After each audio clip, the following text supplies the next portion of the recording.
Sunlight streamed through the partially opened curtains, casting a gentle glow upon the mirror. Little Hinata delicately rose on her tiptoes, cradling her chin in her hands, striving to glimpse her own reflection more clearly. In the mirror, she donned a pink dress adorned with whimsical cartoon patterns, its hem swaying lightly with her movements, reminiscent of flowers blooming in a summer breeze.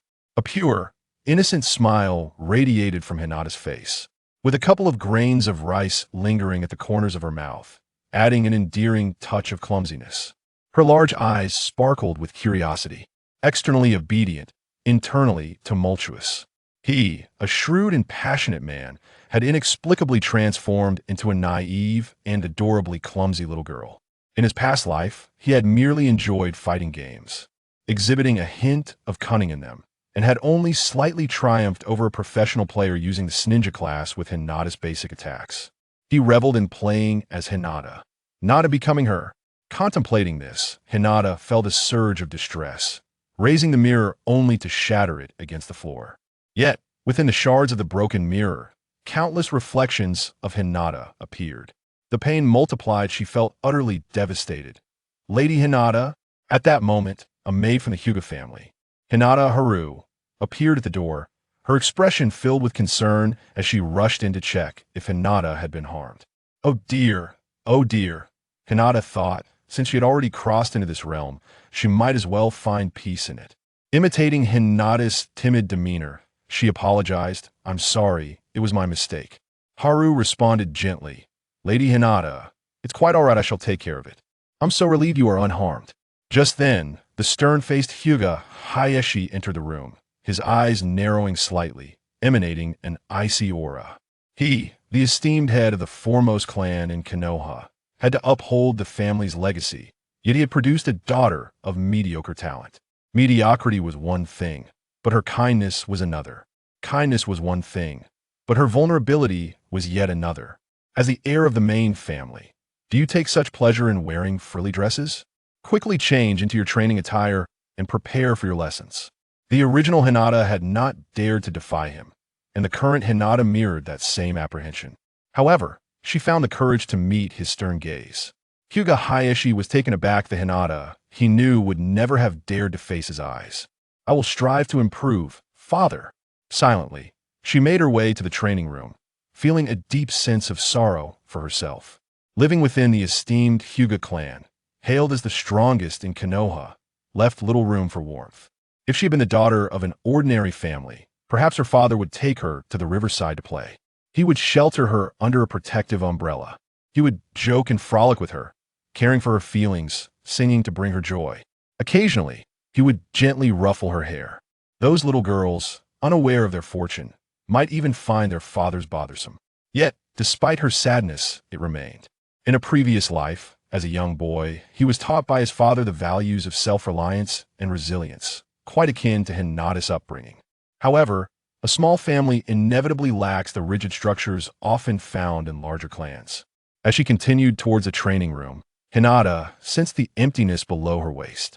Her companion of many years from her past life was no more. Yet, with every loss comes a gain. She gazed beyond the high walls towards the sunset on the horizon, reflecting that perhaps the parents of others had already begun preparing dinner. Though the Hyuga household was abundant with lavish meals and servants at their beck and call, it lacked the warmth of familial harmony. Fortunately, the warmth of family was something she had once experienced in her previous life. Now, she felt a greater need for her lineage. Hinata's father, Hiashi Hyuga, ensured that she would not marry frivolously, dismissing those with unremarkable qualities. The illustrious Hyuga clan held them in contempt. His sole expectation was for Hinata to grow stronger, to become formidable, in order to inherit and elevate the family name. This ambition aligned with Hinata's current aspirations, for she was no longer the timid and meek Hinata of yore. Even if she had appeared so, it was merely a facade. She yearned to advance, for in any circumstance, becoming the strongest remained the ultimate pursuit of a player from her former life. Changing into her training attire, Hinata pushed open the sliding paper door. Her opponent for practice was Neji Hyuga. She assessed this man, who, in her past memories, had perished long ago, now standing vividly before her. Once addressed as her brother-in-law, he had now transformed into her brother. Hiashi Hyuga coldly stated, "Today's training requires you to endure 10 attacks from Neji. Failure to do so means no respite. Begin." With that, Hiashi fixed his gaze firmly on Neji, ready to intervene should Neji show any sign of holding back. He also grew concerned for Hinata, who remained excessively kind-hearted to safeguard the Hyuga clan in the future. She must awaken the tenacity and pride within her. In his endeavor to toughen Hinata, he even allowed the children of Konoha to bully her.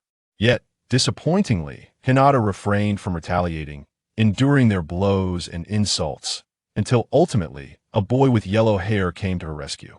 Thus, Hiashi urged Neji, who harbored resentment, to continue honing Hinata's skills. Although Neji belonged to the branch family, he was undeniably the strongest prodigy of the Hyuga clan. Hinata regarded Neji with a semblance of calm, striving to present an air of normalcy while concealing her burgeoning competitive spirit and readiness to prove herself. Having just crossed over, she could not overtly reveal her unique techniques. Nevertheless, Neji sensed a subtle shift in her demeanor. In the past, this little sister's gaze would often dart away, her focus wavering during practice. Reluctant to harm others, always hoping to merely endure a beating and then dismiss it. Now, something seemed to have changed. Her disposition appeared to have evolved. As the match commenced, Neji initiated the attack with his characteristic calmness and precision. With a swift movement, though her punches were gentle, they carried an astonishing force. The strikes flowed like a continuous stream, aimed directly at Hinata. A series of 3 consecutive blows. Each punch was imbued with enough power to send an ordinary opponent crashing to the ground. Despite her petite stature, Hinata had developed commendable physical prowess through her father's relentless training. Thus, under the guidance of martial arts expert, she was able to respond with remarkable agility. Hinata effortlessly evaded Neji's 3 consecutive strikes. A flicker of surprise crossed Neji's eyes. He had not anticipated that this normally demure girl could so easily evade his relentless assault. His past experiences had taught him that these moves were sufficient to catch most of his peers, and even some adults, off guard. Yet, before Hinata, they seemed utterly ineffective, failing to even graze the hem of her clothes. Neji's initial intent was to use this opportunity to teach Hinata a lesson and vent his pent-up frustration. But now his efforts were in vain. As the battle progressed, Hinata's performance became increasingly adept. Not only did she dodge Neji's numerous fierce attacks, but her movements became more fluid with each evasive action, exuding an air of calm confidence. Noticing that her father had yet to call for a halt, Hinata leapt away from the training room, exclaiming joyfully, "Father, mission accomplished. I'm off to play." The usually stern Hiashi Hyuga did not intervene instead. His eyes sparkled with an unprecedented light, a mixture of pride and satisfaction at his daughter's growth. He understood well that Neji had not held back, but had instead fought with greater ferocity than usual. Yet Hinata had managed to evade every strike. Neji stood rooted in disbelief, overwhelmed by astonishment. How could this be possible? Had Hinata been concealing her true abilities all along? In the shadows, Hanabi felt a surge of happiness. Her sister, who had often been battered by Neji's blows, sometimes requiring medical ninjutsu to heal, had now accomplished her training goal with such ease. Truly, a role model to admire. Hanabi attempted to chase after Hinata to join her in play, but was swiftly scooped up by her devoted maid, Hinata Natsu. "Lady Hanabi, please do not run off," Natsu said gently. Hanabi flailed her limbs in protest, but to no avail. As Hinata stepped outside, she felt a desire to wander through the village of Konoha. Living in such a village was indeed a delight. Before long, she spotted the familiar sight of Naruto, with his blonde hair and white short-sleeved shirt. He was sprinting with a paint bucket in hand, likely rushing to help his father with his rock transformation makeup. "Stop right there, Naruto!" Irika shouted in exasperation, chasing after him. Having received help from young Naruto in the past, Hinata cherished the memory of his kindness. Even now, she could feel her cheeks warming slightly. Was this the unique experience of innocent childhood friendship? How wonderful it was. Chapter 2. A different Hinata. Hyuga Haru approached Hinata from behind. "Lady Hinata, you must stay away from that child. He is an ill omen. If any harm befalls you because of him, Lord Hiashi will be furious. Hinata shot Hyuga Haru a glare, though with the Byakugan, it was impossible to discern. Naruto and Sasuke, as the chosen protagonists and children of destiny, were undoubtedly the mightiest pillars of Konoha in Hinata's eyes. Stay away? She would sooner cling to them for support. Though Hyuga Haru's words were deliberately aimed at Naruto, her intention stemmed from a genuine desire to protect Hinata. Thus, Hinata could not rebuke her. Still, being constantly shadowed was tiresome. As dusk settled, Hinata decided to return home. Once there, she sat on her bed, deep in contemplation. Living in the shinobi world was perilous. Several great wars had already ravaged the lands. Thanks to Konoha's strength, the village had never faced annihilation, yet. From the current timeline, the Nine-Tails attack had passed. Next would be the Uchiha clan's coup, resolved in the original story by Itachi and Obito. As long as she didn't interfere excessively, events would likely unfold as before, hardly a concern. Then came Orochimaru's alliance with Tsunagakure to assault Konoha, where the third Hokage sacrificed himself to end the crisis. Pain's assault on Konoha would be the most devastating. Hinata herself nearly perished. The Fourth Great Shinobi War would be the most humiliating, cementing her reputation as the weakest among the Konoha 12. The heir of the illustrious Hyuga clan, reduced to a mere bystander. To avoid being accidentally slain by Pain. To shine in the war, there was only one path: rigorous training. Beyond their ocular prowess, the Hyuga were renowned for their taijutsu. The Byakugan's potential and perception far surpassed the Sharingan. And with her past life as a martial arts master, Hinata's taijutsu was already refined. Her combat skills from her previous life served as half of her advantage. The other half was her intellect and perspective as a transmigrator. She would exploit every advantage the original Hinata had neglected. As the Hyuga clan's heiress, she had access to its resources and influence. What was Batman's superpower? Wealth. And she would wield hers without hesitation. The original Hinata, out of kindness, had relinquished her inheritance to Hanabi. But this Hinata, having endured the struggles of her past life, would never abandon such power. Once she began training, Hinata noticed that chakra cultivation bore striking similarities to the internal energy techniques of her previous world. Chakra comprised physical and spiritual energy, and her transmigrated soul seemed to possess extraordinary mental strength. Swiftly, she sensed chakra coursing through her body. With the Byakugan, she could visualize every meridian, every pathway. Currently, Hinata's advantages lie in her Byakugan and physical combat skills. The Byakugan cannot be enhanced significantly. The foundation of executing physical techniques is rooted in the strength of the body. The greater the physical power, the more formidable the martial arts.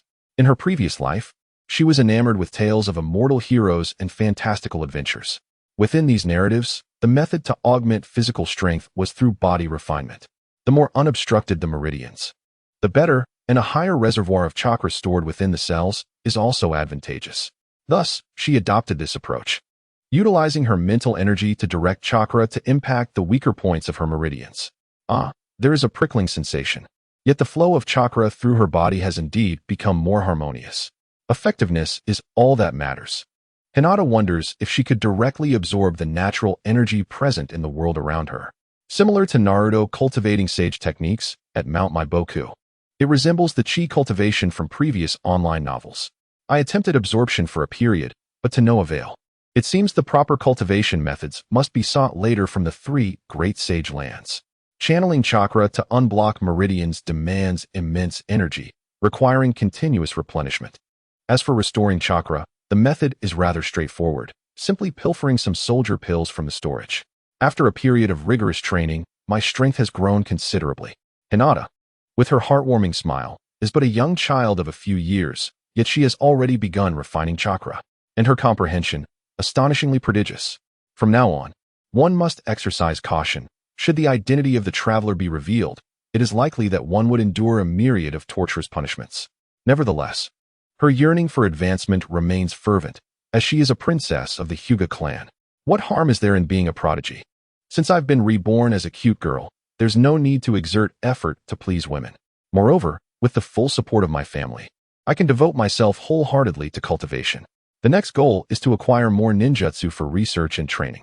As the Hyuga clan excels in ocular techniques and taijutsu, other elemental techniques are practically non-existent. Based on my chakra attributes, Hinata's immediate objectives clearly lie in mastering fire and lightning release techniques. perhaps even legendary forbidden jutsu. Techniques like the multiple shadow clone jutsu or the 8 gates formation. At the Ninja Academy, after a night of rigorous training, a slightly drowsy Hinata entered the lecture hall and casually took a seat. Soon, her classmates arrived, though their demeanor was rather lax. Ino was preoccupied with grooming herself. Sakura was reviewing her studies, and Choji absent-mindedly rubbed his stomach, perhaps dreaming of barbecue. Meanwhile, Naruto taunted Sasuke, who remained indifferent. Opening her textbook, Hinata discovered that with the aid of her Byakugan, she possessed an eidetic memory. Under such circumstances, it would be difficult not to excel academically. Moreover, the knowledge taught at the Ninja Academy had long been imparted by the Hyuga clan's private tutors, which the previous Hinata had already mastered thoroughly. Yet Hinata had never been one to flaunt her abilities. Soon, Iruka arrived, and the classroom fell silent. The man still possessed that same amiable demeanor. Recalling those teachers from her past life who only favored top students, Hinata felt a profound sense of warmth. Iruka began imparting knowledge about chakra and ninjutsu to the class. Hinata observed Sakura enthusiastically answering questions and smiled knowingly, sensing the aura of a top student who effortlessly excelled in academics. After Sakura flawlessly responded, Iruka nodded approvingly and said, "Well done." His gaze then shifted toward the back row where a commotion was unfolding.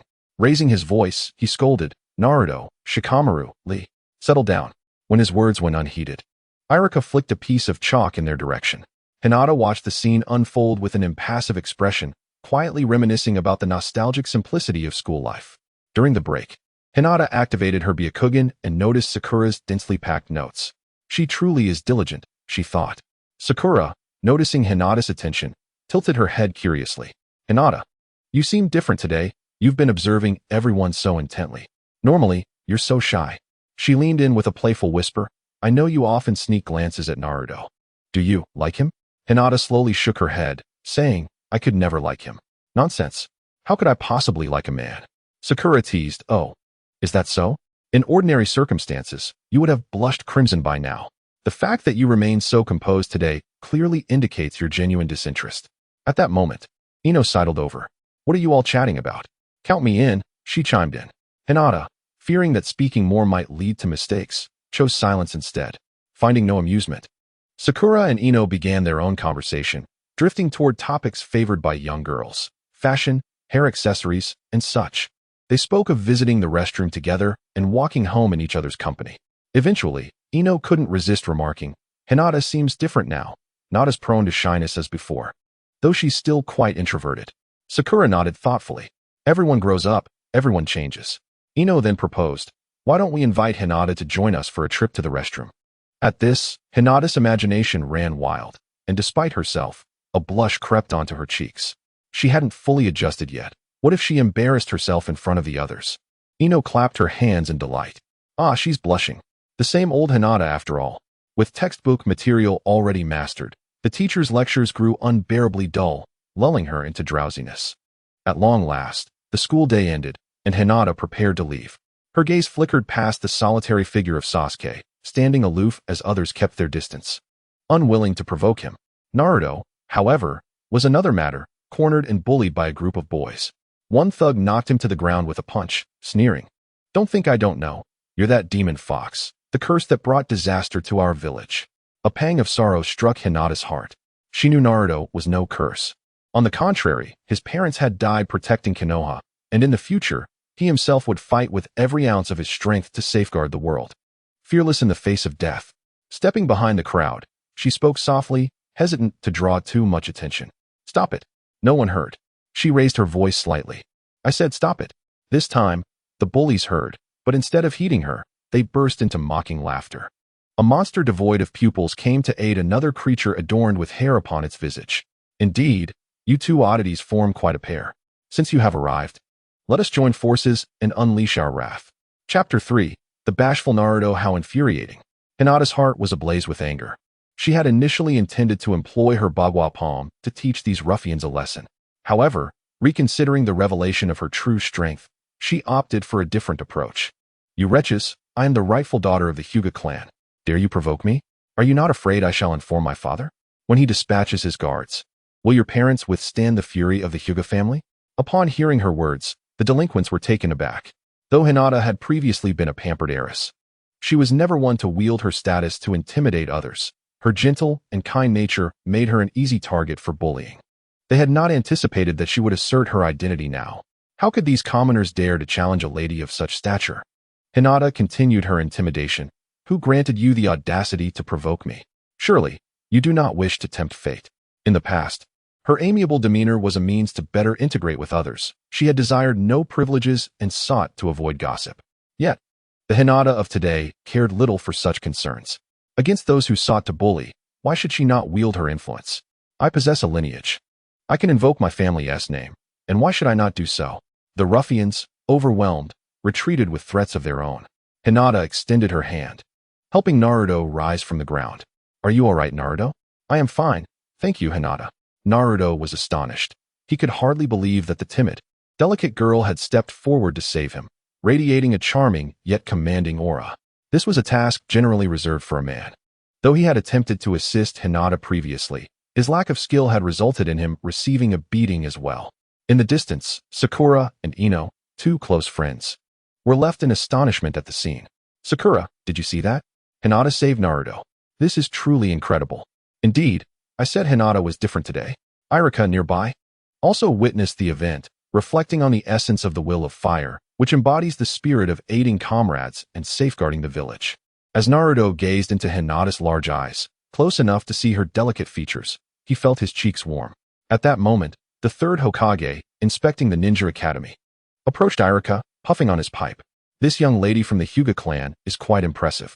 Irika chuckled, scratching his head. Indeed, Hokage-sama, Hinata is an exceptional child. Though she often appears lost in thought, her assignments consistently receive scores of 90. The third Hokage tapped his pipe thoughtfully. That is commendable. Though a pity it is not a perfect score. Irika emphasized, every single assignment, each lesson, is 90.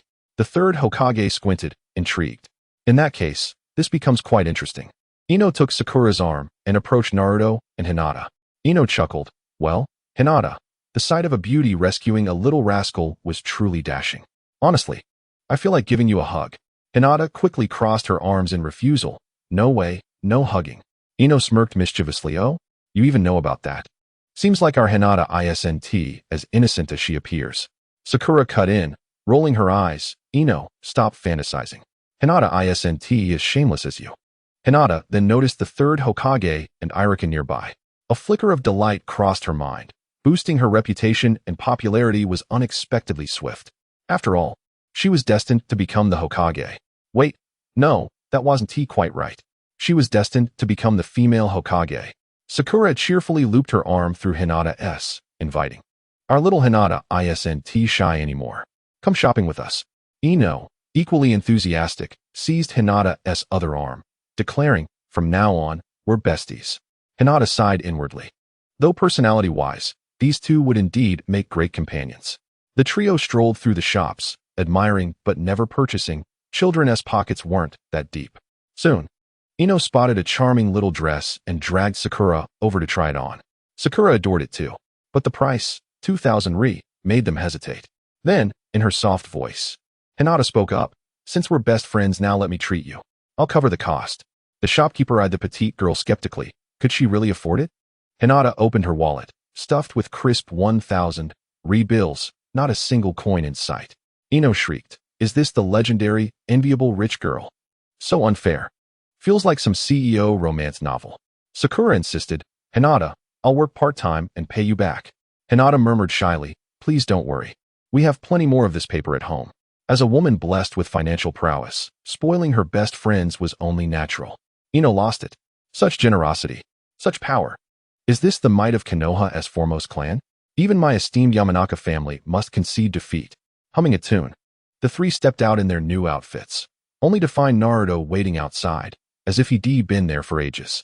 His gaze locked onto Hinata, burning with resolve. Ino teased, What's this? The blondie's got a crush on our CEO? Naruto then glanced at Sakura, his longtime crush, especially adoring her broad forehead. The sight made him even shyer.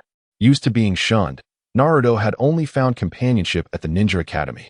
These girls never looked down on him. They even helped. Finally, he stammered, Hinata, thanks for helping me. Irika-sensei says we should be grateful. Here, this is for you. Hinata received the gift, which turned out to be a box of large bowl pork miso chashu ramen, undoubtedly Naruto's favorite. The ramen was fully loaded with all the toppings. The act of a child parting with their most cherished possession undoubtedly requires immense resolve. Upon merely glancing at the production date, one realizes it has long since expired.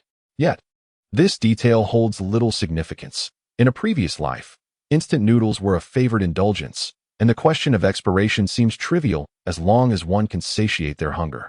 Thank you, Naruto-kun. Had there been no transference across time, the future Hinata would undoubtedly become Naruto's wife, an epitome of childhood sweethearts, innocent and fated to encounter one another.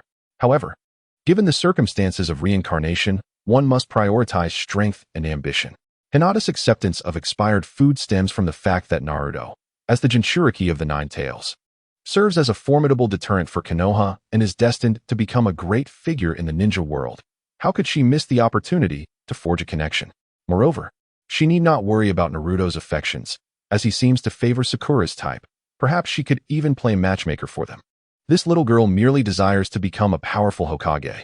With a light heart, Hinata makes her way home. Her father maintains an austere demeanor. Hinata, with a hint of impatience, remarks, "I know, it's about training, right?" Hyuga Hayashi, noticing the box of instant noodles in his daughter's hands, expresses his discontent. "How can you eat such unhealthy food? You are still young and must pay attention to your nutritional balance. The chef will prepare ample food to support your training needs." Hinata retorts, "Fine, I can keep it at home, can't I?" What a tone. Hinata Hyuga sensed something amiss.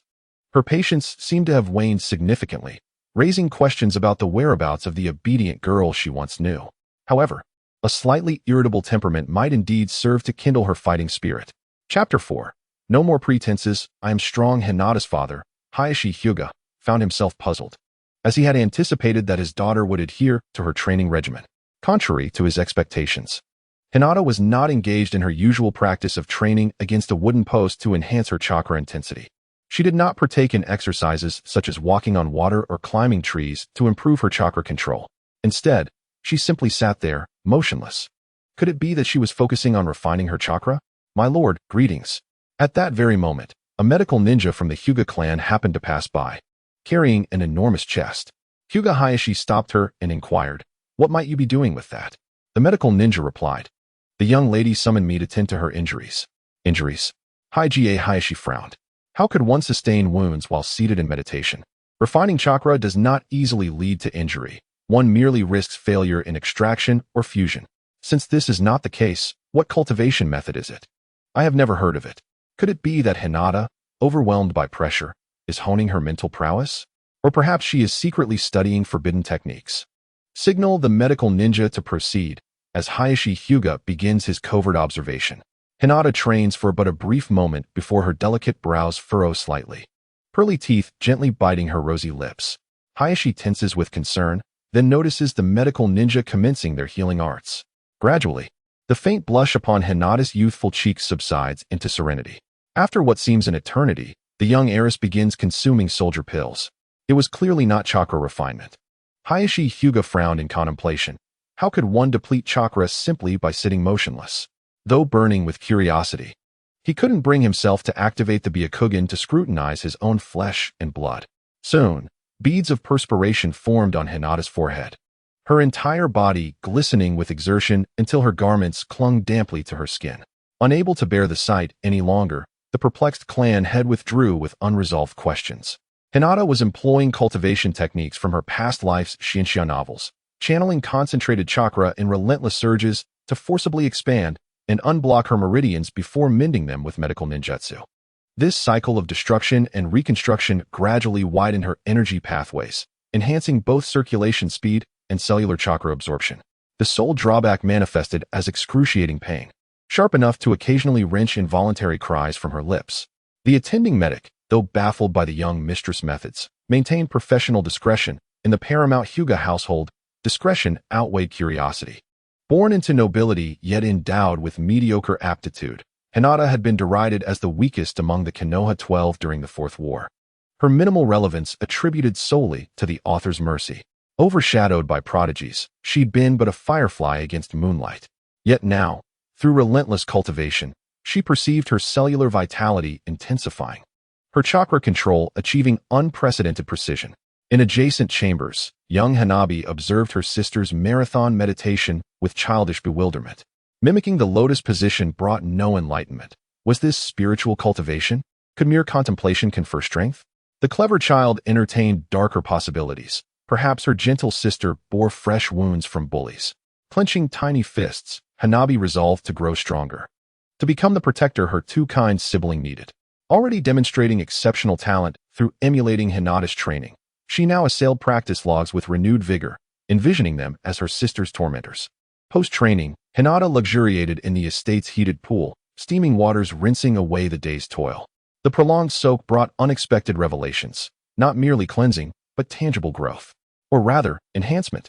As attendants replenished the steaming water, memories surfaced of her previous life's ceaseless drudgery, of being perpetually at others' beck and call.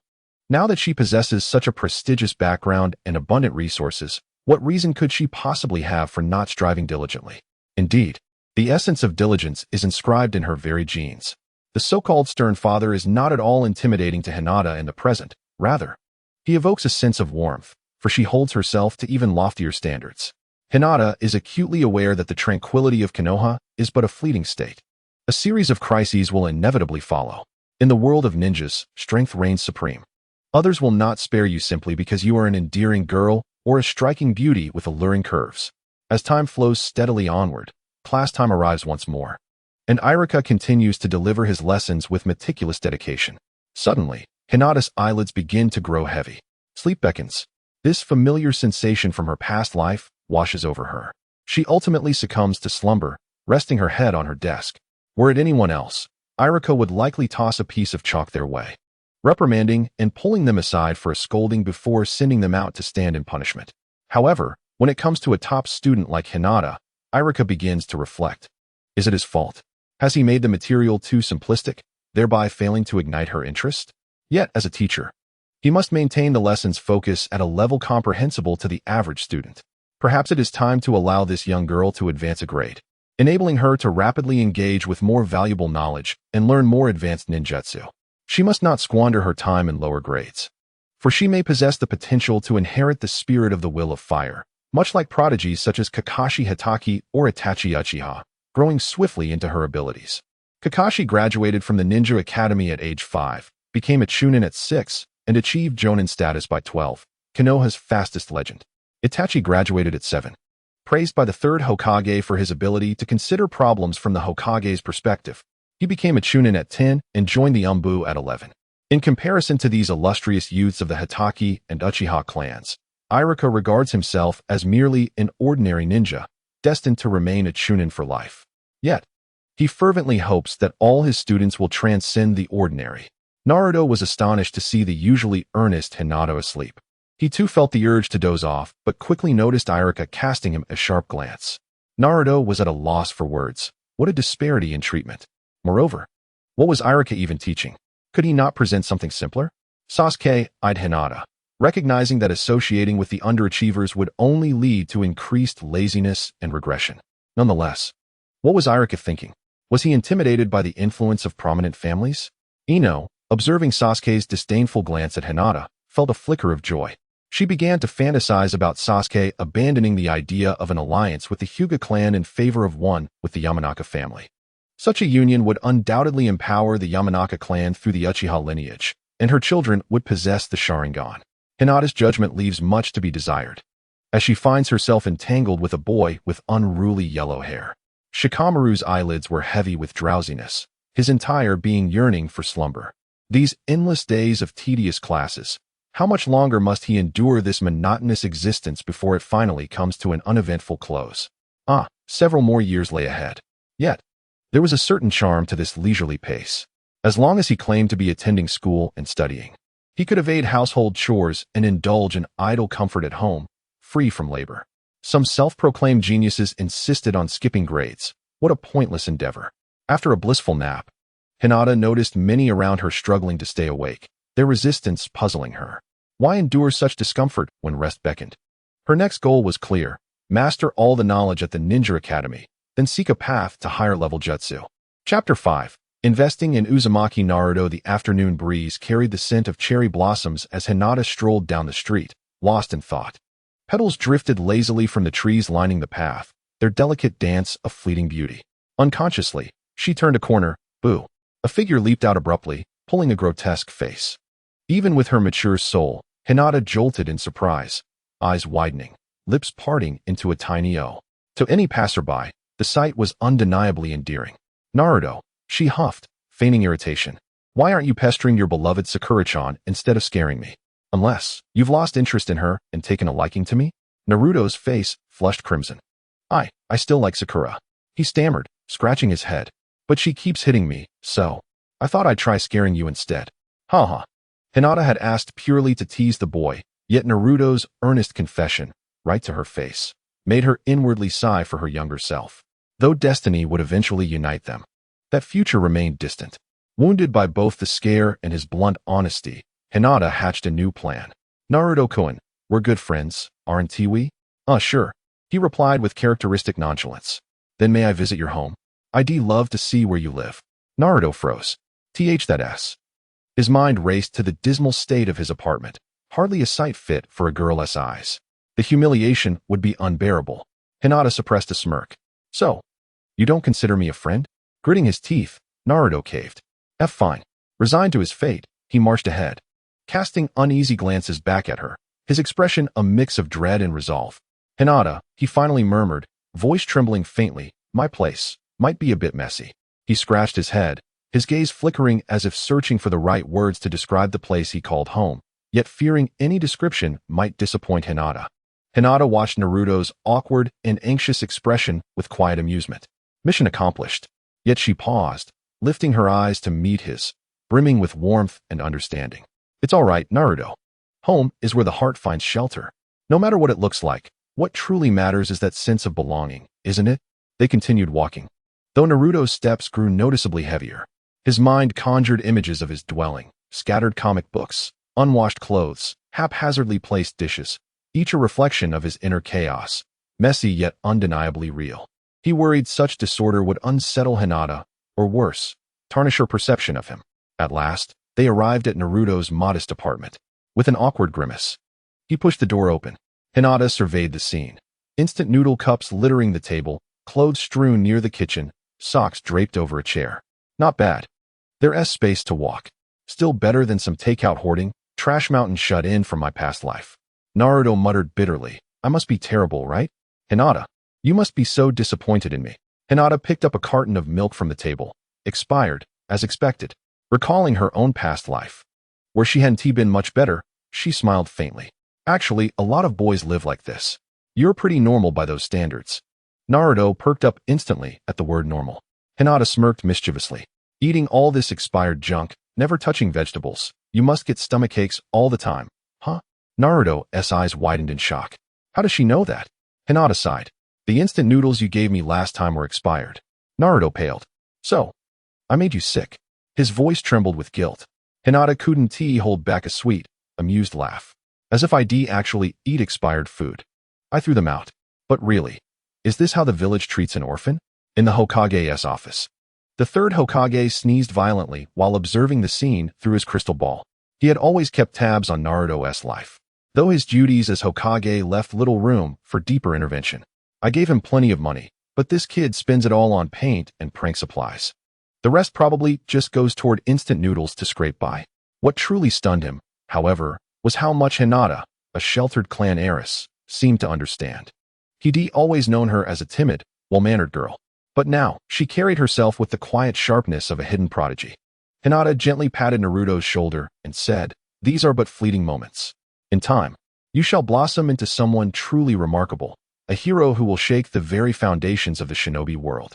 Naruto's eyes sparkled with newfound hope. Hinata, do you really mean it? That I'll become a great hero? With unwavering conviction, Hinata replied, indeed. I, the young lady of the high GA, have faith in you. Thus, I shall invest in your future. Naruto tilted his head in confusion. Hinata, what does invest mean? A mischievous smile played upon her lips. It means I shall aid you now, and in return, you shall aid me in the future. Naruto muttered to himself. Oh, so it's like being best friends forever, right? Nodding. Hinata decided not to burden his straightforward mind with complexities. The general direction was correct, and that sufficed. Once a timid and introverted girl, Hinata had grown resilient and diligent under Naruto's influence. Now, perhaps it was time for Naruto to witness her progress from behind.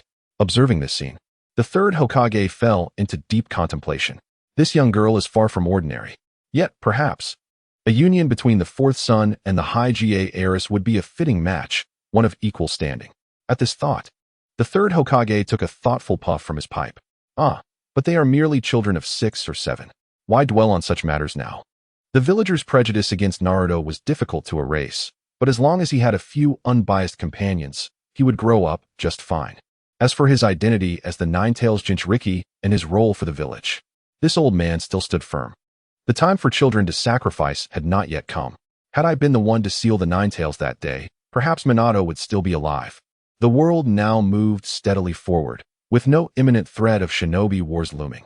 Chapter 6. The privilege of wealth. Hinata had initially intended to teach Naruto some basic cooking skills, but racking her brain, she realized, what skill was there in merely boiling noodles?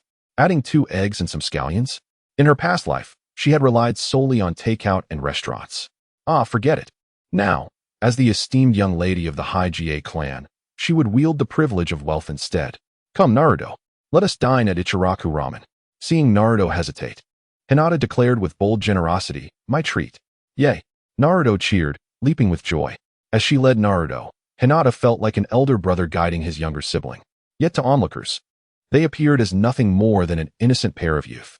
Sunlight filtered through the half-drawn curtains, casting dappled patterns upon the familiar, warm wooden tables of Ichiraku Ramen. Inside, steam rose in fragrant swirls. Tucci and his daughter Ayam watched in astonishment at this unprecedented sight. Lady Hinata and Naruto, dining together? Well, Naruto, Lady Hinata. What a rare pairing. Tucci remarked with a teasing yet welcoming tone. Today, I have something special for you, guaranteed to leave a lasting impression. With practiced hands, Uncle Ichiraku deftly stretched the dough. Soon, 2 steaming bowls of aromatic ramen were placed on the table. One was Naruto's favorite extra spicy miso ramen, while the other was a mild tonkatsu ramen specially prepared for Hinata, thoughtfully garnished with her beloved scallions. Extra portions at no extra charge. Consider it a special treat for this unique duo, I am added with a smile. Naruto snapped apart his disposable chopsticks and eagerly exclaimed, let's dig in. He slurped up a large mouthful of noodles, his face instantly lighting up with satisfaction.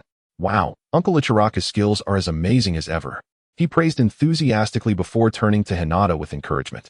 Hinata, you should try it too. It's really delicious. Hinata began delicately slurping her noodles. To Ichiraku, the sight of her mimicking Naruto was a heartwarming glimpse of their innocent childhood bond. In no time, the bowls were empty. Hinata suggested playfully, Naruto-kun, how about a ramen eating contest to see who can eat more? A real man like me won't lose to a girl. Naruto declared confidently, his competitive spirit ignited. But soon, Naruto was left dumbfounded. Bowl after bowl, Hinata's stack of empty dishes grew taller. No matter how hard he tried, he couldn't keep up, ultimately admitting defeat. How is this possible? Naruto was utterly stunned. He had expected Hinata's stomach to bulge like his, yet hers remained only slightly rounded. Victorious, Hinata smiled faintly. This is what they call there's always someone better. When it comes to ramen, who dares claim supremacy? Who dares declare invincibility? In truth, her ability to consume so much was a side effect of overusing soldier pills. The chashu pork, soft-boiled eggs, noodles, and ham all vanished into her stomach in an instant. Swiftly metabolized. After the meal, the two parted ways. She really is an incredible girl. I need to work twice as hard now, Naruto mused. Studying? Eating? I can't let myself fall behind Hinata in everything. He headed into the woods to practice his clumsy shuriken throws. Lee jogged past, pausing mid-stride to cheer, Naruto, you're training hard too. Let us do our best together. The next day at school, Irika approached Hinata with a gentle inquiry. Hinata, have you ever considered skipping a grade? Sensei, why do you ask? Hinata responded, slightly surprised. Irika explained patiently, you excel in your studies, yet you sleep through class every day. It must be boring for you. Isn't it? Well, in truth, Hinata slept during the day because her late-night physical cultivation left her exhausted. Moreover, she quite enjoyed napping at her desk. Between striving for progress and embracing idleness, the choice was simple. She preferred the latter. After all, These were carefree school days, surrounded by teachers and classmates. Here, she could rest peacefully. A moment of inspiration struck Hinata, prompting her to devise an excuse. But I can't bear to part with my classmates. Irika chuckled, recognizing the deep bonds of camaraderie, surprised by Hinata's display of loyalty. Well, ponder it well. Should you change your mind, do let me know. Returning to her seat, Ino swiftly moved to Hinata's side. Sister, what did Irika-sensei want? Was he reprimanding you for dozing off in class? Sakura, with feigned nonchalance, edged closer to eavesdrop. Hinata smiled sweetly. Not at all. The teacher was encouraging me to skip a grade. Skipping a grade is a privilege reserved for prodigious students. Ino, feeling disheartened, slumped her shoulders. How had the disparity between people grown so vast? Was there any justice in that? Hinata gently stroked Ino's ponytail in consolation. It's all right. I haven't agreed yet. Instantly, Ino's spirits lifted. She began to gossip. I've noticed Naruto has been glancing at you almost as much as he does at Sakura. Could it be that he has a crush on you? Shaking her head, Hinata clarified. This has nothing to do with affection. I am merely planning to support Naruto. I have great faith in him. Nanny? Sakura interjected. That underachiever Naruto has potential for support? Ino protested. Why not my dear Sasuke? Although the Uchiha clan, being the second most prominent, hardly requires investment. Upon hearing his name, Sasuke cast a cool glance at the girls, as if he had caught wind of their discussion about his inferiority to Naruto. How outrageous. The delightful moments of napping came to an end. On her way home from school, Hinata observed a few jovial Uchiha clan members greeting their children. A mother showed concern for her son, while a father bought ice cream for his daughter. Such warmth. Yet, Hinata's thoughts drifted to the fateful night of the massacre, envisioning the tragic demise of those individuals. The Uchiha were masters of fire techniques, yet it was a pity that no Hokage had ever gained fame for their prowess in fire techniques. As this thought crossed her mind, Hinata was struck by the realization that she wielded fire chakra herself. Lost in contemplation, she returned home to find the backyard deserted. Unaware of Hanabi's whereabouts, Hinata picked up a shuriken from the box and began her practice. With 2 fingers pinching the shuriken, she flicked her wrist gently. The shuriken flew out, striking the bullseye. Determined to increase the challenge, she attempted a reverse throw. It still hit the mark. She marveled at her own talent. This gift could not have originated from her original self. It must be a reward for her transmigration, an enhancement of her mental prowess and extraordinary comprehension. Next, she tackled jumping and spinning throws without issue. However, these were all direct throws. Thoughts of projectile motion and skipping stones danced in her mind. She tossed a curved shuriken, and it too found its target.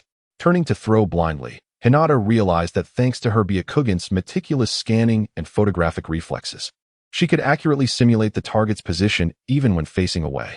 Upon the integration of cognitive deduction, one could adeptly throw shurikens based on initial position and velocity.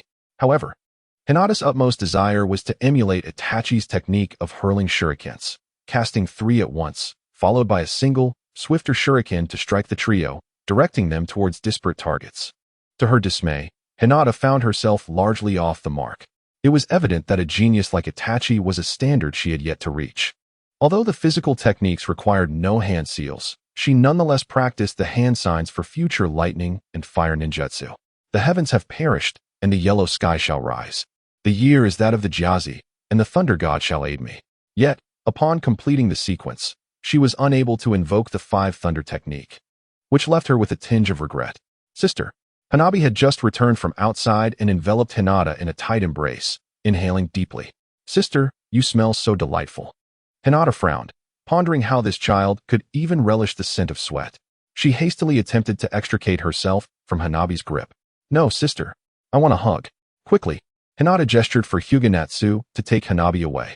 Following training, the routine consisted of bathing, dining, and then venturing out.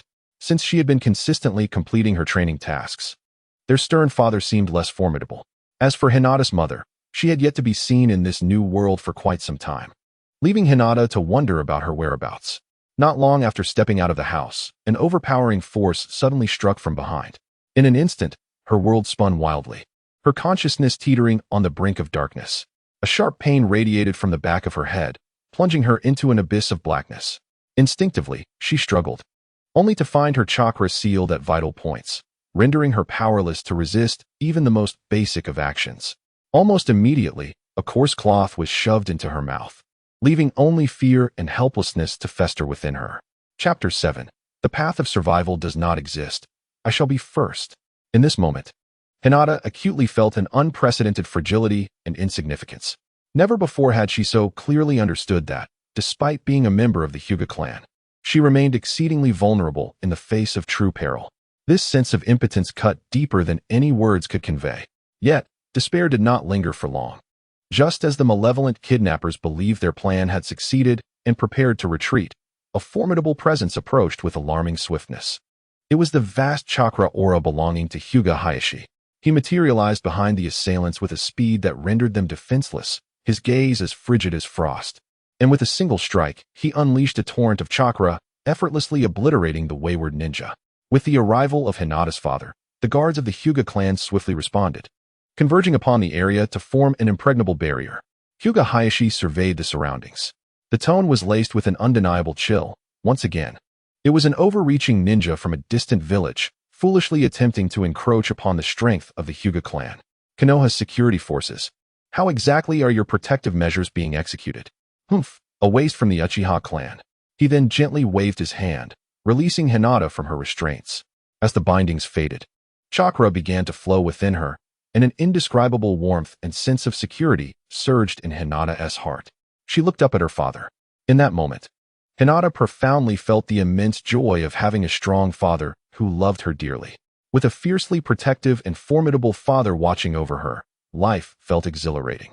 Her father called softly, his voice trembling yet brimming with affection. Hyuga Hisashi nodded slightly, his eyes filled with indulgence and encouragement, as if to say, "Do not fear. I am here." It is always better to have faced danger without harm. Yet, the ever-cautious Hinata took it very seriously. Tonight, there would be no sleep. She would train diligently. The following day at school, Hinata was embarrassed to discover it was physical training, running 100 laps around the playground. Completion was mandatory for returning home. Calculating at 400 meters per lap, that amounted to a staggering 40,000 meters, or 40 kilometers. While this may pose a challenge for the average person, it was not insurmountable for aspiring ninjas. Under the guidance of their instructors, the students began to run. Hinata positioned herself in the middle of the pack, utilizing her past life's experiences to adjust her breathing rhythm, maintaining a steady cadence and appropriate stride. However, she soon found herself lagging behind due to the uniform speed of the majority. Ino turned and shouted, "Hinata, keep going." Yet after 10 laps, most students were forced to take a break from exhaustion. After all, the goal was simply to finish today. Mizuki approached Irika and remarked, "Currently, Uchiha Sasuke leads as the most outstanding, truly a genius." Irika pointed to another direction. "Neji is also impressive. Among the girls, Sakura is doing well. 10-10. And what about Hinata?" Mizuki scoffed. "It's astonishing that a rich girl like Hinata is still persevering. It's surprising that even Naruto, the perennial underachiever, is holding on." Previously, although Naruto had decent endurance, his diet of instant noodles, expired food, and insufficient sustenance had rendered him physically lacking. However, circumstances had changed. Now, he had someone preparing meals for him. Every day, a sister named Hinata Aki cooked for him, washed his stinky socks, and made his bed. All of this was thanks to Hinata. As Hinata continued to endure, he felt as a man he could not give up. The 20th lap. Only a few remained in the race. Those who had previously rested began to join in intermittently. Uchiha Sasuke maintained his position at the front, believing he would leave everyone in the dust. Yet what was this? Neji was trailing closely behind him. Was he drafting off? There is also Inuzuka Kiba, known for the endurance of his canine clan. As for Rock Lee, how is it that a figure so obscure, with consistently poor grades across all subjects, and lacking in both ninjutsu and jinjutsu, can persist so tenaciously? And then there's Naruto, the underachiever. It is astonishing that so many individuals can endure as he does. Soon, Sakura, among the girls, outpaced Naruto and entered Sasuke's line of sight. What is it about this woman? Sakura glanced at Sasuke, her spirits lifting, adrenaline surging as she accelerated towards him. In no time, she reached behind Neji. Sasuke frowned. He absolutely could not be outdone by a woman. The 30th lap, the 40th lap, the 50th lap. Tion could no longer endure and had to rest. Naruto had fallen behind Hinata, yet he continued to persevere. Hinata turned to Naruto with a sweet smile, encouraging him. "Naruto-kun, you can do it." Sakura, too, began to feel fatigued and shouted, "Sasuke-kun, Keep going. Sasuke was taken aback. Finally, he had managed to shake off this woman. Running was, after all, a domain for men. Yet, his brow twitched as he noticed Hinata closing in on them. Strangely, Hinata had not accelerated. He suddenly realized it was he who had slowed down. How could this be? He was the strongest. Accelerate. The 60th lap. Neji exited the field for a break. The 70th lap. Lee could no longer run. He quietly left the track to find a secluded spot to rest alone. Sasuke felt considerably better, having finally outpaced that commoner. The 80th lap. Just as Sasuke felt victory was within his grasp, Hinata suddenly leaned close to his ear and teased. Oh, is this not the mighty Uchiha? Why are you slowing down? It was then that Sasuke realized. In that fleeting moment, Hinata's steady pace had allowed her to pass him. He found himself reduced to the same speed as the underachieving Naruto, exhausted like a dog. Naruto's mind was somewhat hazy, yet he pressed on. He could not afford to stop while Hinata continued to run. As a man, he could not concede defeat to a woman. Sasuke gritted his teeth, summoning all his strength, and finally caught up to Hinata. Ever since Hinata took the lead, Mizuki had been left dumbfounded, rubbing his eyes in disbelief. He rubbed them again, still incredulous. Irika quipped, Mizuki-sensei, stop rubbing your eyes. At this rate, the first place will emerge from these three children. Hinata was undoubtedly the dark horse, yet Naruto's endurance was not to be underestimated. Was Sasuke concealing his true strength? The 90th lap. Sasuke was still neck and neck with Hinata. He had to acknowledge her prowess. Woman, you have successfully captured my attention. Is your relentless effort merely a quest for my approval? Hinata shot Sasuke a disapproving glance. From Sasuke's perspective, Hinata cast a profound glance in his direction. The Uchiha prodigy thought to himself, this lady is merely running slowly to conserve her energy. Do you understand the concept of steady progress? Haste makes waste. Alas, you have reached your limits, while I have only just begun. With a subtle smile, Hinata declared, watch closely, for I shall accelerate now. With that, her speed surged to double, leaving Sasuke far behind. Is this a trick? Gasped everyone on the playground in astonishment. Chapter 8. Targeted by Uchiha, Itachi Shikamaru sat on the grass, murmuring, this must be a joke. Can a delicate girl achieve such a feat? The round-faced Choji scoffed. If I weren't so heavy, I could outpace her. Lee's eyes ignited with fervor. Is this what youth embodies? Is this the benchmark for my future endeavors? Neji Hyuga watched his sister in silence, realizing he could no longer comprehend her. Who could suddenly surpass their former self? Perhaps only those legendary geniuses who experience an epiphany. Naruto, gazing at the increasingly distant figures of Sasuke and Hinata, reached out in desperation. Hey, Sasuke. Hinata, wait for me. In a teasing tone, Ino wrapped her arm around Sakura's neck, saying, Sakura-chan, the Sasuke you can't catch is currently chasing after another woman. Sakura frowned, clenching her fists. Ino, be quiet. As the final laps approached, Hinata unleashed the abundant chakra within her cells, launching into a frenzied sprint. Sasuke, yearning to keep pace, found his body unresponsive. It was already a miracle that he could continue running. Unlike Sasuke, Naruto persevered until the end, fueled by the residual chakra of the Nine Tails, even catching up to Sasuke. Irika excitedly announced, first place, Hyuga Hinata. The crowd erupted into thunderous applause. From this day forth, a new genius was born in the Ninja Academy. She was none other than the previously unremarkable Hyuga Hinata. This ignited hope in everyone. If a seemingly ordinary and shy girl like Hinata could rise to the top, then what was truly impossible? Were their foundations not stronger than hers? Did they not possess greater talent? It all boiled down to effort, something they too could muster. Mizuki remained in disbelief, convinced that he must have misjudged the situation. Surely, she must have consumed some secret potion. Yes, that had to be it. It was not surprising for a prominent clan like the Hyugas to resort to such measures. Irika continued to announce, second place goes to, second place, Uchiha Sasuke and Uzumaki Naruto. Sasuke's long-held belief in his supremacy shattered as he collapsed onto the grass. It was one thing to be outshone by his genius brother at home, but to be outdone at school? Losing to a woman was an utter disgrace. Even the second place had to share the spotlight with Naruto, the perennial underachiever. What was even more outrageous was that this scoundrel lay beside him, motionless, as if their bond was intimate. This was the disgrace of the Uchiha clan. It marked one of the darkest days in Sasuke Uchiha's life. Hinata approached Sasuke and Naruto, gazing at these two future titans of the ninja world. Particularly Sasuke, with his mastery of fire release techniques from the Uchiha lineage, and later, his Chidori. Hinata felt a pang of envy. As a fellow fire and lightning ninja, should she perhaps follow Sasuke's path? Or even become a rogue ninja? With a gentle smile, Hinata clenched her fist and encouraged, Naruto-kun, Sasuke-kun, you must persevere. Sasuke retorted coldly, woman, I will undoubtedly surpass you next time. Naruto, panting, chimed in, I'm different. As long as I can catch up to Hinata, I'll be satisfied.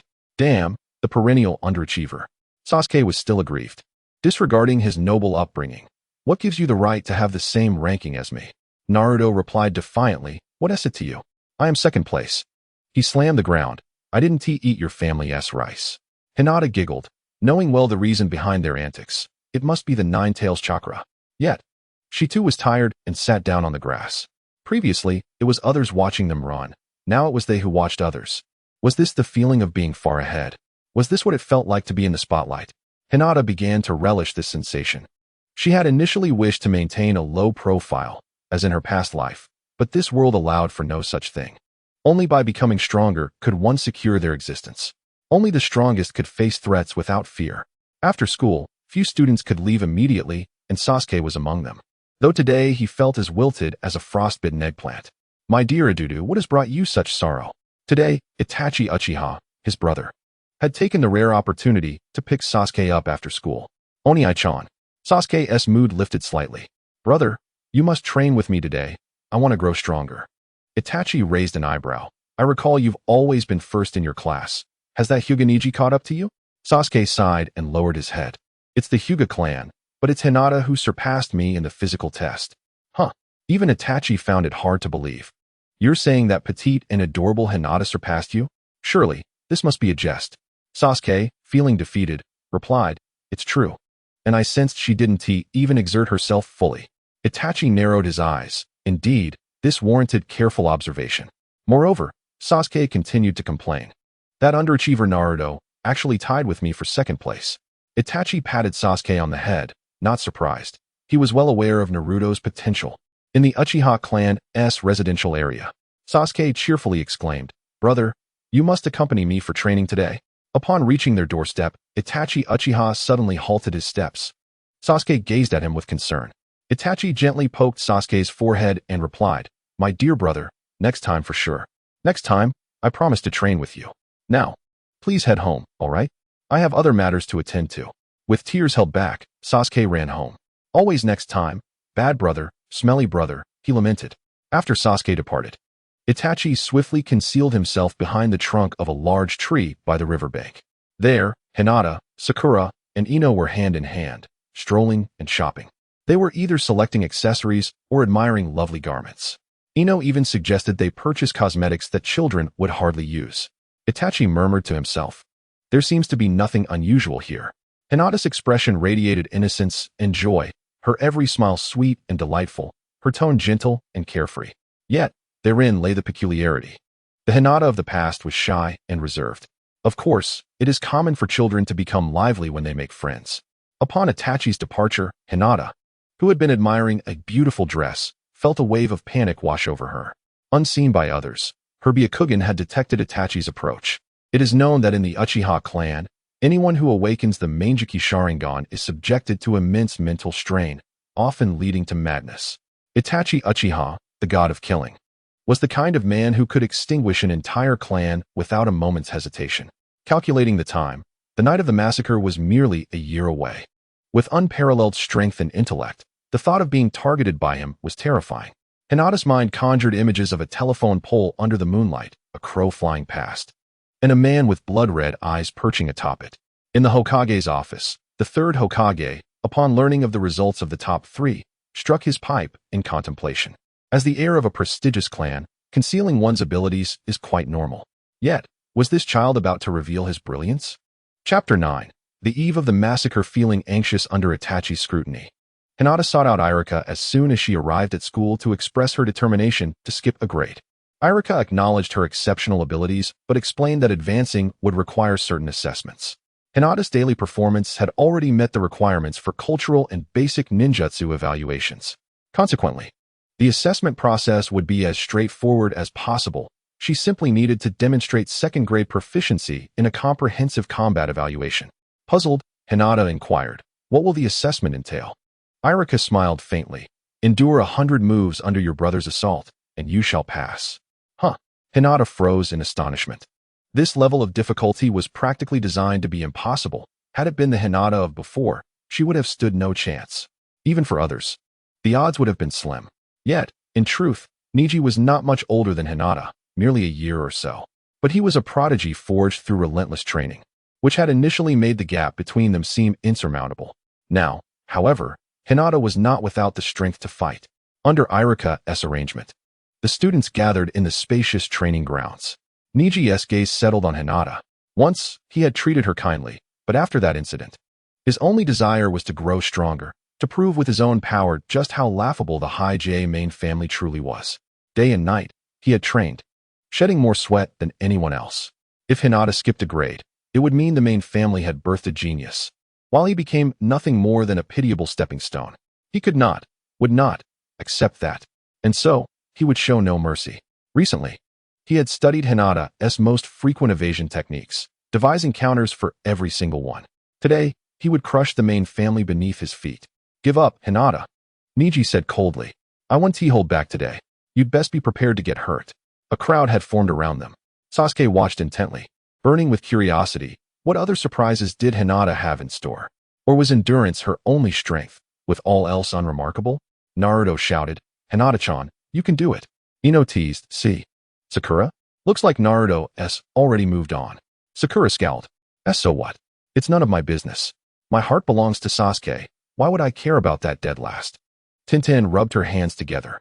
Neji is the High GA clan's acknowledged genius. Hinata's in for a beating today. Poor girl. Lee clenched his fists in excitement. No one can defeat Neji in taijutsu, except the future me. Hinata studied Neji. Through her recent training, her physical strength and chakra reserves had grown significantly. Though she hadn't learned any flashy ninjutsu or taijutsu, the martial arts of ancient China, Southern Fist, Northern Leg, Wing Chun, were all etched in her mind. Which one should she use? After a moment's thought, she settled into the opening stance of Wing Chun, signaling for Neji to make the first move. Only then could she adapt and counter. Neji activated his Byakugan and stiffened in shock. Hinata's chakra was flowing at an astonishing speed. This girl she's no ordinary opponent. Without another word, Neji blurred into motion, closing the distance in an instant. His gentle fist strikes came like an unbroken stream. Each punch and palm strike seeking an opening to shatter her defenses in a single blow. Yet, to his surprise, Hinata remained unshaken. With the sticky hand techniques of Wing Chun, she deftly deflected and neutralized each of his attacks. Her movements appeared slow, yet each gesture perfectly intercepted or deflected Neji's punches, simultaneously counterattacking and forcing him to retreat to evade her sharp strikes. Many believed Neji would undoubtedly prevail, and the usually gentle and shy Hinata might even be brought to tears. However, Hinata's attacks grew increasingly methodical, each counterattack becoming more ferocious. Neji could distinctly observe the rhythmic flow of chakra within Hinata, her concentration and usage remarkably precise. Such mastery could not have been achieved without years of rigorous training. Neji was taken aback, never anticipating that Hinata could adapt and retaliate against his gentle fist techniques with such swiftness. Yet he quickly adjusted his mindset, a smile of admiration curling at the corners of his lips. Well done, Hinata. It seems your progress surpasses my expectations. I shall have to exert my full strength. Irika and other teachers, including Mizuki, were in a state of shock. They had initially doubted Hinata's capabilities. Now, it seemed evident that the match would not be limited to just 100 moves, and there was even a slight chance that Hinata could overcome Neji. An unprecedented aura of intensity radiated from Neji, his chakra surging within him, as if an immense force was about to be unleashed. 8 trigrams, 16 palms. Neji called out, his form transforming into a blur as he swiftly circled around Hinata, each strike imbued with devastating power, like a tempest descending upon her. Hinata, in response, employed her Tai Chi, alternating between fierce and supple movements, skillfully neutralizing Neji's onslaught. Bang! With a sudden surge of strength, Hinata landed a powerful punch against Neji's protective chakra shield, causing him to stagger slightly. Following this, she pivoted and unleashed a series of ferocious kicks, compelling Neji to retreat as if caught in a whirlwind. Neji felt a jolt of alarm, gritting his teeth as his chakra surged once more. preparing to unleash his mightier technique, the 8 trigrams empty palm. However, at that moment, a voice rang out. Stop, 100 moves, it's over. Irika's declaration struck like thunder, leaving everyone present momentarily stunned. Neji cast a reluctant glance at Hinata, aware that although he had not been completely defeated, she had already demonstrated prowess and potential that surpassed his own. Hinata, you have earned the qualification for advancement. Irika's words echoed again, filled with affirmation and praise. A tumult of emotions swirled within Neji. His reputation as the foremost genius of the Hyuga clan now hung by a thread. He silently resolved to strive with utmost dedication in the future. Otherwise, what value did the title of genius hold? Yet, Hinata's rapid progress and her understanding of those formidable techniques evoked a sense of helplessness in him. Contemplating this, Neji sank to his knees, his fists crashing against the ground in frustration. In that moment, Ino and Sakura approached Hinata. Congratulations, Hinata. You've advanced. We will catch up to your pace. Sakura clenched her fists, brimming with determination. At that moment, Might Guy happened to pass by the rooftop of the Ninja Academy and witnessed this scene. Ah, youth. I can feel the essence of youth. Hinata pulled Neji up and flashed a sweet smile. Neji and I, from now on, we will be of the same rank. I look forward to your guidance. Despite any resentment or bitterness in his heart, Neji found himself melted by her smile at that moment. He forced himself to calm his inner turmoil and replied, Lady Hinata, I indeed have many questions I wish to ask you. A year later, Hinata had emerged as the Academy's universally recognized top prodigy, followed closely by Uchiha Sasuke, with Neji in third place. Surprisingly, Naruto, once the underdog, had also made his way into the top 5. The atmosphere on campus surged with excitement. Neji was relentlessly striking the wooden posts, feeling immense pressure to redeem himself. Sasuke was fervently throwing shuriken, burdened by the need to catch up to his brother and meet their father's expectations. Meanwhile, Naruto was tirelessly practicing the sexy jutsu, particularly favored by Irika-sensei and the third Hokage. Unlike the boys, Hinata, Sakura, and Ino relished the sunshine and delicious food on the school lawn. Suddenly, Hinata recalled a troubling thought. Tonight marked the anniversary of the Uchiha clan's massacre. She had been preparing for this day for a long time. Chapter 10. Infiltrating the Uchiha clan. After completing her daily training and having dinner, Hinata took her belongings and ventured out for a stroll. Her family had grown accustomed to this behavior, and no one followed her, for Hinata had demonstrated strength equivalent to a Chunin in her training at home. What danger could a Chunin face while wandering in her own village? Hinata reached the depths of the forest and performed the shadow clone technique. The shadow clone is an advanced ninjutsu, while the academy primarily taught basic techniques like the clone technique, substitution technique, and transformation technique. The basic clones lack physical form and merely confuse the enemy, which did not suit Hinata's needs. Thus, she employed various means to acquire the shadow clone technique and spent some time mastering it. The shadow clone possesses physical form and shares the same offensive and defensive capabilities as the original. Each clone equally distributes the user's chakra, so the number of clones is typically limited by the user's chakra reserves. When a clone is attacked, it vanishes and returns to the original body, transferring all experiences it has undergone back to the original. The legendary multi-shadow clone technique, however, is forbidden. If an average person attempts to use it, they may suffer backlash due to insufficient chakra.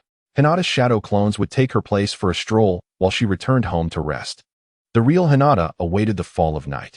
Her goal for today was to wait until the Uchiha clan was annihilated and then steal their secret fire release techniques. Regarding her infiltration of the Uchiha clan, a portion of the Hyuga family's shops was located adjacent to the Uchiha gathering place. Initially, Hinata planned to enter through the back door of the shop, but it seemed too conspicuous. Later, she contemplated digging a secret passage within a shop for a stealthy infiltration. However, with the numerous members of Konoha Zumbu, leaving any trace could easily lead to detection. Ultimately, Hinata devised a plan to enter from outside the village. Due to conflicts and exclusion, the Uchiha clan had been forcibly relocated to the village's outskirts, which also contributed to their discontent and attempts at a coup. Clad in a specially designed chakra-absorbing outfit and wearing a mask, Hinata stealthily approached the village edge from the branches of a tree. The fabric was a unique material she had meticulously sought and enhanced, capable of shielding her presence from external perception or detection of chakra traces, akin to the night garments of martial arts tales. Soon, she maneuvered to the periphery of the Uchiha enclave. where she could faintly see the wall marked with the fan insignia. Just as she was about to act, two figures appeared. Uchiha Madara, you are quite punctual, Uchiha Itachi remarked coldly. The masked Uchiha Obito had little desire for conversation. Let us commence our operation. Each will cover one side, and we shall regroup later. There is something I need your assistance with. Uchiha Itachi hesitated momentarily. In truth, there is one person I do not wish to kill. Uchiha Obito responded with a detached smirk. Your mother? No, Uchiha Itachi said, slightly tilting his head. Her name is Uchiha Izumi. She was not originally a member of the Uchiha clan. After her father's demise, she returned to the Uchiha alongside her mother. Uchiha Obito's tone turned mocking. So she is a childhood companion. I shall ensure her demise is swift and merciful. Anything you find difficult to execute can be entrusted to me. Uchiha Itachi frowned. You old fool, how can you be so frivolous? The young man, Uchiha Obito, suddenly spoke with a chilling tone. I am your ancestor. Show some respect. Humph. Uchiha Itachi maintained a demeanor of skepticism. Meanwhile, Hinata, concealed in the distance atop a tree and utilizing her Byakugan, felt a surge of panic within her. These two were notorious for their lethal prowess. Although merely in his teens, Uchiha Itachi possessed the Mangeki Sharingan, his strength having already ascended to the level of a Kage. Furthermore, the audacious Uchiha Obito, who dared to impersonate Uchiha Madara, had once engaged in battle against the fourth Hokage, Minato Namikaze, and Kushina Uzumaki at the time of Naruto's birth, ultimately leading to the demise of the two formidable figures. While he may have employed some cunning tactics back then, his current abilities are at least mid-tier among the Kage ranks. For someone as diminutive as Hinata, being discovered would spell certain doom. Although she lacked confidence in her ninjutsu skills, she held a firm belief in her research capabilities. This set of chakra-concealing attire had undergone countless rigorous tests, showcasing exceptional quality. As long as she remained silent, detection was impossible. As the first scream pierced the night, the requiem for the demise of the Uchiha was set into motion. With chaos now unleashed, Hinata sprang into action. Her destination was the secret chamber of the Uchiha clan. Having previously fabricated an excuse to visit the Uchiha household, she had already laid the groundwork. The Konoha Police Department. A multitude of skilled members from the Uchiha clan have gathered here. Uchiha Obito has chosen this very location as his starting point, intending to eliminate the formidable adversaries first, leaving the rest to be effortlessly harvested. Who dares approach? A Uchiha man had scarcely uttered the challenge before a kunai pierced through his throat, silencing him forever. Following this, the faint sounds of combat ensued. The illuminated walls became splattered with blood. One individual collapsed by the window, unable to cry out for help or sound the alarm. The lights of the Konoha Police Department flickered and extinguished. Uchiha Izumi, having concluded her village duties, happened to pass by the police station on her way home. She was left dumbfounded, her tricolor dango falling from her hand. A man wearing a mask adorned with black markings lethally thrust a kunai into the throat of an Uchiha uncle who was desperately attempting to flee. Uchiha Izumi's pupils turned crimson as her three-tomo Sharingan activated. Swiftly, shurikens pierced through Uchiha Obito's body. He slightly turned his head, his tone laced with surprise. Oh, your eyes are quite remarkable. Such a lovely face. It's no wonder someone would be reluctant to part with you. Seizing the opportunity, Uchiha Izumi launched a thread kunai, which also penetrated Uchiha Obito's form, embedding itself into the wall. A voice, filled with terror, exclaimed, "How could this be?" Faced with an insurmountable foe, Uchiha Izumi attempted to flee, only to be ensnared by iron chains that pulled her back. A kunai slowly grazed her neck, and then a hand seized her wide-open eyes. I must say, these eyes are exquisite, the lenses remarkably pure. Uchiha Obito had hardly taken a few steps when he encountered Uchiha Itachi on the street. Itachi's expression was stern, his long sword dripping with blood. Uchiha Obito surveyed the surroundings, particularly the walls. He spoke ominously, "Itachi, should anyone attempt to wade through the chaos and intrude, they must be eliminated." Understood. Uchiha Itachi nodded. "Leave none alive." The two swiftly set off, embarking on a comprehensive hunt for all Uchiha clan members. Meanwhile, the once still walls of the street began to tremble. Hinata shed her disguise and swiftly leaped into the thicket. This was a camouflage cloth she had acquired from Naruto. Hidden amidst the foliage, Hinata suddenly crouched down, silently widening her mouth, tears streaming down her cheeks. She was engulfed by a wave of dread. In that fleeting moment, she had believed herself to be discovered. Her heart pounded like a drum, racing to its peak. Yet, she could only hold her breath completely. She could almost hear the sound of her blood surging through her veins. Hinata tightly covered her mouth, fearful of making even the slightest sound. However, her trembling body betrayed her tension and fear. Chapter 11. The Uchiha fire release secret technique acquired Hinata's Byakugan allowed her to perceive the trajectories of the Uchiha slaughter duo. Unfortunately, their movements were far too swift. Evading them proved exceedingly challenging, requiring utmost caution. Who are you? Before he could finish his words, Uchiha Itachi, clad in the dark mask of the Umbu, rushed in. The glint of his blade flickered as several civilians from the Uchiha clan met their tragic demise. Finding the mask cumbersome, Itachi swiftly removed it. On the streets, those who had not yet fallen victim began to flee in panic. Behind them, Itachi struck down one after another, swiftly cleansing the area of life. Those trembling in their homes could not escape the searching gaze of the Sharingan. With a single sword strike, blood blossomed in the air. With another, the light extinguished. With yet another, paper doors shattered. With a final stroke, blood splattered across Itachi's face, rendering him eerily charming.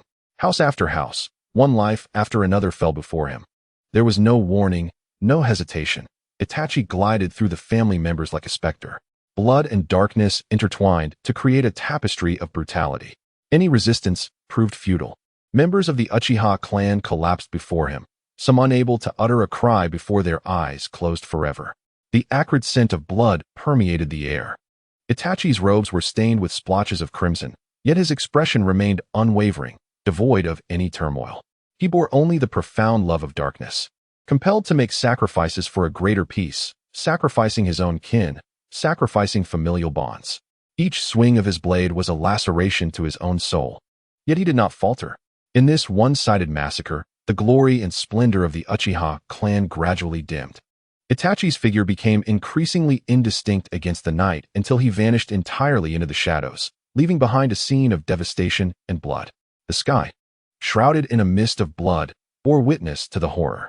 Perched upon a utility pole, Itachi gazed back at the luminous full moon. In a fleeting moment, he leapt into his own home. His father, the leader of the Uchiha clan, the strongest in appearance, awaited him.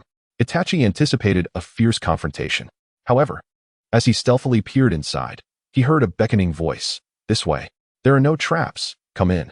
Startled, Itachi recognized his father's voice. He had been discovered. Yet his father urged him to enter. He beheld his parents kneeling on the floor, seemingly prepared for a serene demise. In disbelief, Itachi exclaimed, "Father?" Fugaku, with a melancholic tone, responded, "I do not wish to fight against my own son." "Is that so? You have chosen their side." Itachi hesitated. "Father, mother." Fugaku spoke calmly. "We understand, Itachi." As Itachi slowly raised his blade, Fugaku continued, "Itachi, promise me in the end. Sasuke is entrusted to you." Itachi fell silent for a moment, tears beginning to flow. "I understand." His hand involuntarily trembled. "Do not be afraid. It seems that Fugaku, as always, is imparting a lesson to his son. This is the path you have chosen. In comparison to your suffering, our pain is but a fleeting moment. Even with differing thoughts, I remain proud of you. You are truly a kind-hearted child." With trembling hands gripping the blade and tears streaming down uncontrollably, Uchiha Itachi resolved himself. Raise the sword. Patricide and matricide. Hinata, concealed in the courtyard, observed this scene through her Byakugan. Why did Fugaku not resist? Perhaps he realized that with all his clansmen perished, resistance had become futile. Moreover, he was no match for Itachi, nor for the shadowy figures lurking in the background. It was better to die with dignity. The cries of agony gradually subsided, enveloping the Uchiha clan in a profound silence. They have been slaughtered. Uchiha Itachi retreated to rendezvous with Uchiha Obito. Seizing the opportunity, Hinata entered the household of Sasuke. Her Byakugan scanned the surroundings and quickly detected a hidden chamber. Retrieving several iron picks, she employed her lock-picking skills to unlock the door to the secret room. Inside, she indeed found numerous scrolls, encompassing a variety of ninjutsu techniques. However, most were commonplace or already known in other regions. Hinata picked up a scroll adorned with a red exterior and a fan emblem for examination. She had acquired it. The Great Fireball technique, which gathers chakra in the throat and unleashes a massive fireball from the mouth, propelling enemies away. Ninjutsu rank A. The Phoenix Fire technique, which expels a multitude of small fireballs in all directions, with each flame controlled by chakra, making them exceedingly difficult to evade. Ninjutsu Rank B. The Fire Release, Great Dragon Fire Technique, capable of directly unleashing a gigantic fire dragon to assault foes, differing from the mere linear fire dragon technique. Ninjutsu Rank A. In addition to the overview of the ninjutsu, there are detailed descriptions of hand seals, casting techniques, and points of difficulty. Excellent. Hinata secured the scroll to her back. Just as she intended to depart, she suddenly recalled the eyes of Uchiha Fugaku above. TSK, TSK, TSK. Though uncertain if they were the Manjiki Sharingan, they were undoubtedly formidable Sharingan.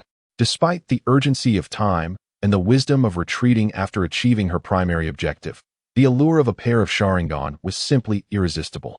One need only look at Orochimaru to comprehend how difficult it is to acquire a pair of Sharingan in times of peace. Now that the Uchiha clan has been annihilated, if she or anyone from the Hyuga clan were to possess the Sharingan, it would undoubtedly solidify the Hyuga clan's standing. Currently, the Hokage refrains from taking action against the Hyuga clan, for although they wield significant influence, their high-end combat power is lacking, unable to produce shadow-level strength. There are upper ninjas, but most are rather mediocre. Should there come a day when Hinata leads the Hyuga clan to ascend, they too may face a fate akin to that of the Uchiha clan. Hyuga Hinata had devised a solution to transform the village into a stronghold of the Hyuga clan. Upon entering the room, she was met with the harrowing scene of Fugaku and Mikoto, blood pooling on the ground. It became apparent that Itachi was indeed a beast. With no time to retrieve the eyes, Hinata sensed an overwhelming aura of malice. There was nowhere safe to hide. She could only conceal herself within a wardrobe. After a few moments, Uchiha Obito burst in, skillfully extracting Fugaku's eyes before departing. Just as Hinata lamented the loss of the Sharingan, regretting her entanglement in this treacherous situation, another figure appeared, Danzo, his head wrapped in white bandages, leaning on a cane. Upon discovering that Fugaku's eyes had been removed, Danzo's furious gaze swept the room, especially towards the wardrobe. Panic-stricken, Hinata held her breath, her body refusing to make even the slightest movement. She needed to act swiftly. Danzo's silhouette vanished into the night. As Hinata understood, this massacre of the Uchiha clan had resulted in the deaths of hundreds. Obito had collected an entire wall of Sharingan, totaling dozens of pairs, while Danzo had only acquired a few. This was likely due to his reluctance to encounter Obito or Itachi, or perhaps Danzo's discerning nature, only desiring those with the three tomo. The limited number of Sharingan was also attributable to the fact that only those among the Uchiha, endowed with remarkable talent and enduring significant emotional trauma, could successfully awaken the Sharingan. Once Danzo had departed, Hinata felt a wave of relief wash over her. However, her spirits suddenly soared as her Byakugan revealed an opportunity. A pair of Sharingan had been left behind, belonging to a girl clad in commoner's attire. She must have awakened her eyes during the massacre, and they bore the three tomo. To awaken such potent eyes at the onset indicated extraordinary talent. This serendipitous find was indeed a testament to the superiority of the Byakugan. Chapter 12. The fortuitous discovery of the three tomo Sharingan. Hinata swiftly darted into a small room. Having once been a player accustomed to bloodshed and violence, she harbored no fear of corpses. She began to examine the lifeless girl on the ground. With her youthful innocence and twin ponytails, it was shocking that such a vibrant life had been extinguished amidst the brutal strife of clan rivalry. This girl had never enrolled in the ninja academy, yet possessed the innate ability to awaken the three tomo. She had been overlooked by both Itachi and Obito, and even Danzo, who kept track of all Sharingan bearers, had never acknowledged her. Thus, this ordinary girl, coupled with a pair of soon-to-be extraordinary Sharingan, ultimately benefited Hinata. She carefully placed the girl's eyes into a vial. This was indeed a premeditated endeavor. Upon reaching the Uchiha clan, one cannot dismiss the potentiality of acquiring the Sharingan. Moreover, with such considerable risks, it is only natural that commensurate rewards must be anticipated. Hinata had contemplated that after a few years of mastering the Leaf Village, she would awaken the Sharingan. Should unforeseen circumstances arise, such as being targeted or even the downfall of her clan, she might find herself betraying the Leaf Village. The future undeniably harbors numerous possibilities and perils. To speak candidly, even now, the danger looms exceedingly large. Hinata clenched her fists, suppressing the tumult of fear and exhilaration within her. As the saying goes, the greater the storm, the more valuable the fish. Having gathered her belongings, Hinata prepared to depart. However, she found herself unable to leave, for outside, Naruto happened to arrive just then. Simultaneously, Itachi was hastening back. Sasuke, after school, did not return home directly, but ventured to the wooded outskirts of the village to practice shuriken throwing. Upon his return, he was taken aback. The Uchiha residential area, usually aglow with lights, was now engulfed in darkness. Suddenly, he was confronted with a scene of corpses strewn across the ground. What has transpired? Sasuke, in shock, stammered as he rushed home, pushing open the door only to be met with the sight of lifeless bodies and the unexpected appearance of Itachi. He cried out, "Brother, what has happened to father and mother? Why? How could this be? Who did this?" Without mercy, Itachi hurled a shuriken that grazed Sasuke's shoulder, inflicting pain. He then coldly intoned, "My foolish younger brother, the Mangeki Sharingan. Activate the Genjutsu, Tsukuyami." Sasuke was compelled to witness the entire tragic massacre of the Uchiha clan, the countless deaths, and the demise of his parents. In despair, he clasped his head with both hands, utterly shattered. He implored Itachi to cease, ultimately collapsing to the ground. "Why? Why must you do this, brother?"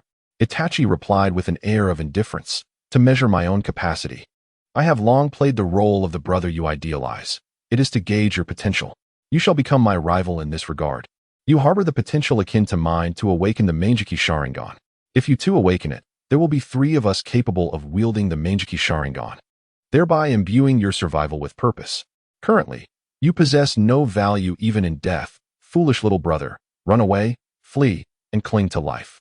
In the future, come before me with eyes akin to mine." With that, Itachi turned and swiftly departed. Meanwhile, a despondent Sasuke, fueled by rage, activated his own Sharingan, One Tomo. As he beheld Itachi's retreating figure, he sought to retaliate, hurling several kunai. Itachi, taken aback by Sasuke's profound sorrow and newfound ability to resist, deflected the kunai with his sword, inadvertently causing one to strike and dislodge the Leaf Village forehead protector. Uchiha Itachi donned his headband, turning to glance at Sasuke, unable to suppress his tears. No matter how callous his words, Sasuke remained his beloved brother. Yet, he could no longer offer Sasuke any glimmer of hope. With a swift motion, he defaced the Hokage symbol on the headband. From that moment forth, he became a rogue ninja of Konoha. "My foolish brother," he lamented. "To attain the Mangeki Sharingan, you must sacrifice your most cherished friend." Ultimately, Sasuke could not withstand the overwhelming sorrow and collapsed to the ground, losing consciousness. As Itachi met with Obito and departed from Konoha, Hinata prepared to leave, only to find her escape thwarted. A multitude of Konoha's Umbu members surrounded the Uchiha clan's residential area. They began dousing the ground, collecting bodies, and clearing the scene.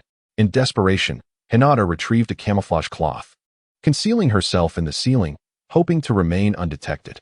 She witnessed the Umbu dragging the body of a girl outside and drawing outlines on the ground. As the Umbu gradually finished their grim task, dawn approached. Hinata fervently prayed that her shadow clone could endure a little longer without being discovered. Simultaneously, she was determined not to be captured. Failure would mean utter ruin. At last, when the majority of the Umbu had departed, leaving only a few behind, Hinata seized an opportunity and slipped out. In the gentle morning light, she walked slowly and steadily towards the outskirts of the Uchiha enclave. According to her calculations, the timing should be just right. However, Hinata's hopes were dashed when an Umbu member in a mask appeared behind her and softly commanded, "Halt." Panic surged within her, yet she clung to a sliver of hope. As a young girl, she could simply claim to have taken a wrong turn. Hinata slowly turned to face the Umbu ninja, her mind racing through various possibilities. The Umbu regarded the adorable girl in a kimono. Ordinarily, she would pose no threat. But this was the world of ninjas. Many at the age of 7 were already renowned shinobi, like Kakashi. Particularly, this girl had recently garnered attention at the Ninja Academy, showcasing remarkable talent. Thus, she could not be dismissed as an ordinary child, but rather as someone of Kakashi's caliber. Yet at 7, her abilities were likely limited to that of a genin, posing minimal risk. Therefore, it was prudent to interrogate her, ensuring no details were overlooked. Suddenly, the Umbu reconsidered his approach, recalling the words of Hisashi Hyuga before joining the Umbu. "From this day forth, you are to join the Umbu, but remember, you are a Konoha ninja and also a member of the Hyuga clan. Do not forget your identity." As a branch family member, he understood the weight of those words. Thus, he softened his tone and said, "Ah, it is Miss Hinata. However, Miss Hinata truly has a penchant for donning exquisite garments. Previously, during her return home, she often observed herself alongside other girls shopping for beautiful attire." Upon hearing such a tone, Hinata promptly relinquished the various clumsy excuses that had occupied her mind. She surmised that the speaker was a member of the Hyuga clan, hence the manner of address and tone. With a sweet smile, she remarked, "I simply wished to find Sasuke to play, but I was taken aback to find no one here. I felt a bit frightened, so I thought of returning, only to unexpectedly encounter you." The Hyuga Anbu pondered that perhaps Hinata harbored feelings for Sasuke, deliberately dressing beautifully to catch his eye. This explanation seemed plausible and posed little risk. Consequently, the Hyuga Anbu gently suggested, "There has been a minor incident here today. Perhaps it would be best for you to enjoy your time elsewhere." "All right," Hinata cheerfully replied, then calmly departed from the area. Fortunately, in her moment of urgency, she had cleverly concealed the Uchiha scroll and the Sharingan within the obi of her kimono. Her affinity for lovely garments lent an air of naturalness to her actions. Moreover, she was fortuitous to encounter a ninja from the Hyuga clan's Anbu. It was only when she had completely distanced herself from the Uchiha district that Hinata found a secluded spot to exhale deeply in relief. Next, she would focus on mastering fire release techniques and embark on the path of strength. Once she had honed her skills, she would venture to the secret ancestral grounds of the Uchiha to uncover the mysteries that lay hidden there. Upon returning home through a small door and reuniting with her shadow clone, Hinata finally felt a sense of tranquility. Chapter 13. Overwhelming the two pillars. Hinata dispelled her shadow clone technique. Suddenly, a peculiar sensation surged within her, a memory from the clone. The clone had enjoyed a sumptuous dinner the previous night, indulged in a bath, and had a restful sleep. The experience even revitalized the sleepless Hinata. With continuous physical training, her chakra reserves were steadily increasing. Training through shadow clones heightened efficiency. The clone could train while the original enjoyed leisure activities. The multiple shadow clone technique was a desire to master. By the standards of cultivation, one could say she was already a practitioner in the chi refinement stage. Hinata's mother, Hinata Spring, had prepared breakfast and school supplies for her. Hinata mused to herself how perfect everything was, and continued her life as a diligent elementary school student, leaving one shadow clone to practice Uchiha fire release techniques while she set out. Upon arriving at school, Hinata noticed that Uchiha Sasuke was absent from class that day. The teachers did not mention his absence, but a few classmates were whispering amongst themselves. "Did you hear? The Uchiha clan was wiped out. What kind of deranged person could commit such an atrocity? I heard it was rogue ninjas from another village attempting to seize the Sharingan. How terrifying." Now, the Uchiha clan is left with only Sasuke, who is pitifully alone. Naruto remains silent, seemingly reflecting on his own background through these words. Sakura and Ino, upon the end of classes, abandon Hinata to seek out Sasuke. Whether they intend to visit or console him remains unclear. Hinata returns home to continue her training. Already aware of her future self, she remains indifferent to the annihilation of the Uchiha clan, thanks to the peculiar customs of the Hyuga clan, which make it quite difficult to be targeted on such a level. Days later, Sasuke returns to school, but from that moment on, he wears no smile. His face cold and expression fierce.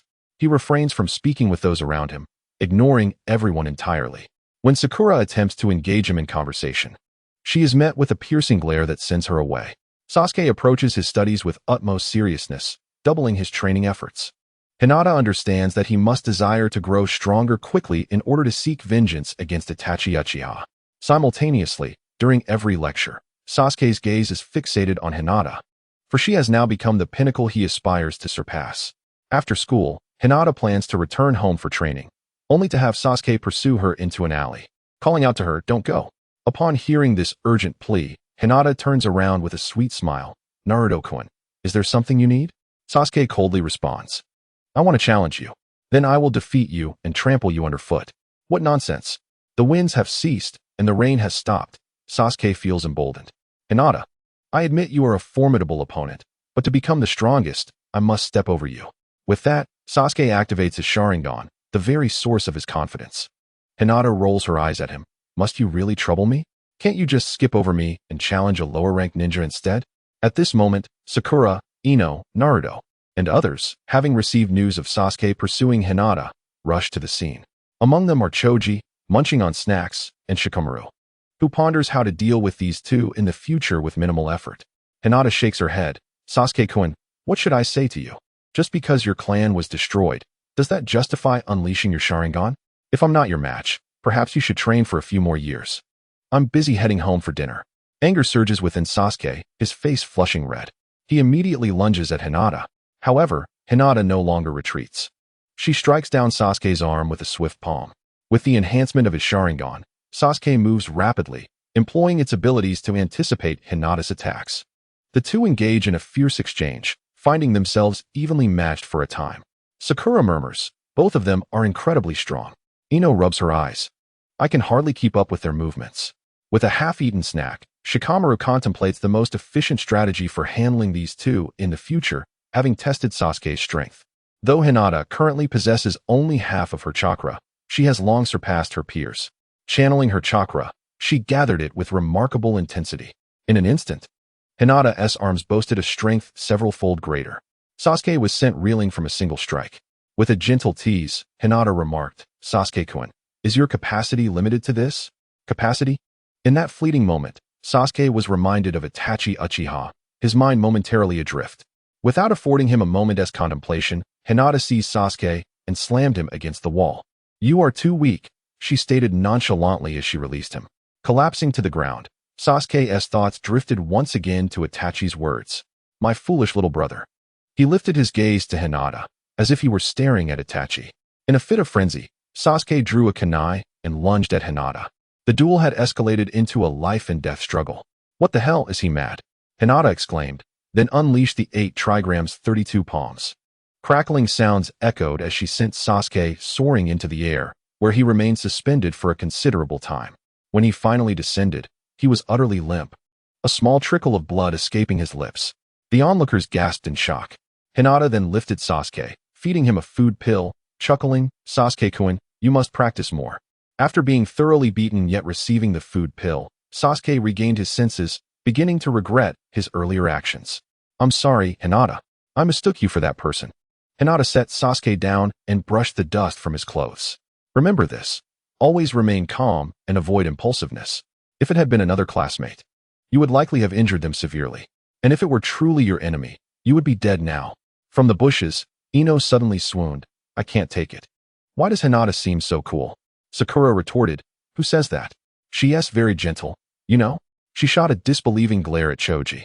Choji, with a pleasant demeanor, replied. Ah, yes. Defeated, Sasuke turned and walked away decisively. Although Hinata was right, he felt an undeniable irritation. He sensed Hinata's condescending tone, treating him as if he were merely a child. How absurd. Though the Uchiha clan had been annihilated, Sasuke, as the sole heir, inherited all their assets. He sold a significant portion of the family's enterprises to the village, acquiring a substantial sum of money. He saved most of it, using a portion to construct various training facilities. At times, he felt that speaking was a waste of time. He needed to dedicate every moment to training, aspiring to become the strongest. If he could not even defeat someone like Hinata from the Ninja Academy, what hope could he have for revenge? He must not underestimate anyone. To my surprise, I am still called Second Pillar, such a foolish nickname. Regarding Sasuke's actions, Hinata paid them no mind. She continued her training, focusing on refining her body and accumulating chakra.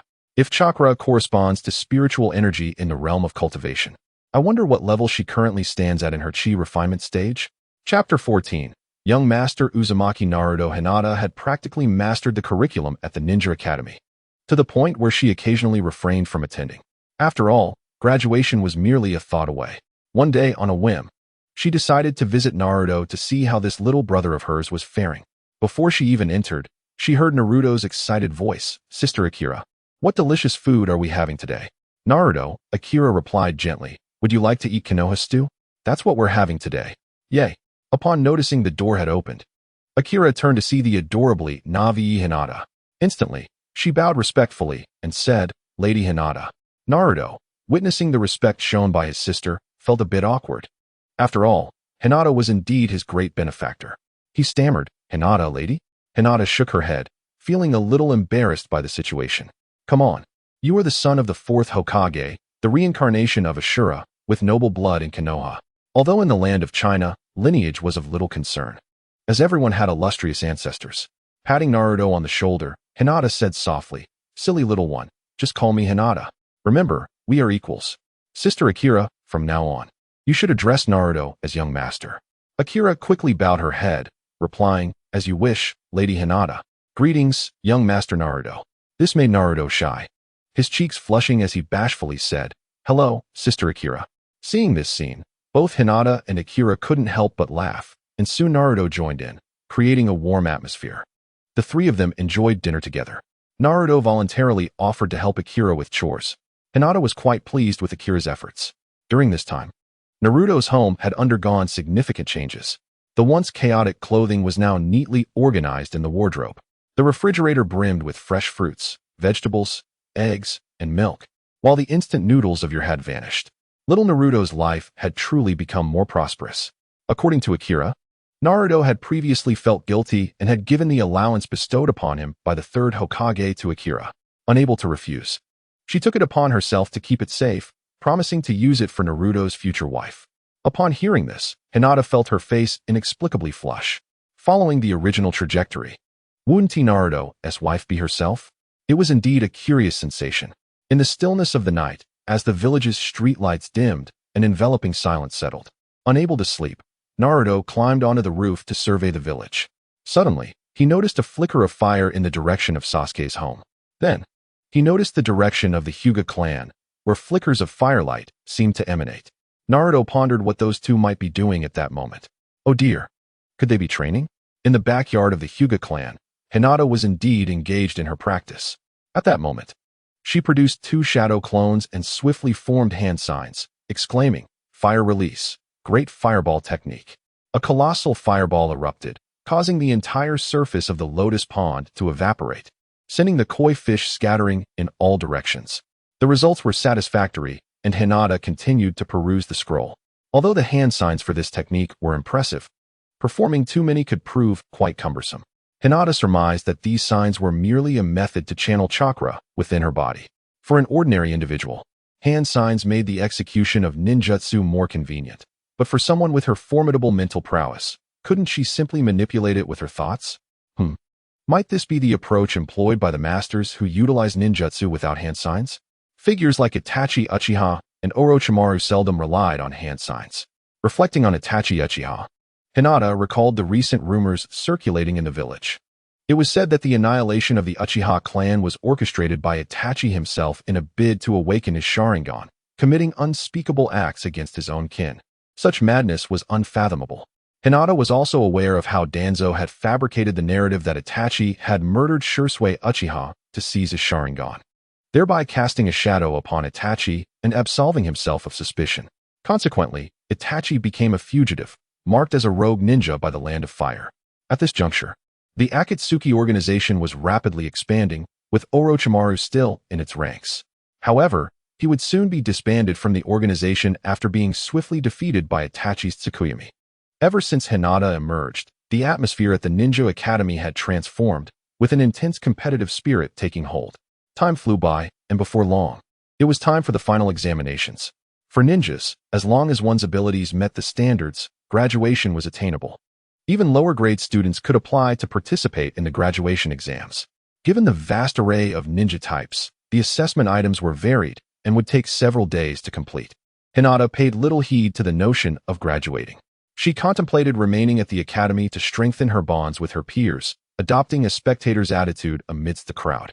She observed which sixth-year seniors were graduating and who among them might be held back. Irika was poised to call students for testing with the roster in hand when a dashing young boy stepped forward from the crowd. Itachi Uchiha, with a confident demeanor. He addressed Irika. "Irika-sensei, I wish to participate in the graduation exam. May I?" Irika hesitated for a moment, recalling that Sasuke indeed possessed the requisite skills for graduation. And he nodded in affirmation. As long as any assessment item was rated adequately, graduation was assured. Subsequently, amidst the astonished gazes of the onlookers, Sasuke rapidly formed hand signs: serpent, horse, monkey, rat, tiger. Low shouted, "Fire release, great fireball technique." The other teachers present were momentarily stunned. This cohort of students was exceptionally formidable. What grade were they in? They had already mastered advanced ninjutsu. Truly, they were prodigies.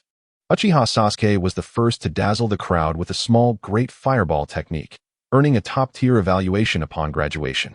The girls exclaimed, "Sasuke is so handsome. Oh, how we adore you. Long live Sasuke." Amidst the cheers, Sasuke remained expressionless, exuding coolness as he tied the Leaf Village forehead protector around his brow. He glanced at Hinata, as if to say, "What have you got to compare against me now?" CHG, munching on chips, seemed to have an epiphany as he nudged Hinata. "Hey, Hinata. It seems like Sasuke is looking down on you." Hinata shot a glare at CHG, muttering, "Why do you have to say that?" Shikamaru, with his hands behind his head, appeared indifferent.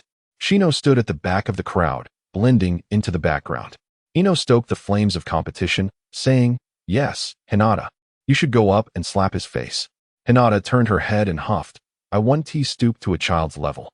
Otherwise, he'll just grow bolder." At that moment, Sakura also participated in the graduation exam, successfully passing the illusion test and receiving a top-tier evaluation, thereby graduating. Ino's eyes widened in surprise. "Oh my. I can do it too. Hinata, watch closely. I will surely surpass Sakura." With that, Ino boldly approached, finding a teacher supervising the illusion test, and ultimately received the same evaluation as Sakura. Sakura cheerfully said, "Congratulations, Ino." Ino, however, was not pleased. Clenching her fists, she turned to Hinata for validation. "Is this fair? I come from a distinguished family of illusionists, yet I am on par with this wide forehead." Hinata comforted her, saying, "But Sakura works very hard. She is not as leisurely as you." Suddenly, Ino boasted, "Sakura, did you see? This is the difference between a genius and you. I only need to exert a little effort to reach your limits." Sakura retorted, "Humph, let us see who becomes a nin first." Chapter 15. This cohort of students is remarkably strong at this moment. Neji cast a glance at Hinata, with Sasuke leading the way. He couldn't contain himself and joined the graduation exam as well. 8 trigrams, 32 palms. Top-tier taijutsu. Although Neji was not as handsome as Sasuke, and his family's status was not as high, he too was met with cheers from female classmates. "Neji is amazing." Neji responded with a gentle smile. Hinata and Tintin approached almost simultaneously. "Congratulations, Neji and II." "Congratulations, Neji." The two girls exchanged glances, and Hinata suddenly felt a strange sensation. Neji surveyed the testing scene and said, "Hinata, aren't you going to participate in the exam? With your abilities, you could easily excel." Hinata hadn't anticipated so many of the 12 little strong would graduate ahead of the original timeline. Neji and I still need to observe a bit longer. Next, Choji, Shino, Inazuka Kiba, and others successfully graduated, receiving their forehead protectors. Even Rock Lee accomplished his graduation in taijutsu. Only Hinata, Naruto, and Shikamaru remained among the 12 young ninjas. Hinata was prepared to take her turn, while Shikamaru seemed entirely indifferent. Naruto attempted his test, but failed miserably. His shadow clone technique was so inept it resembled a dog lying on the ground, tongue out. Irika, despite any inclination to protect him, had no choice but to declare him unqualified. Mizuki, standing nearby, jested, "No wonder he is Irika-sensei's student." Hinata gazed at the despondent Naruto, understanding that his current failure was due to the 5-element seal placed upon him by Orochimaru, rendering him incapable of properly manifesting chakra, except when utilizing the Nine-Tails chakra. Thus, despite his potential, he struggled to demonstrate it, becoming the lowest achiever. With a playful smile, Hinata remarked, "Shikamaru, it's your turn. The teacher is calling for you." Shikamaru, startled from his daydreaming, began to look around, but ultimately found no one calling for him. He retorted, "Little Hinata, don't tease me." At that moment, Choji and Ino approached. Ino threatened, "Shikamaru, hurry up and take the graduation exam. Otherwise, how can our Ino Shikicho team function?" Shikamaru shrugged. "We have several years ahead to laze around. Why rush to graduate? You're eager to join the workforce, are you? The world of ninjas is harsh, where one misstep can lead to dire consequences. Besides, the Nara family is not limited to just me." Choji pondered aloud. "Actually, you're the only one from our class. If you don't go, we'll have to wait for your graduation." Ino, infuriated, yanked Shikamaru by the ear, dragging him to the examination room. The daughter of the Yamanaka clan was quite formidable, causing the proctor to furrow his brow. "Nara Shikamaru, please commence your performance." Shikamaru, realizing that failing to graduate would likely result in a beating from Ino and a bout of binge eating from Choji. Not to mention the scorn from his father and the nagging from his mother. Thought about how embarrassing it would be to not graduate while others had. Imagining his mother lamenting, "Why did I give birth to such a useless child?" He concluded that failing to graduate would bring about more trouble. The shadow binding technique was undoubtedly a skill he could manage. Without hesitation, he executed the shadow clone technique. Successfully passing, he graduated. Shikamaru, Ino, and Choji departed together, naturally forming a ninja team. Now, all eyes turned to Hinata, especially since Naruto had become the lowest achiever. However, Hinata had yet to make her move. With most of the 12 young ninjas nearing graduation, she felt there was no need to linger in school any longer. "Go, Hinata!" Sakura and Ino cheered. Sasuke chimed in. "Hinata-chan, don't let nerves cause you to falter." Naruto retorted, "Absolutely not. Hinata is the most exceptional." Hinata had found a jutsu instructor. In her modesty, she chose the shadow clone technique. The proctor, with a flourish of his pen, declared, "Grade, perfect." Hinata covered her face, perspiring. She had originally intended to learn to control the shadow clones like Shikamaru. Little did she know, her prowess was indeed remarkable. Perhaps her frequent use of such advanced ninjutsu had ingrained muscle memory within her. Alas, her desire for modesty was thwarted by her own capabilities. At that moment, a group of teachers approached Irika. "Congratulations, Irika-sensei. Who would have thought that even with the lower grades, you could have 8 students graduate simultaneously? That's phenomenal. This was a record of brilliance in the history of the Ninja Academy. You are truly the gold standard among teachers." Irika beamed with pride and raised his thumb to his students, exclaiming, "You are the finest class I have ever taught." Hinata felt joy swell within her, surprised to hear such praise from her teacher. In contrast, her previous teachers would lament, "You are undoubtedly the worst class I've ever had." There is no harm in comparison. Beside them, Mizuki, although also teaching lower grades, had no students graduating. This was typically expected, as only prodigies could skip grades. However, with Irika's success as a backdrop, he felt an overwhelming rage. Why was that? As a teacher, he believed he surpassed Irika in every aspect. His skills in ninjutsu and intellect were both superior. Having grown up alongside Irika, and being slightly older, he could not fathom why Irika was able to cultivate so many geniuses while he had none. Even just one would suffice, as long as it exceeded the previous standards. The reality was a stinging embarrassment. The accolades bestowed upon Irika were a bitter mockery to Mizuki. He felt a surge of frustration. Meanwhile, Naruto, feeling despondent, quietly slipped away to a secluded spot and began to weep. Observing this, Mizuki concocted a scheme. He recalled a past mission where he had assisted a wounded teammate, alleviating their suffering. This scene had caught the attention of Orochimaru, who admired such talent and bestowed upon Mizuki a cursed seal, saying, "This is a gift from me. Should you be interested, seek me out." Mizuki thought to himself that the village of Konoha held little promise for the future. After all, he had finally become a teacher, only to be perpetually overshadowed by an orphan like Irika. As the sun set, Naruto sat alone on a terrace, engulfed in sorrow. Mizuki leapt up beside him and consoled. "Little Naruto, you are the illustrious Jinchuriki, yet you are looked down upon. Why not escape the village with me? Beyond these walls, many will revere you. You could become a leader, a hero." Naruto struggled to comprehend the essence of a Jinchuriki. "I would never betray my village."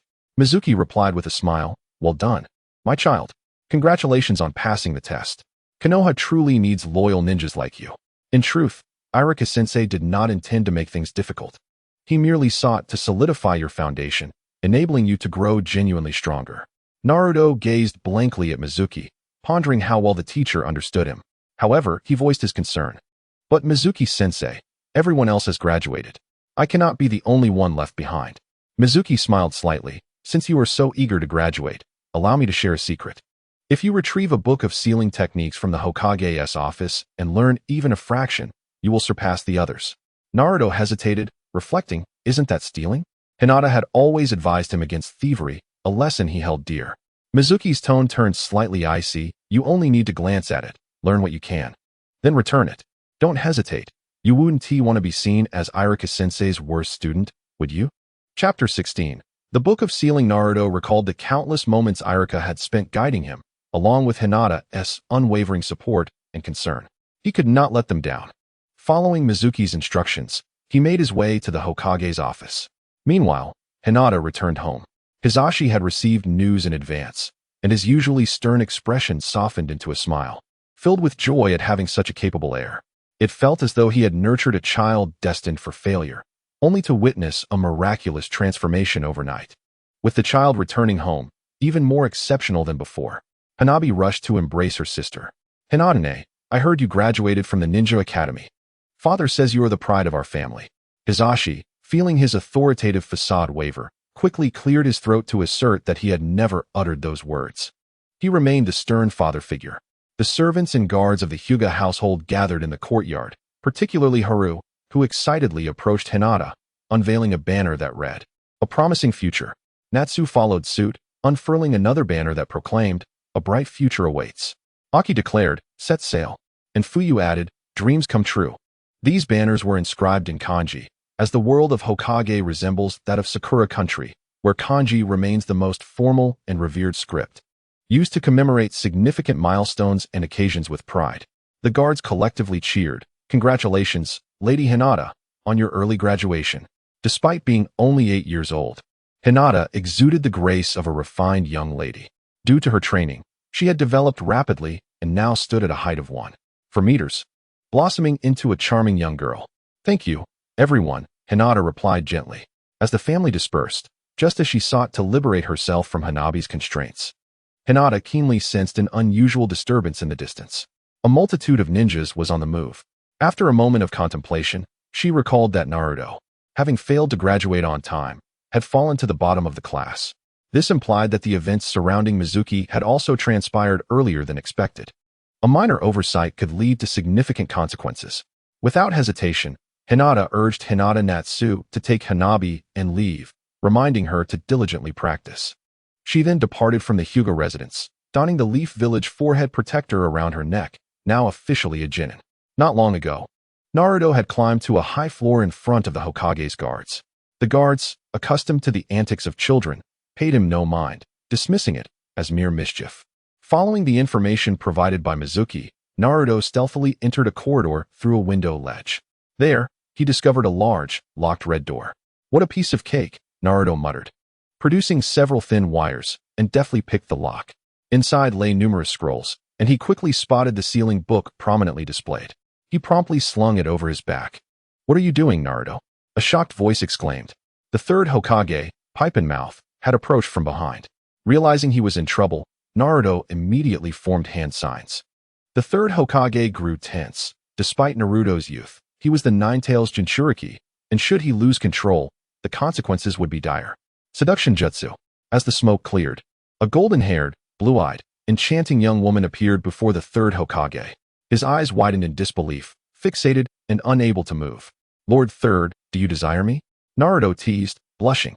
The third Hokage could no longer contain himself, blood gushing from his nose, and he fell backward, rendered unable to stand due to his frail condition and excessive blood loss. Who could have imagined that after decades, such a scene would unfold again? Seizing the opportunity, Naruto fled with the scroll. It took a while for the third Hokage to regain his composure. He immediately summoned the guards, declaring that someone had stolen the treasured sealing book, personally sealed by the first Hokage, and instructed them to gather reinforcements. Soon, a large group of ninjas assembled. Upon hearing about the rogue ninja who had pilfered the sealing book, they were incensed. For the younger ninjas, the moment to earn their merits had arrived. The one capable of stealing the sealing book must surely be a formidable opponent from another village. This was a significant accomplishment. However, upon discovering that the thief was Naruto, the crowd's anger surged. This time, it could not be dismissed as mere mischief. That boy must be captured and severely punished. Whispers circulated among them, suggesting that it was time to teach the fox a lesson. In a nearby building, Mizuki found Irika and exclaimed, "Irika, we have a crisis. Naruto, harboring resentment for not graduating, has stolen the sealing book and fled the village." He headed that way.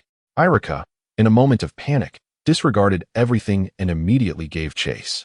He thought that if he could catch Naruto in time and return the sealing book, it wouldn't be a significant issue. However, once he left the village, he would become a genuine rogue ninja, and Naruto's life would be irrevocably ruined. Foolishness, Shimizu mused. Once he eliminated these two simpletons, he could claim the sealing book for himself. Even if he failed in his training, he could present it to Orochimaru as a gift. After some time, a drenched in sweat Irika, relying on his experience, located Naruto in a small grove. At that moment, Naruto was engrossed in reading the sealing book. The multi-shadow clone technique, like this, and this, and this. What is this? It starts with a technique I'm not proficient in. Iruka approached, furious. Hey, Naruto. What are you doing? Naruto scratched his head, saying, hee, I got caught, huh? I'm learning a jutsu. Teacher Shimizu said that once I master it, I'll graduate smoothly. Iruka suddenly realized that Shimizu was the one stirring trouble. This was bad. Countless shurikens were shot towards Iruka and Naruto. Iruka swiftly pushed Naruto aside, shielding his own chest, sustaining multiple injuries in the process. Shimizu stood atop a tree branch, sneering, Naruto, hand over the item to me, and I can still take you with me. Iruka urgently interjected, no, Naruto. Shimizu is using you to steal the sealing book. This item is dangerous and must not leave the village. Shimizu taunted, Naruto. Iruka is the one deceiving you. He doesn't want you to grow stronger because you are his enemy. Do you know why the villagers despise you? Because you harbor the nine-tails fox within you, a creature that once wreaked havoc in Konoha and even killed Iruka's parents. The villagers, including Iruka, are your foes. While I am genuinely here to help you. As he spoke, he drew a large shuriken from his back. Iruka shouted, Baka, shut up. Shimizu continued to mock, Naruto. Iruka has always hated you. He often says he wishes he could kill you, and I am his good brother. Naruto trembled with rage, chakra surging within him. Seeing that his words had failed to sway Naruto, Shimizu hurled the large shuriken. Remembering the third Hokage's teachings, Iruka bravely stepped forward, using his back to shield Naruto. As Iruka's blood splattered across Naruto's face, Naruto comprehended fully who the true ally was. His singular thought was to flee. He could not allow Shimizu to capture him. Watching Naruto sprint away, Shimizu gave chase. In the Hokage's office, the third Hokage anxiously gazed into the crystal ball, realizing that Shimizu was causing chaos. He murmured to himself, this boy is more volatile than ever. If he breaks the seal within him, it would be disastrous. The Nine Tails would wreak havoc again. And given the current state of the village, everyone would suffer. However, given Naruto's innate talent, such a scenario seems rather improbable. One can only hope not to further torment his weary body. In the grove, Hinata arrived just in time to rescue Iruka, offering him a soldier pill. She urgently inquired, where are Naruto and the sealing scroll? Chapter 17. The forbidden technique in hand. In response to her question, Iruka refrained from elaborating. He pulled Hinata behind him, asserting, Hinata, I am your teacher. It is not your place, as a fresh graduate, to confront villains. Stay hidden here, and when reinforcements arrive, relay my message to them. I understand your anxiety, but you must trust your teacher. Hinata wished to protest, but Iruka insisted, such matters are best left to me. With great effort, despite his injuries, he leaped onto the trees. On the other side of the forest, Naruto, carrying the scroll, hopped nimbly among the branches like a great frog. Iruka called out urgently from behind, Naruto, hand over the scroll. If you return it, there will be no trouble. At that moment, Iruka exerted himself and reached Naruto, only to be sent flying by a knee strike. Iruka, in disbelief, exclaimed, how could you know I am not Iruka? Transforming into Mizuki at that instant. Meanwhile, Naruto, slumped on the ground, clutched his wound and weakly replied, because I am Iruka. He then transformed into Iruka's likeness. Hinata, having pinpointed several locations through her Byakugan, devised a plan. She would throw explosive kunai to trap Mizuki, incapacitate him with the 8 trigrams palm, and finally incinerate him with fire release techniques. It seemed flawless.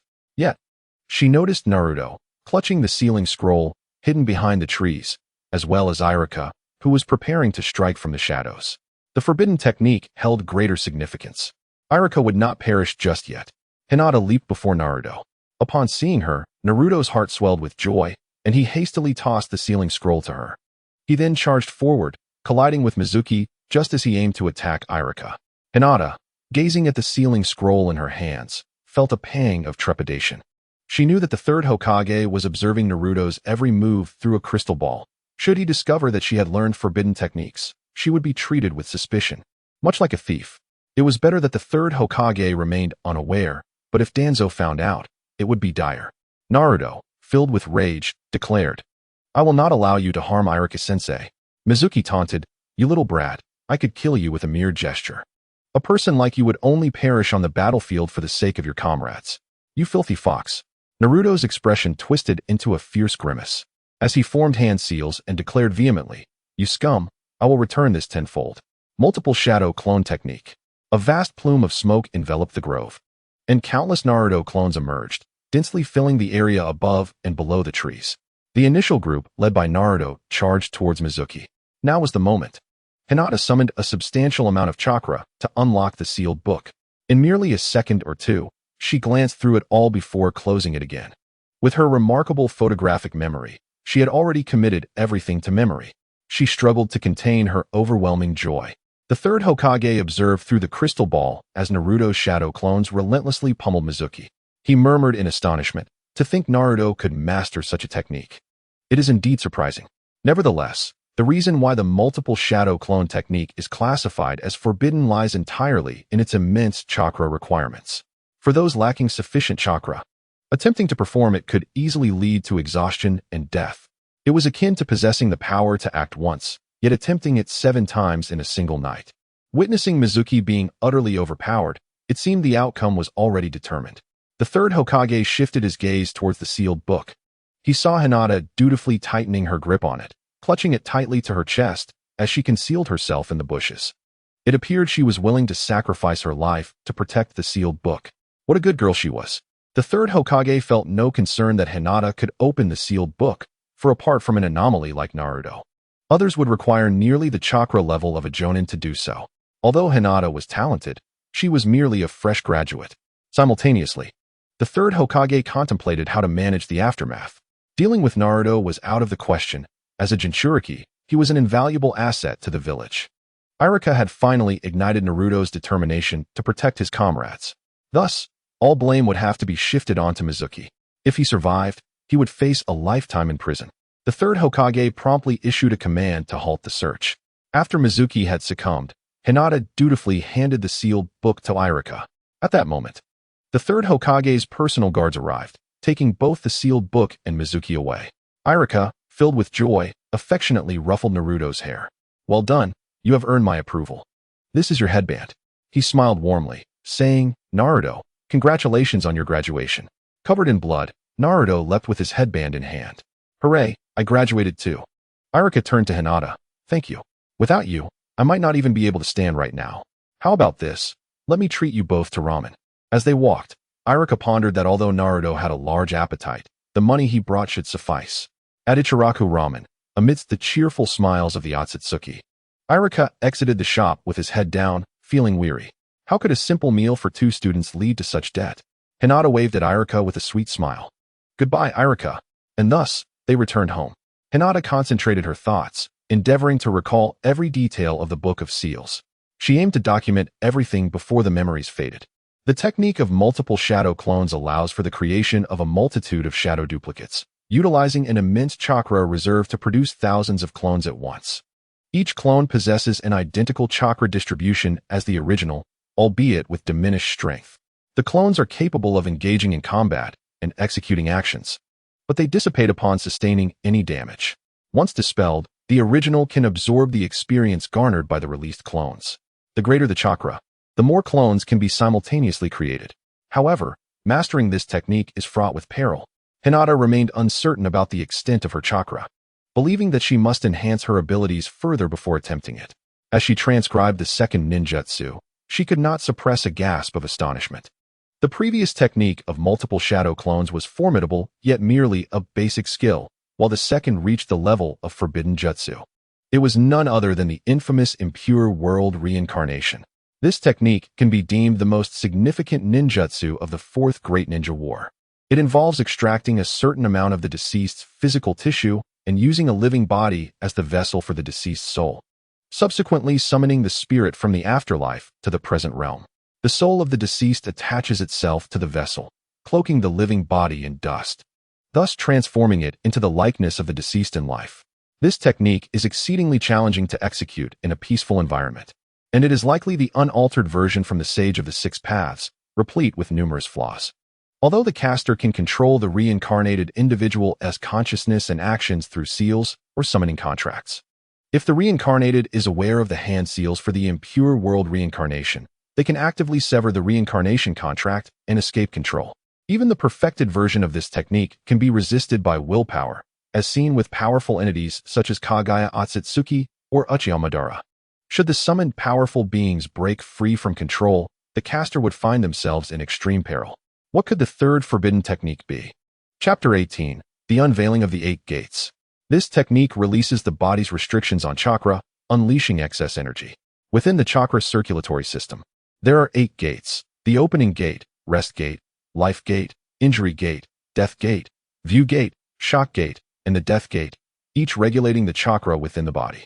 The 8 gates technique allows for the forcible transcendence of these limitations, thus unleashing an individual's innate potential, exponentially amplifying their strength. For a physical practitioner like Hinata, the 8 gates undoubtedly aligns with her expertise, enabling her to wield unparalleled power and execute overwhelming strikes. However, Hinata sensed that mastering this technique would be an arduous endeavor. As Might Guy's father, Might Dewey, took 2 decades to fully comprehend it. The mutual explosive tag technique is a level infinite explosive ninjutsu. It continuously summons explosive tags to trigger a series of concentrated detonations at designated points. Upon encountering a target, it will incessantly detonate until the objective is reduced to ashes, reminiscent of the bomb eradication from a previous life. This device, if it were to lag even slightly, could result in the user's own destruction. Thus, Senjutobarama is typically employed in conjunction with the Edo Tensei technique. Contemplating this, Hinata feels a profound sorrow for Senjutobarama. Despite his relentless efforts to develop numerous forbidden techniques to combat the malevolent Uchiha clan, all but water release have been deemed forbidden by his elder brother, Senju Hashirama. Such a situation is undoubtedly stifling. It is imperative to have an exceptional successor to carry forth his legacy. The Shiki F Gene technique, originating from the Uzumaki clan, is an extraordinarily potent sealing jutsu. The practitioner pays the price of their own life to summon the Shinigami, who seals the opponent. The specific sequence of hand seals is snake, boar, horse, dog, rat, rooster, noon, and then the hands are brought together in prayer. This summons the Shinigami, who will sever the target's soul with a blade and consume it, thereby sealing the target's essence. The size of the sealed soul is determined by the practitioner, and those ensnared by the Shiki F gene are rendered incapable of utilizing their techniques. This maneuver was later employed by the third Hokage against Orochimaru. In executing this technique, the practitioner enters into a pact with the Shinigami, sacrificing their own soul.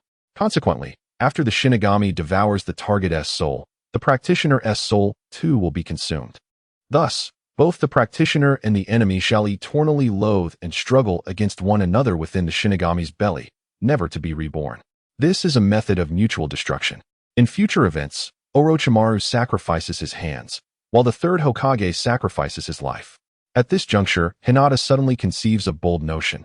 If preparations commence now, could she inherit the title of Hokage upon the third's demise? The four-symbol seal employs the cyclical nature of the four symbols to encapsulate malevolent forces within a powerful sealing technique. This seal leaves a mark on the human body or other objects, capable of imprisoning formidable foes for an extended duration within the chosen vessel. Hinata muses that if she masters this technique, she might be able to seal a tailed beast within herself, utilizing chakra as recklessly as Naruto does, squeezing the 9 tails for its power. Yet, such a feat seems implausible. However, the strength of the sealing technique hinges upon the practitioner. The greater the practitioner's power, the more enduring and robust the seal will be. To subdue a tailed beast, Hinata must possess commensurate strength. During the 9 tails rampage, Minato employed the double 4-symbol seal, creating an 8-trigram seal to firmly confine the 9 tails within Naruto. Subsequently, Orochimaru added an additional layer of 5-element seal for extra assurance, a triple safeguard. Thus, Naruto found himself in a dire predicament. Should Hinata, in the future, attain formidable Sharingan prowess, could she possibly release the 9 tails within Naruto and control it herself? How wicked indeed. With a slight smirk, Hinata continues to inscribe her thoughts. Ultimately, she did not uncover the technique of Flying Thunder God. Upon reflection, it is understandable. While the Flying Thunder God technique is formidable, it does not inflict significant harm upon the practitioner, nor does it pose a mortal threat. The primary challenge lies in its complexity. Without innate talent, mastering such space-time ninjutsu is virtually impossible. It is truly unfortunate. If only her current abilities were not so lacking. Otherwise, Hinata would have wished to summon the 4th Hokage through the reanimation jutsu, eager to learn from him directly. However, to achieve this, one must devise a means to liberate the fourth soul from the clutches of the Shinigami. The difficulty of such an endeavor is beyond imagination. After graduating from the Ninja Academy, there will be an extended period of free time, akin to a vacation. This time primarily serves to facilitate the transition of responsibilities from the Jonin, ensuring that enough ninjas are available to guide the newly graduated Genin. Depending on the number of graduates, the coordination of these tasks varies in difficulty, but it will not exceed 3 months. This year's graduation class is notably larger. New ninja teams typically consist of 1 Jonin and 3 Genin. Due to the lower number of female ninjas, these teams often comprise 1 female and 2 males. Under the guidance and leadership of their Jonin sensei, the Genin become operational units, executing various missions. Once promoted to Chunin, they gain the freedom to team up with others, signifying their true graduation. Beyond the confines of the hidden village, they may pursue various professions. For instance, Irika is a Chunin engaged in education. Once everything is settled in the village, the registration process begins. Following registration, teams are formed, and new Jonin instructors are selected. Hinata is uncertain of who her teammates and instructor will be, as the fluctuations in the timeline render all possibilities viable. Lacking a sense of belonging, she finds her vacation rather dull. Suddenly, a spark of inspiration strikes her. Why not embark on a spontaneous journey? As for the destination, she recalls how Jiraiya, without a contract, utilized space-time ninjutsu and summoning techniques, ultimately arriving at Mount Myaboku. From that point onward, he trained there and became one of the legendary 3 of Konohagakure. If she could attain Sage Mode, it would be a remarkable leap forward. However, such actions could potentially transport one to unforeseen locations. Yet, based on Jiraiya's experience, it seems that the process is not entirely random. Jiraiya had a connection to Mount Myaboku, which explains his arrival there. The Hyuga clan, being overly reliant on their Byakugan and Taijutsu, typically do not utilize summoning beasts. Perhaps, with just a slight endeavor, she might reach her destined place and form a contract with a summoning beast of significance. Resolute in her decision, she informs her family of her intention to travel for a while. Hinata then makes her way to the family courtyard, where Hinata Haru begins to arrange for the protection and provisions for the young lady's journey. In their imagination, Hinata was expected to traverse numerous locales, savoring the scenic beauty, immersing herself in local customs, and indulging in a variety of culinary delights. However, she suddenly became enthralled. Observing her, they saw Hinata bite her fingertip and commence a series of hand seals. Boar, dog, rooster, monkey, sheep. With a decisive slap upon the ground, she declared, summoning technique. Black runes radiated outward. Following a puff of white smoke, Hinata vanished without a trace. Hyuga Haru and Hyuga Fuyu exchanged bewildered glances. When did the young lady acquire a summoning beast? Surely, she did not. Master, we have a situation. After a disorienting moment, the spatial transfer concluded. Hinata gazed around in astonishment. She found herself amidst a vibrant, lush tropical rainforest. Dense canopies wove together to form a verdant tapestry overhead, sunlight streaming through the leaves, casting dappled shadows, while the humid air was imbued with the fresh scents of earth and flora. In the distance, a waterfall cascaded down a towering cliff, producing a thunderous roar. Chapter 19, Dragon-S Cave. The scene before Hinata led her to ponder if this could indeed be the fabled Myaboku mountain. Yet, the flora seemed inconsistent with that notion, lacking the presence of large insects and amphibians. Dragon-S Cave? She hadn't yet spotted any caverns. The wetbone forest? While the humidity was palpable, it did not exude the ominous aura she anticipated. As Hinata focused her chakra, she sensed a mysterious force attempting to draw near. Could it be the legendary natural energy? With a flurry of questions in her mind, and to avoid attracting attention, Hinata transformed into a petite deer and bounded into the distance. Unbeknownst to her, she arrived at a concealed sanctuary.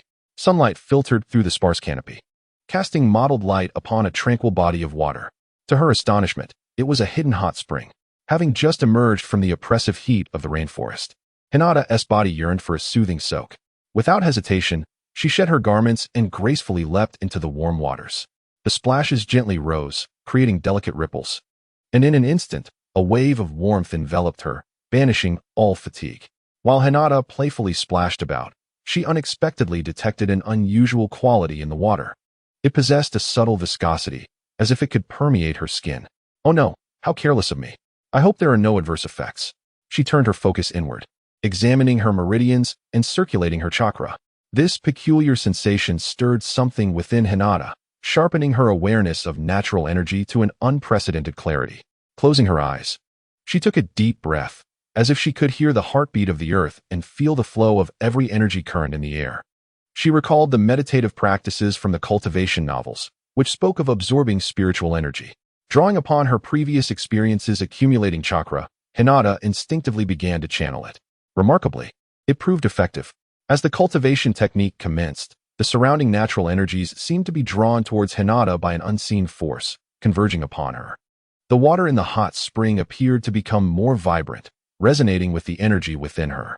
Hinata felt an influx of warm and potent energy flowing into her body, coursing along her meridians and ultimately gathering in her dantian, culminating in an unprecedented surge of power. Thanks to her extensive physical training, she could harbor a considerable amount of natural energy. Under the mastery of her formidable mental prowess, the natural energy, physical energy, and spiritual energy effortlessly fused together, giving rise to Senjutsu Chakra. This chakra began to circulate within her meridians as Hinata guided it to continue her physical refinement while simultaneously nourishing her body. Additionally, mysterious substances from the hot spring entered her body. It became evident that her ability to absorb natural energy with ease was aided by this substance.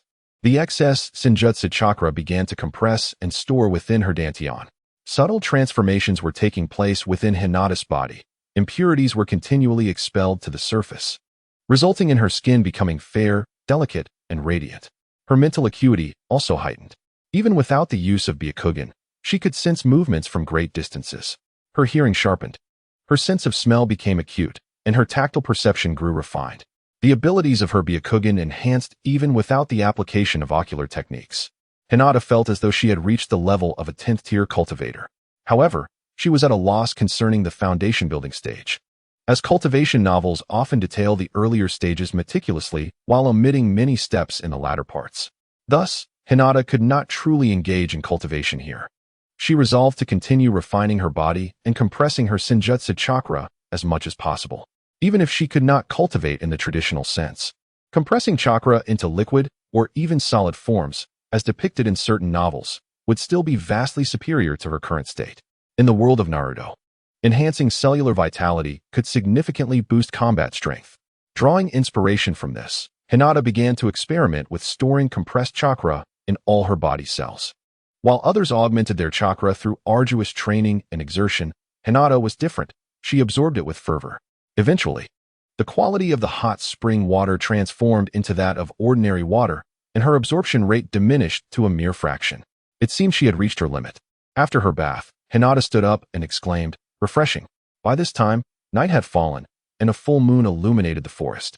Nevertheless, her voice caused quite a stir, sending birds scattering in panic. Quickly, Hinata donned her clothing, preparing to find a place to hide for the night. From her previous experiences with wilderness survival, she knew that choosing a tree was optimal, while also building a nearby fire could ward off pests and wild beasts. As Hinata found herself momentarily paralyzed, it seemed as if a colossal entity was awakening deep beneath the earth, causing the very ground beneath her to tremble. The surrounding trees emitted cracking sounds, and soon after, a titanic figure emerged slowly from the shadows of the forest. It was a gargantuan python, measuring 100 meters in length. Its scales a deep shade of purple adorned with black stripes on its underbelly. Its body undulated like mountains, the scales glistening with a chilling sheen under the moonlight.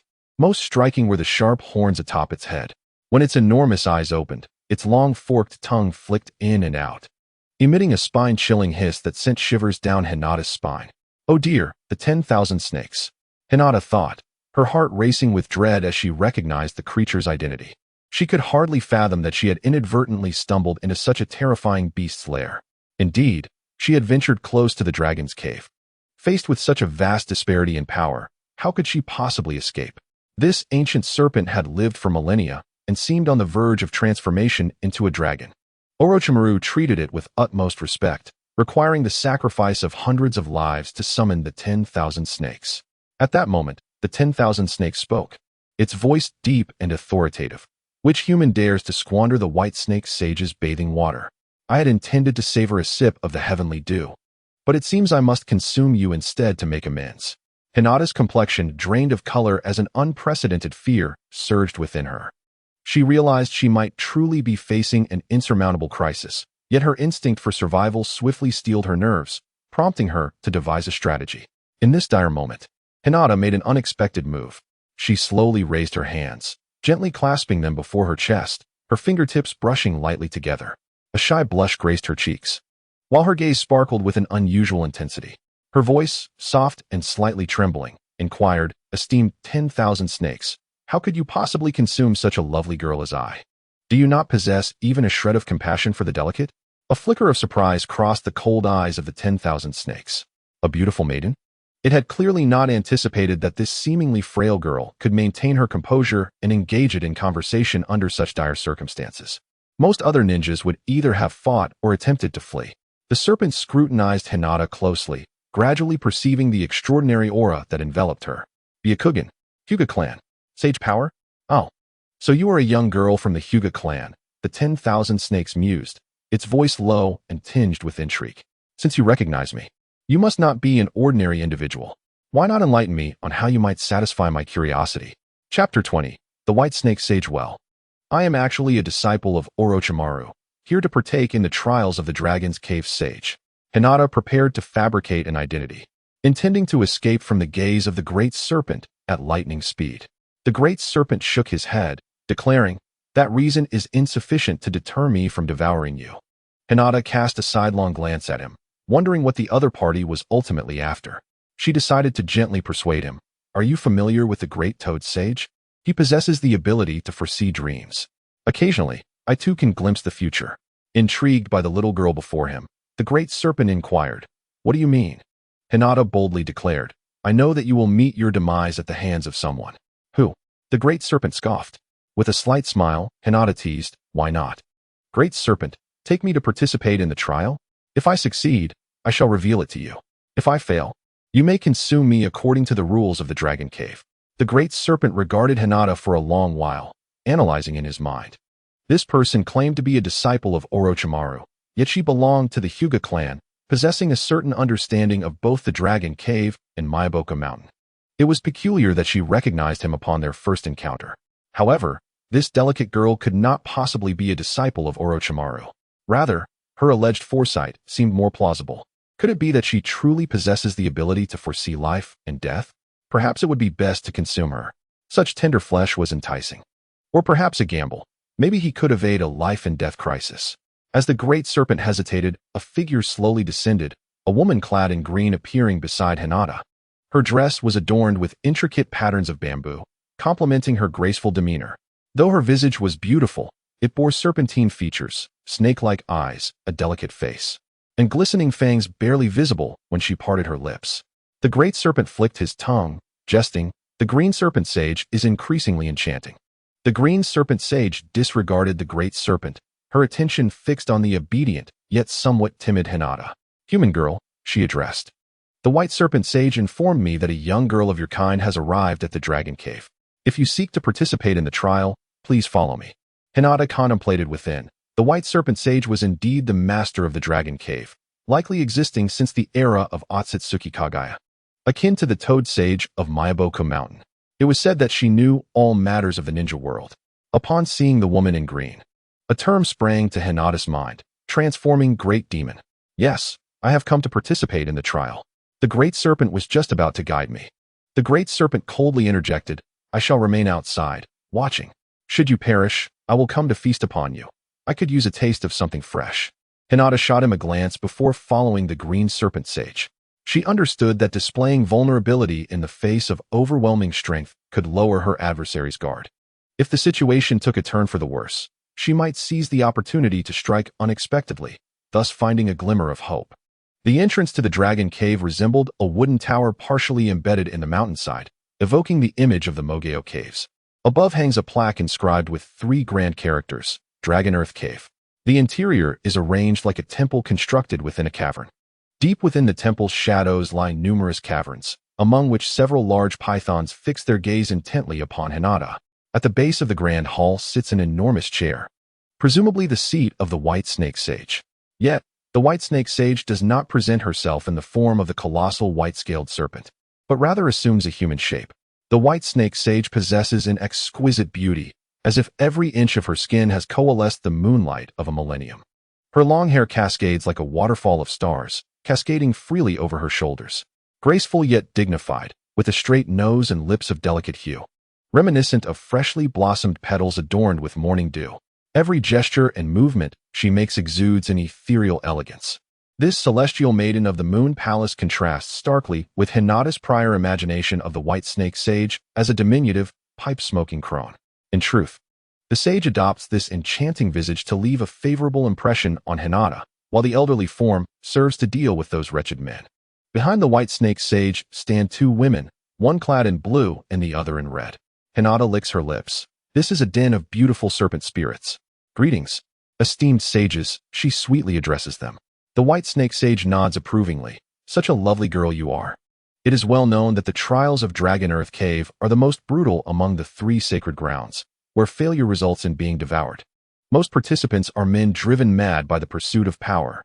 Remarkably, in the past few centuries, only Orochimaru has successfully passed the trial. Yet, he disdainfully abandoned the cultivation of natural energy, which is truly infuriating. For a girl to come to Dragon Earth Cave and be so delightful is indeed a rarity. The white snake sage could not resist moving closer to Hinata, inhaling the fragrance that enveloped her. Dear sister, you smell delightful, akin to my own essence. I recognize you. You are a descendant of the Otsutsuki clan. The smile of the white snake sage reminds Hinata of Baisujin, the lady white snake. The green snake sage must be the little green one. Seizing the opportunity, Hinata approached the white snake sage and complimented, Sister Sage, you also possess such a lovely fragrance. May I embrace you? The white snake sage playfully responded, you little girl, thinking to charm your way out of the trial is impossible. However, a hug is permissible. Gently and cautiously, Hinata embraced the white snake sage, her fingertips brushing against the sage's arm. This scene left the nearby serpents in a state of bewilderment. What is happening? Shouldn't the brutal trial commence now, allowing the challenger to witness the ferocity of Dragon Earth Cave? They should hasten to conclude this, for they are eagerly awaiting their meal. Sister Sage, your skin is as delicate as the finest satin beneath the moonlight, both warm and imbued with an indescribable luster. Hinata's voice is soft and sincere. The white snake sage smiled gently, cradling Hinata in her arms, basking in the warmth and vitality radiating from her. Your skin is equally commendable, akin to the delicate peach blossoms of early spring, tender yet brimming with life. Moreover, your physique is both supple and resilient. Truly a promising candidate for the cultivation of celestial arts. Suddenly, a troubling thought crossed Hinata's mind. She pushed away the white snake sage. Sister Sage, after I pass the trial, may I refrain from practicing the Dragon Cave celestial techniques? However, I wish to train in the Dragon Cave. The white snake sage furrowed her brow, perplexed at such audacity to look down upon the esteemed techniques of the Dragon Cave. Were it not for the undeniable charm of this young girl, she might have lost her temper entirely. Humph, in that case, focus on passing the trial first. Hinata felt uneasy about practicing the Dragon Cave's celestial techniques, fearing she would merely transform into a serpentine spirit. Even the likes of Sage Yakushi Kabuto seemed rather appealing in comparison. It would be far more prudent to harness the vastly superior natural energy of this realm for body refinement and chi cultivation. The white snake sage turned to the green snake sage. Chinger, what is the most challenging trial? Arrange something suitable for this oblivious young girl. Sister, she appears to be quite vexed, thought the green snake sage. Although Orochimaru had left alive last time, he had been severely injured.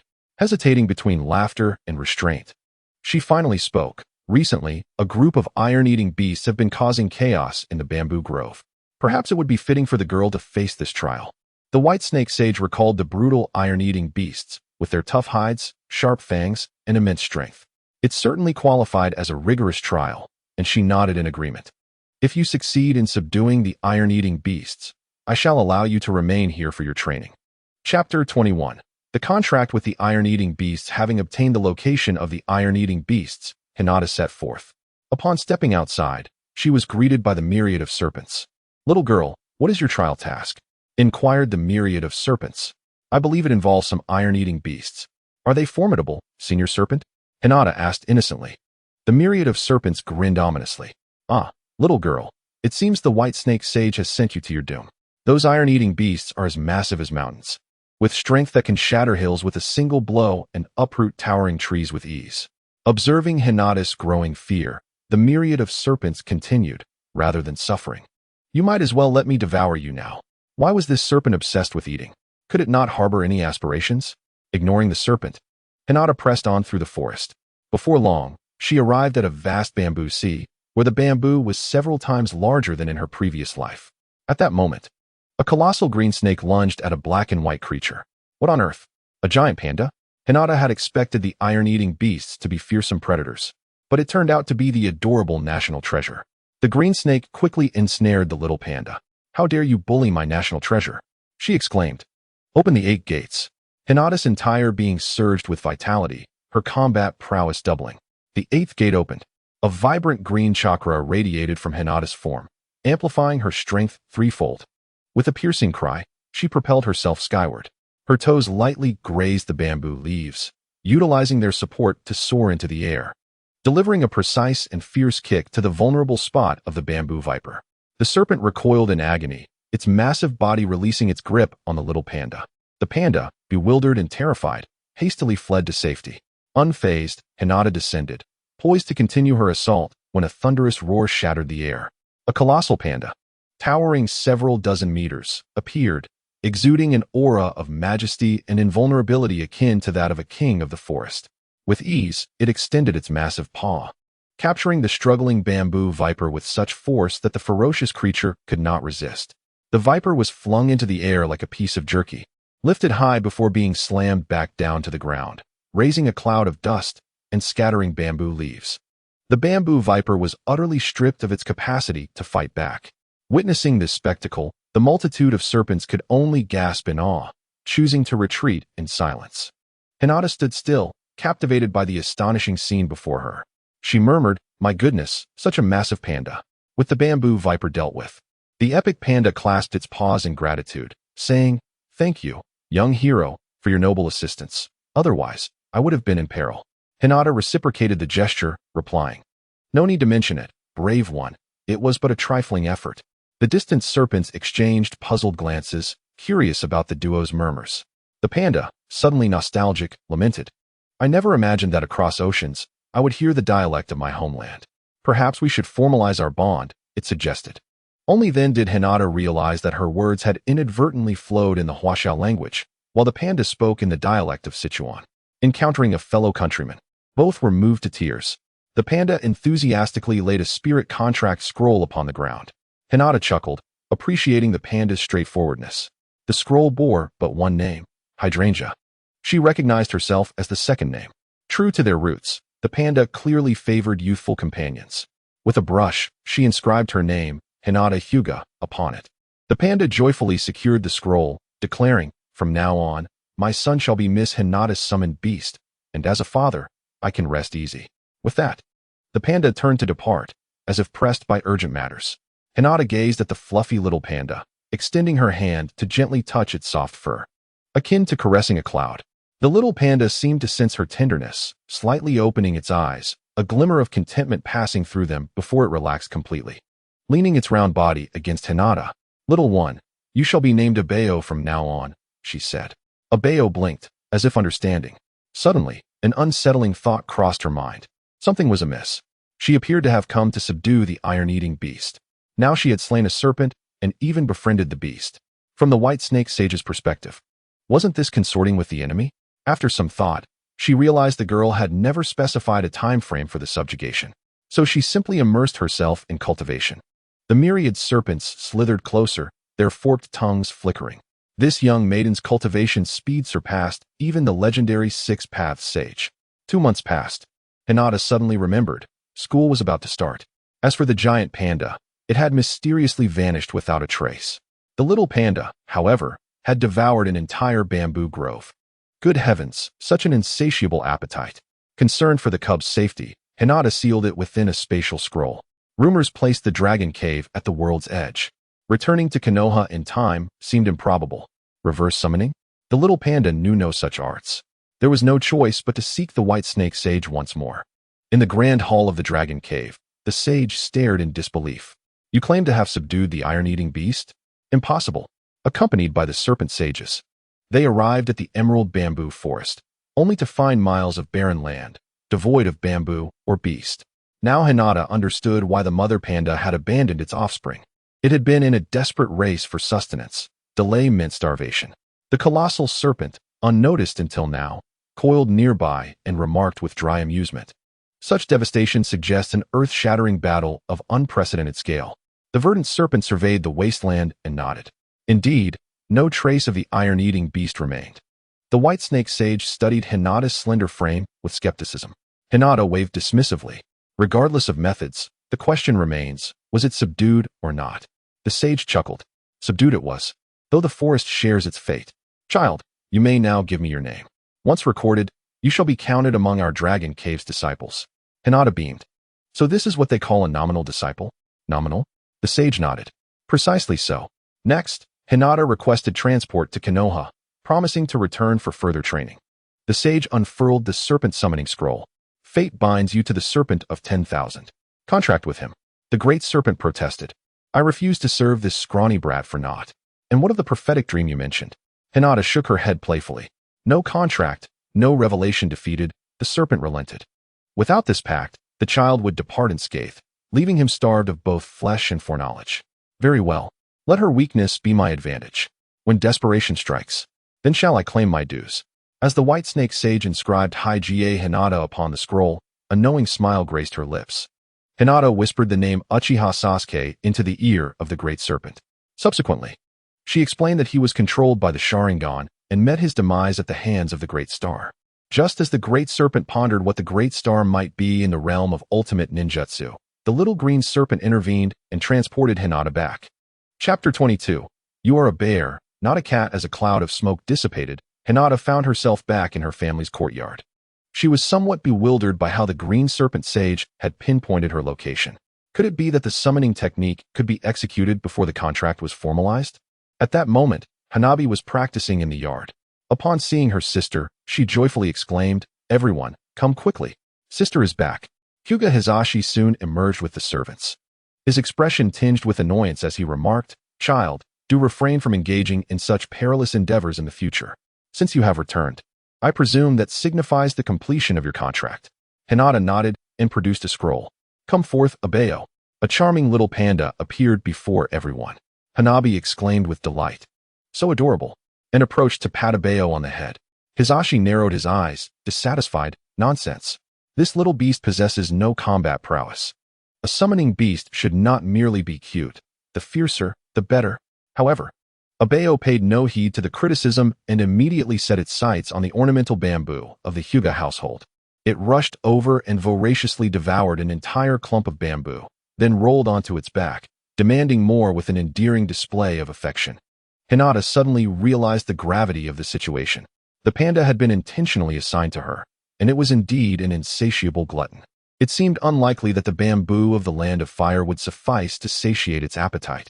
Hyuga Haru suggested, Young lady, this little one has an astonishing appetite. The future looks promising. I shall procure all the bamboo surrounding Konoha. Abeo chimed in, I want bamboo, I want bamboo. Hungry. Hyuga Natsu chuckled. Look how famished the child is. Hinata pondered for a moment and replied, No need for that. Let us feed Abeo meat instead. Abeo covered its eyes, declaring, I do not eat meat. Bamboo lacks nutrition, hence the panda's excessive consumption.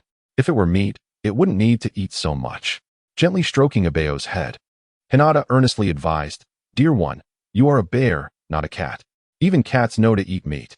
Trust me, consuming meat will make you stronger. A vegetarian diet will only leave you hungry.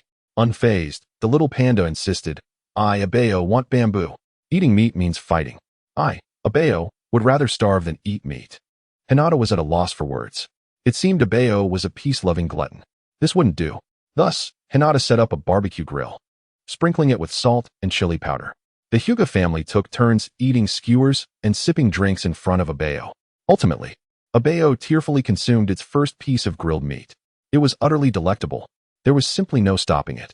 How could those gory raw meats and putrid carrion in the wilderness ever compare to such divine delicacies? Yet even consuming meat might impoverish the Hige household. Thus, Hinata instructed servants to blend soldier pill powder into the spicy sauce. Perfection. The reporting time was confirmed, and this time, It was Naruto who sought out Hinata. Since graduating smoothly, he had been deeply concerned about his future ninja path, inquiring for news daily. Upon receiving word, he immediately sought Hinata. The two vowed to take an explosive ninja registration photo that would leave an impression. In the shadowed depths of Konoha, a report landed on Shimura Danza's desk. He glanced at it and scoffed. I thought it was another brat with peculiar encounters like Jiraiya. But all he brought back was a little bear that only eats bamboo and can't fight. If it's not a legacy of the three great sage regions, there's no need for special attention. His expression darkened. That old fool Hiruzen Sarutobi, flaunting his title as Hokage, dares to deny me access to the latest batch of young prodigies. If I were Hokage, I would lead this village to true glory. In the Hokage's office, the third Hokage stared at two photographs, his brows furrowing intensely. So, why are there fireworks in broad daylight? In one photo, Hinata appeared graceful and dignified, yet with a backdrop of fireworks. The other showed Naruto, his entire body painted white, his face adorned in exaggerated makeup, each finger and palm marked with vivid crimson spiral symbols. Hinata's is passable. No doubt the young mistress flexed her financial influence again, the third mused. Then his gaze fell upon Naruto's registration form, and his expression gradually unraveled. Hobby pranks? Favorite food? Ramen, especially miso ramen? Naruto grinned proudly. Heh. I worked really hard on this for 3 whole hours. Hinata covered her mouth, stifling a laugh.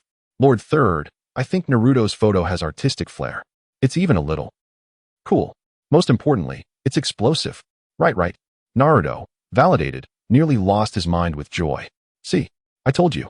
The third Hokage initially intended to sternly demand a retake. But then he imagined Naruto, years later, confronting this black mark of his past, and found the prospect far more entertaining. His pipe clicked twice rapidly. Very well. It's decided. A nearby ninja hesitantly suggested, Lord Third, perhaps Naruto should retake it? Naruto immediately bristled. Ninja art, transformation. In an instant, he unleashed the sexy jutsu. The third's eyes bulged, and blood gushed from his nose. The nearby ninja fared no better, collapsing in defeat and hastily pleading, let's just approve it as is. Naruto, triumphant, turned to Hinata, only for her nose to erupt with blood as well. Hinata, what's wrong? Naruto panicked. Golden hair, emerald eyes, twin pigtails, and curves in all the right places. Unlike the anime, where divine clouds obscured such sights, here there was no censorship. Utterly unfiltered, Hinata could no longer bear it and fell to her knees. Naruto, please, end this illusion. The scene was chaotic. The third Hokage lay on the ground, blood streaming from his mouth, his eyes wide and unable to move. Hinata, while wiping herself, still wished to see more. The accompanying staff, who were there to assist the third Hokage, flushed with embarrassment. At last, Naruto came to his senses and dispelled the seductive jutsu. The third Hokage immediately straightened his posture, wiped the blood from his nose, and stated seriously, to think you would resort to such a seductive technique. How shameful. Enough. I shall not trouble you any further. Tomorrow, wait at school for your class assignments. At that moment, a small figure outside raised a shuriken. The third Hokage instantly became alert. Grandfather, let's settle this. Konohamaru burst through the door, charging towards the third Hokage. Defeating you, the fifth Hokage, will be my victory. However, he stumbled over his own towel. Ouch. Hinata helped him up. Konohamaru exclaimed, You set a trap for me, didn't you? What on earth was this little brat up to? Naruto laughed heartily. Foolish boy.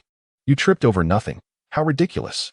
Ebisu nervously surveyed the surroundings, confirming there was no danger before asking, Are you all right? By the way, there was no trap at all. Young Master Konohamaru. Ebisu's sharp gaze scanned the suspicious individuals, assessing the environment with the proficiency of an elite tutor. Humph, is that the Ninetales brat? Based on last year's data, he ranks at the very bottom, my least favorite. Threat identified. And this one, the fragile young lady from the Hyuga clan, had been seen a few times. A suitable match for young Master Konohamaru? No, far too old. Her temperament was far too weak to ever qualify as the Hokage's wife. Chapter 23. The big sister Konohamaru gazed into Hinata's beautiful eyes. I like her. She must be a good person. He then turned to point at Naruto. It was you. You must have set this up. Naruto, filled with rage, grabbed Konohamaru by the collar, clenching his fist. You just fell. You little brat. Ebisu panicked. Stop it at once, blonde boy. This is young Master Konohamaru, the grandson of the third Hokage. How dare you? Konohamaru, filled with pride, declared, "What's wrong? Are you scared? I am the grandson of the third. Let go of me, and I might spare you." Hinata smiled, realizing that the son of the fourth Hokage held a slightly higher status than the grandson. Meanwhile, Konohamaru thought to himself, these people are all the same. Humph, they fear his identity just like teacher Irika and the others. Thus, Konohamaru shouted, "What's wrong? Go ahead. Try to make a move. Let us see how my grandfather deals with you all. Come on, strike me." Such a peculiar demand. Hinata dashed forward, delivering a flurry of blows to Konohamaru as Naruto also took action, even landing a couple of kicks, leaving everyone utterly bewildered. With an apologetic smile, Hinata clarified, "Please do not misunderstand. This is what Konohamaru requested. I am merely someone who delights in assisting others. I am not angered at all." Meanwhile, Naruto berated Konohamaru as he continued to pummel him. "What on earth is happening?" Ebisu exclaimed, astonished. "You uncouth lot. Do you dare to lay a hand on the grandson of the third Hokage?" He cast a hopeful glance toward the third Hokage, seeking justice. However, the third merely sighed in relief, saying, "Honestly, this brat attempts to assassinate me 20 times a day. A little hardship may do him good." Hinata and Naruto departed. Ebisu, with a serious demeanor, admonished, "Young master, you are the esteemed grandson of the third. Even if you are struck, you must not associate with such unruly company. As the saying goes, one is influenced by their companions. Spending too much time with such a fellow will undoubtedly lead you to become a lowly underachiever. As an elite teacher, Ebisu, never err. If you heed my guidance, you shall undoubtedly become the fifth Hokage. Wouldn't you agree, young master?" Konohamaru remained silent, contemplating whose fists were more formidable, Naruto's or Hinata's. Ebisu, believing his teachings were indeed effective, boasted, "As long as you follow my lead, becoming Hokage will be a breeze." He then became somewhat self-absorbed, declaring, "Only disciples of an exceptional man like myself can swiftly ascend to the position of the fifth Hokage." However, Konohamaru had already fled. Young master, where are you going?" Just as Ebisu stood there, stunned, the third Hokage remarked nonchalantly, "It seems he has gone to chase after Naruto." Hinata and Naruto strolled along the street. "Naruto, shall we go for ramen today?" "Absolutely." Sensing someone trailing behind them, Hinata and Naruto exchanged glances and slipped into an alleyway. When Konohamaru caught up, he found himself in darkness, a sack enveloping him. Then came a flurry of punches and kicks. After a desperate struggle to free himself, he saw Hinata and Naruto looking at him innocently. "Konohamaru, what brings you here?" Konohamaru pondered, "Wasn't I just attacked? Where are my assailants?" Disregarding that, he boldly declared, "You, Naruto Uzumaki, I want to be your little brother. As a condition, please teach me the seductive techniques capable of defeating the Hokage. And you, Hinata Hyuga, I also wish to be your little brother. Please impart to me some martial arts skills." Hinata declined, saying, "No way, I detest troublesome matters." Then she tightened her grip around Konohamaru's neck, asking, "By the way, how much pocket money does your grandfather give you?" 8,000 Ryo, why do you ask?" Hinata smiled faintly and said, "It's fine. If you give me the money, I don't mind letting Naruto teach you a few moves." Konohamaru immediately brightened up and agreed. "All right, big sister." Everyone merely referred to him as the Hokage's grandson, never by his name. He had grown weary of such days. "I want the title of Hokage now." Seeing this small child with aspirations akin to his own, Naruto felt a surge of emotion. Hinata, on the other hand, reflected on how these two little rascals could never compete with her. Unlike others, she would not simply accept a refusal. If denied, she would seize what she desired. The first step in their training was, of course, theoretical knowledge. Subsequently, Naruto took Konohamaru to purchase an inappropriate book. As they blushed while reading, they were unceremoniously thrown out by the owner for failing to pay. Hinata, however, had no interest in such things, having had her share of seeds in her past life. The trio then arrived near the women's bathhouse, and Hinata boldly walked inside. Naruto began to teach Konohamaru the transformation technique, but Konohamaru ended up transforming into an unsightly figure. "Naruto, it's you again," the proprietress shouted with anguish. When the two attempted to enter the women's bathing area, they were promptly ejected. Naruto emerged with panda-like eyes and a crooked mouth, while Konohamaru remained unscathed. Frustrated, Naruto lamented, "Why is it always me who gets hit?" "Boo-hoo." Konohamaru apologized, "I'm sorry. It's because I'm the Hokage's grandson." Standing nearby, Hinata chuckled, "Little brother, can you not manage? Look at me. I can go in and out as I please." Naruto sighed. "Isn't it possible that, Hinata, You are a girl while we are boys? Oh, Hinata smiled sweetly. So that's how it is. This scene left Konohamaru astounded as he realized that Hinata was unlike other girls. Her skin was exceptionally fair, delicate, and healthy, radiating a soft glow, akin to that of a fairy. Throughout the entirety of Konoha, none could compare. The trio arrived at a small grove, where Naruto cheerfully announced, "All right. The preparations are nearly complete. The secret technique is all about concave and convex." However, Konohamaru transformed into an even uglier woman, unable to bear it any longer. Hinata immediately demonstrated the proper transformation technique, taking on the appearance of the White Snake Sage. Naruto and Konohamaru were left in awe. So beautiful. Is this what big sister Hinata will look like when she grows up? Ebisu searched for a long time, thinking to himself that the young lord must have been led astray by Naruto. His anxiety grew. I am a distinguished teacher who has nurtured several candidates for Hokage. Any pests that entangle my students must be eradicated. Even if they stray, they must return to the righteous path immediately. At that moment, Kakashi, having just emerged from the umbu, observed the scene with a contemplative gaze, pondering the concerns of the old men regarding his gloominess. He hoped to return to the sunlight with a few promising students in tow. The 7th squad embodies the legacy of the Will of Fire. The 3rd Hokage is a disciple of the 2nd, while Jiraiya is a pupil of the 3rd. This suggests that the next Hokage may very well emerge from this very squad. The prospect of being in the Hokage's team is indeed a daunting task. Kakashi has yet to receive the definitive roster, but he muses that Uchiha Sasuke is certainly included, as both he and that individual possess the Sharingan. Chapter 24, The 7th Squad.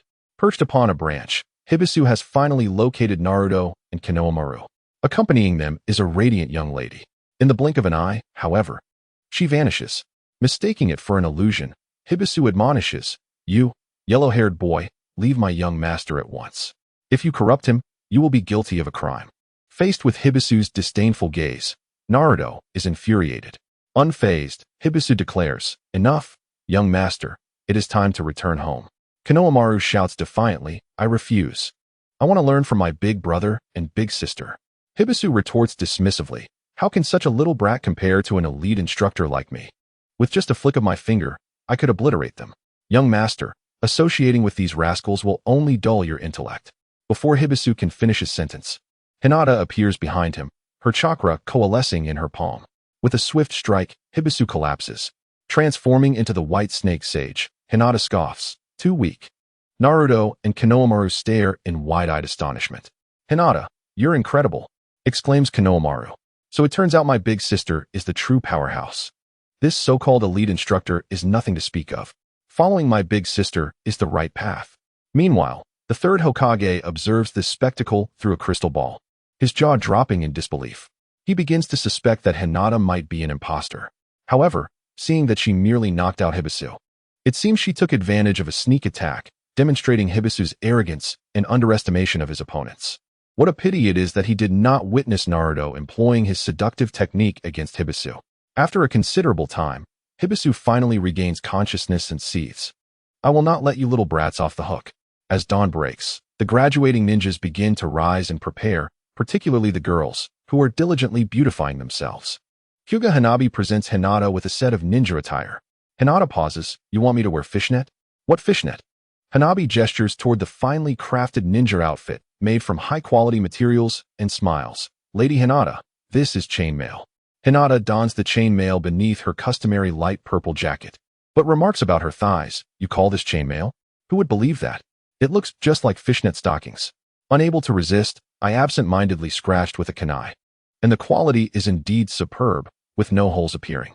On the way, Sakura and Ino walked side by side, secretly complimenting and mocking each other in a playful competition of beauty. Their rivalry quickly escalated into a race to see who could walk faster. Hinata found it amusing and gently wrapped an arm around one of her friends, signaling for them to stop bickering and walk together instead. As the three entered the classroom, Hinata caught sight of Naruto, who was blushing as he gazed at her, murmuring, "Sakura-chan, so beautiful." Sakura, upon reaching Sasuke, exclaimed, "Hello, Sasuke-kun." Sasuke, with his arms resting on the desk and fingers interlaced, maintained a cold demeanor, completely ignoring her.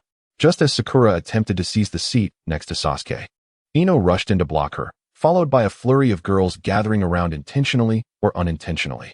Hinata quietly found a place to sit. Typically, girls mature faster than boys. And in a few years, it would be the boys who found themselves captivated by the girls. In the Hokage's office, the current teachers had gathered, Kakashi, Yuhi Kurenai, Asuma, and Might Guy among them. The third Hokage gazed into the crystal ball and remarked, "This year's students are exceptionally strong. You all must take good care of them." Kakashi coldly replied, "Given the large number, our evaluation standards must be more stringent. Some of those who wish to take advantage of the situation should be sent back for a redo." Asuma suggested, "Before we engage with the students, we should be a bit more tolerant." Kurenai smiled slightly at Asuma's words, agreeing, he makes a valid point. Kakashi's gaze settled on Hinata in the corner, sensing that this girl was not ordinary. In the classroom, Naruto climbed onto the desk, face to face with Sasuke, their eyes locked in a fierce stare. Sasuke, equally unyielding, refused to back down. Sakura voiced her discontent. "Naruto, stop bothering Sasuke." Ino chimed in, "Exactly." The other girls joined in the commotion. Naruto grew increasingly agitated. Everyone was extolling Sasuke while dismissing his own attractiveness. His expression twisted into a grimace, and Sasuke mirrored his intensity. The two exchanged electric glares, hostility brewing between them. Sakura urged, "Sasuke-kun, quickly put that arrogant brat in his place." At that moment, Shikamaru in the front row stretched lazily, complaining, "How noisy," accidentally nudging the desk. Naruto and Sasuke inadvertently collided. The girls gasped in shock. "Oh my gosh." Sakura felt as if her world had crumbled. The first kiss of the illustrious Sasuke, which should have been hers, had been stolen just like that. How could this be? Ino appeared dejected, her eyes devoid of light. The other girls covered their faces in anguish, while a group of boys, oblivious to the drama, merely sensed entertainment. Naruto and Sasuke quickly separated, both feeling nauseous. Sasuke threatened, "Naruto, I will kill you." Naruto clutched his throat and stuck out his tongue, exclaiming, "It feels like my mouth is going to rot." Shikamaru innocently remarked, "It can't possibly be because of me. I apologize. I hope you both do not take it to heart." Hinata smiled gently. "This is what we call bonds." Shortly thereafter, Naruto was mercilessly pummeled by the girls. The third Hokage sighed. As expected of Naruto, he is perpetually embroiled in chaos. Yet there are commendable individuals who understand the virtue of remaining detached. With that, he cast a glance towards Hinata. All the Jonin turned their focused attention towards her. Having witnessed her remarkable performance, it was astonishing that such a previously timid and delicate girl could rise so swiftly. Ultimately, Sakura managed to secure a position beside Sasuke, while Naruto sat next to her. Irika announced the formation of teams of 3. Naruto looked at Sakura with longing, determined to be grouped with her. As long as the third member was not Sasuke, the girls all simultaneously gazed at Sasuke, who believed that teaming up with anyone else would merely be dragging along a burden, except for her. He coldly regarded Hinata, the one he could not fathom.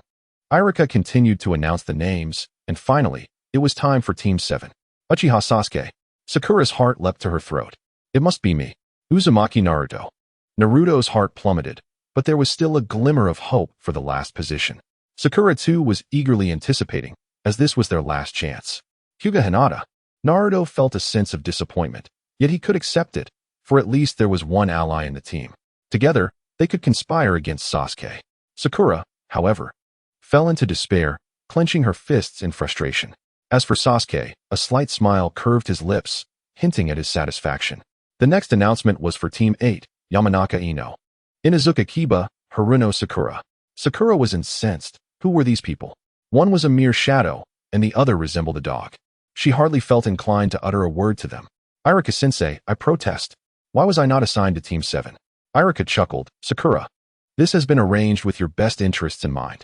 You must understand that Yuhi Kurenai is the most formidable Jinjutsu instructor in Konoha, and your talent in illusion techniques is equally exceptional. It must not be overlooked. Indeed, Sakura was more suited to study under Kurenai. Hinata smiled serenely, contemplating her own situation. The Hokage class, perhaps? Chapter 25, The Initial Dream. Such team assignments must have been influenced by higher authorities. According to the original timeline, Sakura was supposed to be in Team 7, while Hinata was to join the reconnaissance Team 8. Speaking of which, as a Jinjutsu instructor, Kurenai seemed to impart little to the reconnaissance team. Be it Hinata, Kiba, or Shino, they relied heavily on their clan's secret techniques. Now, however, while Sakura missed the opportunity to become one of the new legendary Sannin, At least she could delve deeper into illusion techniques. As a lightning release ninja, Hinata could learn Raikiri from Kakashi. Everyone possesses a promising future. Undoubtedly, her benefits are the most significant. Entering Class 7 is akin to being a candidate for Hokage. Naruto graduated with the Shadow Clone technique, which is quite extraordinary. The entire class comprises formidable individuals. Aside from the alterations in Class 7 and Class 8, the others continue to progress along their original trajectories. This phenomenon is what is referred to as the realignment of the world line. While Ino wished to team up with Sasuke, the sight of Sakura in despair brought her joy. As for her grouping, she harbors no complaints. The old tradition of the Ino Shikacho trio persists. Once the classes were assigned, the students proceeded to their respective classrooms to await their new teacher. Sasuke remained coolly seated, indifferent to the happenings around him. Hinata, already aware, held no expectations. Only Naruto, growing impatient, yearned to play a trick on the teacher with an eraser. Unfortunately, at the tender age of 8, he could not reach the top of the door. At that moment, Kakashi was preparing to enter, well aware of Naruto's penchant for mischief. He reflected on how his former teacher, Minato, had left this child somewhat lacking in discipline. However, upon entering the classroom, nothing transpired. There were no erasers or water bucket traps. Kakashi surveyed the group. My impression of you all is quite favorable. He led the three to the rooftop. Kakashi introduced himself. I am Hatake Kakashi. I prefer not to elaborate further, as I may become your teacher in the future.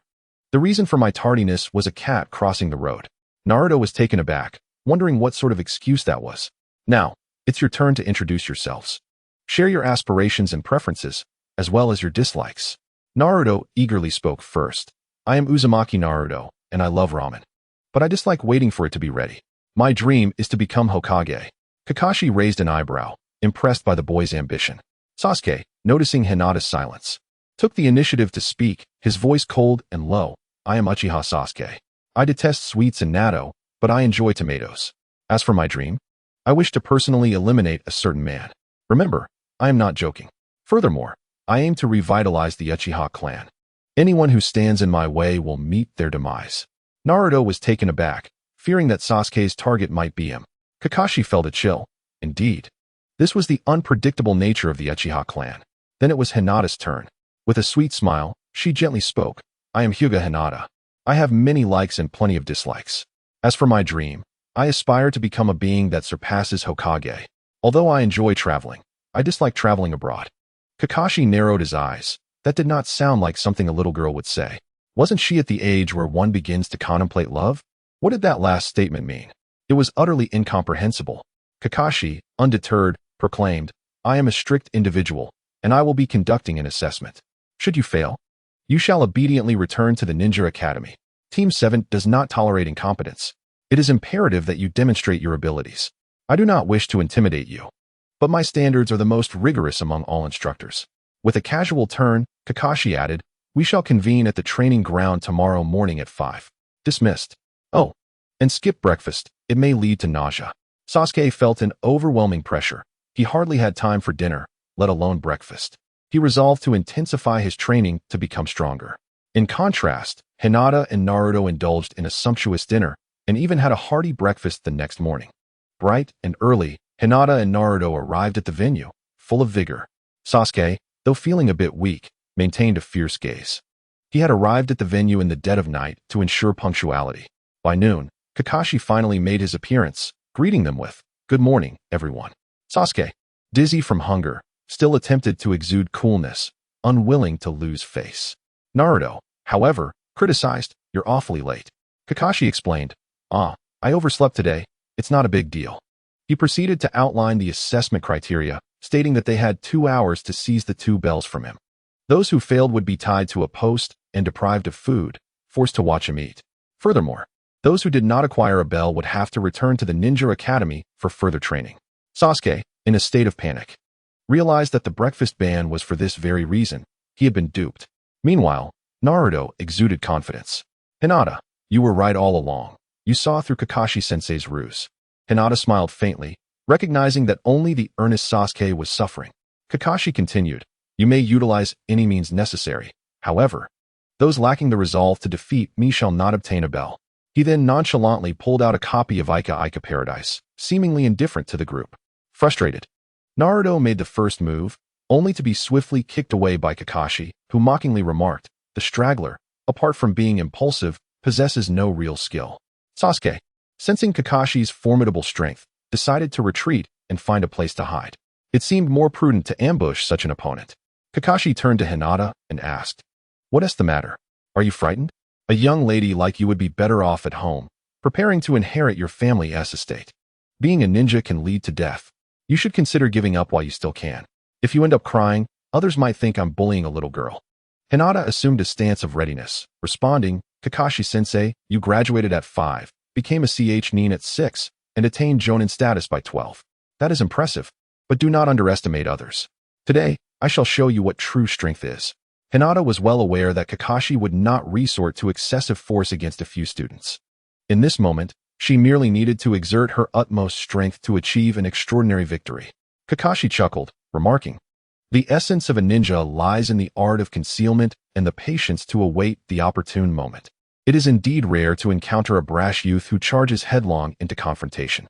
Today, he resolved to demonstrate his prowess. As Hinata moved, she took the first step of Wing Chun, swiftly closing the distance, her hands forming fists, executing the palm strike with a measured grace. Observing this, Kakashi's lips curled into a subtle smile as he deftly sidestepped her attack. Internally astonished by Hinata's remarkable precision in gauging distance and timing, such finesse was not typical of an ordinary novice. In quick succession, Hinata advanced, unleashing a torrential barrage of punches, each infused with a blend of gentleness and strength. One such strike nearly sent Kakashi's beloved intimate paradise flying. This girl was astonishingly fast. Consequently, Kakashi was compelled to stow away the precious item in his pocket. He mused to himself, "What a monster!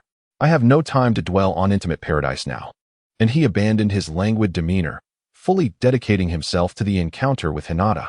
As the battle intensified, Kakashi, though not exerting his full strength, could distinctly perceive that Hinata's abilities surpassed those of an average genin, edging perilously close to the level of a chunin in certain aspects. This realization sparked a sense of anticipation for Hinata's future. Hinata, too, recognized that experience held its own advantages. Although she possessed certain skills, there remained a noticeable gap when compared to a seasoned warrior like Kakashi, honed through countless battles. With a swift retreat, Hinata vanished into the woods. Meanwhile, Naruto, observing the duel from a distance, felt an exhilarating surge of adrenaline. Contemplating their fierce exchange, he thought, "If Hinata can fight with such determination, surely I can do the same." This burgeoning confidence ignited like a wildfire within him.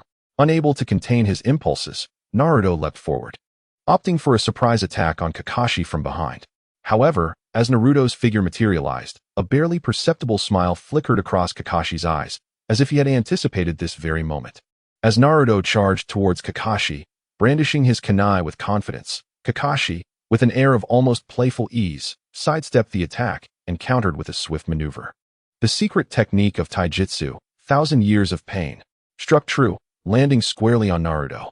Kakashi mockingly admonished, "A ninja must never turn their back on the enemy, you fool." The aftermath was catastrophic for Naruto. He found himself overwhelmed, tears and snot streaming down his face, suspended in disbelief. His body was frozen midair, eyes bulging and mouth agape. Yet no sound escaped him. This blow not only inflicted unprecedented physical discomfort, but also delivered a crushing blow to his pride. As he finally touched the ground, Naruto clutched his rear, fleeing the scene in a hasty retreat. 3 shurikens were hurled from various directions towards Kakashi, stealthily launched by Sasuke. Kakashi was momentarily taken aback and struck. Just as Sasuke began to revel in his success, a loud bang erupted, accompanied by a cloud of white smoke, an indication of the substitution technique. It repelled all adversaries, allowing Kakashi to once again indulge in his reading. However, at that moment, several additional shurikens spun towards him. Kakashi reached out to catch them, only to discern the original's location. He steeled himself. Techniques such as the shadow clone and substitution would not elude the Byakugan's gaze. Only the shadow clone remained, yet that would deplete too much chakra. Hinata called out, "Sasuke." Naruto, retreat. The 3 swiftly concealed themselves. A faint blush adorned Kakashi's cheeks as he continued to turn the pages, analyzing their weaknesses. Naruto, with his simplistic mind, was impulsive, making him an excellent target for a breakthrough. Sasuke possessed the Sharingan, capable of discerning illusions. Hinata maintained awareness of the battlefield, rendering ordinary traps ineffective under the Byakugan's prowess. Kakashi pondered rapidly, ultimately determining a strategy to dismantle them one by one. He scanned his surroundings, suddenly elated, whispering, "I have found you, Uchiha Sasuke." To his surprise, the first to reveal his position was indeed Sasuke, whom he had assumed would be Naruto. In that instant, Sasuke leaped forth, exclaiming, "I found you, Kakashi. You're finished. No turning into a beautiful woman to deceive us." Fire release, great fireball technique. Kakashi intended to commend Sasuke for his sharp awareness, only to realize that Sasuke's attack was not aimed at him. This indicated that Sasuke had misidentified his target. This is bad. Kakashi glanced ahead, his gaze penetrating the sparse treetops, focusing on a graceful figure amid the woods. The contours of her gentle silhouette were outlined, her long hair flowing like ink in the night, swaying elegantly. At that moment, an inexplicable sense of familiarity surged within him, as if he had encountered this scene in a dream or a distant memory. Caught off guard by Sasuke's sudden assault, the woman cried out, "Yamete." She spun around abruptly, her bright eyes radiating warmth, her visage as luminous as the moon, breathtakingly beautiful. Kakashi's pupils dilated in an instant, a tumult of shock flooding his heart. It was none other than the actress who portrayed the protagonist in Intimate Paradise. A figure teetering on the edge of reality and fantasy now stood vividly before him. How could this be? Kakashi murmured, his astonishment difficult to quell. Suddenly, a possibility struck him. A major star had inadvertently wandered into the training ground. Sasuke had mistaken her for his target. A fire technique executed by a low-ranking shinobi, albeit lacking in power due to insufficient chakra, posed little threat to a mere woman. "Sasuke, stop." He swiftly moved, appearing between Sasuke and the woman in an instant. With a swift motion, Sasuke had already thrown his shuriken. Kakashi, caught off guard, had no choice but to swiftly pull the lovely girl to safety. Sasuke shouted, "What the hell, two Kakashi-senseis?" He charged forward, launching a barrage of punches and kicks towards Kakashi. The gallant Kakashi, while protecting the fair maiden from Sasuke's onslaught, also endeavored to prevent Sasuke from seizing the bell. At that moment, a dozen Narutos emerged, shouting, "Kakashi-sensei, you're done for." Amidst the chaos, Kakashi wanted to implore them not to harm the innocent. His formidable taijutsu not only pushed Sasuke back, but also swiftly dispatched Naruto's shadow clones. Kakashi gently inquired of the lovely girl, "Are you all right?" She blushed and replied shyly, "It's fine." Quickly extricating herself from Kakashi's grasp, the lovely girl leapt to Sasuke's side. Naruto, realizing the futility of his attack, retreated to the lovely girl's side as well. As a cloud of white smoke dissipated, Kakashi realized he had been outsmarted. His satchel was gone, and so was the bell. It turned out that the lovely girl was, in fact, Hinata in disguise. In a clever ruse to gain his trust, Sasuke had attacked the lovely girl to create chaos for Kakashi. Hinata mockingly declared, "Kakashi-sensei, I never expected you to fall for the back view assassin trick." "Ha, Kakashi." Laughter erupted as Naruto exclaimed, as expected of Hinata, the seduction technique was a success. Sasuke, feeling a twinge of fear, remarked, "I can't believe we took down Kakashi-sensei so easily." Kakashi's face flushed with embarrassment. Had he really fallen for such a ploy? Hinata must have utilized her Byakugan to glean insights from the paradise of affection and devised this trap for him. However, Kakashi was not one to concede defeat easily. He taunted, "Even so, only two of you can graduate, as there are only two bells." Sasuke and Naruto immediately glanced at the bell in Hinata's possession. With a smile, Hinata remarked, "Kakashi-sensei, are you trying to incite discord among us?" Yet, she pondered whether this treasured edition of Paradise of Affection could count as a bell. As she brandished the precious volume before Kakashi, it seemed to suggest, "If you disagree, then you won't get to see it." How could one miss such a climactic moment? Even if the plot could be filled in later, obtaining a signed limited edition was no easy feat, Kakashi scoffed. "You all seem to overlook one crucial detail. The time has not yet come. As long as I reclaim it, you will still face elimination." Seeing him form the hand seals, Hinata and the others panicked. He was about to employ ninjutsu. Unprincipled. Chapter 27. The Mightiest Team 7, starting with a Class A mission? Shadow Clone Technique. Kakashi created two shadow clones, simultaneously launching an assault on Hinata and her companions, while the original Kakashi drew a kunai, aiming directly at Hinata. Sasuke contemplated the presence of Itachi Uchiha. He resolutely refused to allow himself to be remade, or to prolong his path to strength. Thus, he decisively chose to protect Hinata, who bore bells. Naruto also perceived this and unleashed the shadow clone technique to restrain Kakashi. After all, time was swiftly approaching. Kakashi shouted, "Water style, water bullet technique." Countless water bullets materialized from thin air, swiftly obliterating Naruto's clones.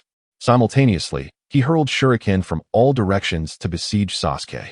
Left with no choice, Sasuke defended himself with kunai, only to be sent flying by a swift slap from Kakashi. Witnessing this, Hinata quickly formed hand seals and exclaimed, "Fire style, great fireball technique." An enormous fireball, spanning dozens of meters, instantly engulfed the battlefield, annihilating Kakashi's 2 shadow clones. Sasuke's eyes widened in disbelief. How could this be? His fireball barely measured a few meters in diameter, while Hinata's was of a staggering size. The disparity was overwhelming. Kakashi's heart raced in astonishment. Could it be that Hinata had merely glanced at Sasuke's ninjutsu and mastered it? Water style, water dragon jutsu. A colossal torrent of water collided with Hinata's flames. She refused to retreat, intensifying her fiery assault. The battle devolved into a war of attrition. Kakashi furrowed his brow, pondering the sheer volume of chakra on display. This was untenable. He needed to employ a different strategy. The sound of a timer echoed through the air. Kakashi, realizing the time constraint, relinquished his offensive, stating with resignation, "Congratulations, you have passed the test. Welcome to Team 7. Internally, he lamented, having initially aimed to impart the significance of companionship to the children. He had envisioned a scenario where one was bound to a post, while the others were allowed to eat, teaching them that failure to share would lead to elimination. Alas, he had underestimated Hinata and the others' strength, thwarting his intentions. It was his own shortcoming. If he resorted to using the Sharingan and Raikiri, it would be even more embarrassing. Naruto discovered 2 lunchboxes concealed behind the hero's monument and called out, "Kakashi-sensei, you really only prepared 2 bento." At that moment, Sasuke, plagued by hunger, thought to himself that Naruto would certainly not relinquish his share. With only 1 portion remaining, how could he, as a man, compete with a girl for it? Moreover, their success in the examination was largely due to Hinata's efforts. Hinata smiled gently, saying, "Naruto-kun, you should give the food to Sasuke. Don't forget, we had a hearty breakfast this morning." Naruto rubbed his stomach, acknowledging, "Though I'm slightly short of a meal, it's better to give it to someone who needs it more." Sasuke stood there, his gaze fixed on the bento being offered by Naruto. A tumult of emotions surging within him. Having not eaten since the previous night, his stomach had long been growling, and the prolonged battle and exertion had nearly drained him of all his strength. Naruto exhibited a hint of reluctance, yet displayed remarkable generosity. Hinata, on the other hand, wore a gentle smile. Sasuke desperately wished to refuse, unwilling to accept their charity due to his hunger. His pride made it difficult for him to voice his acceptance of such assistance, but the relentless growl of his stomach starkly reminded him of the harshness of reality. He clenched his jaw, tears welling in his eyes without falling. Ultimately, reason triumphed over pride. Taking a deep breath, Sasuke whispered, "Thank you." Those 2 words encapsulated all his gratitude and helplessness. He accepted the bento, his hands trembling slightly. As he lifted the lid, the enticing aroma of the food enveloped him, making restraint ever more challenging. It was a bento of eggs and another filled with seaweed. He hesitated no longer and began to devour the meal voraciously. Each bite felt like a long-awaited rain after a drought, rejuvenating his parched heart. Although his manner of eating was somewhat ungraceful, he experienced an unprecedented sense of satisfaction and happiness in that moment. Sasuke spared not a single grain of rice. Kakashi, witnessing this scene, felt a warmth in his heart as well. It appeared he did not need to impart any grand lessons, for they inherently cared for one another as comrades. Since he had become their teacher, he suggested treating everyone to barbecue. Naruto leaped up in excitement, "Yay!" Sasuke, however, bore an awkward expression, realizing he had overindulged. The following day, in the Konoha Bounty Task Hall, Kakashi explained, "For ninjas, it is essential to select missions based on one's own abilities.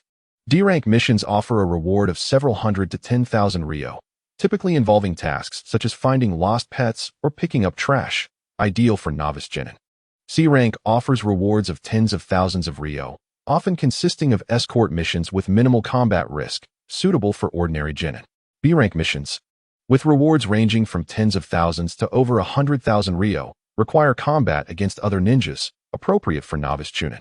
A-rank missions, with bounties from 100,000 Ryo to 1,000,000 Ryo, require state approval and may involve life and death battles against rival ninja teams. Suitable for chunin squads or even jounin leaders. As for missions exceeding 1,000,000 Ryo, you need not concern yourselves, as only jounin or even Kage-level warriors can undertake them. Kakashi refrained from mentioning the S-rank missions, which pertain to nation destruction or ninja war levels. Naruto pondered seriously for a moment, then declared, I aim to become Hokage, so I'll take on an A-rank mission. Sasuke swiftly countered, you fool, don't drag me down with you. We are mere novice genin. We should commence with D-rank missions. Naruto protested, but I am destined to be Hokage. Asking me to find lost cats and dogs does not suit my status. Kakashi glanced at Sasuke, considering that if Naruto could become Hokage, Sasuke was even more fitting for such a role. When they reached the third Hokage to receive missions, Kakashi contemplated the team's abilities and decided to start with a D-rank task. Naruto suddenly exclaimed, Kakashi-sensei, you're AJ Nin, right? Then let us take on an S-rank mission. Only the most challenging tasks befit my status. Sasuke shot Naruto a glare, contemplating that if he wished to grow stronger swiftly, he needed to engage in high-stakes missions. May I undertake an S-rank mission, Kakashi-sensei? Kakashi hesitated for a moment. This team was rather ambitious. However, with his protection, an S-rank mission posed little risk. Still, he needed to consult everyone's opinions thoroughly. Hinata, what level of mission do you desire? At that moment, Sasuke glanced at Hinata, hoping she would also opt for an S-rank. He could begrudgingly accept that level. Hinata smiled gently. Third Hokage, please arrange an S-rank mission. The third Hokage was taken aback. Irika, standing nearby, interjected, you brats have just graduated. An S-rank is a bit excessive, isn't it? Everyone starts with simpler tasks to gain experience. Surely you don't expect Kakashi-sensei to complete it alone while you sit back and reap the rewards? Naruto chuckled at the prospect. The third Hokage recalled how Hinata had once knocked out Ebisu, her strength seemingly at the Ch-Nin level. Naruto, harboring the nine tails within him, though sealed, was close to Ch-Nin as well. Coupled with Kakashi's Sharingan, he could manage even in a frenzy. Sasuke, with his Sharingan, would not lag behind. An S-rank mission was indeed feasible. Hinata considered the formidable team they formed. Kakashi-S Kamui, the Nine Tails Jinchuriki, herself as a high GA sage, and Sasuke with his Sharingan. What could possibly go wrong with such an elite lineup? The third Hokage handed an S-rank mission to Kakashi, who was devoid of objections.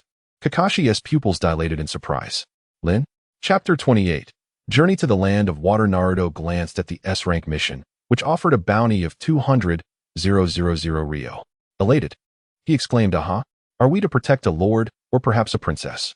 Or engage in a life-and-death struggle with nefarious rogue ninjas? Completing this mission could make me a wealthy man. The third Hokage explained, this task is neither entirely simple nor overwhelmingly difficult. It comes as a request from the village hidden in the mist, as there has been a Jinchuriki rebellion in the Land of Water. You are to assist them. In truth, your direct involvement may not be necessary. Your role is merely to prevent others from the Land of Fire from covertly intervening and taking advantage of the chaos. Think of yourselves as overseers. There are always those who thrive on disorder, and should they meddle in the affairs of another nation, it could lead to catastrophic conflict. Hinata recalled Danzo's malevolent gaze. He was certainly capable of such deeds. The Mist Village aimed to handle the situation independently while fearing interference from other nations, thus requesting that they thwart any schemes from Konoha. This implied that several major nations might have received similar requests, creating a balance of power among them. Kakashi's expression was grave. A tailed beast rampage? Was it the Three Tails? Waihi Kurenai had once been the host for the Three Tails, and in a desperate attempt to save her, Kakashi had ultimately taken her life. The memory of that gentle, kind girl, perpetually graced with a sweet smile, pierced his heart. He had failed to honor Obito's wish to protect Rin. This mission had been entrusted to them. The journey to the Land of Water would be long. Kakashi resolved to impart ninjutsu and tactics to the team as they traveled, aiming to cultivate these young ones into capable ninjas swiftly. Upon exiting the mission hall, Naruto eagerly inquired about the tasks assigned to others. Upon learning the details, he exclaimed, I heard that Sakura's team is off to catch cats, and Shikamaru's team is weeding. While we are destined for something grand. Hinata watched him with a smile, bemused by his exuberance. Neji, Lee, and Tenten happened to pass by. After discovering the rank of Team 7's mission, they were taken aback. Wasn't the plan to gradually hone their skills from easy to difficult? This seemed utterly unreasonable. What could be the simplest mission?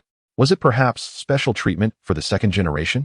Yet, that would surely be fraught with peril. This was something that had to be conveyed to the ever-ambitious Gai-sensei. Naruto continued with pride. This exemplifies the gap between a Hokage and ordinary ninjas. Sasuke retorted disdainfully. Stop boasting and think about how to better yourself and safeguard your own life. Hinata smiled sweetly, lamenting that the position of Hokage could only rightfully belong to her. The group stepped through the gates of Konoha. On the forest path, Naruto hummed a cheerful tune, bouncing with excitement. Had he never ventured outside before? Sasuke regarded him with scorn, though he too felt a sense of novelty. Hinata surveyed their surroundings. Soon, her Byakugan detected several Umbu ninjas advancing in the same direction from hundreds of meters away. Gently, she suggested, Kakashi-sensei, perhaps we should hasten our pace. Kakashi nodded in agreement and approached a nearby tree. I will now teach you the precise control of chakra. By focusing your energy, you can gather chakra at the soles of your feet, enabling you to run faster. Moreover, the more you practice, the better your control will become. Eventually, you can manipulate chakra to generate an adhesive force, allowing you to climb trees vertically or even walk on them upside down. Having imparted this knowledge, Kakashi guided them in practice. After some progress, they began their long trek, continually applying what they learned, resulting in accelerated improvement. Sasuke, are you slacking? You're nowhere near as fast as I am. Naruto teased. Sasuke gritted his teeth, recalling how he had initially led the pack, only to fall behind. Confused, he wondered if Naruto's chakra was somehow greater than his. How could that be? Hinata maintained a steady pace, trailing behind the group without haste. Days passed, and their journey continued. As the crowd meandered, crossing numerous rivers, they finally arrived at the Land of Waves. Kakashi remarked that once they boarded a boat to the Land of Waves, traversing through it would lead them to the water country via a larger vessel. Naruto, filled with curiosity, inquired why a grand bridge had not been constructed. Given the proximity of the Land of Waves to the Land of Fire, Kakashi elucidated that the construction of such a bridge necessitated an enormous investment of manpower, resources, and finances, which the impoverished Land of Waves could scarcely afford. Hinata recalled the escort mission of Team 7, during which they encountered the infamous Zabuza Momochi and Haku. Zabuza, known as the Demon of the Hidden Mist, was once a ruthless assassin who viewed himself merely as a tool. In a poignant twist, he was moved by the purity of Haku's spirit and ultimately recognized his own humanity as a ninja.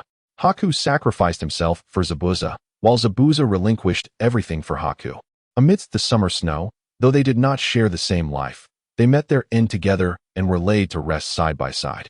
At this juncture, Zabuza had likely defected from the Hidden Mist village, and Haku was probably of a similar age to Naruto. The four of them boarded a small boat to the Land of Waves, only to find themselves targeted by a group of ruffians. These miscreants, with their shifty eyes, initially intended to approach but retreated upon realizing they were facing ninjas. The boatman explained that these individuals collected protection fees from passing vessels, and since they were ninjas, there was little to fear. Kakashi further clarified for Hinata and the others that such small nations as the Land of Waves lacked ninja villages, resulting in a scarcity of ninjas in the area. Hinata suddenly interjected, suggesting that any ninja could easily oppress the common folk. Kakashi's expression grew somber, confirming the grim reality. The Land of Waves was indeed on the fringes of the ninja world, while the islands of the water country were isolated overseas. Although the Hidden Mist village boasted considerable strength, possessing two-tailed beasts and numerous skilled warriors, it had, in later years, become one of the weakest among the 5 great nations. The subsequent Mizukage, CHJR, was merely at the level of AJ Nin, far from being worthy of the title of Kage. The harsh graduation standards had led to a significant talent gap. As Hinata pondered these thoughts, the group traversed the city of the Land of Waves, their steps growing heavier with each passing moment. The city was desolate, with dilapidated buildings and crumbling walls. On the streets, vagrants huddled in corners, appearing to have gone hungry for quite some time. Nearby, a few ragged orphans sat together, their small hands clasping worn bowls, begging for meager sustenance from passers-by. Many middle-aged individuals scoured the streets, clutching resumes or quietly inquiring, hoping to secure jobs to support their families. Kakashi furrowed his brow, his gaze penetrating as he surveyed the surroundings. Meanwhile, Hinata clenched her hands, her eyes reflecting compassion and concern for the weak. letting out a soft sigh. A century ago, her homeland of Huaxia had also faced such dire circumstances, yet it had since undergone a profound transformation. In her previous life, she had thrived in a stable environment, which made her unable to tolerate the current circumstances. She felt pity for these people, yet their plight seemed unrelated to her. Sasuke's expression remained icy and unyielding. He believed that their suffering could not eclipse his own. Naruto, however, was deeply moved. Suddenly, a flurry of hurried footsteps and the anguished cries of a child echoed through the street. A group of menacing thugs was in pursuit of a disheveled girl. Her face etched with terror, Naruto dashed forward, shielding the girl behind him, and shouted, "Stop! What are you doing to her?" The thugs, startled by Naruto's sudden appearance and fierce demeanor, halted in their tracks. Upon recognizing him as merely a child, they sneered, "Where did this yellow-haired brat come from? How dare you meddle in our affairs? You'll regret it today." Chapter 29. The bloodshed of Hinata confronted by the encroaching thugs. Naruto prepared to perform the shadow clone technique to counter their advance. At that moment, several shurikens sliced through the air, grazing the faces of the assailants. Only then did they realize that a few Konoha ninjas had arrived. Panic-stricken, they exclaimed, "Ninjas, run!" as the thugs fled in disarray. Naruto turned to see that it was Hinata who had thrown the shuriken. She knelt beside the frightened girl and gently inquired, "Little sister, why were they chasing you?" The girl, initially trembling with fear, found solace in Hinata's gentle demeanor and stammered, "Because I saw them kill someone." "What?" Naruto exclaimed in fury. Sasuke, equally incredulous, added, "Is there no one to govern the land of waves?" Through the girl's fragmented narrative, the group soon understood the grim reality. The land of waves was virtually devoid of native ninjas, and its lords were weak and ineffectual. It had fallen under the control of a man named Kato, a magnate who managed a shipping company and was among the wealthiest in the world. He exploited the region for drug trafficking and smuggling, manipulating the island's transportation to control all its wealth, politics, and populace. Kato harbored no intentions of governance. Indifferent to the lives of the common folk, he sought only profit, treating the citizens as mere slaves to be exploited. The thugs were part of Kato's mafia, willing to harm a woman's husband merely to deliver her to Kato for his own gang. Besides the gang, Kato employed numerous mercenary ninjas. Naruto's fists clenched in rage. "Those bastards! I will kill them." Kakashi shook his head in disapproval. "Naruto, this is not our mission. We should not interfere." Sasuke coldly remarked, "You are not a savior. Why concern yourself with their lives? This world is inherently chaotic. Must you intervene every time you encounter such turmoil?" Undeterred, Naruto sprinted away with the little girl in tow. "I won't allow these villains to act with impunity." Seeing Naruto dash off, Hinata too pursued him. "Teacher Kakashi, I will bring Naruto back. You all go ahead." After casting a glance at the indifferent Sasuke, Kakashi spoke, "Sasuke, let us depart." He felt a sense of reassurance regarding Hinata's temperament and strength, believing she would not stir any trouble. Once the small ruffians had fled, they thought the matter settled, only to turn around and find Naruto and a little girl. Multiple shadow clone jutsu.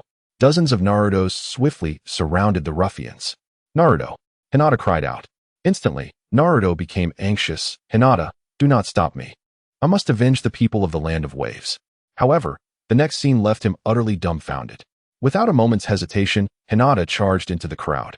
With a swift thrust, she pierced one ruffian's chest with her sword, then swiftly slashed another's throat. She kicked two ruffians away with powerful strikes, then turned to dispatch a third with a deft motion of her blade. The final ruffian met his demise at her hands as well. The ruffians were all eliminated with remarkable efficiency, devoid of any hesitation. The reason she wielded a sword was that Hinata wished to avoid staining her hands with the filth of such scoundrels. This Kusanagi sword was typically sealed within a scroll. While Naruto boisterously proclaimed his desire to kill these men, he lacked the true resolve. At most, he intended to teach them a severe lesson. Yet, as he witnessed the splatter of blood and the bodies collapsing one after another, his expression momentarily froze in disbelief. Shock, confusion, and even a trace of imperceptible fear washed over him. He stood there, slightly leaning forward, as if immobilized by an unseen force, unable to move. His hands instinctively clenched into fists, nails digging deeply into his palms, yet he seemed completely unaware of the pain. Naruto's breathing grew rapid and heavy. Each inhale and exhale a struggle to calm the tumultuous waves within his heart. His gaze was fixed intently on Hinata, the girl who was usually as gentle as water. always adorned with a shy smile, now stood there with a resolve he had never witnessed before. Her expression was so serene. This scene clashed violently with all his perceptions of Hinata, leaving him in a state of unprecedented shock. "Hinata, you really killed them." Hinata replied nonchalantly. "Did you not say you wanted to kill them?" Naruto stammered. "I only wanted to teach them a harsh lesson." Hinata shook her head, gently patting Naruto's head. "Naruto-kun, do you believe that after you teach them a lesson, they would treat this little girl and the surrounding citizens kindly once we are gone?" In a moment of realization, tears streamed down Naruto's face. For these mobsters, if they could not retaliate against him, they would surely take their vengeance out on the defenseless. This little girl would also face inhumane treatment. This was the principle of eradicating evil thoroughly and removing the roots. "These two Konoha ninjas have actually killed our men. Brothers, let us take care of them." At that moment, a horde of thugs armed with weapons emerged, followed closely by 4 or 5 hired ninjas. Naruto swiftly adjusted his stance, unleashing a battalion of shadow clones. Hinata leaped gracefully, landing atop a nearby rooftop, her sights set on the ninjas. With a swift throw of a kunai, she struck down one of them, revealing them to be nothing more than inconsequential lower-ranked ninjas. Dodging several thrown shurikens, Hinata's figure surged forward, her kusanagi blade glinting ominously, akin to the hand of death itself. As the first ninja prepared to launch an attack, Hinata vanished in an instant, closing the distance in a heartbeat. The tip of her sword found its mark, silencing him with a single, lethal strike to the throat. Blood gushed forth. Without a moment's hesitation, she moved again. Appearing like a wraith behind the second ninja, a fierce spinning kick struck his back, sending him crashing against the wall, blood spilling from his mouth as he collapsed. Utterly defeated, the third ninja, witnessing this carnage, was gripped by fear. He hastily formed hand seals, seeking to retaliate with ninjutsu. Yet, Hinata's speed surpassed his wildest imagination. She deftly sidestepped the attack's trajectory, and with a swift arc of her kusanagi, she disrupted his jutsu, slicing through his chest with blinding speed. Blood erupted, and the third ninja fell into a pool of crimson. The final ninja, acutely aware of his impending doom, let out a furious roar and charged at Hinata with all his might, attempting a desperate struggle. But Hinata merely smiled coldly, her body melding with the wind as she elegantly sidestepped his assault. In an almost impossible maneuver, she twisted her body, driving the kusanagi upward with astonishing speed and force. Piercing through his abdomen, the light in his eyes dimmed rapidly as he crumpled to the ground, lifeless. The entire exchange transpired in mere moments. All hostile ninjas lay vanquished. Hinata sheathed her sword, her expression betraying no emotion. Chapter 30. Momochi Zabuza with Hinata as a paragon. Naruto, too, embraced a lethal resolve. He was a ninja, not a mere peacekeeper. As his killing intent surged, his eyes took on a crimson hue, the chakra of the nine tails seeping forth. It wasn't long before the thugs met their end. Hinata's Byakugan scanned the area within a kilometer as sage chakra coalesced beneath her feet, propelling her swiftly across the streets. She dispatched those bullies tormenting the townsfolk, even the drunken hired ninjas in the taverns, with swift and decisive strikes. Afterward, she returned to Naruto, urging him to abandon the young girl. They hastily exited the city. If they lingered, higher-ranked ninjas from Kado would soon arrive. The decision to leave the girl behind stemmed from the fact that Hinata had already eliminated those in the underworld and the ninjas who might have had knowledge of her whereabouts, rendering the girl untraceable. Outside the city, Kakashi and Sasuke rested beneath a tree, awaiting the arrival of Hinata and Naruto. Upon their arrival, the group set forth once more. Hinata calmly stated, "Kakashi-sensei, we've encountered a minor situation. We must depart with utmost haste." Kakashi glanced back, but detected no pursuers, dismissing the matter as mere theatrics on Naruto's part. The following day, the quartet hastened their journey to the seaside dock. Kakashi was slightly out of breath, while Sasuke, exhausted, collapsed onto the ground, gazing at the empty dock with despair. "Where are the boats?" he lamented. Kakashi surveyed the ocean, replying, "Without ships, we cannot traverse the sea, unless one possesses the ample chakra of a water-style ninja." Naruto, puzzled, inquired, "Can't we gather chakra beneath our feet and run across?" Hinata shot him a disapproving glance, retorting, "Setting aside the fact that you lack mastery in this skill, even if you could, attempting to run hundreds of kilometers would leave you fatigued and submerged in the sea, feeding the sharks." Kakashi furrowed his brow, pondering, as a maritime dock, how could there be no people or ships present? Hinata's Byakugan scanned the surroundings, and her gaze fell upon the large antenna atop a building and another on a distant mountaintop. Shocked, she exclaimed, "This is bad. It's radio communication." Kato must have learned of his subordinate's predicament and ordered the dock personnel to either set sail or relocate. Sasuke struck the ground in frustration. "I told you not to meddle, and now we're trapped on this island." However, Hinata remained unfazed. She understood that Kato's greatest forces were Zabuza and Haku, whom they should be able to handle. Although a fierce battle awaited them, should they succeed, she thought, if they refuse to let us leave, then we shall remain and annihilate their nation. Just as Kakashi prepared to lead the team back in search of an opportunity, a faint mist enveloped the air. An imposing figure emerged, a rugged man with sharp teeth, his lower face and neck wrapped in bandages, wielding a massive executioner-esque blade. Kakashi recognized him immediately, Zabuza Momochi, one of the legendary 7 ninja swordsmen capable of toppling a nation. "I never expected a distinguished jonin like you to become a mere pawn for a merchant," Kakashi remarked. Zabuza surveyed the group with icy disdain. The son of Konoha's White Fang, the copy ninja, Kakashi Hatake, renowned warriors of the shinobi world, he noted. The tension between the two sides erupted, as Zabuza unleashed a bloodthirsty aura that made Sasuke, facing such a formidable opponent for the first time, tremble. Naruto thought to himself, "If I weren't with Hinata, I would likely be quaking in fear." Unable to contain himself, he taunted, "What's wrong, Sasuke? Are you a coward?" Sasuke gritted his teeth, standing firm. "Don't underestimate me, you laggard." Hinata, internally amused, reassured him, "Don't be afraid, little brother. I will protect you." Zabuza, with a cold demeanor, exclaimed, "Kakashi, you lead a group of mere children, yet you fail to attend to your duties properly. You have slain 2 of my subordinates, and now you shall pay with your blood." Kakashi, momentarily taken aback, glanced at Hinata and Naruto. Although Zabuza mistakenly believed Kakashi was responsible, it was evident that he was not. Hinata was about to confess, but Naruto boldly declared, "So what if I did? Those who oppress the common people deserve death." "Common people?" Zabuza scoffed, as if he had heard a laughable jest. "In our land of water, even comrades are not spared." Kakashi sternly interjected. "Zabuza Momochi is known as the demon of the mist for a reason. He is exceedingly ruthless and brutal. At the mere age of 9, he single-handedly slaughtered all his peers at the Ninja Academy.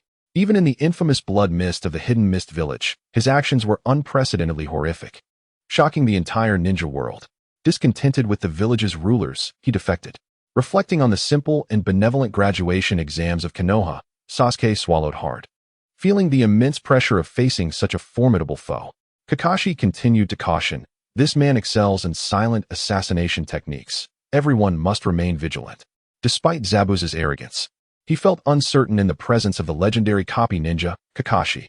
He then threatened, "Since it was this little blonde who acted, why not hand him over? And I shall allow you to leave." Kakashi and Hinata immediately positioned themselves protectively in front of Naruto. "There is no way we would abandon our comrade. Prepare for battle." Kakashi commanded fiercely. Zabuza unsheathed his massive sword, smirking, "Comrades, you say? Then you shall all die together." With that, he formed a hand seal with 2 fingers, unleashing the hidden mist technique. A thick fog enveloped the area, obscuring everyone's vision. "Kakashi-sensei," to the left, Hinata declared as she activated her Byakugan, undeterred by the mist's interference.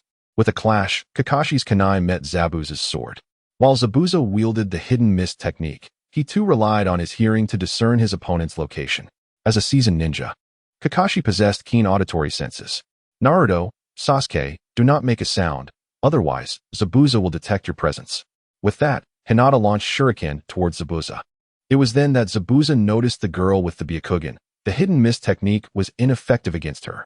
The Byakugan allowed her to see through the fog, making her an ideal battlefield commander in such a complex environment. Recognizing the threat, Zabuza abandoned his focus on Kakashi, realizing that eliminating Hinata would grant him the upper hand. At that moment, Hinata summoned the Kusanagi sword from her scroll and charged at Zabuza. "Humph, little brat, you dare challenge me?" Zabuza sneered, his tone dripping with contempt. However, as he swung his blade towards Hinata, he was unexpectedly met with the realization that this seemingly delicate girl possessed formidable strength. The Kusanagi sword clashed fiercely against the decapitating blade, the deafening sound of metal striking metal resonating through the air, sparks flying in all directions. "What?" Zabuza's heart raced in surprise. He had not anticipated the girl's strength to be so formidable, nearly rivaling his own weapon. Could she be another prodigy like Haku? A glint of ruthlessness flashed in Zabuza's eyes as he unleashed his power. The decapitating blade trembled violently, a surge of immense force traveling along the blade, sending Hinata hurtling backward.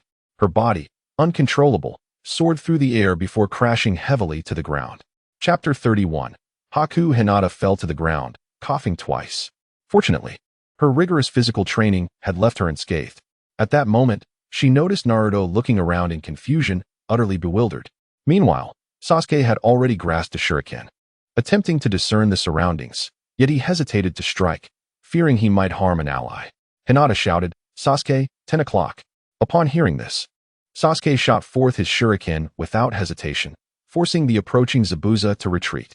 At the same time, seizing the opportunity, Kakashi formed hand seals and exclaimed, "Wind release, tornado technique." A series of tornadoes erupted, dispersing the thick mist. It was then that Naruto finally caught sight of Zabuza. He charged forward, only to be sent flying by a swift kick. Zabuza intended to continue his assault on Hinata, but Kakashi had arrived, and the two engaged in a fierce taijutsu exchange. Naruto and Sasuke, armed with kunai, rushed towards Zabuza, with Hinata trailing closely behind. The four of them encircled Zabuza, who began to falter, retreating into the air and conjuring 3 shadow clones. Zabuza aimed to use the clones to confuse the trio, while his true self dealt with Kakashi.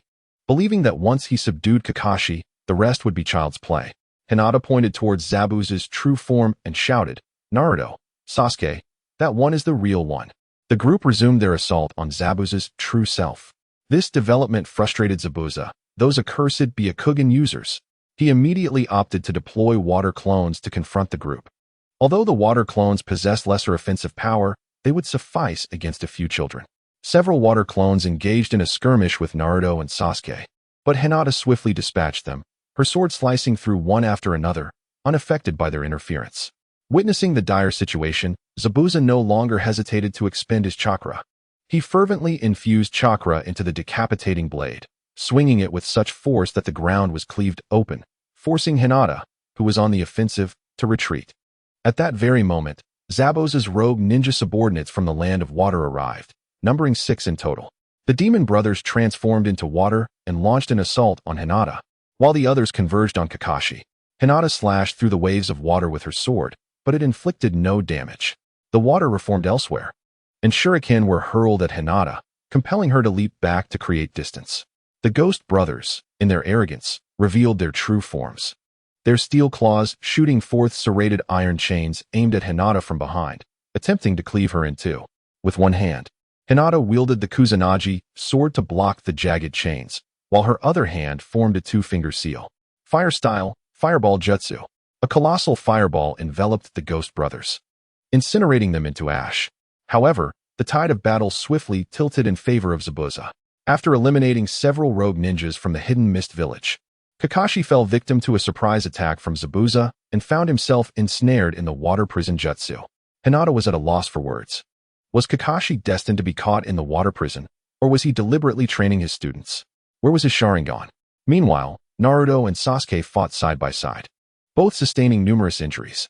Naruto, empowered by the chakra of the 9 tails, was recovering swiftly. With Kakashi under his control, Zabuza had completely seized the initiative. He created 2 shadow clones, one to confront Hinata and the other to deal with Naruto and Sasuke. This time, Zabuza showed little interest in engaging Hinata in a prolonged battle.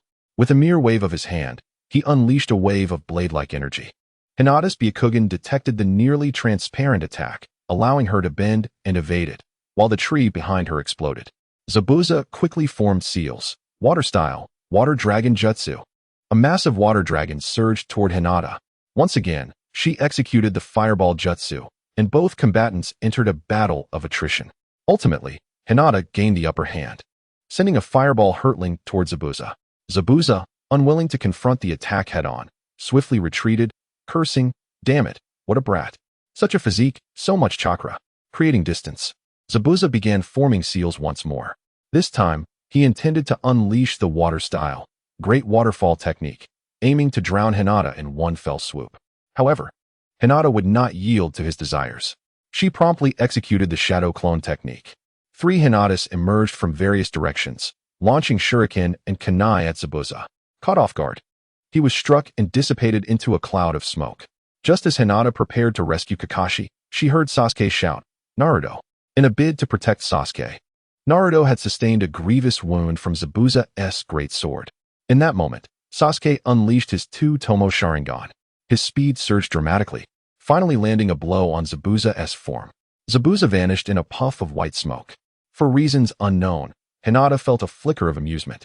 With their entire clan slaughtered, Sasuke awakened his Sharingan in anger. Naruto, wounded, also activated his two-tomo. Such was the bond they shared. Hinata and Sasuke rushed towards Zabuza's true form, exchanging a glance before declaring in unison, "Fire style, fireball jutsu."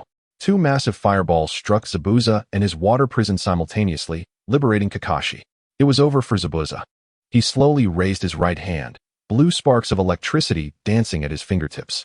With a commanding shout, he declared, "Raikiri," as Zabuza prepared to strike with his decapitating blade. Kakashi's figure abruptly vanished from sight, moving with astonishing speed. In the blink of an eye, Kakashi reappeared behind Zabuza. The brilliance of Raikiri blindingly intense as it pierced through Zabuza's defenses, targeting his vital points. In an instant, Zabuza coughed up a mouthful of blood, followed by an overwhelming sensation of pain and weightlessness. With a thunderous crash, he collided heavily with a nearby giant tree, its trunk trembling violently under the impact. Leaves scattering in disarray. Zabuza fell to the ground, leaning against the tree, blood trickling from the corner of his mouth, his breath fading to a mere whisper. Sasuke, feeling a surge of relief, wondered aloud if they had succeeded. Just as Hinata and Kakashi prepared to deliver the final blow, a girl adorned with a red-patterned white mask, appearing to be in her teens, emerged atop the tree trunk. She swiftly launched 3 flying needles that pierced Zabuza's neck, causing him to collapse. Kakashi rushed forward, checking for a pulse, only to find that Zabuza had already succumbed. The girl introduced herself. "I am an acquaintance from Konoha. Thank you all for your assistance. I am a member of the Umbu Pursuit Unit from the Hidden Mist Village, specializing in the extermination and handling of rogue ninjas. Leave Zabuza to me." Kakashi paused, scrutinizing her attire, which indeed resembled that of the Umbu from the Hidden Mist. At that moment, Hinata began to comprehend why Kakashi refrained from using his Sharingan. Given his pitiful chakra reserves, he had to be frugal. If he overexerted himself, he would be incapacitated for a week. In a scenario where other ninjas lurked in the shadows, a failed strategy could lead to a deadlock. Naruto, having recovered somewhat from his injuries, rose to his feet, gazing at Sasuke with astonishment. "What is that? Your eyes are terrifyingly red." Sasuke scoffed. "You uncultured fool. This is the Sharingan, a hereditary technique of the Uchiha clan. Alongside the Byakugan and Rinnegan, known as the 3 great dojutsu of the ninja world." Naruto retorted dismissively, "Hinata's eyes are still more beautiful." "Oh, and who is that masked figure beside Zabuza?" Sasuke explained. "That is the Umbu lady from the Hidden Mist, who has just slain Zabuza." Naruto, filled with disbelief, exclaimed, "She can't be more than a few years older than us, and yet she effortlessly defeated a formidable opponent like Zabuza? That's absurd." As Haku descended from the tree, preparing to retrieve Zabuza's lifeless body, a figure appeared behind her. It was Hinata. She swiftly embraced Haku's slender waist, forcefully slamming her to the ground. It was a case of sisterly affection, though technically Haku was a boy, perhaps dressing as a beautiful girl to please Zabuza. Chapter 32. Ninjas are merely tools.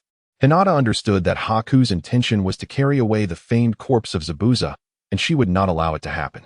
However, Zabuza's act of feigned death would come with its own repercussions, leaving him significantly weakened for at least a week. Of course, this was all under the assumption that she remained unaware of Haku's hidden cards. Hinata made her choice and struck at the moment when Bai was most vulnerable, reveling in the triumph of rescuing Zabuza. Unbeknownst to her, Bai was completely absorbed in his joy, failing to notice Hinata's approach. With a forceful embrace, Hinata brought Bai crashing down to the ground, shattering his mask, scattering his forehead protector, and sending his hairpin flying. As Bai rose, he revealed a tender and pitiable visage, his large eyes brimming with innocence and charm, evoking a sense of compassion from those present. Naruto exclaimed, "Sister, you're so beautiful." Bai retorted, "Is Konoha seeking to wage war against the Mist Village?" Kakashi signaled for Hinata to cease her actions. Bai gently explained, "The body of a ninja is of utmost importance. Hence, We must pursue the Umbu to eradicate any traces, avoiding exposure of ninjutsu or the secret medicines used. Kakashi acknowledged, indeed, if I were to perish. The secrets of the Sharingan could also be unveiled. I did not hold Hinata accountable for her ambush. His sole focus was on ensuring Zabuza's safety. After all, as long as Zabuza lived, any injuries or grievances I endured were inconsequential. However, Hinata scoffed, you may deceive others, but not me. Zabuza is merely feigning death and will soon revive. You are not part of the Mist Village's Umbu. You are Zabuza's subordinate, a rogue ninja. Your intention to take him away is solely for his rescue. This possibility sparked doubt in Kakashi's mind. Suddenly, Hinata's Kusanagi sword lunged decisively towards Zabuza. I could no longer maintain his facade and unleash needles to thwart Hinata. His true identity was revealed. Naruto realized, you've been deceiving us. Kakashi readied himself for action. Bai, now fully enraged, declared, if you wish to kill Zabuza, you must first step over my body. Ice release, crystal mirror technique. Hinata was taken aback by Bai's audacity. As he unleashed a powerful jutsu, dozens of ice mirrors encircled her, and Bai's form began to dissolve into the mirrors. Hinata understood that if Bai succeeded in merging, he would be able to move with blinding speed using the mirrors. She shouted, behold my technique, Shuriken Barrage. The absurdity of the name left Kakashi and the others momentarily stunned as Hinata unleashed all the shuriken she carried in a single throw. They struck Bai's numerous mirrors but failed to shatter them. Bai mocked, you underestimate the strength of the crystal mirrors. With that, he successfully entered the mirrors. Each mirror now displayed his reflection, and dozens of bays moved in unison, their fingers twitching as they unleashed a torrent of needles. In an instant, countless gleaming needles descended upon Hinata from all directions like a torrential rain. If an ordinary person were to be struck from all directions by the torrential downpour of needles, their fate would be sealed. However, Hinata was different. With a gentle yet commanding voice, she proclaimed, 8 trigrams palm, heavenly return. As her body spun rapidly, Chakra surged forth, manifesting a protective shield. The flying needles, upon contact with this formidable barrier, were repelled with overwhelming force, scattering like dandelion seeds caught in a tempest, ultimately landing with a clatter upon the ground. Sasuke's eyes widened in astonishment. Indeed, the Hyuga clan, renowned as the strongest in Konoha, possessed such an astounding form of absolute defense through their martial prowess.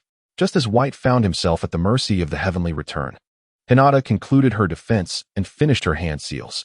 Fire release, Phoenix fire technique. Chakra surged within her like a tidal wave, gathering at her throat. She opened her mouth, unleashing a torrent of searing breath that transformed into dozens of vibrant fireballs, akin to blooming phoenix flowers, radiating destructive heat and brilliance towards White's ice mirror formation. Upon contact, a hissing sound ensued as the fireballs transmitted their intense heat to the icy surface. Minute cracks began to form, rapidly expanding like a spider's web. Finally, with a resounding crack, the entire ice mirror shattered, dissolving into droplets that vanished into the air. White's body fell to the ground, his eyes filled with shock. No one had ever emerged unscathed beneath the mirror of ice. Yet, Hinata afforded him no time for contemplation. She closed in, executing the gentle fist technique. 8 trigrams, 64 palms. Each strike landed with precision, dismantling White's joints, before sealing his chakra points. With a tremor, his body collapsed to the ground. Naruto gaped in awe, exclaiming, incredible. Sasuke began to panic, acutely aware of the chasm separating their abilities. Hinata's prowess in ocular techniques, shuriken mastery, martial arts, and even fire techniques eclipsed his own, leaving him, a Uchiha skilled in fire release, feeling inadequate. Having yet to fully master the great fireball technique, how could he compete with the Phoenix fire technique?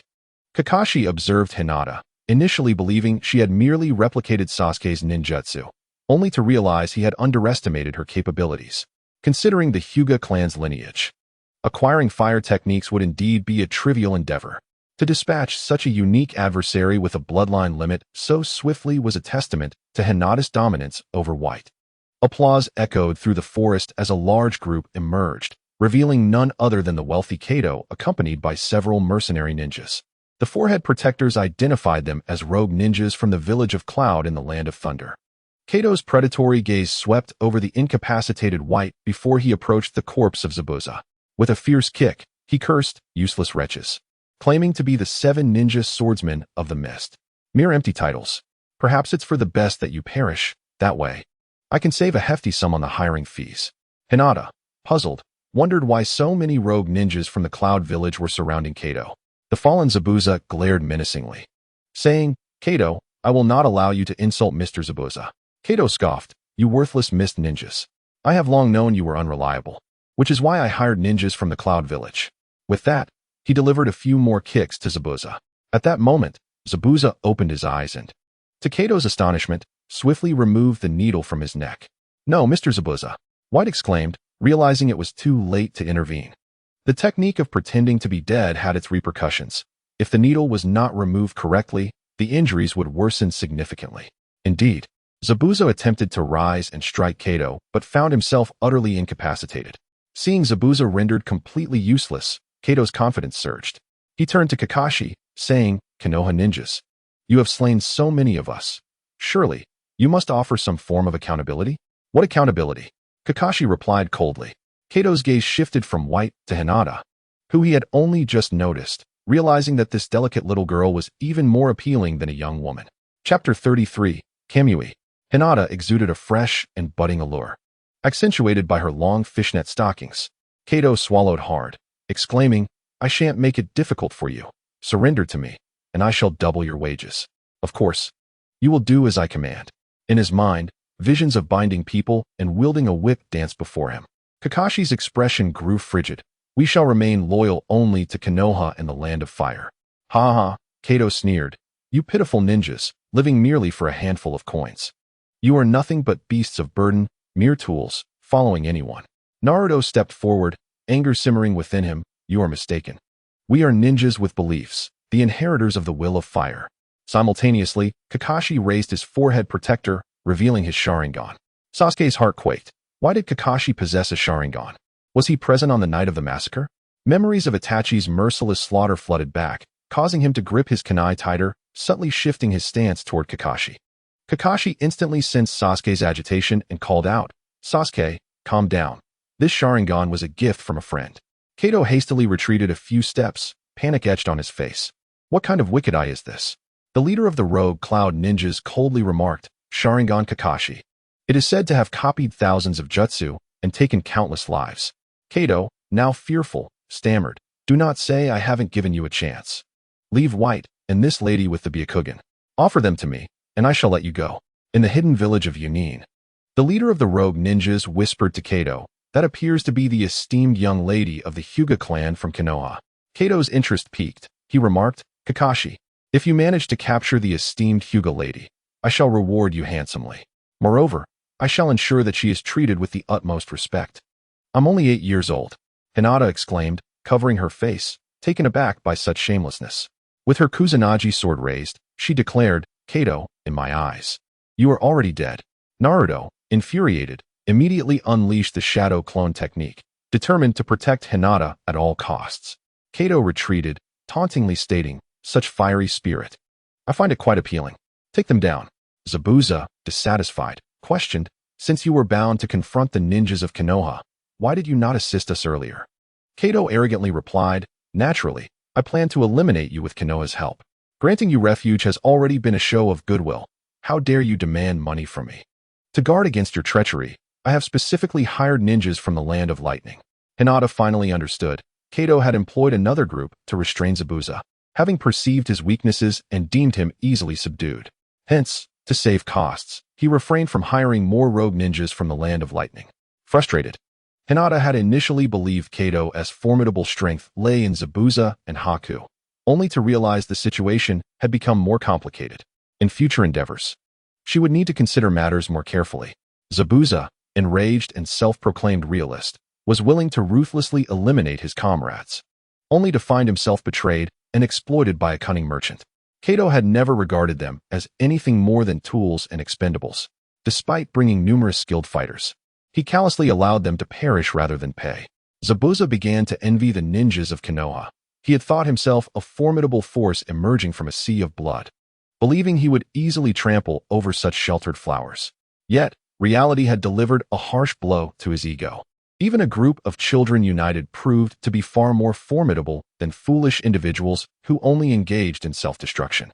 Haku, lying weakened on the ground, shared Zabuza's sentiments. As the man's gaze upon him softened and became less concealed, the leader of the rogue ninjas assessed the situation, 1J Nin, 5Ch Nin, and 30 genin on his side, while the opposition consisted of 1J Nin and 3 genin. The advantage lay with him. However, unlike Kato, who lacked a true understanding of the ninja world, he recognized that confronting a powerful opponent like Kakashi, who wielded the Sharingan, required his utmost effort. In the realm of ninja combat, life and death hinged on a mere thought. Thus, his objective was not merely to capture, but to annihilate the opposition, including the coveted Hinata and Haku. True enlightenment lies in denying the adversary any chance. The leader of the Cloud Village traders commanded loudly, "Everyone, heed my call. Lightning release. Lightning Dragon Rampage." Upon receiving the orders, dozens of lightning release ninjas joined hands to form seals, unleashing an oversized ninjutsu. The heavens and earth instantaneously changed hue. Hinata recalled the Fourth Shinobi World War, when the ninja coalition confronted Madara with their combined techniques. She immediately contemplated summoning the 10,000 snakes for defense, albeit uncertain of the price they would demand. Meanwhile, Kakashi sensed impending doom. With so many ninjas uniting their powers, if successfully released, the resulting force would surely rival that of a Kage. There was no time left to escape. The assembled lightning release ninjas stood shoulder to shoulder, their chakra surging with a ferocious intensity, coalescing into an unprecedented and terrifying might. With a deafening roar, the lightning dragon rampage technique abruptly took shape. A colossal dragon of lightning coiled and twisted in the sky, as if intent on rending the heavens and devouring all in an endless tempest of thunder. At this critical juncture, Kakashi's previously profound Sharingan swiftly transformed into its kaleidoscopic state. The three-bladed pattern in his eyes began to rotate slowly. A trickle of crimson liquid slipped silently from the corner of his eye. "Kamui!" Kakashi's hushed exclamation was scarcely audible amidst the clamor of thunder. Yet, as his words fell, the space-time ninjutsu instantaneously activated, and the entire world seemed to plunge into a fleeting stillness. Kakashi's gaze, sharp as a blade, swept across the faces of each lightning release ninja. Under his scrutiny, the once sturdy fabric of space began to warp and fracture.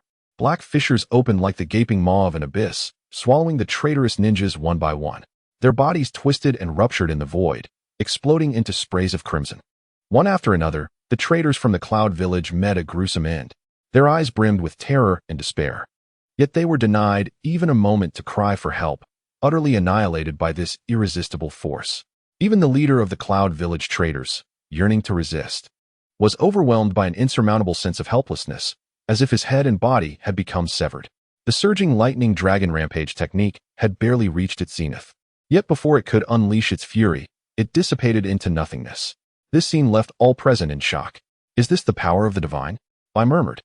Hinata's eyes widened in disbelief, her hands covering her mouth as she beheld the unfolding spectacle. She had never witnessed such a terrifying force.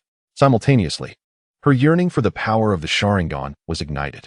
The Byakugan and Sharingan share a common lineage, and the foundational capabilities of the Byakugan far exceed those of the Sharingan. The reason the ordinary Byakugan ultimately pales in comparison to the Sharingan is due to the latter's ability to continuously evolve, even developing extraordinary powers such as Kamui and Koten Zanshuan. If she were to integrate the 3-tomo Sharingan acquired from the Night of Genocide with the Byakugan and the ocular powers of the Sharingan, what would ensue? Chapter 34, Subduing the Land of Waves. The Sharingan is an evolution derived from the Byakugan. The Hyuga and Uchiha clans share a common ancestry. Thus it should not present any rejection issues. Although her heart yearned for such power, Hinata recognized that this was not the opportune moment. She must wait until she has matured, at the very least to possess the ability to protect herself. Naruto gazed in disbelief as dozens of ninjas were swiftly dispatched by Kakashi. His mind was a void. Sasuke trembled all over, craving this power, thirsting for it. Even Itachi Uchiha might not be a match for Kamui, would he? What kind of friend is Kakashi-sensei to bestow such a Manjiki Sharingan? What efforts must he have exerted to evolve his eyes to the Manjiki? Just moments ago, he had held absolute dominance. But now he felt as though he were face to face with death, utterly panicked, collapsing to the ground. At that moment, Zabuza unleashed all his strength, lunging forward and tearing through Kato's neck with his sharp teeth. The use of Kamui concluded. Kakashi felt as if his body were disassembling, utterly drained. Ever since he activated the Manjiki Sharingan the moment Rin perished, He had undergone numerous trials, ultimately mastering the ultimate ocular technique, Kimui. Its power was immense, yet the cost was his own exhaustion with each use. Now only the incapacitated Zabuza and Haku remained. The outcome was decided. Kakashi could no longer endure and fainted. "Sensei!" Naruto cried, rushing to embrace Kakashi. Anxiously, he asked, "Hinata, what shall we do next?" Hinata's Byakugan scanned Kakashi's body, reassuring him, "He will be fine. He merely needs rest." For Kakashi, as he was not of the Uchiha lineage, his Sharingan could not be deactivated once activated. The use of the Sharingan brought about overwhelming consumption, especially when employing a powerful technique such as Kamui, necessitating a long recovery period. Given the intensity just exerted, it would take at least a week. Hinata turned her gaze to Zabuza, who now seemed to be waiting for death with a sense of satisfaction. Suddenly, Haku cried out, "Miss Hinata, please do not kill Mr. Zabuza. I am willing to serve you as a slave, to toil for you. Just spare Mr. Zabuza?" Hinata looked at Haku, then at Zabuza. Given Zabuza's current state, he too would require nearly a week to recover.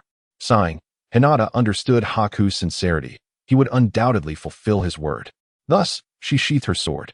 The matter concerning Zabuza could be addressed later. The immediate priority was to procure a sea vessel. If they delayed the mission, what would become of her small fortune?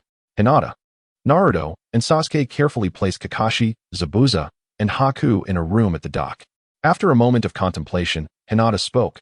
"Naruto, you will stay here to protect Kakashi-sensei and keep an eye on Zabuza. Sasuke and I will handle the matter of the ships." Suddenly, Haku perceived a hint of murderous intent in Hinata's eyes and interjected, "Lady Hinata, please allow me to accompany you. I wish to atone for Zabuza's sins." He had always viewed himself as merely a tool for Zabuza's assassination, despite his inherently kind nature. Apart from Zabuza's commands, he had never taken another life. In stark contrast, Zabuza had ensured that anyone who provoked him met their demise. Hinata nodded, channeling her chakra into her hands. First, she released Haku's chakra points, then realigned his joints, restoring his mobility. The trio swiftly made their way back to the capital of the Land of Waves. Suddenly, Hinata declared coldly, "Now that Kato is dead, we shall eliminate the remaining remnants." "As you command, Lady Hinata," Haku replied, dispersing to hunt down any discovered mafia members and hired ninjas. Sasuke, however, chose to follow Hinata, curious about her intentions. With her Byakugan activated, Hinata scanned the city, ruthlessly striking down Kato's subordinates. After the destruction of the main forces of the Hidden Mist Village and the Raikage Village, only the most insignificant individuals remained in the city. The Kato building loomed like a colossal beast at the center of the low-rise structures. After clearing the perimeter, Hinata brandished the Kusanagi sword and, accompanied by Sasuke, charged into the building. Upon their invasion, the Mafia's security personnel and hired ninjas rushed to confront them. The Kusanagi sword gleamed as it sliced through their weapons, followed by their collapsing forms. The air was thick with the metallic scent of blood, yet Hinata's gaze remained unyielding and resolute. They fought through the corridors, dispatching any ninjas attempting to obstruct their path, until Hinata finally arrived at the conference room of the Kato group. With a swift kick, she burst through the door, throwing shurikens that struck down all the men and women within. Only a single alluring female secretary remained, spared for her potential usefulness. The secretary, paralyzed with fear, fell to her knees and begged for mercy. Hinata coldly replied, "Kato is dead, and the Kato group is no more. From this moment forward, I shall take over. Now, use the radio to summon all ships back to port." Trembling, the secretary rose and complied, as she was accustomed to managing such affairs effortlessly. Subsequently, Hinata settled into the boss's chair, crossing her legs and surveying her surroundings. Observing the assertive demeanor of this female CEO, Sasuke raised an eyebrow and asked, "Hinata, you don't intend to stay here and become some sort of president, do you?" Hinata stood and smiled, revealing that she merely wished to fulfill her long-held desire to experience the feeling of being a president. Of course, she also had uncovered valuable treasures, Kato's safe. With the Kusanagi sword, he sliced it open directly. Inside lay approximately 100 million ryo in cash, along with numerous documents. Hinata smiled sweetly, "Sasuke-kun, with such a fortune, we should split it evenly." Sasuke promptly waved his hand, asserting that as long as he had enough money, it sufficed. What he truly valued was power. If there ever came a day when he could not grow stronger in Konoha, he would willingly forsake the lands of the Uchiha clan. "You killed them all. If you want it, take it," he stated. Hinata shot him a disapproving glance, thinking him a man without prospects. Money can move mountains. No amount of wealth is ever too much. With this 100 million Rio, it somewhat compensates for the risks of potentially not receiving task rewards. Not long after, White returned to Hinata's side after dismantling Kato's influence. Hinata, seated in the executive chair, informed White that the Kato group would now be under his command, requiring no name change to avoid attracting external attention. Additionally, the group would receive the support and protection of the Hyuga clan. Sasuke, observing this, scoffed at such behavior, believing that only strength mattered in the ninja world, and it must be one's own strength, not that derived from others. What about Mr. Zabuza? White inquired. Hinata smiled slightly. He will, of course, remain by your side to protect you, redeeming himself. The female secretary, upon hearing Hinata's plans and realizing her employer was the powerful heiress of the Hyuga clan, felt immense joy. She could now work with peace of mind, no longer facing the wrath of the irritable Kato or the dire situations of being the secretary with too much on her plate. Once the affairs were settled, Hinata and Sasuke departed from the Kato building, with White and the secretary seeing them off. Suddenly, a little girl led a throng of commoners from the land of waves, who all knelt before them in gratitude. Hinata recognized the girl as the one she had saved previously. The citizens expressed their heartfelt thanks for liberating them from the notorious and malevolent Kato group, akin to the first light of dawn illuminating this forsaken land. Chapter 35, The Wild Three Tales. This scene reminded Hinata of the original timeline, where, years later, Naruto would assist in the successful construction of a bridge in the land of waves. Now, it was similarly Naruto's actions for the little girl that had precipitated this chain of events. She summoned the female secretary to her side and proclaimed, "Everyone, I know you have suffered for far too long. Therefore, I will fund the construction of a grand bridge and enlist the bridge-building master, Tazuna, to oversee it. In doing so, you will be able to travel to the land of fire for work, sustaining your families." The crowd expressed their thanks once more. Witnessing this, White's eyes glistened with tears. How could there be such a hero as Hinata in this world? Deep within, he was moved by this profound love, realizing that there are always those willing to be a beacon of light for others, illuminating the path ahead, even when it is fraught with thorns. For Hinata, her purpose in constructing the bridge was remarkably straightforward. As the ancients wisely stated, one must first build the road to sell goods. The land of waves would soon become her territory. As for the name of this grand bridge, let it be called the Naruto Bridge. This epitomizes the notion of accomplishing great deeds and departing quietly, concealing both merit and fame. Sasuke, however, could not fathom the significance of Hinata's actions. In the harsh world of ninjas, it sufficed to take care of oneself. Why should one concern oneself with the lives of others? Hinata even embodied an absurd form of altruism, akin to a wise queen from a theatrical play. Nevertheless, during Hinata's speech, when she announced her bridge-building plan, Sasuke indeed felt a surge of ambition and vigor. At that moment, he suddenly understood. Perhaps Hinata was a person he had never truly known. As Hinata departed amidst the gratitude of the populace, she had no inkling that the land of waves would evolve into a flourishing city, with her statue standing proudly at its heart. Just as she stepped away from the crowd, a new throng appeared, led by a rotund individual exclaiming, "Hero, please wait." It turned out to be the feudal lord of the land of waves, who had emerged with intentions of currying favor with Hinata, showering her with flattery.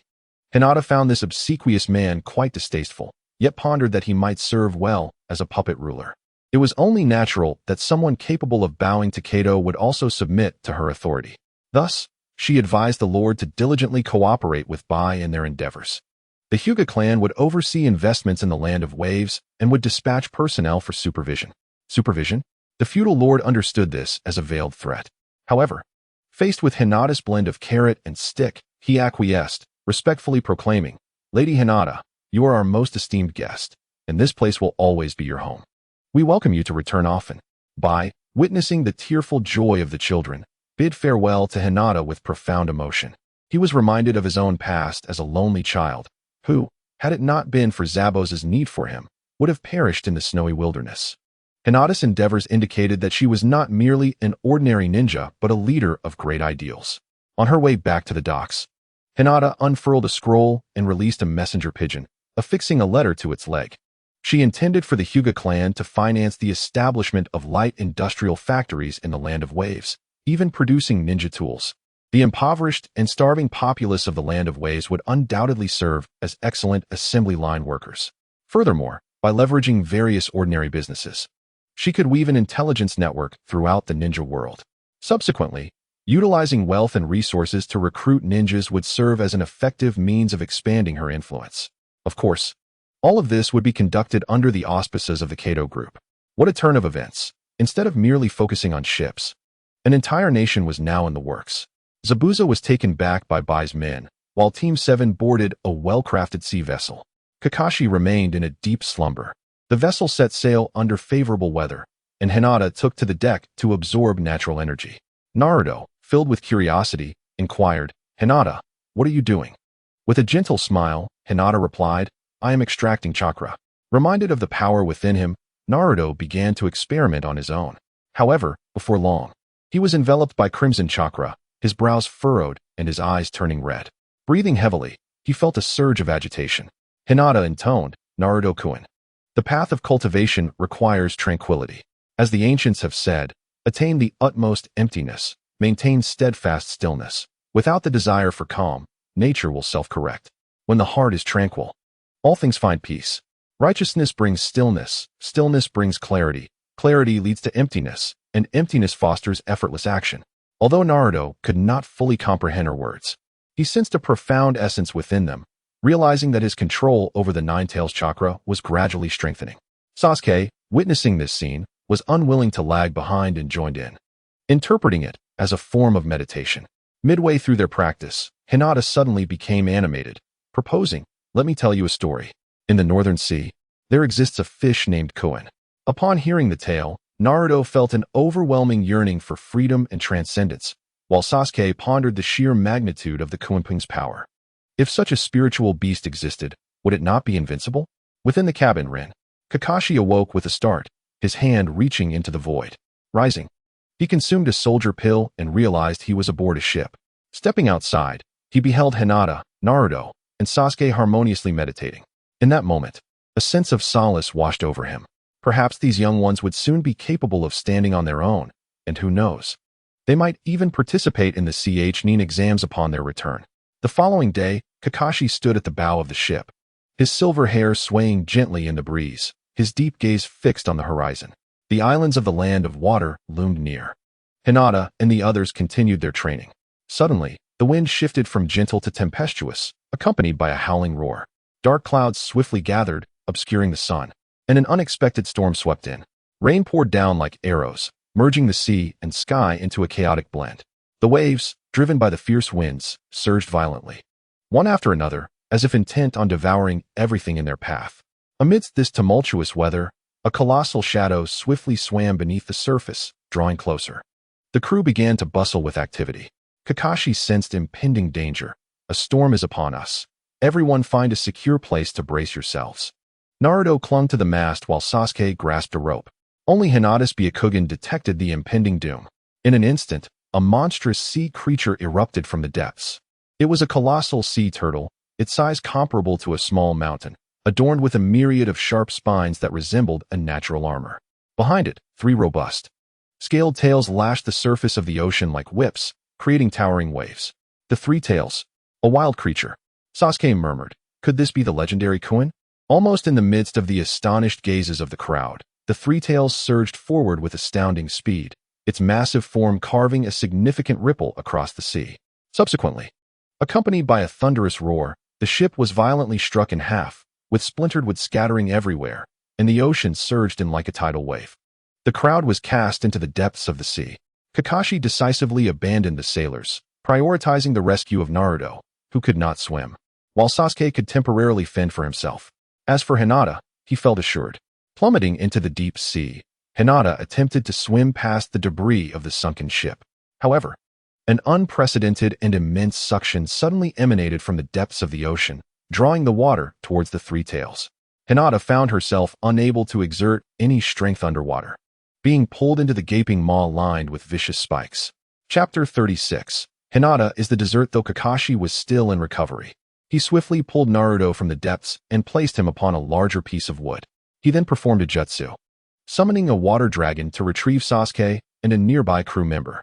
Sasuke was hurled onto the same plank as Naruto, coughing up seawater, while the crew member landed on another floating object.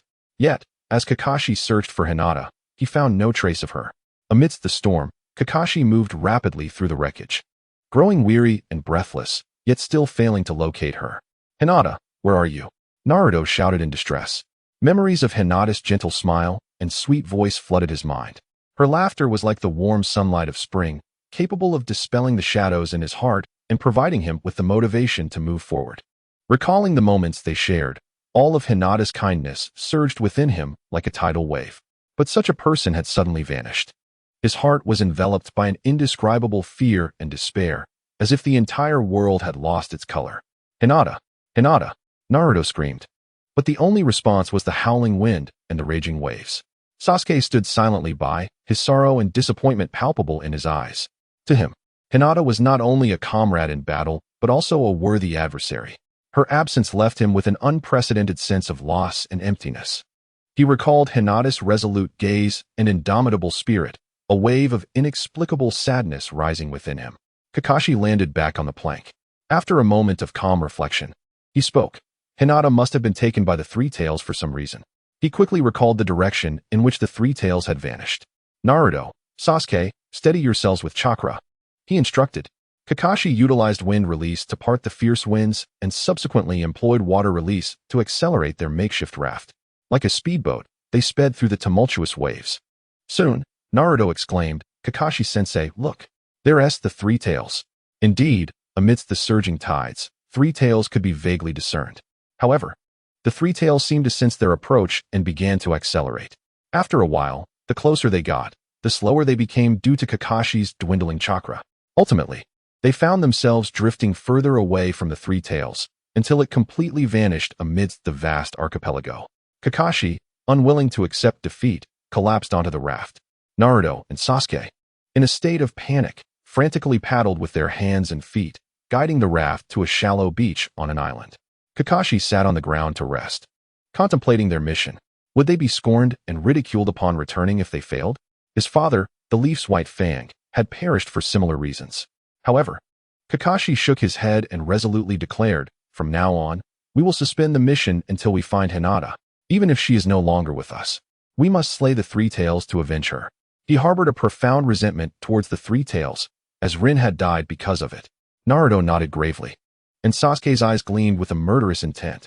After surveying their surroundings, Kakashi suggested, "Let us commence our search from the nearby islands. The Three Tails' lair may not be far." Enveloped by seawater, Hinata had already been swallowed by the Three Tails. The seawater gradually receded, plunging her into complete darkness, dampness, and an unsettling stickiness. Fortunately, although the Three Tails was a manifestation of chakra, it retained the habits of a land tortoise. Despite its affinity for water, it required air to breathe, and a substantial amount of air resided within its body. Hinata attempted to breathe, only to find each inhalation felt as though it passed through a thick, wet cloth, stifling and tinged with an indescribable metallic bitterness. The ground beneath her feet was not solid but rather soft and elastic, quivering slightly with each subtle movement of the Three Tails, as if she were standing on a colossal, living jelly. This unstable sensation instilled a sense of panic within Hinata. She cautiously shifted her feet, fearful that a misstep would plunge her deeper into the unknown. The air was occasionally punctuated by low, gurgling sounds and distant rumblings, indications of the digestive fluids churning within the Three Tails' vast form and the sounds of its internal organs at work. These noises echoed ominously in the confined space. Gradually, Hinata sensed something amiss. The natural energy within her was being slowly siphoned away by the Three Tails. This is akin to treating her as a delicacy to be digested. In truth, the Three Tails possesses a profound fascination with natural energy. The strength of the Nine Tails stems from its unique ability to absorb this energy. During the Fourth Great Ninja War, Naruto was able to overpower the other eight-tailed beasts using merely a fraction of the Nine Tails chakra, which elucidates this point. The Three Tails is envious, harboring feelings of jealousy and resentment. Consequently, it delights in devouring entities rich in natural energy, particularly individuals like Hinata, who, although abundant in energy, possess a remarkably low intensity. Typically, those who practice sage techniques are formidable figures within the ninja world, far beyond the capabilities of the Three Tails. Hinata is an exception. She is rather unremarkable. Thus, upon sensing the natural energy emanating from Hinata, the Three Tails promptly unleashed a storm technique, utilizing the surrounding seawater to obliterate the ship and consume Hinata with great satisfaction. The benefits of digesting Hinata would be substantial, significantly enhancing its own power. Inside the Three Tails' belly, Hinata retrieved a glow stick. Even the faintest light, under the scrutiny of her Byakugan, allowed her to perceive her surroundings with clarity. Remarkably, she found herself within the belly of the Three Tails. Continuing her efforts, she summoned a defensive board from her scroll, placing it beneath her feet. The sensation of standing upon the gastric mucosa was utterly dreadful. Though currently ensnared, time was still on her side. Hinata steadied her mind and began to assess the situation. The Three Tails' ferocity was likely connected to the fourth Mizukage, Yagura Karatachi. This seemingly childlike figure exuded an air of fragility, which was indeed reflective of his true weakness. Admittedly, the Three Tails ranks among the lesser-tailed beasts. While the strength of tailed beasts does not correlate directly with the number of tails, it is indisputable that the Three Tails is rather inept. At that time, Yagura encountered the duo tasked with his capture, Uchiha Itachi and Biwa Jay-Z. During the confrontation, in a bid to protect Itachi, Jay-Z utilized his decapitating sword to block a tailed beast bomb, only to have his weapon shattered, resulting in horrific injuries that led to his demise. In the face of the assault, Itachi activated Amaterasu, successfully inflicting grave wounds upon the tailed beast-formed Yagura, after which he made his escape. By a stroke of fate, Yagura was discovered by Ao, a seasoned jonin of the Mist Village, who recognized that he had been manipulated. Hinata was aware that the one controlling Yagura was none other than Uchiha Obito, masquerading as Uchiha Madara. Ao then utilized his Byakugan to dispel Yagura's Jinjutsu. But it was not long before Yagura succumbed to death. The Three Tails subsequently vanished. Hinata speculated that a coup d'etat must have erupted within the Mist Village. For during the reign of the third Mizukage and Yagura, the village enforced a brutal training regime. Candidates at the Ninja Academy were coerced into killing their comrades, with only the survivors permitted to graduate, earning the village the moniker Bloody Mist. Yagura likely fell victim to a coalition formed by Terumi Mei and Ao, among others, to overthrow him. Certainly, following the death of the fourth Mizukage, although the Dark Era came to an end, the fifth Mizukage was never appointed. Rather, the affairs were presided over by the elders of the Hidden Mist Village. It was not until the eve of the Great Ninja War that the elders, due to their advanced age, could no longer travel and participate in the Five Kage Summit, at which point the position of Mizukage was bestowed upon Terumi Mei. The identity of the mastermind behind these events is glaringly evident. It is likely that Zabuza and his companions departed from the Hidden Mist Village around the same time. Hinata is acutely aware that the weakness of the tailed beasts lies in Jinjutsu. Hence, to confront the Three Tails, she must resort to the transplantation of the Sharingan. Chapter 37. Transplanting the Sharingan. The control that the Sharingan exerts over tailed beasts is nothing short of extraordinary. Uchiha Madara once manipulated the Nine Tails with the ease of handling a pet in his confrontation against Senju Hashirama. Although the Nine Tails was ensconced within Susanoo, it could not triumph over the great Buddha of the Senju. Similarly, the teenage Uchiha Obito was able to wield the Mangeki Sharingan to control the Nine Tails, wreaking havoc upon Konohagakure. Sasuke had previously utilized his three-tomo Sharingan to command the giant snake Manda, sacrificing it to withstand Deidara's explosive clay.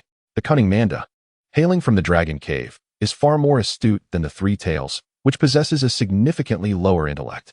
Wearied by humanity, the Three Tails seeks refuge in a lake, wishing to live as a turtle in seclusion. Thus, the Three Tails should not be deemed superior to Manda. Faced with the current peril, Hinata believes that the three-tomo Sharingan obtained during the night of her clan's massacre must be employed. As for the challenges of transplantation, the Byakugan can perceive chakra, revealing the direction and volume of chakra flow within the body. In terms of learning medical ninjutsu, Hinata possesses an innate advantage. The ability to observe her internal condition with clarity enables her to assess ailments accurately and devise effective treatment plans. Benefiting from her photographic memory, she has previously acquired a wealth of knowledge. However, for the sake of caution, she retrieves a scroll containing medical ninjutsu techniques and diligently studies it. After a period of time, Hinata senses a significant depletion of natural energy within her body. Yet, she fears that a sudden movement from the Three Tails during the procedure could ruin her eyes, a nightmare scenario. Thus, she patiently waits until the Three Tails appears to be at rest. With everything in place, there is no time to delay. Hinata resolutely extracts the Sharingan. Immersed in a medicinal solution from the sealing scroll, Sage Chakra envelopes her hands. The thought of failure, resulting in her own blindness and eventual consumption by the Three Tails, makes her heart race and her hands tremble. Nevertheless, the great figures of the past seem to operate seamlessly. After acquiring such a wealth of medical ninjutsu knowledge, it cannot be for naught. With a firm resolve, Hinata decisively removes one of her Byakugan. There is a twinge of pain, yet it is manageable. She then affixes the corresponding Sharingan in its place. The peripheral blood vessels, nourished by the Sage Chakra, swiftly reconnect. Success. She can see. Immediately, Hinata extracts her second Byakugan and replaces it with the Sharingan. Fortuitously, it is another success. Oh, how trivial medical ninjutsu seems to be. It is merely childish play. Applying her knowledge in real time proves to be entirely feasible. However, Hinata let out a long sigh, carefully preserving her original eyes. She took out a small mirror to examine her reflection. Her once beautiful, large eyes remained unchanged, still exuding the charm of a captivating gaze. It seemed there was not a hint of alteration. Hinata's eyes were considerably larger than those of most, while the Uchiha girl, despite her greater age, possessed relatively smaller eyes. Thus, despite the age difference, they fit perfectly within Hinata's gaze, neither too large nor too small, simply exquisite. Moreover, her pupils had taken on a white hue, which was quite intriguing. Had she undergone a transplant only to lose the Sharingan's abilities? After nurturing her new eyes with Sage Chakra, Hinata focused her thoughts. Activate. Her vision instantly sharpened, allowing her to perceive the intricate chakra network of the Three Tails. What? Could it truly be as if she had exchanged her eyes? In disbelief, she concentrated again. Activate. There it appeared, the white background, 3 Tomo Sharingan. Yet, the Tomo were not overtly pronounced. Hinata realized that after the transplant, her Sharingan possessed 3 distinct states: the everyday Byakugan state, the enhanced Byakugan state, and the 3 Tomo white background Sharingan state. Was this not an incredible advantage? With both Byakugan and Sharingan at her disposal, there would be no need to revert to her Byakugan unless absolutely necessary. And she would not fear revealing her Sharingan to others. It could serve as a hidden trump card. While Sasuke merely possessed a 2 Tomo Sharingan, she had already attained the 3 Tomo version. With the Sharingan now in her possession, Hinata resolved to delve into Genjutsu. Once she felt a semblance of confidence, she contemplated that since she needed to confront the Three Tails, she might as well go all in. Conveniently, she also possessed sealing techniques, enabling her to directly seal the Three Tails within herself. Would that not elevate her power immensely? The strength of a Jinchuriki is often spoken of, and even the relatively weaker Three Tails, once fully mastered, could bring her close to the level of a Kage. However, becoming a Jinchuriki would inevitably attract the attention of the Akatsuki, a group notorious for its ruthless members. Nevertheless, it was clear that a confrontation with the Akatsuki was inevitable, and enhancing her own power now would serve to weaken her foes later. Yet, Hinata was uncertain of the potency of her Sharingan, lacking confidence in its strength. She decided to first weaken the Three Tails before seizing an opportunity to control it. Typically, the Three Tails boasted formidable defenses, its armor impenetrable to ordinary attackers. However, Hinata's advantage lay in the fact that she was not outside the Three Tails, she was within it. Given the Three Tails' limited intellect, it was unlikely it would foresee this predicament. One might say that while one can blame fate for its misfortunes, one cannot escape the consequences of their own actions. From an experimental perspective, Hinata settled into a meditative position, attempting to absorb natural energy, only to discover that the interior of the Three Tails was completely isolated from the outside world. From the three-tailed beast, one could siphon a fraction of its natural energy. However, the losses always outweighed the gains. Hinata rose to her feet, her gaze as frigid as ice. Action was imperative. Within the dimly swirling confines of the stomach, she stood solitary, surrounded by the roiling gastric fluid and the occasionally undulating muscular walls. With her Byakugan activated, she summoned the Kusanagi sword. The sage power within her surged forth, pouring into the blade like rivers rushing to the sea. The Kusanagi sword blazed with radiance, its length extending abruptly, transforming into a versatile and agile chakra-infused weapon that illuminated the murky space around her.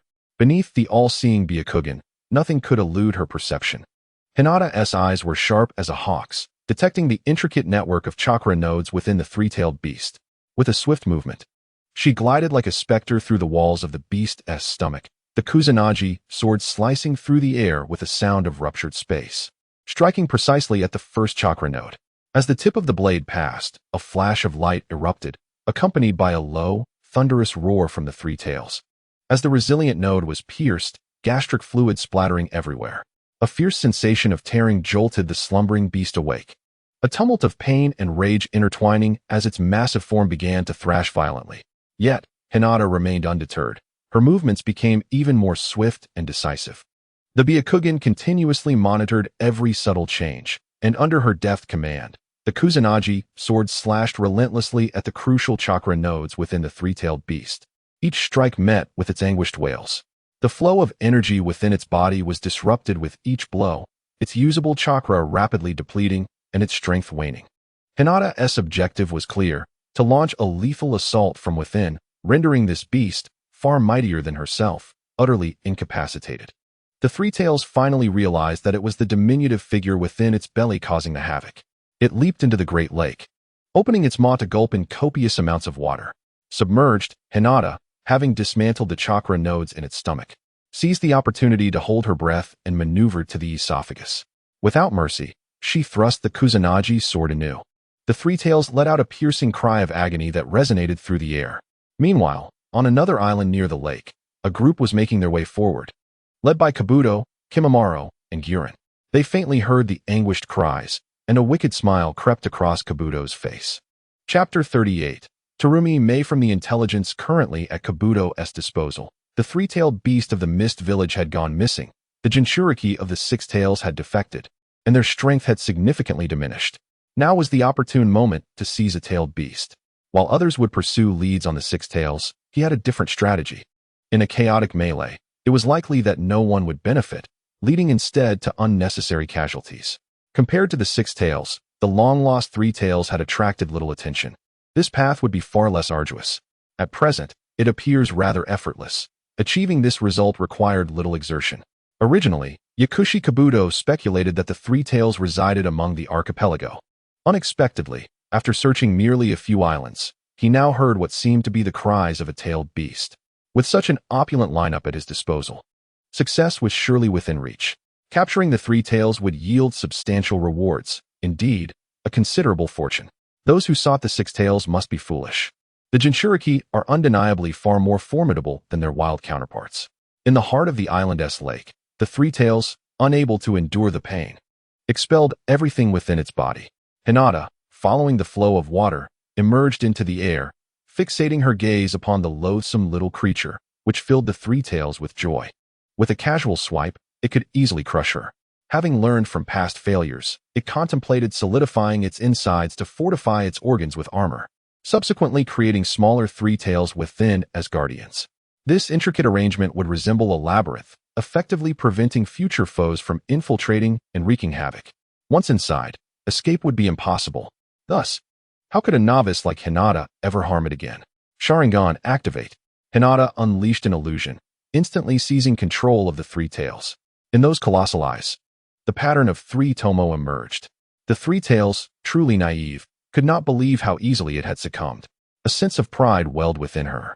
After establishing control through the Sharingan, Hinata discovered a peculiar mental connection with the Three Tails, enabling her to manipulate its actions with her thoughts while sensing the intensity of her control, essentially, the strength of the Three Tails' internal struggle.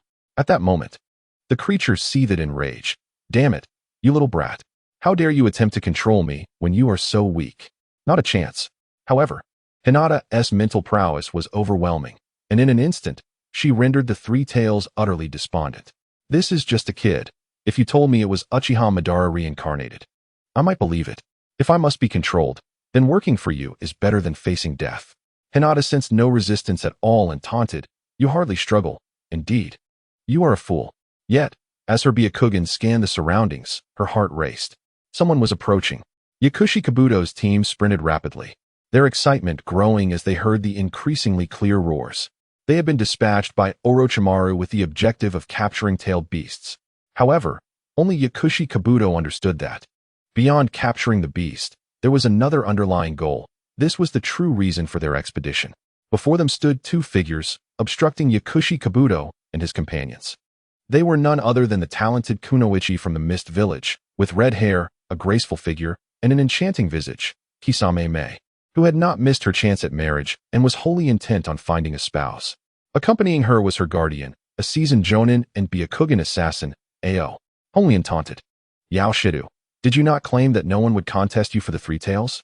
Yao Shidu adjusted his glasses, his expression impassive, choosing to ignore the remark as he brandished a scalpel. With a detached tone, he remarked, Kagami Mei from the Mist Village possesses decent strength. Yet she is far from our match. We shall easily overwhelm her. Upon hearing this, Mei's crimson lips tightened in anger. How dare you? You ruffians invade the land of water and look down upon me.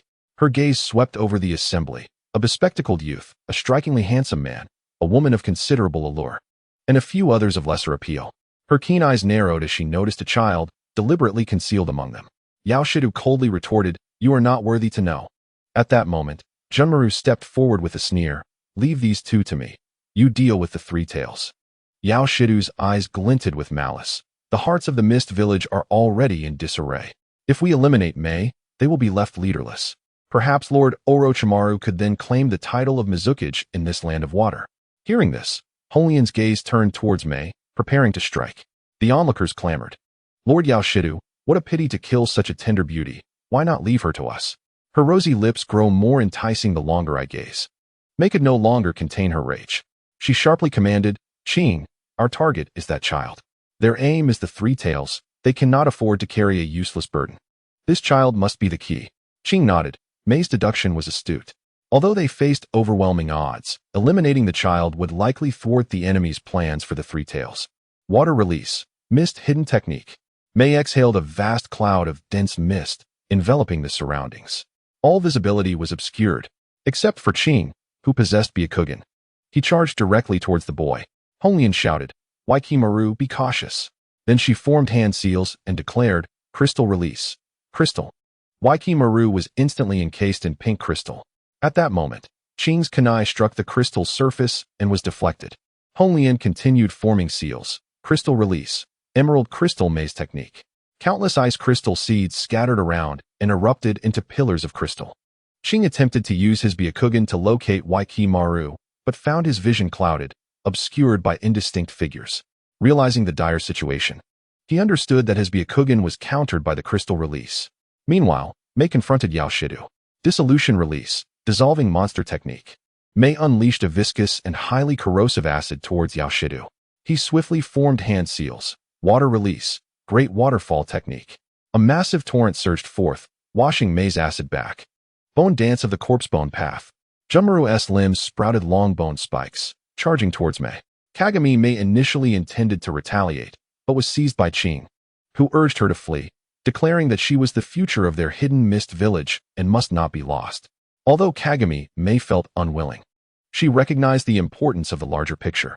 As the two attempted to escape, they discovered that a massive pink crystal sphere enveloped the area within a kilometer. Approaching the edge, Ching shouted, Water release, water surge wave. However, the torrent of water struck the crystal, failing to breach its defenses. Honglian and her companions soon caught up, mocking, two little pests. Today, you shall find it impossible to escape. Kagami Mei cried out, Let me handle this. Boil release, skilled mist technique. Spewing forth scalding steam. Her boil release astonishingly evaporated the crystal. Honglian's eyes widened in surprise, while the subordinates of Yakushi Kabuto began to retreat in fear, exclaiming, Goodness! This fiery woman's mouth is terrifying. Seeing Kagami Mei and Ching on the brink of liberation, the sky suddenly darkened. An enormous shadow descended, and Ching was instantly crushed to the ground. The Three Tails had arrived. Chapter 39. Hinata goes berserk, it's the Three Tails. Yakushi Kabuto exclaimed, stepping back in exhilaration along with his companions. Witnessing Ching's immediate demise filled Kagami Mei with profound sorrow. Yet, she knew that if she lingered, the Three Tails might eliminate her as well. Seizing the opportunity while the Three Tails was distracted by Yakushi Kabuto and his team, she abandoned the thought of retrieving Ching's body and fled without looking back, vowing to repay this debt in a future life. In truth, Hinata could have dealt with Kagami Mei, but her beauty and her lack of provocation towards the hidden leaf made her exempt. Ching, however, was different. He had once murdered Hinata's kin in his quest to seize the Byakugan of the Hyuga clan, even obtaining one for himself. He had since declared himself a Byakugan killer, flaunting his notoriety. Consequently, he found himself on the Hidden Leaf's wanted list. Now, Hinata appeared as the Three Tails. Should she dare to acknowledge it, she could claim a significant bounty. However, one must remain discreet and avoid drawing enmity. The Three Tails' violent rampage had nothing to do with her. If retribution was to be sought, it should be directed at the Three Tails. Yakushi Kabuto instructed his team to spread out and surround the Three Tails, while Yukimaru prepared in the rear. Yakushi Kabuto confidently analyzed. The Three Tails' weakness lies in its eyes. We must focus our assault there. Yet, upon closer inspection, he found himself in an awkward situation. The Three Tails' eyes were completely shut. What in the world? Have they been blinded? He pondered. How could it observe its surroundings? Perhaps through chakra perception? The truth was that Hinata had initially intended to seal the Three Tails within herself and become its Jinchuriki. However, upon regaining control, she noticed Yakushi Kabuto's squad and Kagami approaching. She could not forfeit such a prize. Thus, Hinata entered the mouth of the Three Tails. The external scrutiny can be largely mitigated, and the true threat has just been swiftly eliminated by her. Now, Hinata's Byakugan serves as the eye of the Three Tails, effortlessly commanding the battlefield. Her mental control embodies the consciousness of the Three Tails, akin to piloting a mighty mech. Hinata is acutely aware that the Three Tails' vulnerability lies within its eyes. Keeping them closed serves multiple purposes. It conceals the state of being controlled by the Sharingan, protects the eyes from harm, and prevents manipulation through ocular illusions. It is perfection. Coupled with the complete armor encasing the Three Tails, its defense is unparalleled. At this moment, Hinata sits cross-legged, commencing the absorption of natural energy, channeling it into the body of the Three Tails. As for the injuries the Three Tails sustained during the battle with Kabuto, they have already been healed by Hinata's medical ninjutsu. With Hinata simultaneously absorbing natural energy to augment combat prowess and directing the operation, the current state of the Three Tails can be described as soaring in strength. In Hinata's eyes, Kabuto and his associates have already met their demise. Apologies, but I shall now commence a display of prowess. Kabuto commanded. Honglian, you are in charge of control. Junmaru, attempt to strike at the abdomen of the Three Tails. Honglian began forming seals in preparation. Junmaru charged forward. Casting a glance back at Honglian, she understood that he intended to vie for credit, for only the most exceptional could become Lord Orochimaru's vessel. Kabuto quickly analyzed the situation. He played the role of strategist in this hunting battle, bolstered by his cursed seal as a safeguard, alongside the formidable Honglian with her advanced bloodline limit. The advantage lies with us. Who could we possibly fear? Junmaru swiftly approached the Three Tails, crossing his hands to form seals. Dance of the corpse bone. Instantly, sharp bones began to sprout from the ground, continuously growing and extending. The bones nearly enveloped the entire terrain, resembling a forest of white bones, piercing towards the abdomen of the Three Tails. The Three Tails leaped into the air, flipping and landing, spinning around to obliterate the bone spikes with its armored back. It quickly regained its footing, swatting Junmaru away with a single strike. All the bones within him shattered, only to rapidly regrow and mend. Kabuto's eyes widened. The massive form of the Three Tails exhibited agility that belied its size. With a casual motion, individuals rushed forth to assist Junmaru. A middle-aged man with white hair raised a device, unleashing a torrent of smoke towards the Three Tails. Hinata, controlling the Three Tails, executed a water release technique. Countless streams of water transformed into sharp projectiles, instantly piercing through the body of the white-haired man, causing blood to spray. Brother! Another masked man with white hair cried out in anguish. Enraged, he unleashed a thick brown mist towards the Three Tails. Hinata couldn't be bothered with such insignificant characters. With a single slap, she dispatched him. The creature, resembling a water entity, instantaneously expanded, transforming into a gigantic, bizarre balloon. A torrent of glue erupted from his mouth, showering down upon Hinata. She had no desire to be tainted by such peculiar adhesive. Swiftly sidestepping, she evaded the onslaught, only to be deflected by the balloon-like entity. So, it was a matter of using softness to counteract hardness. Hinata was not one to relent. Before the massive form of the Three Tails, Chakra surged and coalesced like a tempest, compressing into a sphere that shimmered with a dark violet luminescence. The tailed beast ball. This orb, imbued with devastating power, radiated like a miniature star, emanating a pulse that quickened the heart. Red Lotus remained still, her hands weaving a series of intricate hand seals. As she completed the final seal, crystal release, crystal wall eightfold array. The ground trembled, and forth sprang clusters of pink crystals, rising like bamboo shoots after rain, swiftly intertwining and merging to form an impregnable crystal cage that enveloped the colossal body of the three tails, securing it tightly. However, the moment the tailed beast ball made contact with the crystal wall, it unleashed a thunderous roar that shook the earth. In an instant, the crystal barrier shattered like fragile glass, disintegrating into countless shards that scattered upon the ground. The might of the tailed beast ball remained undiminished. It continued its unstoppable advance. As it pushed forward, the air ignited, glowing with an intense heat. Nearby waters erupted, the entire surface boiling, transforming into steam that dissipated into the atmosphere. The ground, struck by this overwhelming force, was furrowed deeply, creating an astonishingly vast chasm. The water entity was directly vaporized by the tailed beast ball. A muscular man unleashed the earth flow wall technique to protect the ghost pills. Pharmacist Kabuto, feeling the unmatched power, grew even more exhilarated. Kimimaro, what are you waiting for? Amidst the chaos of his teammates falling, Kimimaro's body became adorned with black lines. Earthly curse mark, stage 1. His speed and strength surged dramatically. Yet, it was insufficient. The curse mark intensified further, his skin darkening to a deep brown, black patterns appearing on his face, his back arching dramatically as a tail sprouted. Earthly curse mark. Stage 2. Dance of the Bone Flower. Kimimaro bellowed madly as his spine elongated into a spear, lunging towards the three tails. Hinata couldn't help but find humor in the scene. Wasn't this reminiscent of Don Quixote charging at a windmill? The three tails swung into action. The first strike knocked Kimimaro to the ground. The second buried him into the earth. The third sent him hurtling hundreds of meters away. Pharmacist Kabuto exclaimed in alarm. It had barely been a moment, and already his subordinates were on the verge of annihilation. Without hesitation, he produced a special summoning scroll and, in the name of Orochimaru, invoked the summoning technique. Emerging from the dissipating smoke, the colossal form of the great serpent revealed itself upon the battlefield. The enigmatic medicine master adjusted his spectacles, a sense of composure washing over him as a subtle smirk graced his lips, basking in his triumph. With the presence of the great serpent, the Three Tails was compelled to submit, ensuring victory was within his grasp. Great Serpent, I beseech your assistance with a trifling matter. The offerings you desire shall be presented as per usual. The thought of delectable human sacrifices tantalized the great serpent as it flicked its tongue, haughtily surveying the scene. To his surprise, the Three Tails was present. This was intriguing. Yet, where was Orochimaru? How infuriating to be treated merely as a tool. A sense of familiarity lingered in the air. Another contractor was present. Where could they be? Hinata was initially taken aback, contemplating the overwhelming power of such a summoned beast. She steeled herself for the impending confrontation. However, upon realizing it was the great serpent, her anxiety dissipated.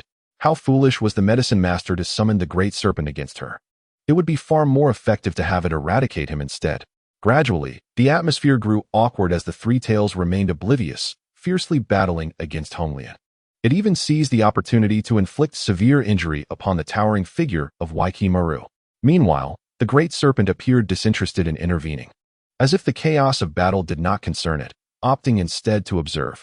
The medicine master was aware that the great serpent was not his summoned beast, and thus would not heed his commands. Such presumption was audacious. Yet it was a favor to Orochimaru. Ultimately, the great serpent would act, if only out of respect for the offerings presented. However, what was the Three Tails' predicament?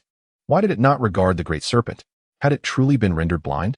Yet its agile movements against Honglian belied any signs of blindness. Perhaps the Three Tails was simply preoccupied. The medicine master mockingly called out, "Three Tails, if you possess any wit, you should surrender post-haste. My esteemed great serpent, a creature of celestial origins, can effortlessly vanquish you. Yield now, and in allegiance to Orochimaru, you shall enjoy unparalleled service to enhance your strength."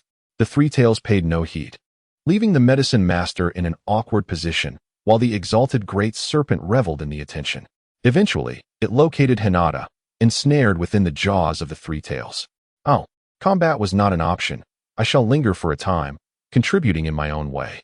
Later, I can negotiate with Orochimaru for my fee.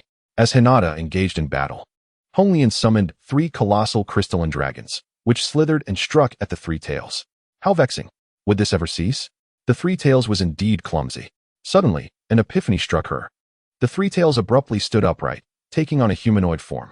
The medicine master was utterly perplexed, exclaiming, "What on earth?" The three tails extended its limbs to block one crystalline dragon, then swiftly countered another. Then the head of the character forcefully struck open the third crystalline dragon. A swift side kick shattered one of the crystalline dragons. The apothecary doe's head buzzed as he lamented, "Mother, perhaps I have lived too long." He observed a giant tortoise practicing martial arts. "Ninja turtles?" He mused, pleading, "Lord Wan Snake, will you not intervene? Our forces are on the verge of collapse." Wan Snake appraised Hinata, contemplating that she was, after all, a contract beast of Orochimaru. It seemed inappropriate to refrain from action, yet it also felt unsuitable to engage. Perhaps it was best to observe and prolong its own survival. However, the movements of the three-tailed beast ultimately left Wan Snake astounded. The enormous tortoise's claws transformed into a tempest, a harmonious blend of rapid and slow strikes, reminiscent of a Wing Chun master. Each blow was imbued with the power to shatter mountains and split rocks. With a deep roar, the three-tailed beast surged forth, its claws unleashing a flurry of attacks. Each punch accompanied by the explosive sound of compressed air, targeting the vulnerable spots of the crystalline dragons. The first round of punches struck like lightning, landing a blow to one dragon's head. The hard crystalline scales, under the might of the three-tailed beast, shattered like fragile porcelain, scattering brilliance everywhere. Subsequently, the second round of punches harnessed momentum, piercing through another dragon's midsection and severing it in two, large crystalline shards raining down like droplets of rain. Hong Lian spat out a mouthful of blood. The surrounding crystals disintegrated, not due to being attacked, but because her chakra had been exhausted. She cried out, "Apothecary Doe, do you intend to watch me die?" Apothecary Doe turned to Wan Snake, his voice now significantly more stern. "Lord Wan Snake, for the sake of Lord Orochimaru, will you truly stand idly by?" Wan Snake felt a pang of introspection, recalling the techniques of the iron-eating beasts. What were they called? Kung Fu. Calculating in its mind, Wan Snake believed that even if it feigned allegiance to Orochimaru, it would likely still be unable to prevail. After all, it had witnessed firsthand that Hinata had once forged a contract with the ferocious iron-eating beast clan. Those creatures could unleash the eight extremities collapse. Initially, the impact would not hurt, but soon enough, it would result in gaping wounds. Terrifying indeed. Should Hinata become displeased, she could summon the iron-eating beast to join forces with the three-tailed beast and turn him into a snake delicacy. The conclusion was clear. Ascending to battle was utterly impossible. Apothecary Doe sighed, realizing that this cunning creature, Wan Snake, intended to use their lives to weaken the three-tailed beast. How malevolent. He chose to hide behind Wan Snake, a slight smirk gracing his lips, for at least he was safe. He firmly believed that once the three-tailed beast reached this point, Wan Snake would ultimately have to take action. Witnessing Hong Lian injured and fallen, Kibaru suddenly went into a frenzy, unleashing a surge of chakra that erupted from his entire being. A beam of chakra shot into the heavens, creating a void in the clouds. Hinata immediately sensed something amiss. It felt as though an extraordinarily potent mental force was vying with her for control over the three tails. The movements of the beast abruptly stiffened. "Lord Mand, now is the perfect moment to strike," exclaimed Kabuto, yet Mand remained in a state of deep meditation.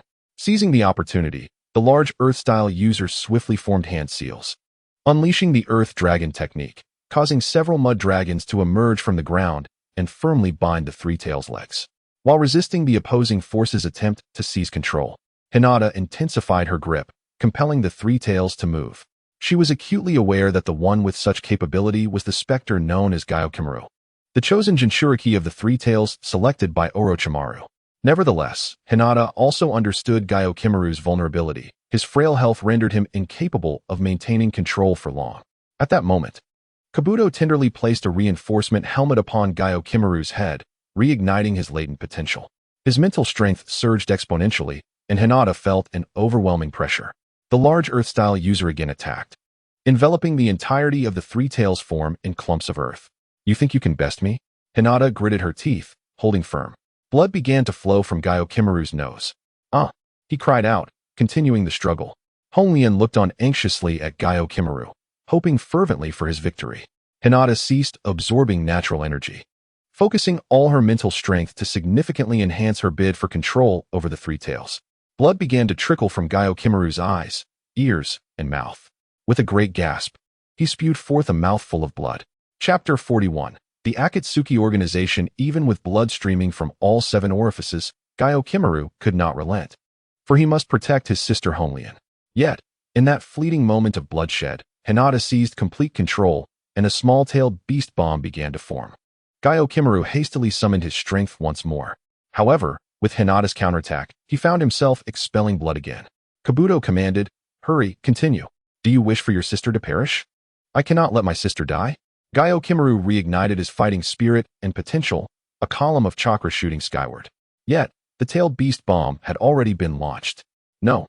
Honglian cried out as the large Earth-style user threw himself forward, shielding against the tailed beast bomb, which was instantaneously vaporized. However, the tailed beast bomb only slightly weakened, continuing its advance. In the widening eyes of Gyokimaru, it obliterated him. Though Kabuto managed to evade, he finally comprehended that man neither attacked the Three Tails nor did the Three Tails strike at man. Perhaps he was the true outsider. Kabuto furiously admonished, "Man, you ancient relic. Are you merely idling? If you do not act, I shall report to Lord Orochimaru, and he will be the one to punish you."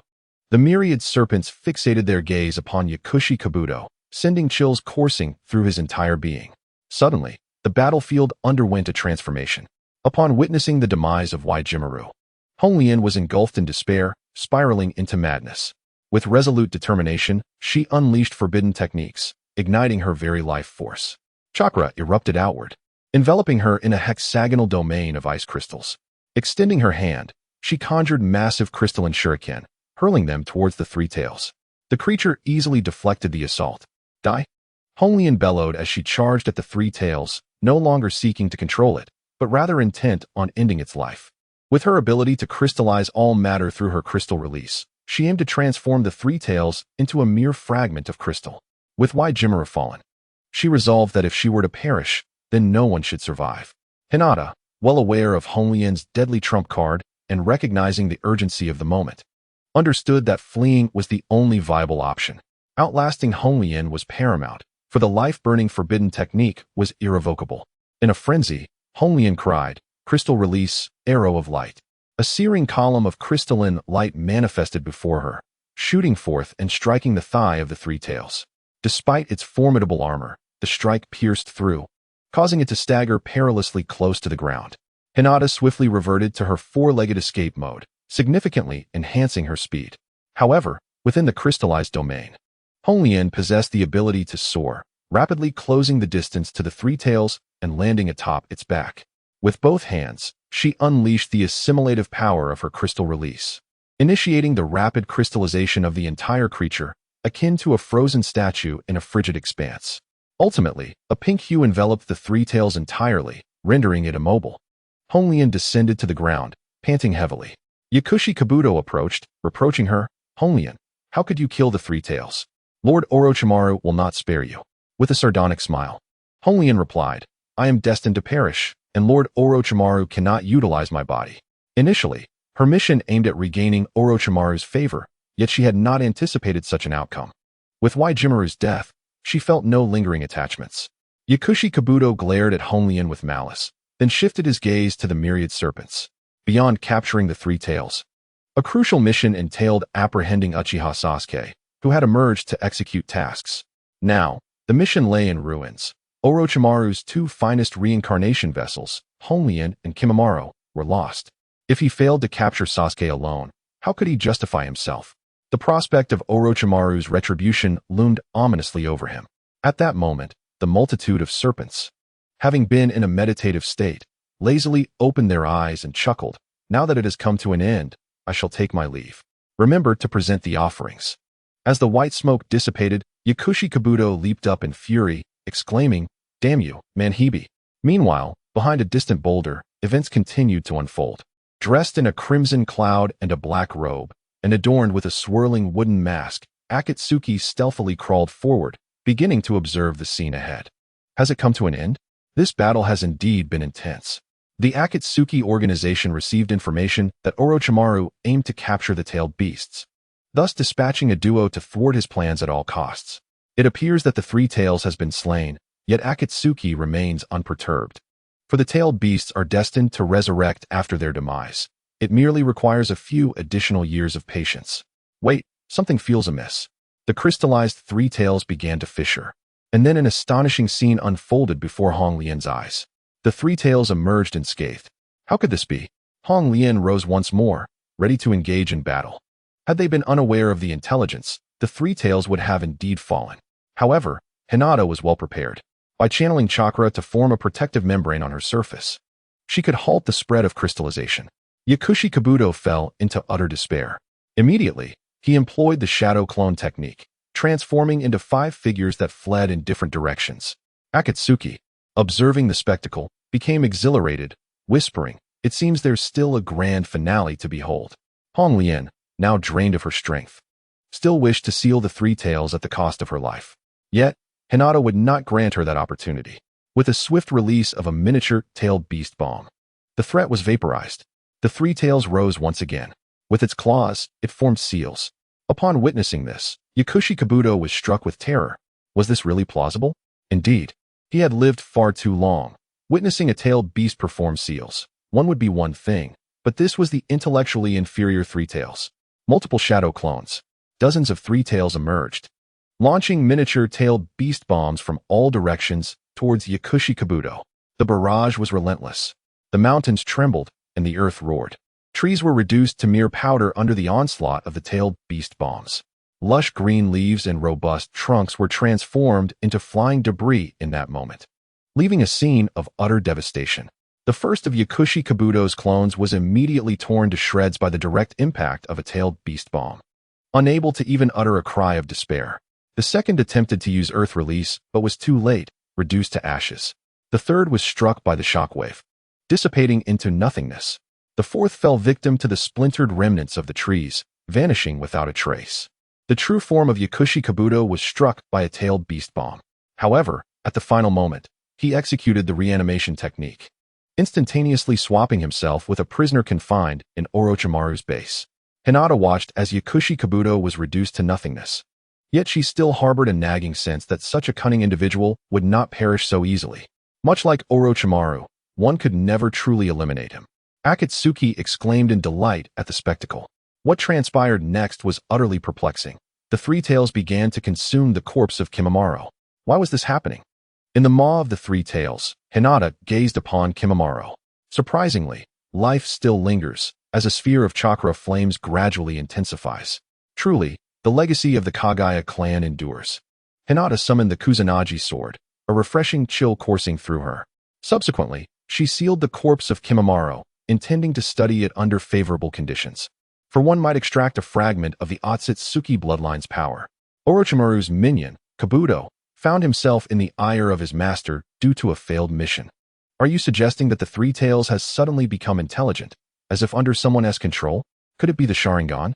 Since his defeat by Itachi Uchiha, Orochimaru had been obsessively fixated on the Sharingan. Upon learning that Sasuke had awakened his eyes, he was restless with desire, yearning to seize Sasuke at once.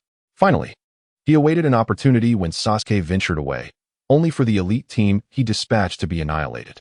It appeared he must hasten his plans, amass forces, and initiate the destruction of Konoha. In a secluded cave on an island, Hinata chose this tranquil locale to seal the Three Tails within her own being. Standing at the cave's center, her gaze fell upon the colossal, motionless beast. With fluidity and grace, she swiftly began to form hand seals. As the seals completed, an overwhelming surge of chakra erupted within her, as if an uncontrollable force boiled within her being. Her body radiated a fierce luminosity, illuminating the cave as brightly as day.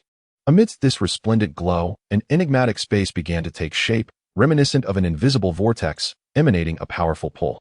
The massive form of the Three Tails appeared utterly defenseless against this force, slowly and irresistibly drawn into the mysterious realm. Despite the frustration brewing within, the Three Tails had no choice but to acquiesce, acknowledging the formidable strength of this young girl. Undoubtedly, she was the reincarnation of a significant figure from the ninja world, mastering such sealing techniques at a tender age, possessing not only Sage Chakra, but also Byakugan, and even Sharingan. One must question, is this situation truly reasonable? Resistance would only lead to suffering. Resigned, the beast surrendered, allowing itself to be enveloped. As the Three Tails was entirely absorbed into the space, the radiance emanating from Hinata began to diminish. After a while, a complex black pattern slowly emerged upon her lower abdomen, flickering with a faint glow. This sealing mark lingered for some time before gradually fading away until it vanished completely. Beads of perspiration formed on Hinata's forehead. Yet her eyes sparkled with a sense of fulfillment, a profound feeling of completeness enveloping her. A boundless vigor surged through her, accompanied by an inexhaustible well of chakra. As the Jinchuriki, she had forged an extraordinary connection with the Three Tails, allowing her to summon its chakra at will through sheer thought. The Three Tails, ever obedient, offered its cooperation without a hint of rebellion. Feeling elated, Hinata whispered to herself, a smile gracing her lips. She was particularly pleased to discover that she had begun her journey as an impeccable Jinchuriki, embodying the essence of a prodigy. By harnessing the chakra of the Three Tails, she acquired water-style chakra, enabling her to perform water jutsu, while she could also access the other abilities of the Three Tails. Most required her to initiate partial or complete tailed beast transformation. As a unique Jinchuriki, the Three Tails could even depart from Hinata's body to engage in battle nearby. Remarkably, if she allowed the Three Tails its freedom, she remained unharmed. Contemplating her options, she mused that perhaps it wouldn't be unwise to host several tailed beasts in her body, especially since the Akatsuki would undoubtedly pursue her from this moment forward. Exiting the cave, Hinata resolved to seek out Kakashi, Naruto, and Sasuke. Suddenly, she noticed a large bird soaring towards her direction. The Akatsuki? They appeared sooner than expected. The figures above were Deidara and Uchiha Obito, also known as Tobi. While Hinata could counter Deidara with her lightning jutsu, she dared not provoke Obito, whose power was formidable. Quickly, she employed a transformation technique, morphing into a young girl carrying a bamboo basket, merrily hopping along the beach in search of crabs. Upon landing, Deidara scrutinized Hinata and inquired, "Hey, little girl, have you seen a super-duper gigantic monster pass by here?" Hinata replied sweetly, "I don't know, big brother, I just arrived." Obito, intrigued, asked, "What treasures has the little girl found?" Hinata showcased her basket, revealing a few crabs and shells, and with a charming smile, she asked, "Uncle, would you like to eat some?" Obito waved his hand dismissively, but as he turned away, he sensed something amiss. How could this little girl remain so composed? In the wilderness, encountering strangers yet responding with such ease raised alarms. The absence of a problem was indeed the biggest problem. Without hesitation, Obito launched a kunai aimed at Hinata's foot, reasoning that if she were merely a child, it would only result in a minor injury. Hinata cursed under her breath. Realizing the severity of the situation, she had no choice but to reveal her true self. Although Obito wielded the Sharingan, he was still concealing his identity and likely would not employ it. Even if he did, there were instances where the three-tomo Sharingan could resist the Genjutsu of the Mangeki Sharingan, as evidenced in the Pacific War between Sasuke and Itachi Uchiha. In an instant, Hinata's transformation faltered, and she seized a kunai to deflect Obito's attack. Surprised, he exclaimed, "A Konoha ninja? Hyuga?" "Hinata." Without missing a beat, Hinata shouted, "Kakashi-sensei, over here. The Akatsuki is here." Initially, one would have thought that Obito would be fearful. Deidara could not help but laugh heartily, exclaiming, "Haha, little girl, your acting is commendable. However, the direction from which you scream has long been investigated by us, and there is simply no one else around." Hinata's gaze turned cold. While others may have been oblivious, she was acutely aware of the weaknesses of these two. She had no choice but to seize this opportunity for battle. With a bite to her finger, she slammed it onto the ground and declared, "Come forth, iron-eating beast." As the white smoke dissipated, the towering figure she had envisioned was nowhere to be found. Instead, a diminutive Obeo appeared. "So, is the giant panda preoccupied with eating?" Deidara mocked, unable to contain his laughter. "Is this it? This little summoning beast is probably still weaning." Obeo adorably approached Hinata, seeking a hug. "It's utterly lacking in combat prowess." Deidara, suppressing his amusement, remarked, "Obito, this little brat is unworthy of my artistry. I leave it to you." Without hesitation, Obito unleashed a flurry of shuriken. Some were deflected by Hinata, while the remainder struck Obeo. Turning around, Obeo, with a silly grin, scratched its back, sensing an attack but lacking any evidence of it. Deidara's eyes widened in disbelief. "I underestimated it, completely underestimated it. This summoning beast possesses remarkable defensive capabilities." Hinata, filled with hope, urged, "Obeo, attack them." However, upon spotting a crab, Obeo darted after it. With a sigh of exasperation, Hinata had no choice but to send Abayo back. I must provide better training in the future. After all, it ought to become a martial arts panda. Hinata coldly stated, if that is the case, I shall have no choice but to spare your lives. In an instant, a tremendous aura erupted. Abayo, startled, swiftly retreated. Countless chakras surged, enveloping Hinata's body and forming a tailed beast cloak. Deidara exclaimed in excitement. To think she is the Jinchuriki of the Three Tails. I never imagined the Three Tails had been captured by Konoha. Abayo, filled with confusion, recalled that just a short while ago, he had seen the Three Tails in its wild state, entering a cave on its own. How could it suddenly have manifested as a Jinchuriki? This is bad. Chapter 43. The lecherous sage peeks at the village flower as stewed as Abayo was. He quickly deduced the unfolding circumstances. Kakashi had utilized his Sharingan to control the Three Tails, defeating Orochimaru's forces. No wonder the Three Tails had been seen with closed eyes at that time. It was a clever tactic by Kakashi to conceal the fact that the beast was under control. This strategy also prevented the Three Tails from being commandeered by others, effectively killing two birds with one stone. Naruto was, after all, the Jinchuriki. Not entirely trusting Sasuke, he had sealed the Three Tails within Hinata's body. This meant that Kakashi was not only nearby, but had also grown significantly over the years, possibly nearing the strength of the legendary Sannin. Boom. The explosive clay hurled by Deidara was deflected by Hinata and detonated midair. Reluctantly, he continued to form hand seals with 2 fingers. Several explosive clay figures transformed into the shape of a pair of winged birds. Like suicide drones, they soared towards Hinata, unversed in the art of lightning release. She could only manifest her chakra externally. In an instant, she pierced through the winged bird, rendering it a mere dud. Abayo mocked, Elder Deidara, so your art is silence. Then, Deidara instantly seethed with rage. How dare this little brat know that lightning release counters earth release? However, next, let us see how you defend yourself. Deidara shaped the clay into spheres and hurled them, initiating a preemptive detonation as they neared Hinata. The shockwave knocked her back. To avoid being caught in the blast, Abayo swiftly retreated into the woods, calling out, Elder Deidara, keep it up. In truth, he was on guard, anticipating Kakashi's imminent arrival. Water style, iron water bullet. Hinata expelled a massive sphere of chakra-infused water, surging towards Deidara. He promptly utilized a clay clone to charge forward and self-destruct, shattering Hinata's water sphere. Hinata! An excited voice rang out. Turning around, Hinata discovered Kakashi, Naruto, and Sasuke had arrived, presumably drawn by the sounds of battle. But how could she explain her transformation into a beast? Maru. Upon seeing Hinata enveloped in a chakra cloak alongside the Akatsuki member clad in a red cloud black robe, Kakashi felt a pang of sorrow. Memories of Rin's death flooded back. Were these people attempting to deal with Konoha in the same way? Just like they did with Rin in the past. Kakashi could not bear the thought of such tragedy befalling them once more. The Akatsuki must have coerced Hinata into becoming a Jinchuriki. He vowed to eliminate these scoundrels. Kakashi promptly activated his Manjiki Sharingan. Naruto lunged forward, activating his 9-tailed fox cloak in one-tailed mode, a skill he had recently mastered in battle. Sasuke also activated his Sharingan. Realizing the dire situation, Abayo shouted, Elder Deidara, run, and made his escape. Deidara, unwilling to retreat, soon felt his arm distorting within space. What the hell? Why are there Sharingan everywhere? He sensed his neck beginning to twist as well. Without hesitation, Deidara severed a portion of his own arm and soared upwards, piloting a clay bird at great speed to flee. Out of prudence, Kakashi chose not to pursue.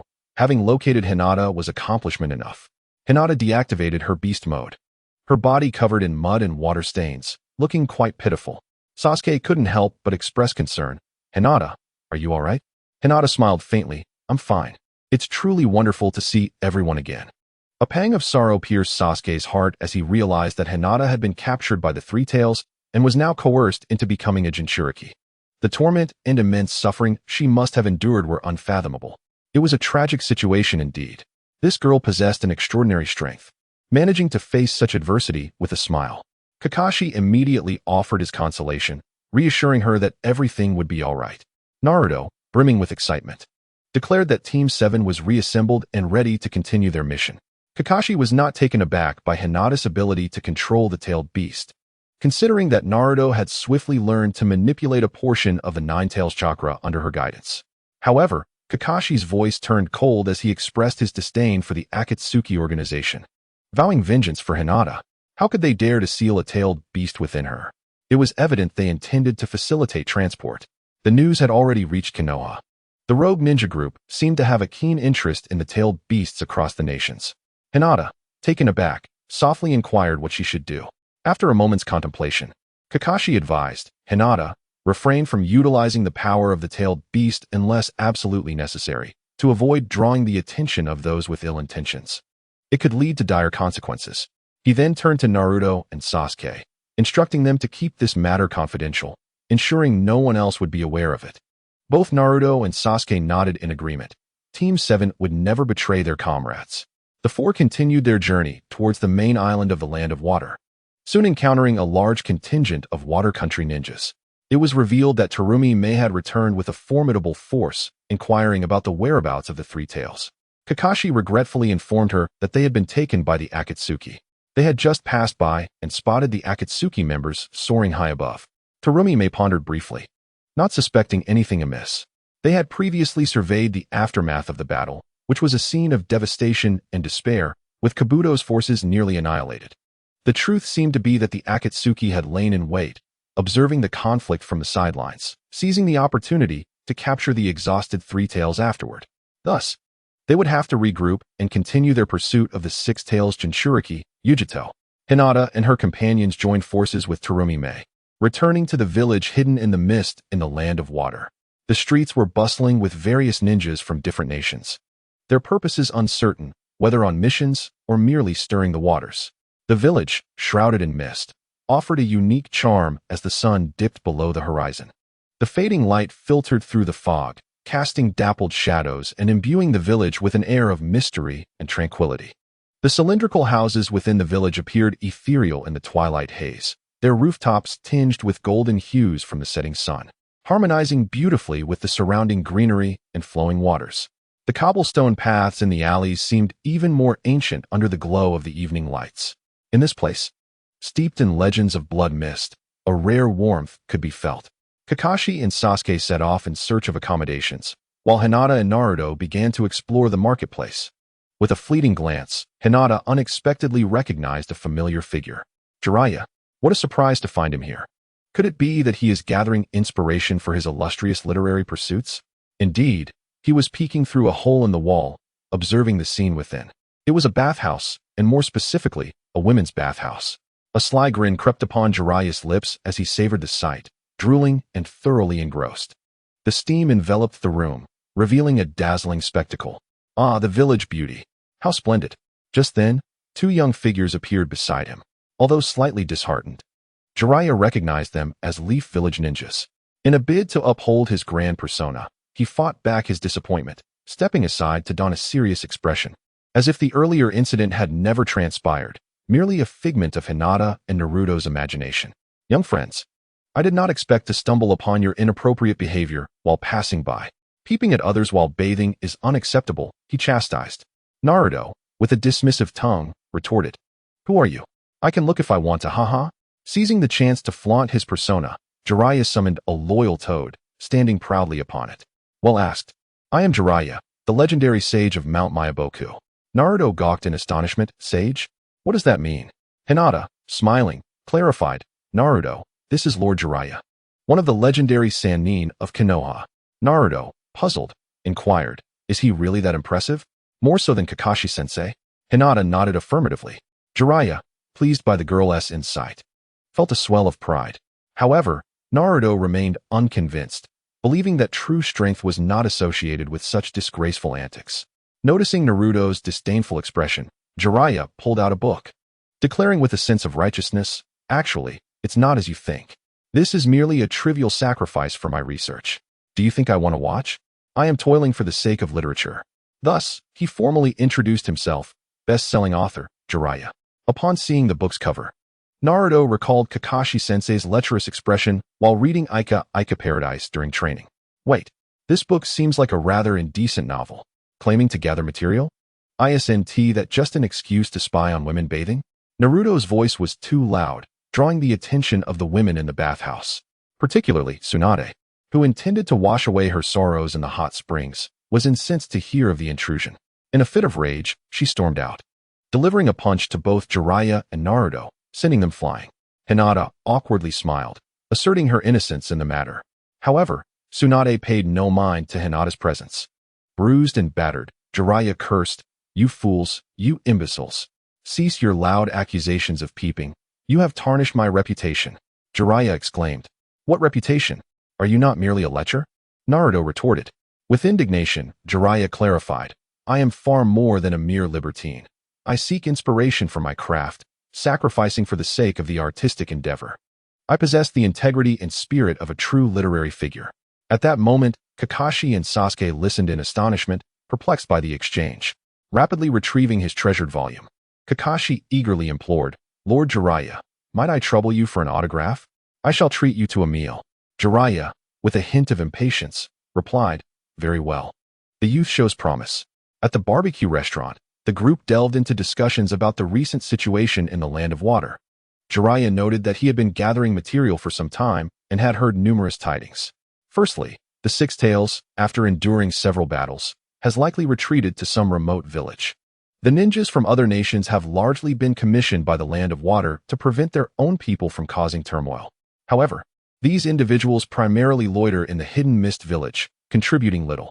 After all, should their own country's people capture the Six Tails, they would reap substantial rewards, despite the loss of the bounty. Conversely, if someone from another nation apprehends the Six Tails, they bear no responsibility and can claim the bounty without consequence. Nations that do not target the Land of Water have little to fear, having long since adopted a relaxed approach, merely collecting their reward. Upon hearing this, Kakashi suggested, "Since there are currently no leads on the Six Tails, let us remain in the village. This period shall provide an opportune moment to impart some ninjutsu knowledge. Once you have honed your skills, you may very well be ready to participate in the Chunin exams upon your return." Naruto and Sasuke's eyes brightened at the prospect of becoming Chunin sooner, thus gaining strength, one aspiring to be Hokage, the other driven by vengeance against his brother. Hinata, however, contemplated the possibility of learning the Chidori from Kakashi alongside Sasuke, reflecting on her previous shortcomings against Deidara, wishing she had been more decisive then. The following day, Kakashi instructed Naruto to accompany Hinata in mastering the control of tailed beasts, while he himself would teach Sasuke the Chidori and the intricacies of managing the Sharingan. Naruto, feeling a sense of unfairness, thought that Kakashi was showing favoritism. Hinata advised, "Naruto, Kakashi-sensei can impart a wealth of knowledge to Sasuke, but there is far less he can teach you. You should seek guidance from Lord Jiraiya. His wisdom surpasses that of Kakashi-sensei by leaps and bounds." Upon reflection, Naruto agreed. After all, even Kakashi addressed that man as Lord. Remaining under Kakashi's tutelage would not allow him to surpass Sasuke. If he found a more formidable mentor, surpassing Sasuke would be a matter of moments. In a secluded corner of a hot spring, Naruto approached Jiraiya, who was scanning for targets, and beseeched him for guidance in his training. Yet, Jiraiya, lacking the inclination, dismissed him, stating that it was still too early for training. Hinata mischievously remarked, "Lord Jiraiya, Naruto possesses a remarkable skill, which might inspire you greatly." Intrigued, Jiraiya gestured for Hinata to encourage Naruto to demonstrate. Understanding the cue, Naruto confidently proclaimed, after witnessing this, "Perverted sage, you must promise to accompany me in my training." Jiraiya, puzzled, suggested they first observe the performance, wondering if it might be a comical act. If it failed to impress, he would surely disregard Naruto. Without hesitation, Naruto formed a hand seal and declared, "Transformation." The golden-haired, blue-eyed Miss Naruto sweetly inquired, "Do you like it, Lord Jiraiya?" Jiraiya's eyes widened in astonishment, blood rushing from his nose. Yet again, it was a sight beyond imagination. Hinata, too, could not contain her own nosebleed. Jiraiya found himself thoroughly captivated, examining the transformed Naruto from every angle. With a teasing squint, Miss Naruto playfully remarked, "Being stared at so intently makes me feel shy." Jiraiya felt a flame igniting within him. How could such an adorable girl exist? "I absolutely adore it. Perfect," he exclaimed. "This is precisely my ideal type." "What ninjutsu is this?" With pride, Naruto responded, "This technique is known as the seduction jutsu. If the perverted sage enjoys it, I could perform it for you frequently. Of course, you must also teach me those extraordinary ninjutsu in return. Otherwise, no way." "Umph." Her tsundere expression and delicate voice utterly ensnared Jiraiya, who eagerly replied, all right, I will teach you everything. To conceive of such a technique, you are truly a genius." Subsequently, Jiraiya led Naruto and Hinata to the riverbank, indicating his intention to teach Naruto how to control chakra. Hinata curiously questioned, "Shouldn't you be teaching the Rasengan?" Jiraiya hesitated. "You know the Rasengan. That advanced technique is still too early for Naruto. He must first learn to control his chakra, at the very least. To walk steadily on water before considering the Rasengan." Yet, in his mind, Jiraiya contemplated teaching Naruto how to manage the chakra of the Nine Tails. Hinata realized she had been mistaken. The reason Naruto struggled with walking on water was due to the 8 trigram seal, which originally converted the Nine Tails chakra into his own, having been altered by Orochimaru. This melded the Nine Tails chakra with his own, causing significant disruption and hindering his ability to gather chakra properly. Thus, the genius Naruto had become the underachiever. The next logical step for Jiraiya was to assist Naruto in lifting Orochimaru's 5-element seal, enabling him to better control his chakra. Since the Rasengan wouldn't be taught, Hinata thought it best to see what Kakashi was imparting to Sasuke instead. Chapter 45. Chidori in the fields near the hidden mist village. Hinata recalled the direction Kakashi and Sasuke had taken and activated her Byakugan to pursue them. Fortunately, she managed to catch up at last. In the center of the clearing, Kakashi elucidated to Sasuke, "I am about to impart to you a jutsu of the highest caliber, the Chidori. Although this rank signifies a formidable challenge, it should pose no difficulty for a lightning release prodigy like yourself, particularly with your Sharingan. With diligent practice, you shall master it." Hinata chimed in, "Please include me, Kakashi-sensei. I am also a lightning release ninja." Kakashi was taken aback, pondering why Hinata would not focus on her family's secret techniques instead of learning Chidori. Sasuke recalled witnessing Hinata wielding fire release.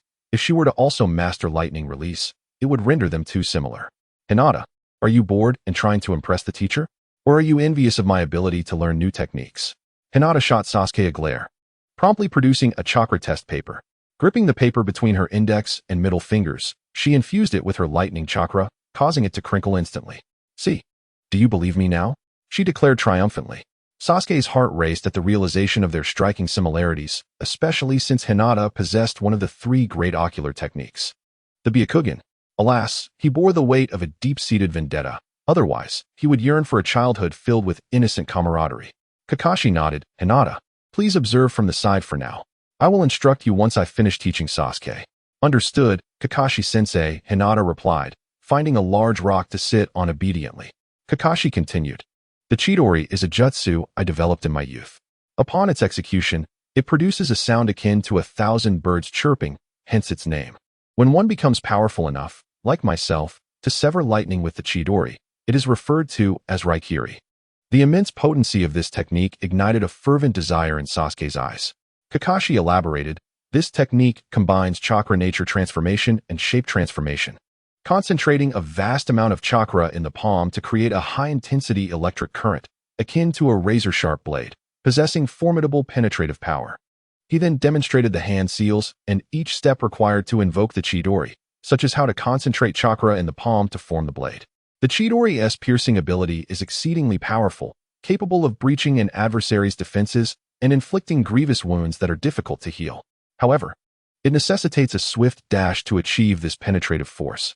Coupled with the blinding electric light, the user may struggle to discern the enemy. Yet, with the observational prowess of the Sharingan, one can strike with precision. Raikiri is the ultimate version of Chidori, once formed. It possesses cutting and penetrating capabilities without the need for a dash.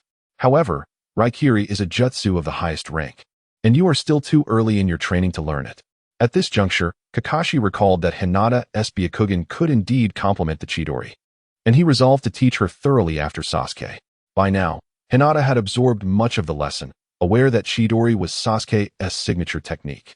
Subsequently, a plethora of derivative techniques were developed based on Sasuke's Chidori. For instance, the Chidori stream allows the user to disperse lightning release chakra throughout their body, forming an electrifying current used for close-range assaults and incapacitating foes.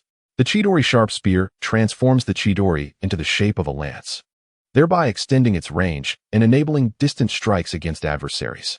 The Chidori Sunban unleashes hundreds, if not thousands, of needle-like Chidori, broadening the area of effect. Furthermore, this lightning release needle technique, when combined with the Byakugan, can seal an opponent's chakra points. Hyuga Hinata, lost in thought, smiled sweetly at the prospect of showcasing her skills against Deidara in their next encounter. After the explanation, it was Sasuke's turn to practice. Initially, he faced numerous failures.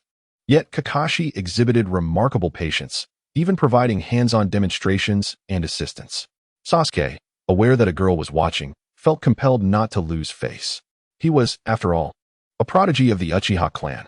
With a fervent shout, he exerted himself, placing one hand upon the wrist of the other while channeling chakra into his palms. A fierce orb of electricity materialized, crackling wildly, but he faltered before even a second could pass. Kakashi, concerned, inquired, "Are you injured?" Sasuke, unwilling to concede, replied, "No, it's fine. Let us continue." Time elapsed, and Kakashi expressed his satisfaction, stating, "It has finally taken shape." However, Sasuke felt a twinge of guilt towards Hinata for making her wait so long. He pondered her unwavering patience. Why was she so encouraging? Why didn't she ask Kakashi to teach her during his moments of failure? Memories of the girls from the ninja academy and his own handsome visage flooded his mind. Could it be that Hinata harbored feelings for him, willingly relinquishing the opportunity to practice and receive guidance? Such a thought was genuinely heartwarming. Observing Sasuke, breathless and in tattered clothing, Kakashi sighed. "Let us call it a day. We can continue another time." Suddenly, he paused, realizing he had neglected to instruct Hinata. Such blatant favoritism was unbecoming of a teacher. Nevertheless, as night had fallen, he decided to impart whatever knowledge he could. "Hinata, it's your turn," he said apologetically. Hinata rose, her demeanor calm. "Indeed, Kakashi-sensei, you are quite thorough in your teaching." Kakashi felt a twinge of embarrassment. Was she mocking his bias? Approaching the two, Hinata smiled sweetly. "Thus, I have already mastered it." Kakashi thought, has she grasped the theory? However, the essence of Chidori lies in practice. Sasuke, incredulous, remarked, "Hinata, you cannot be serious." With a subtle smile, Hinata demonstrated her prowess without forming hand seals, using merely one hand. Within her, the chakra instantaneously transformed into a brilliant force of lightning, swiftly converging along her arm until it coalesced in her palm into a dazzling Chidori. That radiance was akin to a bolt of lightning cleaving through the night sky. In that fleeting moment, Kakashi and Sasuke beheld the authentic cry of the Chidori. "Chidori!" Hinata growled, leaping forth with great speed, surging towards the grand boulder nearby, bearing the concentrated power of the lightning. The Chidori collided with the boulder. The force of the lightning erupted like a surging tide, enveloping the entire rock in an instant. Cracks spread across the surface of the stone, followed by a resounding explosion. The boulder shattered under the immense impact of the Chidori, disintegrating into countless tiny fragments that scattered widely. As the dust settled, Hinata landed gracefully. Kakashi, in disbelief, marveled at her innate talent, having learned merely by observation. Sasuke found it even harder to accept. His heart ached. It turned out that Hinata had been watching all along because she had already mastered the technique. It was not to give him a chance, nor was it out of affection. She was merely enjoying the spectacle of his repeated failures, witnessing him practice tirelessly, yet still being a mere novice. Hinata must have derived some amusement from watching him struggle. Chapter 46. Little Hinata, Sasuke, and Naruto. In an effort to alleviate Sasuke's embarrassment, Kakashi clapped his hands and announced, "Well done, everyone. That's enough for today. You're all dismissed." Hinata and Sasuke made their way to the riverbank where Naruto was waiting. Meanwhile, Jiraiya stood atop a height, observing something intently. Hinata activated her Byakugan and instantly spotted 3 youthful maidens clad in swimsuits frolicking joyfully in the river. The scene was radiant, a sight to behold. Truly, Jiraiya had an eye for choosing the perfect locale, seamlessly blending teaching and inspiration. Naruto proclaimed with pride, "Hinata, I'm quite impressive now. I can walk on water." Sasuke scoffed, "Is that all? We've known how to do that for ages." Hinata smiled softly, "Naruto-kun, allow me to demonstrate a new technique." With that, she leaped into the air, performing a somersault before landing gracefully on the water's surface. Naruto anticipated a sophisticated form of water walking, perhaps balancing on his hands. But no, Hinata balanced effortlessly on a single finger. Sasuke furrowed his brows incredulously. Who would believe such a feat? The notion that a mere finger could support her entire weight without sinking seemed absurd. After her performance, Hinata returned to the shore. Naruto instantly took her hand, pleading, "Hinata. No, little Hinata, please teach me. I want to learn that one-finger technique too." "Of course, Naruto-kun. After all, we are good friends," she replied. "What is this little sweetheart business?"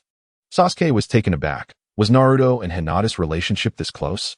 Moreover, Hinata not only accepted the nickname, but appeared genuinely delighted by it. Sasuke swiftly darted forward, his eyes brimming with a desire to learn, yet his pride rendered him speechless. Hinata smiled sweetly. Naruto also wishes to learn. That is perfectly fine. Sasuke, taken aback, felt displeased but retorted, why does Naruto get to be called Naruto-kun while I am simply Sasuke? Hinata pondered that Naruto was, after all, the husband of this body in the original timeline, and thus deserved a certain privilege. Naruto contemplated, I see. Sasuke means the second pillar, indicating his rank, while Uchiha clearly signifies the son of the Uchiha clan. Hinata covered her face, realizing he had actually made a valid point. Could it be interpreted that Sasuke was rather foolish? Meanwhile, Jiraiya had stealthily approached the bathing maidens, murmuring to himself, so beautiful, truly delightful. Naruto transformed into Miss Naruto and playfully covered Jiraiya's eyes, saying sweetly, if you don't hurry over here to guide my training, I might just get angry. If you accompany me properly in my training, I promise to serve you well, please. Jiraiya, exhilarated, exclaimed, at last, you have appeared. I have been waiting for you. As long as you maintain this demeanor, I shall teach you everything. However, as Jiraiya turned around, Naruto had already reverted to his original form, leaving Sasuke in a state of shock and Hinata swallowing hard.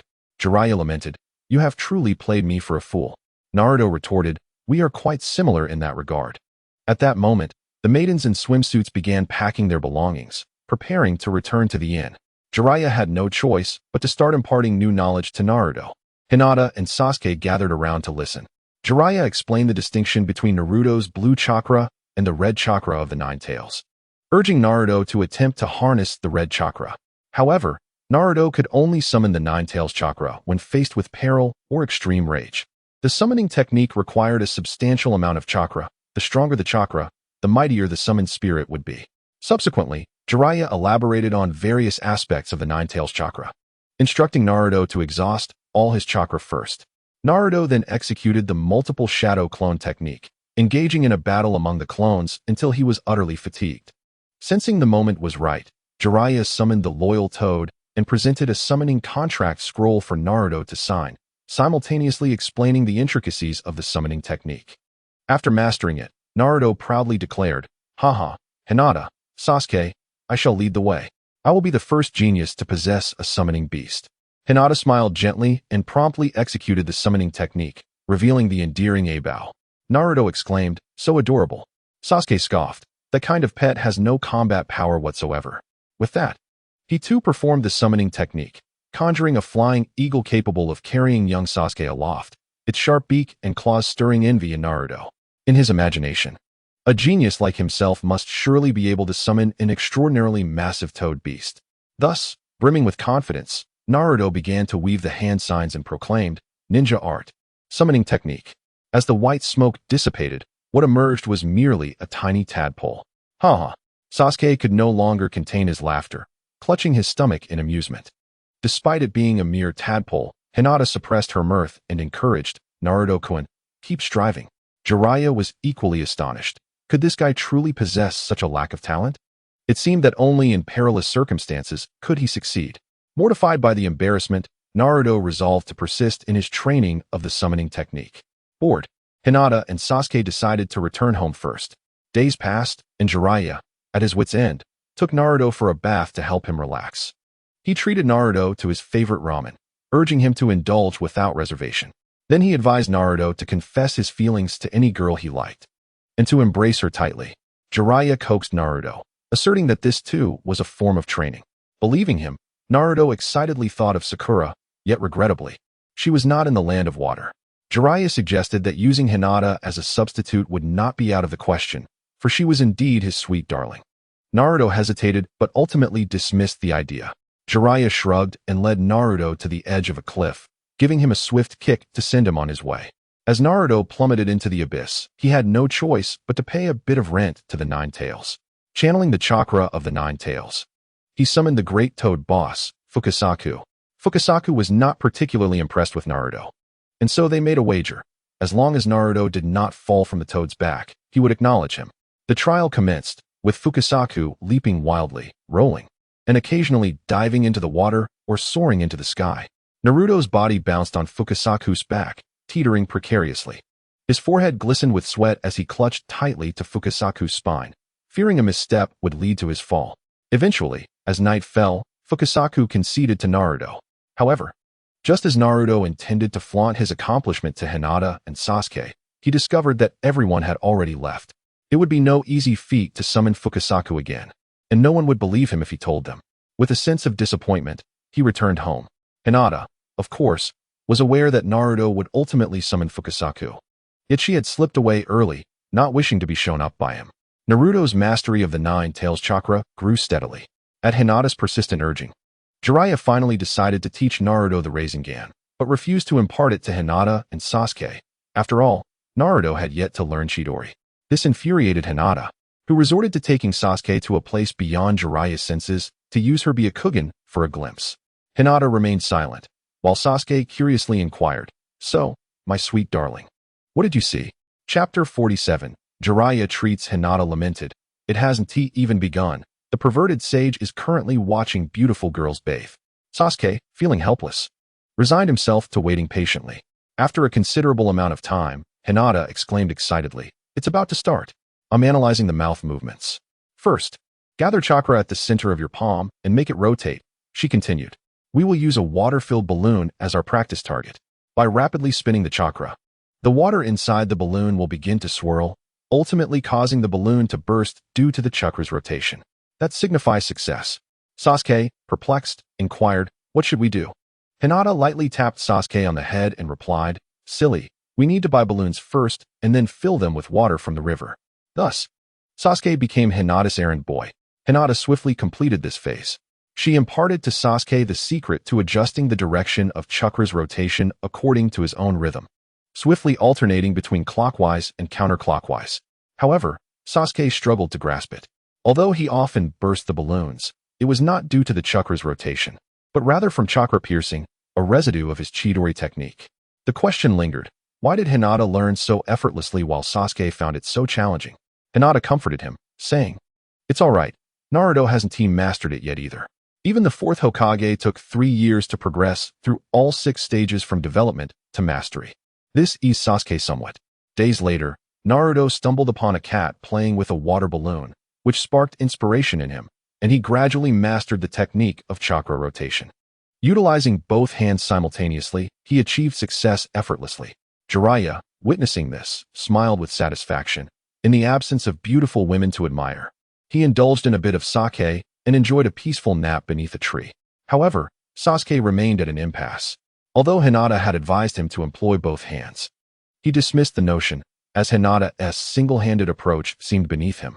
He found himself engulfed in self-doubt, questioning whether he was truly a genius or merely a laggard. Hinata noticed Sasuke's growing anxiety but felt powerless to assist him. The theory was simple, yet the practical application proved challenging. Without inherent talent, there seemed to be little recourse. If Sasuke could not perceive the opportunity for rapid improvement, it was all too likely that he would succumb to despair and abandon the village. Hinata contemplated that if she could help Sasuke confront Itachi Uchiha, perhaps he would choose to stay in the village. However, she recognized that this would hinder Sasuke's growth, as he lacked tailed beast chakra, making it difficult for his Sharingan to evolve while remaining in Konohagakure. It appeared that his progress had reached a standstill. Although Sasuke had yet to master the first stage, Hinata commenced introducing the second stage. The goal was to enhance the power of the chakra's rotation, enabling it to shatter sturdier objects. In this stage, a ball 100 times stronger than the balloon would serve as the practice target.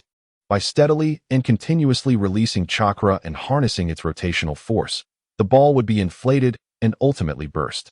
At this stage, the control and release of chakra demanded a higher level of skill. Reluctantly, Sasuke found himself dashing off to purchase a rubber ball. Hinata mastered it in just a day's time. 2 weeks later, Sasuke astonishingly grasped the first stage. 3 weeks after that, Naruto attained the second stage. Despite Sasuke's diligent efforts, he made little progress.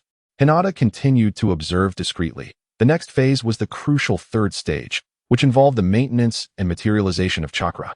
The objective was to condense chakra into a rotating sphere and maintain its stability. Sasuke listened intently, fearful of missing any detail. The practice method built upon the first 2 stages, requiring further concentration of chakra to form a rotating sphere. Through incessant practice, one had to sustain this chakra sphere until mastery was achieved. The challenge lay in the exceptional control required to keep the chakra sphere spinning steadily. In this phase, Naruto essentially faltered. Sasuke fared even worse, unable to surpass the second stage. Until one day, Hinata feigned an accidental visit to Naruto and Jiraiya. She exclaimed in surprise, "Naruto, is that your Rasengan? How marvelous! Why don't you practice with shadow clones?" Naruto experienced a moment of enlightenment. Utilizing shadow clones would significantly amplify his experience and reduce the time needed.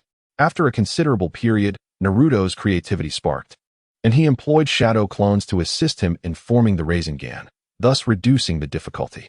Indeed, it became effortless. Naruto achieved mastery of the Rasengan with the aid of his clones. Hinata, through close observation, fully learned the Rasengan as well. From Jiraiya's perspective, Hinata had not witnessed the earlier practice steps. Merely observing the final result would not suffice for mastering it. After all, the Rasengan was not a ninjutsu that could be executed solely through hand seals. Moreover, Naruto had succeeded by employing a clever trick. Suddenly, Hinata exclaimed, "Ah, if we use shadow clones to undertake missions, not only can we utilize our abilities, but the real body remains safe." Jiraiya pondered this notion. However, while it was a sound idea, it was unattainable for most individuals. Naruto was the only one with a slight possibility. After imparting this insight to Jiraiya, Hinata returned to Sasuke's side, advising him that using shadow clones for training would be more manageable. After trying it out, Sasuke learned the second stage. However, he was acutely aware that this chakra-intensive method was ill-suited for practical combat. Besides, Hinata had achieved it with one hand. He could not rely on the same method as Naruto. The Rasengan was no stronger than the Chidori. Ultimately, Sasuke, having learned all he could, wisely chose to abandon the pursuit. With Naruto mastering the Rasengan, Jiraiya felt reassured enough to gather materials. Hinata and Sasuke approached Naruto. Sasuke requested Naruto to share some experience. However, Naruto simply demonstrated, like this, and then do it this way. Sasuke was taken aback. This was tantamount to saying nothing at all, and it was less informative than Hinata's detailed explanations. He could only concede once more. The two followed Hinata to learn chakra control techniques. On a splendid afternoon, Jiraiya intended to sneak a glance at Naruto's training progress. However, as he approached the riverbank, a warm and vibrant scene unfolded before his eyes. Hinata, Naruto, and Sasuke were together, chatting and laughing. Naruto animatedly recounted some amusing anecdotes, while Hinata stifled her laughter, her eyes shimmering with tenderness. Even Sasuke, who typically maintained a stoic demeanor, couldn't help but let a faint smile grace his lips, evidently moved by the joyful atmosphere. Jiraiya stood at a distance. Watching the scene unfold, a wave of warmth surged within him, accompanied by a tinge of nostalgia. This moment reminded him of his youthful days training alongside Tsunade and Orochimaru. Back then, they too were carefree, encouraging one another in pursuit of shared dreams and aspirations. Those days were filled with the intertwining of sweat and laughter, challenges and growth. Every moment was imbued with purity and beauty. As his thoughts drifted back, Jiraiya gently shook his head, a look of contentment spreading across his face. He turned to leave quietly, soon returning with a few ice pops in hand. Upon reaching the grand tree, Jiraiya cleared his throat and playfully declared, "Hey, little ones. Guess what I brought back?" Hinata, Naruto, and Sasuke quickly gathered around. Naruto was the first to leap forward, excitedly grabbing a double popsicle and sharing the other half with the nearest Sasuke. Hinata was taken aback. Was this the essence of bonds? Jiraiya displayed a rare, benevolent smile as he offered one of his double popsicles to Hinata. The four of them leaned against the tree, relishing the cool sweetness of the treats. Delicious. With her eyes slightly misty, Hinata reminisced about her youthful days in a past life. She had thought she could never return to that time, yet here she was, once again reliving the sensations of her childhood. Sunlight filtered through the gaps in the leaves, casting beautiful and warm patches of light upon them. The green leaves swayed gently in the breeze, as if time itself had slowed down and softened in that moment. Chapter 48. The Six Tails at Noon. Hinata, Naruto, and Sasuke frolicked by the hot springs. Sasuke attempted a one-finger water technique and surprisingly managed to hold it for a few seconds. Not to be outdone, Naruto rushed in, only to tumble into the water. Ha ha ha. The ninjas of Konoha are pathetic. A group of teenage mist ninjas jeered. Sasuke scoffed. They're merely low-ranking ninjas. By the time I reach their age, I'll already be a jonin. One of the mist youths retorted, "You little brat, you're nothing but a nobody. Have you heard of the Bloody Mist? A few years ago, our genin had to kill their comrades to graduate. Someone like you would be paralyzed with fear at the sight of blood. He merely hides behind the captain," the youth declared as he brandished a kunai, seemingly threatening Sasuke. Naruto retorted angrily, "Individuals like you dare to regard the murder of your comrades as a remarkable achievement. All ninjas across the world scorn you." The other boys from the Mist Village coldly responded, "You Konoha wastes are still so deluded. What is a ninja? Strength is the only criterion. When the battle truly commences, I wager you will be the first to abandon your comrades. In the next ninja war, don't soil your trousers upon encountering us." Enraged, Naruto was about to strike. But Sasuke restrained him, signaling that they were on foreign territory and should avoid unnecessary conflict. Hinata scoffed, "They are merely children, not even nin, just like us. Mere genin. How dare you bark here?" The Mist boys, puzzled, inquired, "What does that mean?" Hinata smiled slightly, "It means you are barking like dogs." This infuriated the Mist ninjas, who cared little for gender. They were individuals who would strike down comrades for the sake of a mission. Sasuke and Naruto positioned themselves beside Hinata, yet Sasuke attempted to speak, "We do not seek trouble, but we are not afraid of it. If you insist on fighting, we will oblige." Hinata calmly reassured him, "Do not fear, Sasuke-kun, it is of no consequence. A mere mist village, with Jiraiya-sama and Kakashi-sensei on our side, should trouble arise. We shall annihilate the land of water." Sasuke's brow twitched in disbelief. "Sweet girl, are you serious? Speaking of annihilating a nation so casually." However, while others doubted Sasuke, Hinata believed. After all, the sweet girl had indeed destroyed the land of waves. The ignorant outsiders, the Mist boys, began forming hand seals. "Today, let you worthless Konoha genin understand what true strength is." At that moment, Terumi, Mei, and CHJ arrived nearby, having overheard Hinata's words.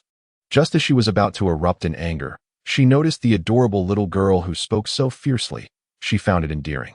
She motioned for CHJ to disregard it. If these teenagers from the Mist Village could not overpower younger Konoha ninjas, it would be a disgrace for the Mist Village. As the Mist boys prepared to unleash their water balloon technique upon Konoha, Rasengan, Chidori, Naruto and Sasuke immediately executed their signature moves against the formidable foes. The Mist ninjas were left terrified, recognizing these as advanced ninjutsu. Boom, boom. Those who could not escape were sent flying into the air. Naruto and Sasuke had no intention of killing them. Their strikes were aimed at the ground. Observing the fallen Mist genin and those who fled, Hinata led Naruto and Sasuke away, stating, "A village that is accustomed to abandoning comrades has no future." CHJ stared intently at Hinata, sensing that though this young girl had not engaged in combat, she was the strongest among the three. That expression seemed to convey a complete disregard for all those from the hidden mist. Terumi Mei expressed her dissatisfaction, saying, "J-Tar, you should learn. This is what true heroism looks like." J-Tar instantly flushed with embarrassment, pondering whether this remark indicated his introverted nature or suggested he was weak and unmanly. As Terumi Mei's bodyguard, my loyalty is beyond question. How dull. Terumi Mei waved her hand dismissively. Upon returning to their quarters, Hinata and her companions swiftly learned from Kakashi about the Six Tails. Their current mission was to monitor the situation, ensuring that the Leaf Village did not interfere with the internal affairs of the Water Country. The four-person team promptly set off, only to be caught up by Terumi Mei's squad along the way. With a teasing tone, she remarked, "I never expected your intelligence network in the Leaf Village to be as swift as ours in the mist." Kakashi smiled awkwardly. "This is all for the sake of the mission. To demonstrate the Fire Country's goodwill, we have dispatched additional ninjas." This implied that they typically did not keep such close watch over the Water Country. "So that's how it is," Terumi Mei mused, licking her lips. "Kakashi, why do you hide your face behind a mask? Surely you must be quite handsome beneath it. It's a pity we can't see. If the crowd makes you uncomfortable, we could always step into the nearby woods for a private look." How unabashedly forward. Kakashi was at a loss for words. Naruto laughed. Underneath Kakashi-sensei's mask, there's surely isn't a large gap-toothed grin or sausage lips, is there? At Naruto's description, Sasuke envisioned a vivid scene, causing him to shudder involuntarily. Hinata shook her head. "Miss Terumi Mei, Kakashi-sensei is incredibly handsome. If you like him, you should act quickly." Terumi Mei pondered whether this young lady had seen Kakashi before. However, upon seeing her Byakugan, she felt relieved. If Ao were still around, perhaps he could have illustrated Kakashi's true visage. Alas, he was no longer present. Some had fled. Others had perished. Indeed, the water country was as Hinata had stated. With the prowess of Jiraiya and Kakashi, a nation could be vanquished. The elders were growing frail. And Jatar was still young. Relying solely on her was akin to holding up a collapsing structure alone. The years of bloodshed in the Land of Mist had led to a youth that turned against each other, nearly resulting in a lost generation. There was hardly a single capable man upon whom she could lean. The likes of Raiga, Pakin, Zabuza, Kisame, Kimimaro, Suigetsu, and others had all defected. Even if they died outside, no one would mourn the hidden mist village. On a night of a full moon, at the border of the water country, countless bubbles ascended into the sky. The languid and aristocratic Haku was perched in a tree, admiring the moonlight, with a castle visible in the distance. Several Umbu ninjas from the lightning village came charging at him. Unperturbed, he turned, blew bubbles, and ensnared them within, causing them to burst into a mist of blood. Subsequently, Haku entered a large bubble, floating away towards the distance. Over there, Hinata employed her Byakugan to survey the surroundings. Informed Xiaomei and the others. "Thank you, little sister." Xiaomei left a word before leading her troops to pursue Yutaka. At this moment, several forces emerged simultaneously within the forest. Soon, Hinata detected the presence of Konoha's ninjas. Kakashi inquired, "Hinata, what do you see?" Hinata replied, "It's the Umbu. They seem to belong to the Yamanaka clan." Kakashi deduced, "It's the root. Yamanaka seeks the root."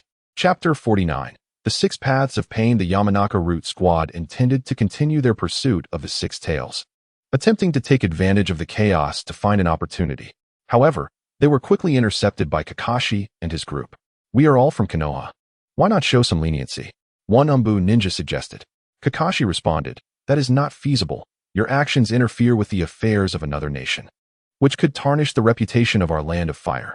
The Umbu ninja scoffed, "A nation like the land of water does not deserve to possess tailed beasts. What is the bounty for your regular missions?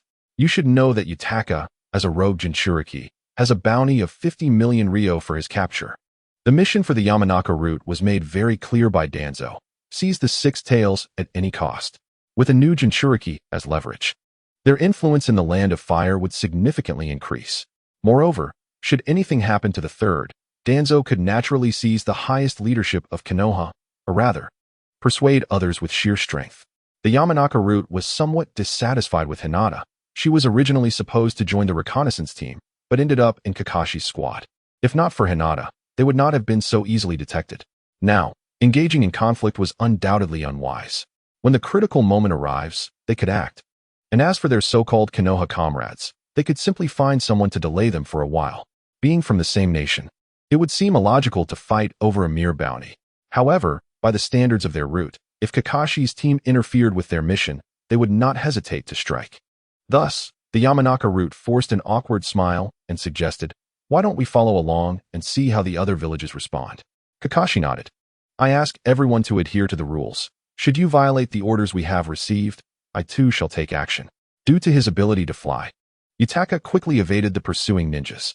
He found a secluded spot and, exhausted, fell into a deep slumber. In his dreams, he again envisioned his master attempting to seize his tailed beast, wishing for him, the Jinchuriki, to perish. After transforming into his tailed beast form, he killed his master. Yet, he seemed to recall his master's final words urging him to be saved. How could he be saved? Did he possess such capability? Or was it merely a plea for mercy? Regardless, his master was dead, and he had fled. The truth no longer mattered. Suddenly, Yutaka noticed the air becoming humid. A mist gradually enveloped the surroundings, followed by a gentle, persistent rain. He was acutely aware that this was the mist village's technique of cutting rain, capable of neutralizing chakra from ninjutsu. Just as he intended to blow a bubble, the rain instantaneously dispelled this secret art. The Umbu of the mist ensnared Yutaka with the water whip technique. Subsequently, others unleashed lightning release, following the water whip, instantly paralyzing Yutaka, forcing him to kneel on the ground. As raindrops fell, the leader of the mist Umbu made his appearance, commanding, "Weaken Yutaka and take him back to imprison him." This village is no longer the bloody mist. Should Yutaka be able to contribute to the village once more, we shall overlook his past. Otherwise, the elders will select a new Jinchuriki. Enraged, Yutaka exclaimed, "Do you truly believe I would still trust you?" With that, the chakra of the tailed beast erupted from him, rendering the cutting rain technique ineffective. He broke free from his bindings, swiftly eliminating a nearby mist Umbu ninja, and fled the area of rain, employing the bubble technique to escape. The Konoha ninja team, led by Aburame Shino and Hinata, diligently tracked Yutaka's trajectory, closing in on him. Suddenly, Hinata raised her hand, signaling everyone to halt. Kakashi, puzzled, asked, "What is happening?" The group began to employ their sensory techniques, yet found nothing in the vicinity. Hinata's exceptional Byakugan allowed her to see what others could not. She swallowed hard and whispered, "It's the Akatsuki." The group gasped in shock. Kakashi and the Konoha Umbu were well aware of these individuals' ruthless methods. Naruto and Sasuke, having heard tales of their heinous crimes, knew they were rogue ninjas who had committed unspeakable acts and fled the village, such as Uchiha Itachi. Aburame Shino inquired, "What are they doing?" Hinata gasped, "They are killing." Sasuke asked urgently, "Is it Uchiha Itachi?"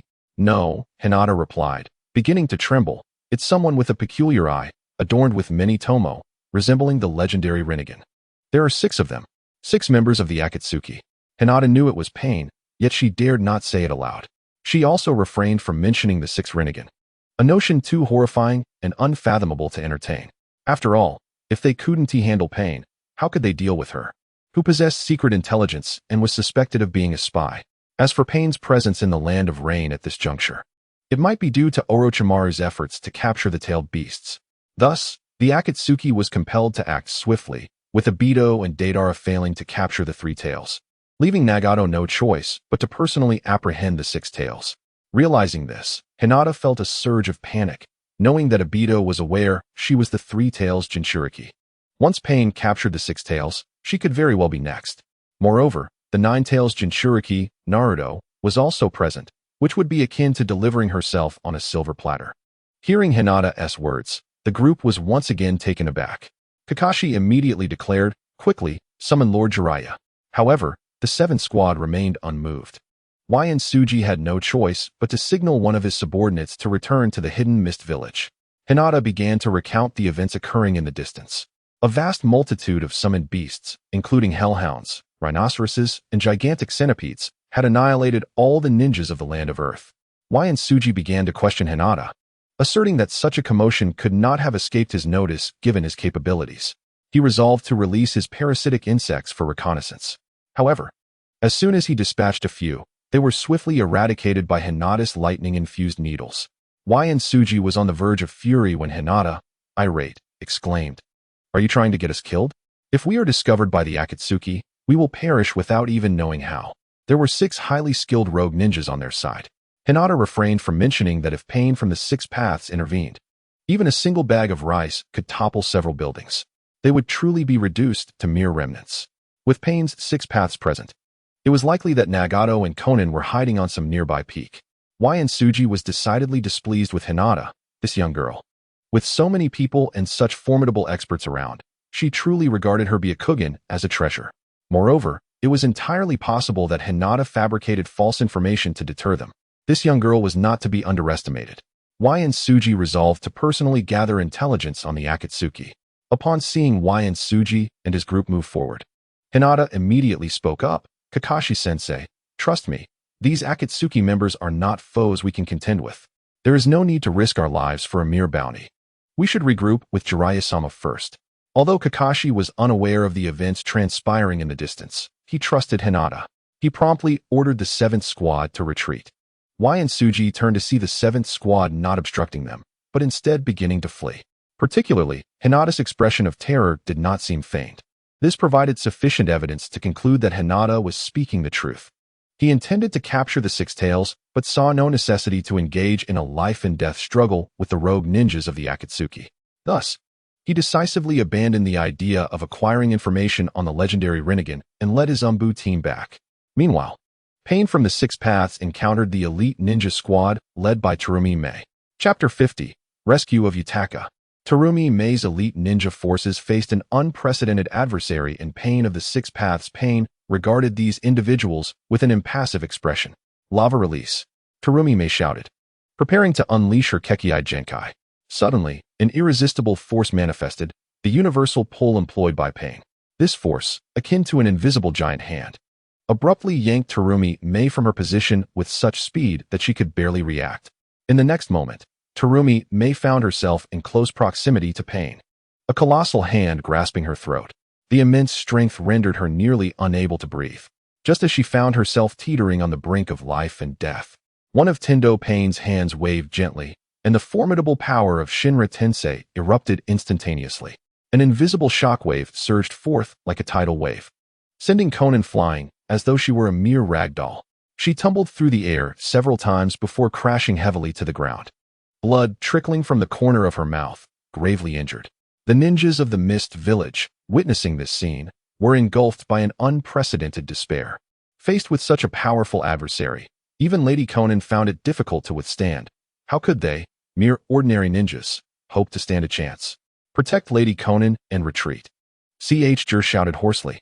Thus, the warriors of the Mist Village bravely stepped forward, charging towards Tendo Pain in a relentless wave, exhausting every ounce of strength in a desperate attempt to buy time for Conan's escape. Yet, in the face of Tendo Pain's nearly invincible power, their efforts seemed utterly insignificant. One by one, the ninjas fell, their lives as fleeting and brilliant as shooting stars. Jur, witnessing the carnage, was filled with profound sorrow. Yet he understood that he could not succumb to despair in this critical moment. Gritting his teeth and holding back tears, he scooped up the gravely injured Conan and fled at great speed. Tears streamed from the corners of Conan's eyes as she reflected on why she was always fleeing, escaping during the battle with the Three Tails, and now witnessing the elite forces of the Mist Village being slaughtered for her sake. The strength of the Mist Village would be severely diminished. Did she, the so-called hope of this village, truly have any hope left? After annihilating all present, Tendo Pain gazed towards the direction in which Conan had vanished. Frankly, such weakness failed to pique his interest. His target was the Six Tails. There was no need to waste time on someone like her. On the other side of the island, guided by Hinata, Team 7 reunited with Jiraiya. Upon hearing of the Rinnegan's emergence, Jiraiya's expression darkened, and he immediately thought of his disciple, Nagato. Naruto, initially frightened by Hinata's tone, now felt a surge of excitement. Hinata was even more exhilarated. Jiraiya could summon the Great Toad of Mayaboku and the two sages to enter Sage Mode, while she possessed all the intelligence regarding Pain's six paths. At a critical moment, she could also summon the mighty Manda to assist. With Naruto, the Nine-Tails Jinchuriki, present, it would be easy to slightly loosen the seal and unleash the Nine-Tails to wreak havoc. Additionally, Kakashi's powerful Kamui was at their disposal. As long as they denied Tendo Pain the opportunity to withstand their assault, the advantage was undoubtedly theirs. If they could eradicate Pain's six paths, the Akatsuki's plans would surely come to naught. In the forest, Yugugo found himself encircled by multiple shadowy figures. Tendo Pain called out, Six Tails Jinchuriki. Yugugo turned and questioned, were you the ones who slaughtered the people of the Mist Village? Tendo closed his eyes, savoring the moment. To create a new world, you are indispensable. No. What is truly necessary is the tailed beast within you. Yugugo was taken aback. Is that so? Countless missiles rained down upon Yutaka. Aware that his bubble technique was futile against such an onslaught, he swiftly retreated. Explosions reverberated through the forest, enveloping the sky in smoke and debris. In a fit of frenzy, Yutaka unleashed his tailed beast cloak. The Deva Path remarked with delight, at last, we witness true power. This is the strength we have sought. The Six Tails launched its demonic tail towards Pain and his comrades. The Hell Path promptly summoned the King of Hell, readying itself for support. The Beast's Path conjured forth hellhounds, Yatagarasu, and a bull. The Human Path surged forward, driving a black rod into the Six Tails' tail. The Six Tails retaliated by emitting a torrent of corrosive gas. The Azura Path advanced, using its body as a shield. After breaking free, the Six Tails soared into the air, only to be seized by the Hellhound. Shortly thereafter, it transformed into a stream of acidic liquid, plunging towards the Beast's Path and swiftly strangling it to death. The summoning technique faltered. The Azura Path carried away the lifeless body of the Beast's Path. Enraged, the Six Tails charged at the Deva Path, only to be repelled by Shinra Tensei, crashing into a thicket of trees. Just as the Deva Path prepared to confront the Six Tails, a sudden awareness of an approaching force struck him. He ascended into the sky, locking eyes with Hinata Byakugan. Masters, the legendary Sannin of Konoha, Jiraiya, the foremost technician of Konoha, Kakashi with his Sharingan, the Nine-Tails Jinchuriki, the Three-Tails Jinchuriki, Lady Hyuga, Itachi Uchiha's brother, the Umbu of Konoha, alongside the nearby Six Tails. The ranks of the Six Paths of Pain had considerably diminished. Such circumstances were undeniably precarious. Nagato immediately decreed a retreat, intending to strike once the Jinchuriki dispersed. Witnessing the withdrawal of the Six Paths of Pain, Yutaka frantically dashed deeper into the forest. Observing this, Hinata exclaimed joyfully, "Everyone, the Akatsuki has retreated." Oil Woman Karina suggested promptly, "Shall we split up? You pursue the Akatsuki while we track the Six Tails." Hinata shot her a disapproving glance. What a fanciful notion. Without hesitation, she executed the shadow clone technique, dispersing rapidly. "Kakashi-sensei, Lord Jiraiya. I shall scout the area first and inform you of any developments." After a considerable time, within a cave, Hinata discovered Yutaka's figure. He was kneeling on the ground, battered and weeping. "This cursed Jinchuriki, this wretched-tailed beast, how many lives have been lost because of them? Perhaps I should end it all." Suddenly, Hinata spoke. Actually, I can help you." As Yutaka prepared to lash out, he saw that it was a young girl, his guard lessening. "What can a mere child do?" Hinata gently coaxed. "I am also a Jinchuriki. If you don't believe me, look." With that, she lifted her garment to reveal her abdomen, where ceiling patterns soon appeared. Yutaka shook his head. "Which tails do you host?" "The three tails. Even if I were to agree, once the tailed beast goes berserk, you would be unable to withstand it." Hinata smiled faintly, saying, "It's all right, I have this." With a declaration of Sharingan, activate. Both Yuta and the Six Tails were simultaneously subdued. Subsequently, Hinata directly extracted the Six Tails from Yuta's body and sealed it within her inner space. In the end, she left a trace of the Six Tails chakra in Yuta, sealing it away with a sealing technique. This should allow Yuta to live as an ordinary ninja from now on. The Three Tails, already in a state of apathy, was indifferent to the addition of a new brother. Although the Six Tails was somewhat irritable, it dared not cause any trouble under the influence of the Sharingan. Chapter 51. Nin Exam. Upon awakening, Yuta found himself lying on a slab of blue stone, devoid of the tailed beast's presence within him. He had succeeded. He was no longer a Jinchuriki. Now alone, living without purpose seemed meaningless. He resolved to return to the hidden mist village to seek atonement. Team 7 completed their mission successfully, garnering high praise from the Land of Water, even receiving double the bounty, totaling 400,000. Kakashi generously distributed 100,000 to each member. Naruto leapt with joy, imagining the quantity of Ichiraku ramen he could enjoy. The reason for such commendation was that the Elder of the Land of Water had been manipulated by Hinata's Sharingan. From this point forward, the Hyuga clan would gradually infiltrate the region, eventually gaining complete control over the Land of Water. In truth, the so-called 5-star rating was bestowed upon herself by Hinata. The third Hokage expressed satisfaction with Team 7's performance, yet he rejected Kakashi's application for the Nin exam. The third Hokage instructed Team 7 to wait until the other teams were prepared. A solitary bloom does not herald spring. They must await an opportunity to present the golden generation of Konoha to the ninja world, to leave a lasting impression. Thus, Team 7 continued their training and missions. During downtime, Hinata would train in the Dragon's Cave. Besides her training, she traveled stealthily across the ninja world, capturing tailed beasts in secret. Years later, Hinata became a renowned nameless swordswoman in the ninja world. She had quietly captured two-tailed beasts, the Two Tails, Nakomata, and the Four Tails, Son Goku. Consequently, Hinata had acquired four-tailed beasts. Meanwhile, the Akatsuki organization managed to capture the isolated Five Tails and Seven Tails, executing their operations with ferocity.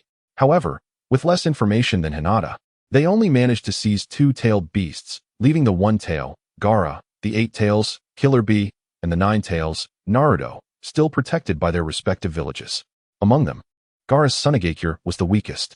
As time flowed inexorably, the 12 young talents of Konoha finally prepared themselves. This time, Konoha launched a promotional campaign for what they termed the strongest Nin exam. Upon hearing of Konoha's prodigies participating en masse, other nations sent forth their most capable talents. During this period, Orochimaru established the Sound Ninja Village and dispatched a considerable number of lower-ranked ninjas to participate. Sunagakure was the first to arrive at Konohagakure. After provoking Sakura, Konohamaru found himself fleeing and inadvertently collided with Kankuro. Kankuro swiftly seized Konohamaru, exclaiming in mock pain, "Ouch! Kid, shouldn't you compensate for that?" Temari admonished, "Kankuro, stop it.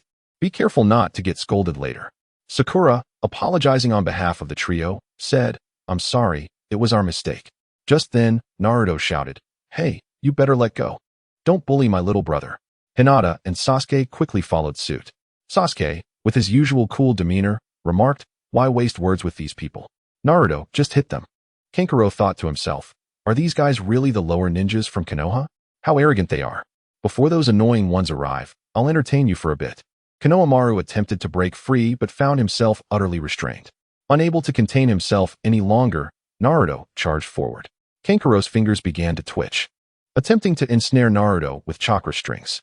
Hinata cautioned, "Naruto, be careful, there are chakra strings on the ground." Upon hearing this, Naruto leaped into the air, throwing a punch towards Kankuro's face. Kankuro raised his hand to block, flinging Konohamaru aside, and remarked, "I can't believe Konoha has such lower ninjas. They are surprisingly formidable." Upon realizing they were foreigners, Sakura trembled with fear. Sasuke taunted, "Naruto, if you can't handle it, let me take over." Sakura, filled with apprehension, cautioned, "Naruto, don't provoke foreigners, we can't afford to." Naruto continued to attack Kankuro with taijutsu. Sakura thought to herself, "I am not the same person I used to be." Kankuro disdainfully retorted, "You little brat are really infuriating. You're even younger than me, yet so arrogant. I wish to utterly destroy you." Such words only heightened Sakura's fear. Temari shook her head, stating, "I don't care. If something happens, it's on you." Seeing that he was making no headway, Naruto covertly unleashed the chakra of the Nine Tails, dramatically increasing his offensive power and instantly pushing Kankuro back. Kankuro's eyes widened in anger, "You little brat." Temari could hardly believe it. A mere blonde kid from Konoha had managed to repel the seemingly invincible Kankuro. Sakura was astonished by Naruto's performance, wondering what was happening. How could Naruto, now, stand up to someone several years older? Sasuke scoffed, "I didn't expect you to be so weak. Even Naruto can handle you." Pathetic. Kankuro's expression darkened as he prepared to retaliate against Sasuke, but was struck by a stone that hit the puppet on his back. "What are you doing in someone else's village? So arrogant. Aren't you afraid we'll beat you?" Kankuro hesitated, questioning you. Sakura immediately swooned, exclaiming, "Sasuke, how cool." Naruto expressed his dissatisfaction, saying, "Sakura-chan, I also won." Temari blushed slightly, remarking, "What a fine man he is." Hinata comforted Naruto, "There's nothing we can do. Good looks are justice." Kankuro glanced at the docile Hinata and shook his head, acknowledging her beauty but deeming her not to his taste. Sasuke's expression darkened, "Just leave." Kankuro felt a sense of caution. Naruto was no weakling, and Sasuke was ever watchful. Was it true that Konoha was as legendary as depicted? The golden generation had indeed emerged.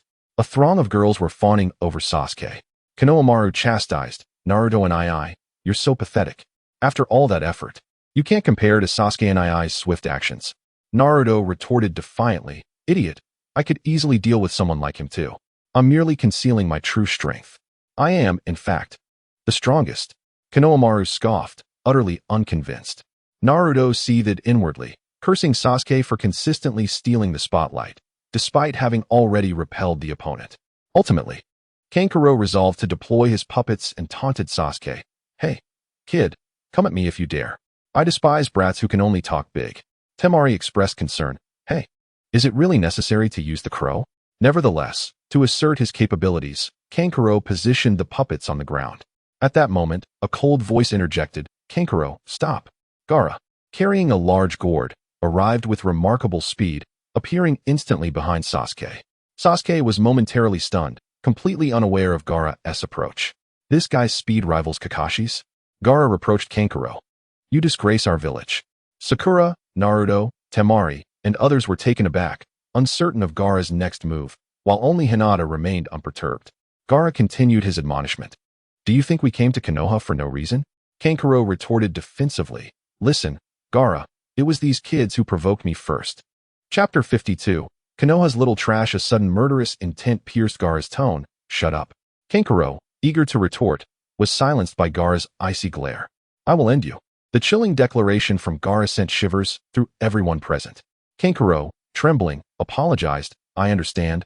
I'm sorry, truly sorry." Temari appeared somewhat helpless. Gaara stiffly turned to face the people of Konoha. "I sincerely apologize to you all." Sakura stammered a response, "And no problem." Sasuke remained vigilant, finding Gaara's gaze exceedingly unpleasant. Hinata smiled gently, "Since Tsunagakure has apologized, then it's all right. However, Gaara, don't be anxious. This is a loving family in Konoha, not Sunagakure. Transforming into fine sand. Gaara appeared beside Kankuro and Temari, assessing Hinata, who had never shown fear of him. Love? How absurd. Since you are aware of my name, you must also be cognizant of my circumstances. I have conducted my own inquiries into you as well. The foremost among the younger generation of Konoha. The esteemed heiress of the Hyuga clan, Hinata Hyuga.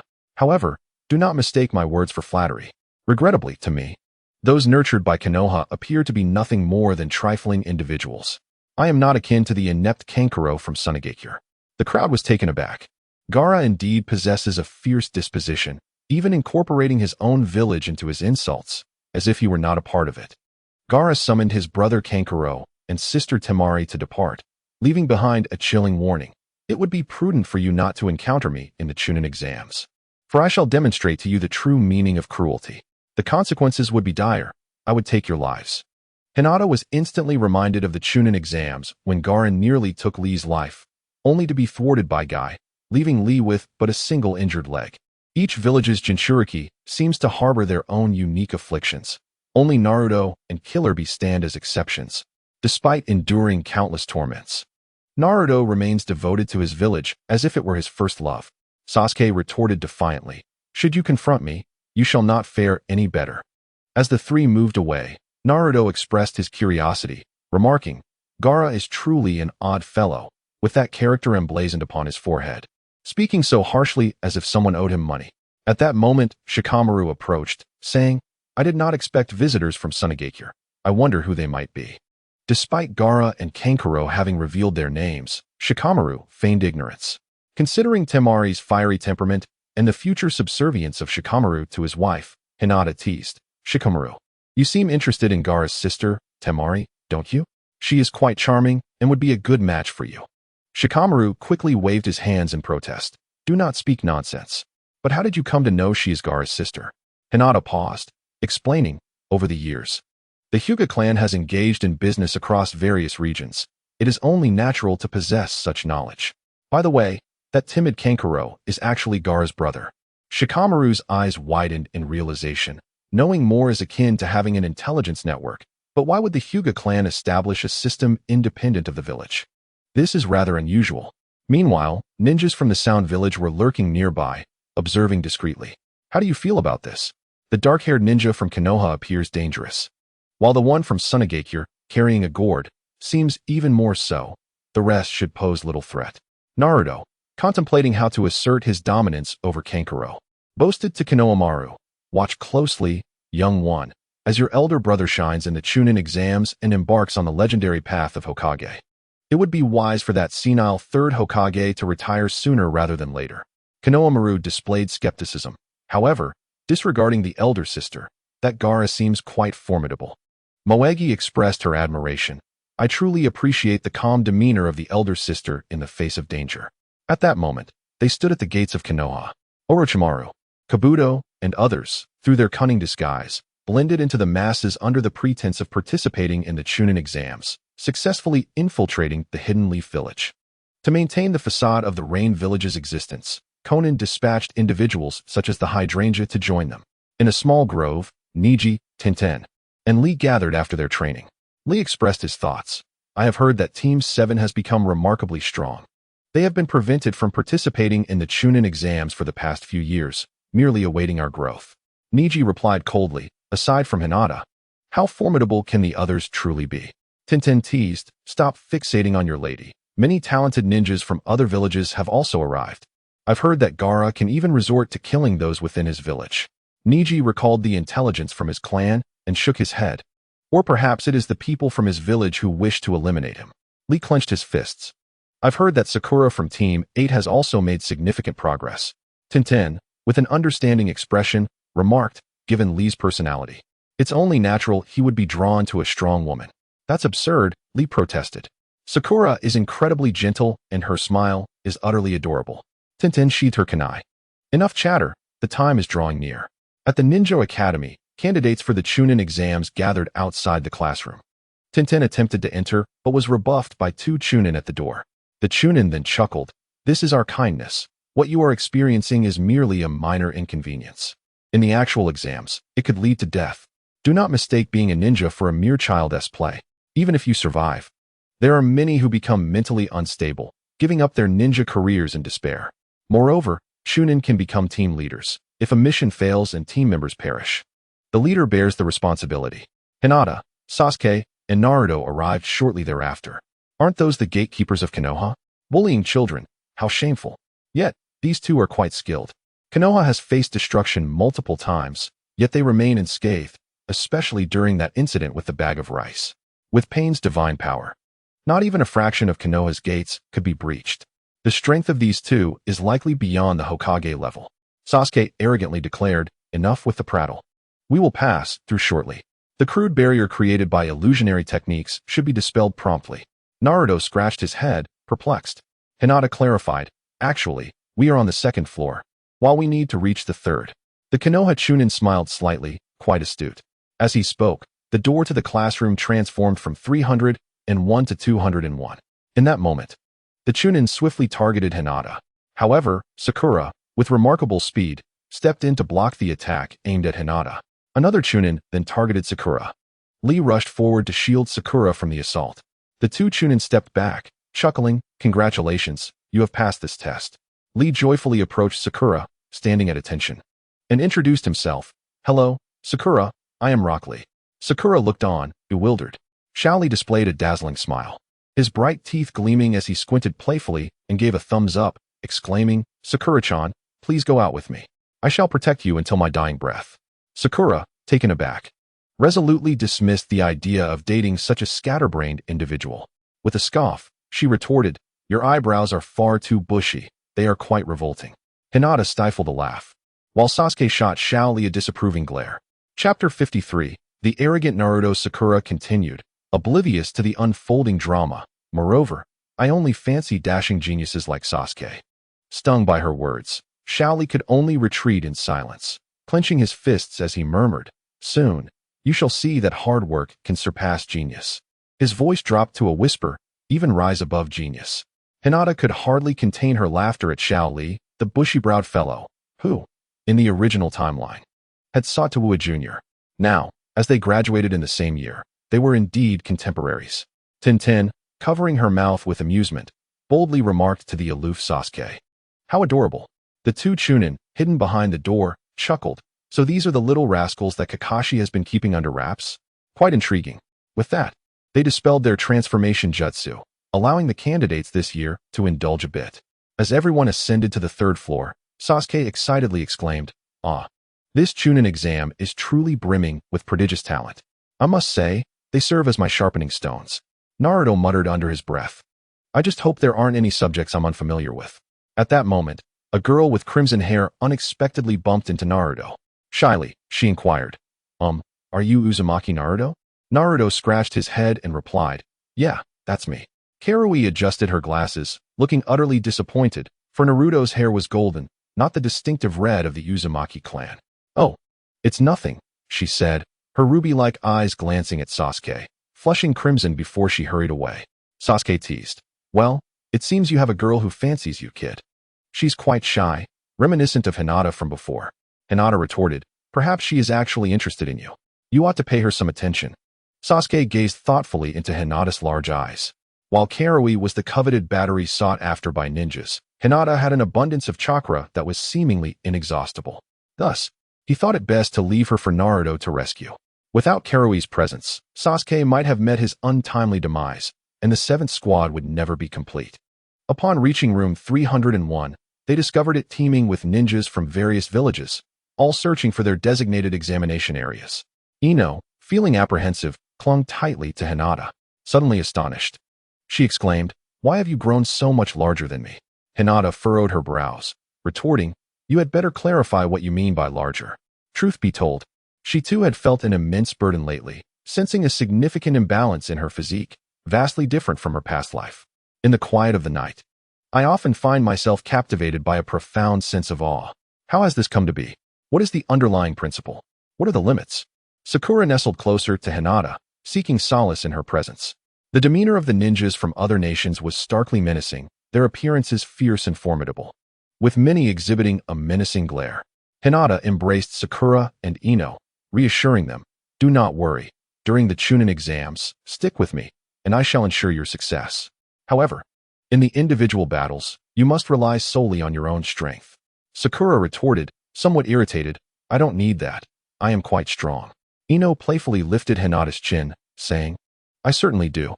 Naruto observed the close bond between Sakura and Hinata, yearning for a hug himself. Bolstered by Hinata's confidence, Ino felt much improved and took the opportunity to embrace Sasuke. "Sasuke-kun, have you missed me?"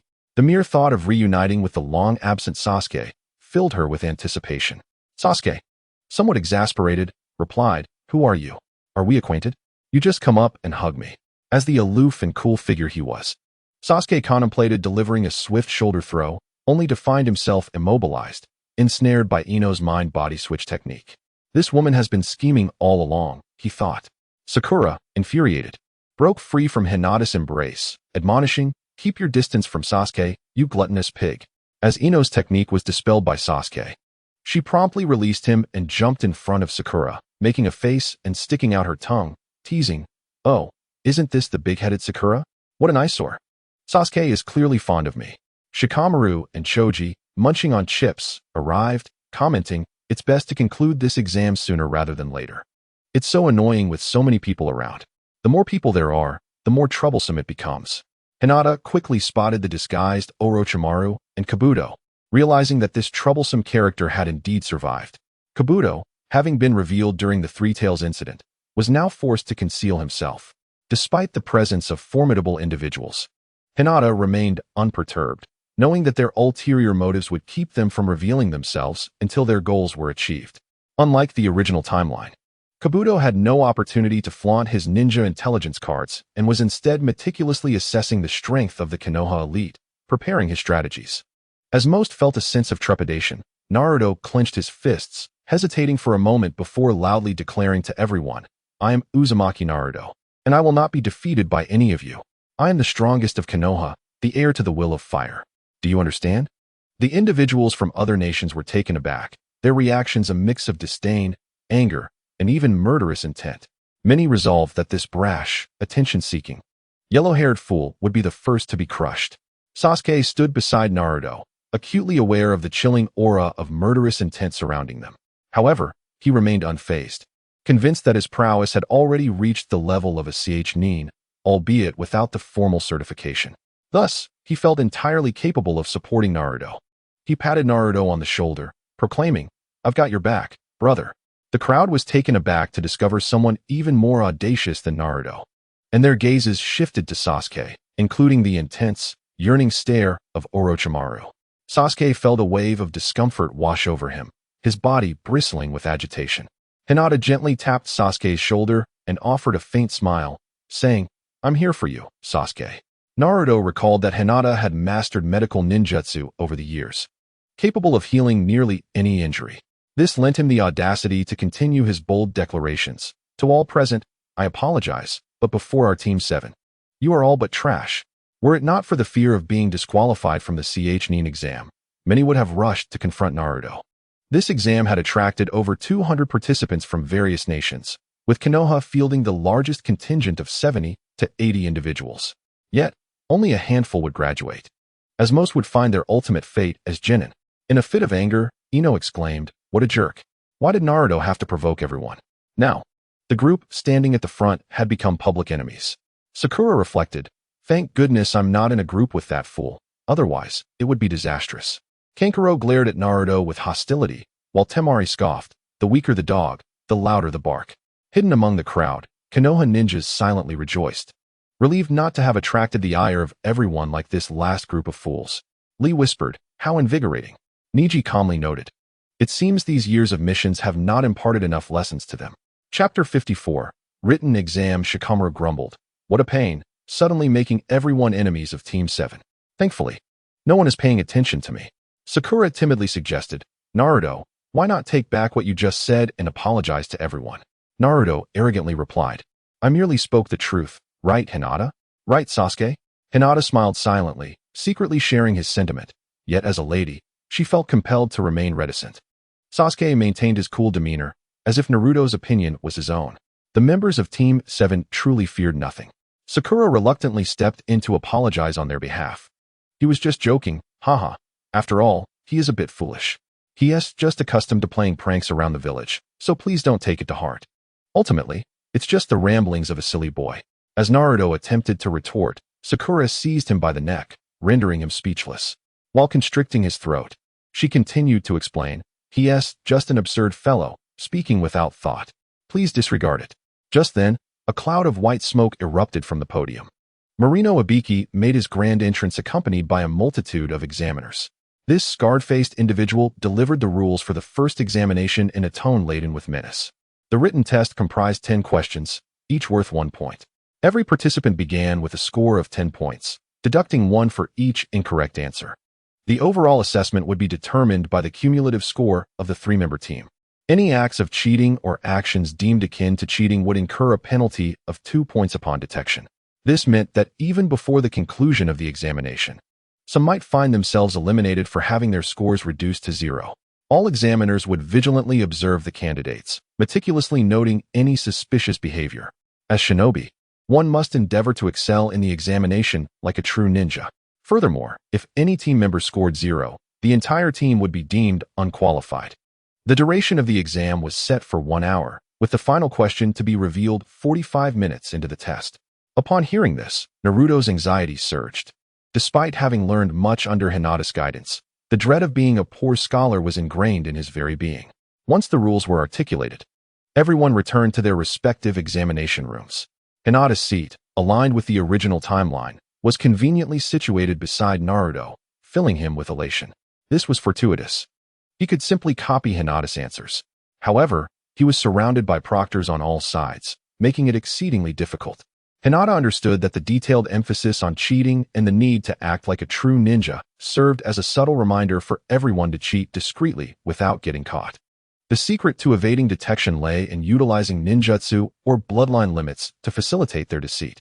As Naruto pondered this, he recognized that both Hinata and Sasuke were exceptional geniuses, undoubtedly capable of answering a significant number of questions. He could not afford to drag them down with a score of 0.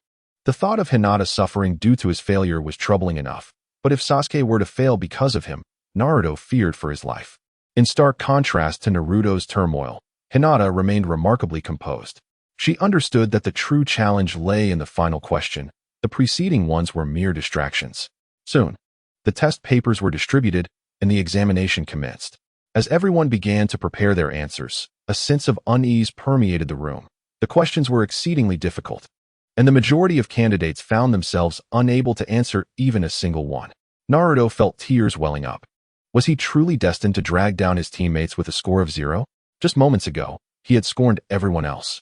And now he found himself in a state of sheer anxiety. Failing the first round would make him the subject of ridicule. Perhaps he was the only one unable to answer a single question. With no other recourse, he resolved to copy Hinata's answers. Turning to look at her, he was shocked to see that Hinata had not written a single answer. This was inconceivable. It simply could not be true. Perhaps she was contemplating the various methods to solve the problems. To avoid drawing the proctor's attention, Naruto dared not glance at her for too long. He could only wait quietly for Hinata to finish her answers before he began to copy. If he could manage to complete even one question, he would not receive a 0. That was all he needed. As for the average score, there is no need for concern. He has faith in Hinata and Sasuke. Sasuke racked his brain, managing to solve only one question. He thought to himself, if Maru is struggling like this, then surely Naruto must be in dire straits. Meanwhile, Hinata, though capable of answering these questions, chose to meditate instead, preferring to play rather than write. Naruto initially believed Hinata would soon begin to write. Yet half an hour passed with her still lost in thought. What a joke, especially at such a critical juncture. Frustrated, Naruto slapped himself a few times to regain focus, striving to recall everything he had learned throughout his life. He must complete at least one question to avoid burdening his teammates. He absolutely did not wish to be the subject of scorn, labeled as incompetent. Look at him, so arrogant, yet evidently lacking. Is this truly the bottom of Konoha? How disappointing. Resolving to remain humble, he decided to review all the questions, tackling the easier ones first before progressing to the more difficult. However, Naruto soon realized he was utterly lost. With a fierce analysis followed by calm contemplation, he still could not solve a single problem. The code? No idea. The parabolic trajectory of Shuriken? Not a clue. Finally, he spotted a question he could manage, Sakura Haruno. Yet, she was far too distant for him to reach. At that moment, Sasuke calculated an answer to a question he was confident about, only to discover it was incorrect. Understanding dawned upon him, and he smiled with relief. Hearing Sasuke's faint chuckle, Naruto felt tears welling up in his eyes. What should he do? Such an exceptional companion might be dragged down by his own ineptitude. He couldn't bear the thought of being resented by Sasuke for scoring a 0, not at all. Hinata? Hinata, please help. Yet, Naruto widened his eyes in disbelief. After all this time, Hinata had not written a single answer. Her expression was serene, her breathing steady. Was she afraid of writing too early and being copied? Despair filled Naruto's heart. Could she hurry up? He feared that soon there wouldn't be time to copy it all. Quickly, Naruto came to a realization. It seemed he would have to cheat without being detected. However, Hinata hadn't written anything, and those around them appeared equally stumped. The individuals in front were writing. A brilliant idea struck him. He could simply mimic the notes of those ahead and jot down the answers on scrap paper, then locate the corresponding questions to fill in. Clever. Yet, despair soon washed over him again. It seemed the person in front was merely doodling a turtle. Was this a mockery of him? Indeed, they were infuriating. At last, Sasuke grasped the reality. This was no ordinary examination. It was a test of utilizing deception and concealment techniques to cheat, thereby conducting an information-gathering battle, just as Ibiki had stated, answering questions like a true ninja. The proctor sought not disgraceful cheating, but rather, the finesse of an exceptional ninja, achieving success without detection. In essence, it was about collecting information to ascertain all the correct answers. Cheating would result in merely a deduction of 2 points, rather than outright disqualification as is customary in typical examinations. At this moment, many began to comprehend the implications. Sasuke swiftly fixed his gaze upon Sakura, employing his Sharingan to replicate her answering methodology. However, his true concern lay with Naruto. If Naruto failed to grasp this, Team 7 would inevitably face elimination. Meanwhile, the others commenced showcasing their diverse talents. Gaara utilized his bloodline limit, the Sand Eye, to covertly glean the answers. Kankuro had already assumed the guise of an examiner with a puppet. Kiba, relying on Akamaru perched atop his head, scouted the surroundings and communicated through vocalizations. Chapter 55, Uncle Snake or Aunt Snake. The ninjas from the Sound Village ingeniously deduced their opponent's answers through rhythm, writing order, and stroke count. Shino dispatched small insects to observe the answers up close. Tintin ingeniously utilized a mirror to reflect the answers to Lee. Neji, in a straightforward manner, simply employed his Byakugan. As time elapsed, Naruto finally experienced an epiphany. It dawned on him that Hinata intended to wait for others to complete their answers before she utilized her Byakugan to copy them. It turned out she was equally at a loss. Naruto felt relieved, realizing it was not solely his struggle. Everyone faced challenges. Gradually, he became aware that many were resorting to their own forms of cheating. Panic began to set in. If this continued, Team 7 would inevitably face disqualification due to his inability to cheat successfully. At that moment, those who had failed to cheat 5 times began to be eliminated, taking their teammates down with them. Ino noticed Sakura had completed her answers and thought to herself that she could still respect Sakura's broad forehead and clever mind. She then executed the mind-body switch technique, using it to control Sakura's eyes and view all the answers before finishing her own. Subsequently, she employed the same technique to assist CHG in completing his answers. This scene elicited laughter from Shikamaru in the back row. Indeed, with Ino's involvement, the task became exceedingly effortless. It was almost assured that the Ino Shikacho trio would earn the highest score. To speak of such an easy victory would surely invite envy. 45 minutes had passed. Naruto anxiously anticipated the final question, hoping to gamble on his ability to answer it correctly, having struggled with the preceding ones. At that moment, Hinata stifled a yawn, finding the situation unbearably dull as she observed her peers exerting themselves. Surprisingly, it was not the inability to answer that resulted in elimination, but rather the act of cheating that claimed half of the participants. Ultimately, the fate hinged upon the last question. Ibiki, adopting the demeanor of an interrogator, loudly announced that the final question would allow candidates the option to choose not to answer. Choosing not to respond would result in a score of 0, while attempting to answer incorrectly would forever strip the participant of the opportunity to partake in the CH9 exams henceforth.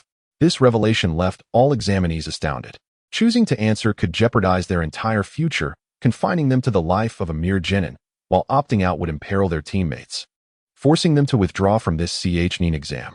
One must wait for the next opportunity. Those who have previously succeeded know all too well the agony of waiting an entire year due to a single misstep. Even more infuriating is the fact that if just one person opts out to preserve themselves, others, despite their ability to answer correctly, will face elimination. Soon, Ibiki spoke. Those who choose not to respond, please raise your hands. A multitude could no longer endure the pressure, unwilling to remain steadfast at the expense of their comrades, and resolutely opted to abandon the task. Thus, those who remained were individuals willing to endure personal hardship rather than hinder their teammates. Sasuke gazed at Naruto, touched. Surely, Naruto's actions were for his sake. After all, he firmly believed that no matter the questions posed, Naruto would falter. Reflecting on Naruto's dreams, Sasuke felt a pang of regret, as it seemed unlikely that a mere genin could ever ascend to the position of Hokage. In contrast, Hinata, regardless of the questions, would surely prevail. She exuded confidence and tranquility, as if she had foreseen the events unfolding. Hinata observed the ninjas around her, crumbling under the weight of their inner struggles and ultimately surrendering. In truth, she wished to convey that those who remained would undoubtedly pass. Yet, she remained silent. For the true aim of the first examination was to eliminate those unwilling to sacrifice for their comrades. The process would not cease until the numbers were sufficiently reduced. This bore resemblance to a competitive struggle. Should the intelligent outnumber the rest, they would all endure, waiting to see who faltered first. Suddenly, Naruto raised his hand and, with a resounding slap on the table, declared with unwavering conviction, "Do not underestimate me. I will not flee in the face of adversity. Even if I must remain a genin for life, I will not let my teammates down." "Huh, you cannot intimidate me." Ibiki cast a look of admiration in his direction. This moment brought Sasuke to tears, for he had always feared that Naruto might choose to give up, delaying his quest for vengeance against Itachi. As the number of those willing to forfeit dwindled, Ibiki inquired several more times, and upon realizing that no one chose to abandon the challenge, he gently remarked, "You are all commendable.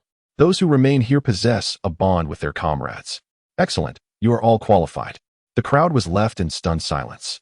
Naruto was taken aback, bewildered that he had passed without answering a single question. He then glanced at Hinata, who too had left her responses blank. How could this be? Was it possible that Hinata possessed some form of foresight? Otherwise, why was she the only one so unfazed? Meanwhile, Naruto was nearly paralyzed with fear by Ibiki's tactics. After all, the resolve to sacrifice oneself for the sake of one's companions is a daunting one to muster. Some grasped this concept to a degree, likely calculating their odds. Yet Naruto was acutely aware of his own limitations. He knew nothing of written examinations. Hinata smiled softly, relieved that it was finally over. For the real opportunity to showcase their abilities was about to commence. Ibiki began to elucidate the exam questions and their intricate connections to comradeship and duty.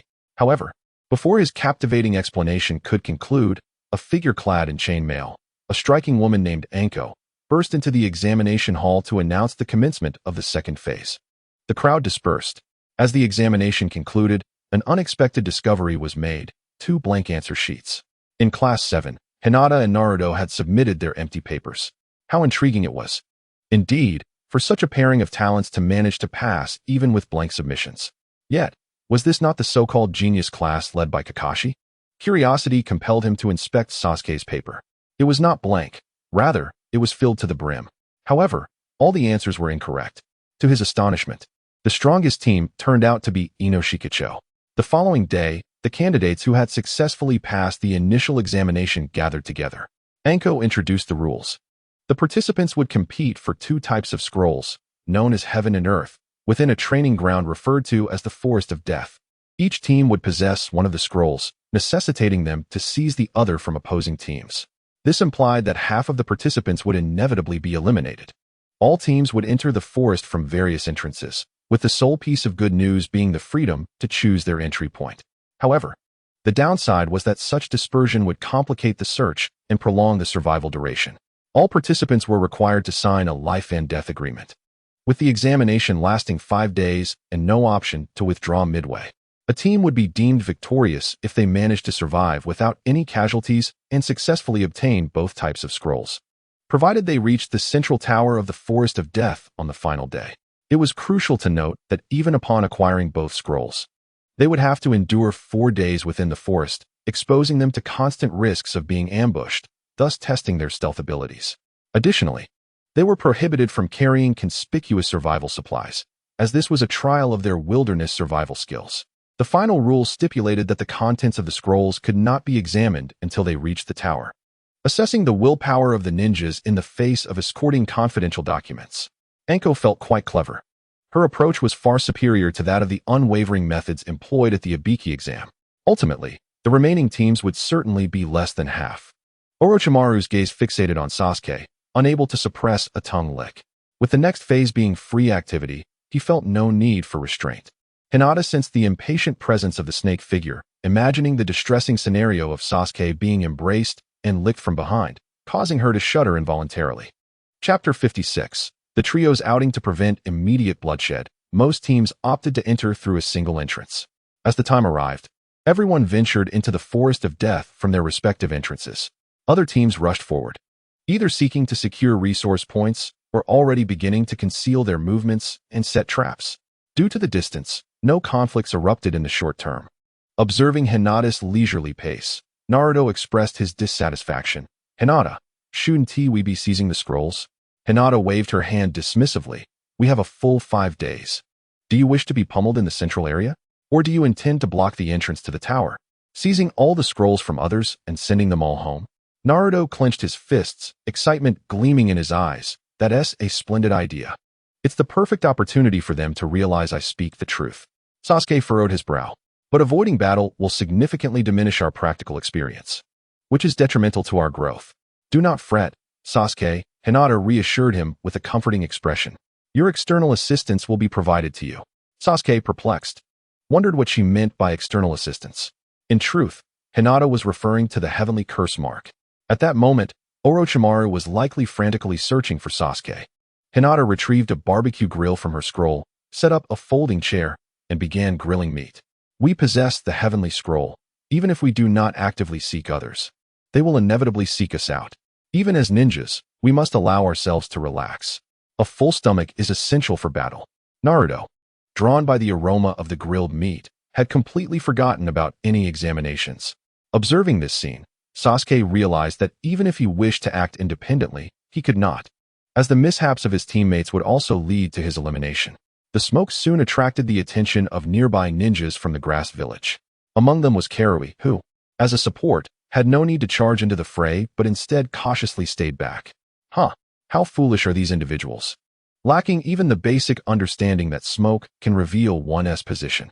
Uleaf village ninjas truly lack combat prowess. Hinata smiled gently. "Is it not possible that I am merely fishing?" One of the grass village ninjas laughed heartily. "With your caliber, I could easily dispatch you with a mere gesture." With that, he threw several shuriken.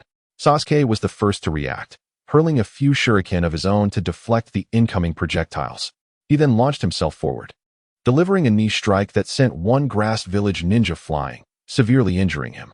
Following up with a spinning kick, he knocked another adversary down. Rather than retaliate, the injured grass village ninja sought to quickly consume a piece of Karui to restore his energy. At that moment, Hinata sprang into action. With her Kusanagi sword, she pierced the throat of the grass village ninja. She then embraced Karui protectively, deftly avoiding the direction of the falling body. Karui felt an unexpected fondness for this girl she had only just met, surprised that she would protect an enemy ninja. And she couldn't help but notice how fragrant Hinata was. Reminded of her own disheveled appearance, Karui experienced a wave of insecurity. Hinata whispered softly in Karui's ear, "Little Karui, you are all alone now and bound to be eliminated. Why not join us? At least you will survive. My name is Hinata, this is Sasuke, and that is Naruto." Though Karui was puzzled as to how they knew her name, she felt touched and replied, "Thank you," for reasons unknown to him. Naruto felt an inexplicable affinity for the red-haired Karui. He called out, "Karui, come eat some grilled meat. It's delicious with my special seasoning." Hinata playfully pushed Karui towards Sasuke, grinning mischievously. "Sasuke, from now on, she is your responsibility." Sasuke turned away, indicating that he had no need for a burden. Xianglin shyly remarked, Sasuke-kun. I am indeed quite useful. If you merely take a bite, you can replenish your chakra. Sasuke recalled the behavior of the previous grass ninja and instantly comprehended her significance. It was no wonder that Hinata had rescued her. Every action of Hinata's was imbued with profound meaning. To attract powerful teams like theirs, it was prudent to draw in more advantageous opportunities. Sasuke retrieved the scroll from his companion. Disheartened to discover it was the Heaven Scroll. He contemplated discarding it. But Hinata intervened. Wait, let us keep it. Even if we eliminate a team, it will serve us well. Upon reflection, Sasuke agreed. Certainly. One team would be unable to complete their set of Heaven and Earth Scrolls. Hinata was indeed remarkably astute. After satisfying their hunger, the four began to traverse slowly towards the heart of the Forest of Death, neither hiding nor concealing themselves. Naruto boldly proclaimed that he would take on the task of luring the enemy, exhibiting a carefree gait at the forefront of the group. At that moment, several Rain Village ninjas appeared atop a massive tree trunk, spotting Hinata and her companions. One of them sneered, "These little leaf brats must be afraid of being unnoticed." Utterly foolish and hopeless. Among them was a member of the Hyuga clan with Byakugan, yet he failed to detect their position. Let these newcomers learn what true cruelty is. As they said this, the three approached Hinata and the others with practiced tactical precision. Hinata continued on her path, subtly indicating directions to Sasuke with her fingers. Sasuke placed one hand on his wrist, and just as their adversaries drew near, the sound of birdsong resonated through the forest, accompanied by a blinding flash of lightning that nearly overwhelmed the eyes of the Rain Village ninjas. In an instant, they were momentarily blinded. Utilizing his Sharingan, Sasuke unleashed the Chidori, swiftly dispatching one of the ninjas and charging toward another. The remaining foe, attempting to flee, aimed to throw an explosive kunai for cover. However, Hinata raised her hand, and a kunai pierced through his throat.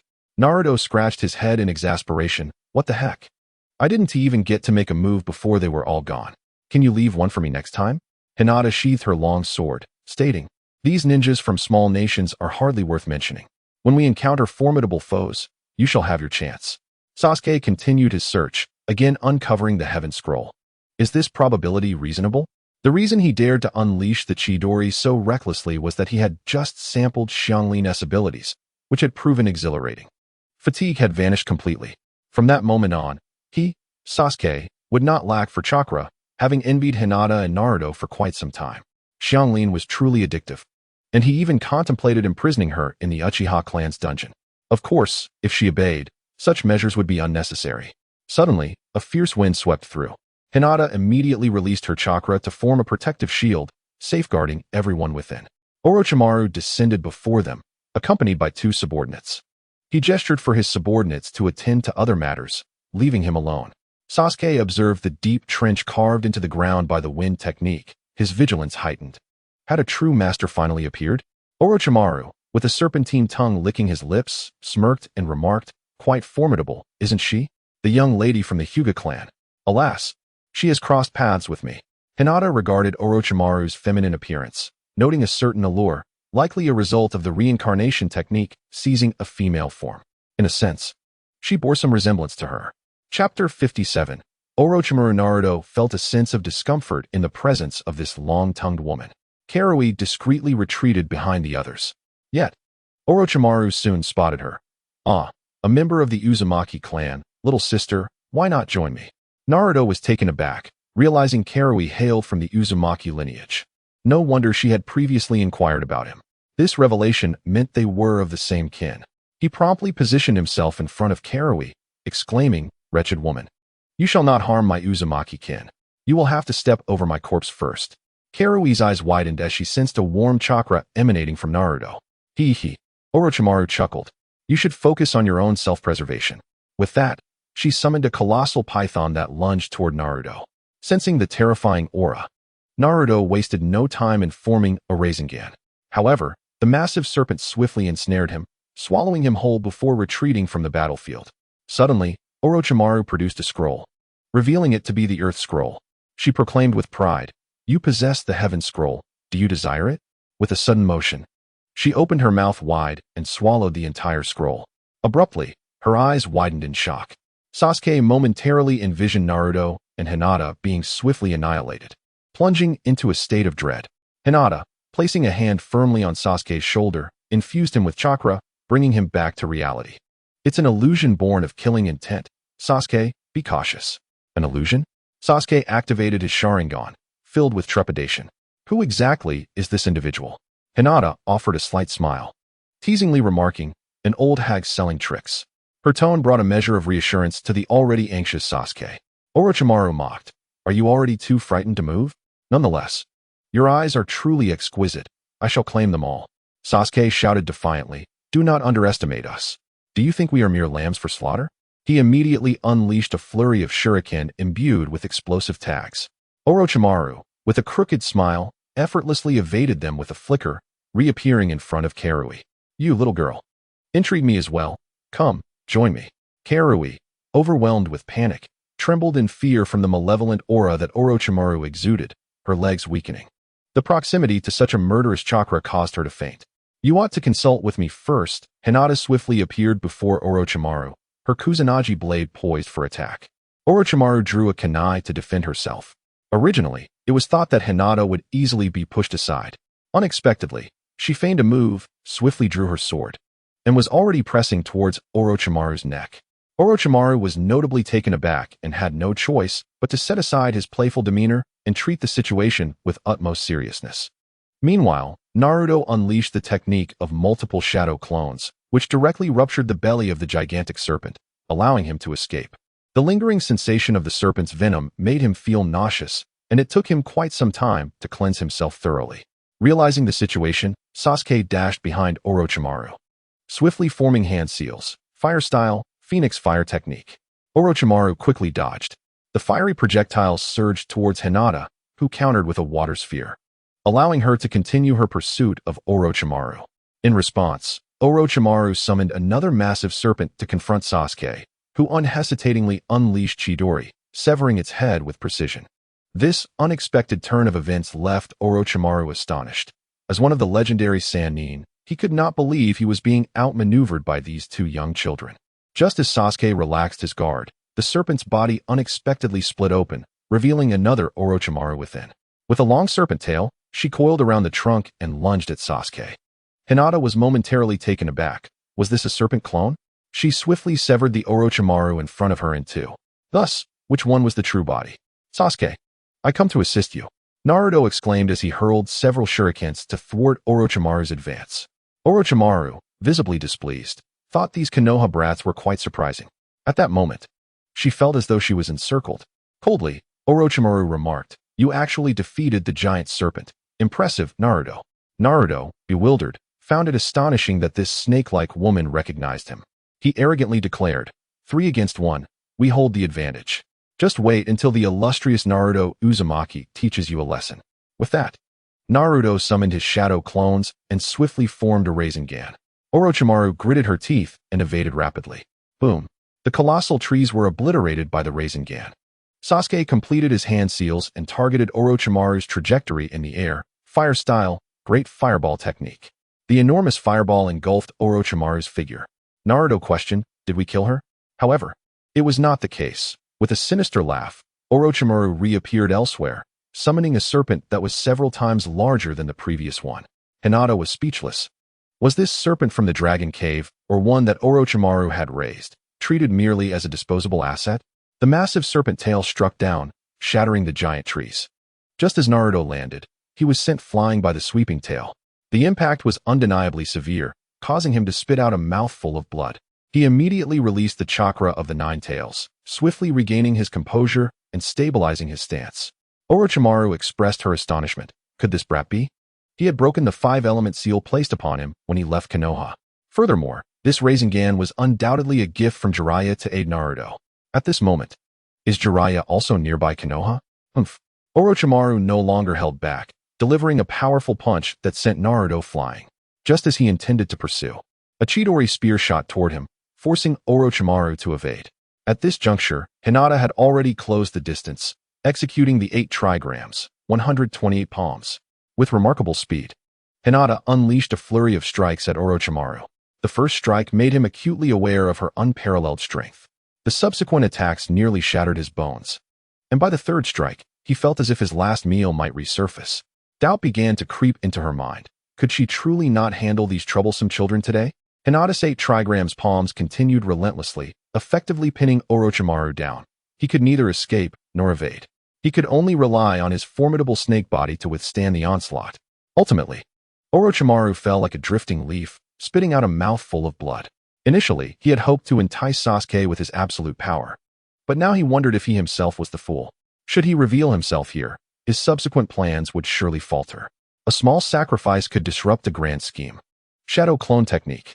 Suddenly, Orochimaru created multiple clones, charging toward Naruto and Hinata. Meanwhile, his own head elongated like rubber, swiftly biting down on Sasuke's neck, injecting a substance into him. A curse mark appeared on the back of Sasuke's neck. Hinata smiled faintly, knowing she could stop Orochimaru. Yet, she refrained. For this scheming old man was merely a sycophant to Sasuke. Orochimaru began to distance himself, proclaiming, "Sasuke, I am Orochimaru. If you wish to gain power, you must shine during this Chunin exam. Then, come find me." Sasuke collapsed to the ground, his body reacting violently to the curse mark, suffering immensely before finally losing consciousness. After Hinata dispatched all of Orochimaru's clones with the Kusanagi sword, she utilized the shadow clone technique to swiftly transport Sasuke, Karen, and the injured Naruto to a hollow in a tree. Chapter 58. The Sound Ninja Trio. Not long after, Karen was the first to awaken. Upon seeing Hinata caring for her, she felt a wave of gratitude wash over her. Biting her red lips shyly, she said, "Thank you, Lady Hinata." Hinata smiled sweetly, assuring her it was no trouble at all. She then employed her medical ninjutsu to infuse chakra into Sasuke, suppressing the purple energy emanating from the curse mark. Hinata could clearly sense that the so-called curse mark was, in fact, a form of natural energy. The curse mark mode that Sasuke would eventually utilize, essentially a youthful version of Sage mode. After some time, Sasuke finally regained consciousness, feeling a newfound strength within him, accompanied by a slight itch at the back of his neck. In a daze, he grasped Hinata's hand, gratitude overflowing. Hinata gently patted his head, reassuring him that she was there, so he had nothing to fear. As for Naruto, he managed to recover on his own. Stretching lazily, they cheerfully exclaimed, "Ah, how delightful it feels to have had a nap." The group continued their journey, only to suddenly notice several figures crouching in the grass. Sasuke brandished his kunai, prepared for battle. However, Hinata gently urged him not to act, saying, "Come out, everyone." In response, Ino chuckled, "You've caught us. How embarrassing, haha." At that moment, Choji and Shikamaru emerged, each holding the Earth Scroll, which immediately caught Sasuke's eye. Ino swiftly released her hair, revealing her stunning beauty, and showcased her figure with an alluring pose. With a coy tone, she asked, "Sasuke, are you really going to harm us?" Unfazed by her charms, Sasuke prepared to seize the scroll. This prompted Shikamaru and Choji to tense up, ready to retaliate at a moment's notice. Hinata chuckled, "We are all from the same village. Why create such tension? We might need to collaborate in the future." She suggested, "Sasuke, since we don't have spare heaven scrolls, why not give them one?" Naruto chimed in, "Exactly. Choji and Shikamaru are my good friends, and Ino is still Hinata's close companion." Though Sasuke was displeased, the bonds between them compelled him to reluctantly hand over a heaven scroll to Shikamaru. Gratefully, Shikamaru said, "Thanks. This was surprisingly easy. It certainly saves us a lot of trouble. Now we can find a place to hide and wait for the final day." This scene left Kin, who was hiding in the shadows, feeling envious. The people from the land of grass showed no mercy towards their own. As they pressed onward, Kin suddenly felt a chill down her spine. 3 Sound Village ninjas emerged. One of them smugly declared, "Cursed seal? Is that black-haired one the one Orochimaru is interested in? He sent us to eliminate him. But it's merely a test, right? You really think we would kill him? Instead, let us eliminate the others and take the black-haired one with us. And don't forget about this red-haired one. They seem useful too. However, it appears Lord Orochimaru does not value them as much, so why not take them back and have a little fun?" One of them launched the attack first, unleashing a sound wave. He felt a sense of triumph. After all, sound waves could kill silently, and these young leaf ninjas likely had never encountered such a technique. They would surely perish in their ignorance. First, the sound would shatter their eardrums, followed by their internal organs. For sound waves are an omnidirectional assault that cannot be defended against. The rocks surrounding Hinata and her companions shattered upon impact from the invisible sound wave. Yet, when it reached Hinata, it abruptly vanished. She smiled softly, having utilized the principle of sound traveling at different speeds through various media, employing a unique structure of chakra to shield herself. The sound ninja's sonic attack, therefore, became ineffective in the original timeline. These individuals would later be used as sacrifices by Orochimaru, resurrecting the first and second Hokage through the impure world reincarnation. One of them even forced Sakura to cut her hair. However, at present, Hinata was not inclined to grant them the opportunity to escape alive. The sound ninja exclaimed in disbelief, "How is this possible? Soundwave attacks are ineffective. How have they achieved this?" The girl's gaze seemed to penetrate all illusions. "Ask the king of hell," Hinata retorted, uninterested in providing an explanation. With a commanding voice, she declared, "Fire release, great fire annihilation." Flames, vast as the sea, surged forth like tidal waves, engulfing the trio of sound ninjas in an instant. Their attempts to resist or flee were utterly futile. In the blink of an eye, they were consumed by the flames. Towering trees were reduced to ashes, and the sky, once obscured by foliage, was laid bare. This spectacle drew the attention of numerous nearby teams, who marveled at the sheer strength capable of such a devastating assault. Was such formidable power still characteristic of a mere Nin? The spectators recoiled, unwilling to confront such a monstrous adversary. Sasuke gazed at the inferno that had scorched a radius of hundreds of meters, his body trembling. What magnitude of chakra could one wield to unleash such power without so much as a flush or a breathless gasp? Moreover, this technique bore the hallmarks of the Uchiha clan's secret arts. Was it possible that Hinata was a long-lost member of the Uchiha? Why did she possess greater mastery and understanding than he did? Suddenly, Sasuke sensed an unsettling realization. Before Hinata became the Three-Tails Jinchuriki, she, like him, had wielded both fire and lightning releases. Thus, it was conceivable that they might be half-siblings, separated at birth. He slapped his face in frustration, berating himself for such fanciful thoughts. The true matter for contemplation was that his teammates had surpassed him by leaps and bounds. Naruto possessed the Nine Tails, and Hinata was endowed with an inexhaustible repertoire of jutsu. What did he have? Perhaps Orochimaru was indeed correct. He truly needed Orochimaru's guidance. From the moment Hinata outstripped him in physical prowess to the present, he had been progressing as well, yet cruelly, the gap continued to widen. If he, Sasuke, were merely the underdog, it would be bearable. But bearing the title of genius, and yet failing to catch up was the essence of true despair. Had he possessed strength in the past, his parents might not have met their tragic end. Perhaps, as a seeker of vengeance. Even if it meant selling his body to a demon, he must pursue the path to power. If Konoha could not render him strong, he would have no choice but to forsake it. That was close. The scroll nearly caught fire, Hinata remarked, shaken. She enveloped the scroll in a water technique and reclaimed it. They had already seized one team, acquiring both the Earth and Heaven scrolls. Shall we find a place to rest, or should we seek out others to trouble? Hinata's words jolted Sasuke from his reverie. He glanced at his comrades, contemplating the notion of aligning himself with Orochimaru, but reserved that decision for a time of true desperation. After years of camaraderie, how could he so easily abandon them? He suddenly spoke coldly. "Of course, we shall continue to deal with others. The weak have no need to survive." Naruto nodded in agreement, then patted his stomach and remarked, "I seem to be hungry again. Fighting every day does make one ravenous. Thankfully, we have Hinata. Otherwise, we might have to resort to fishing in the river. How different it is now, enjoying plenty of food and drink." Chapter 59.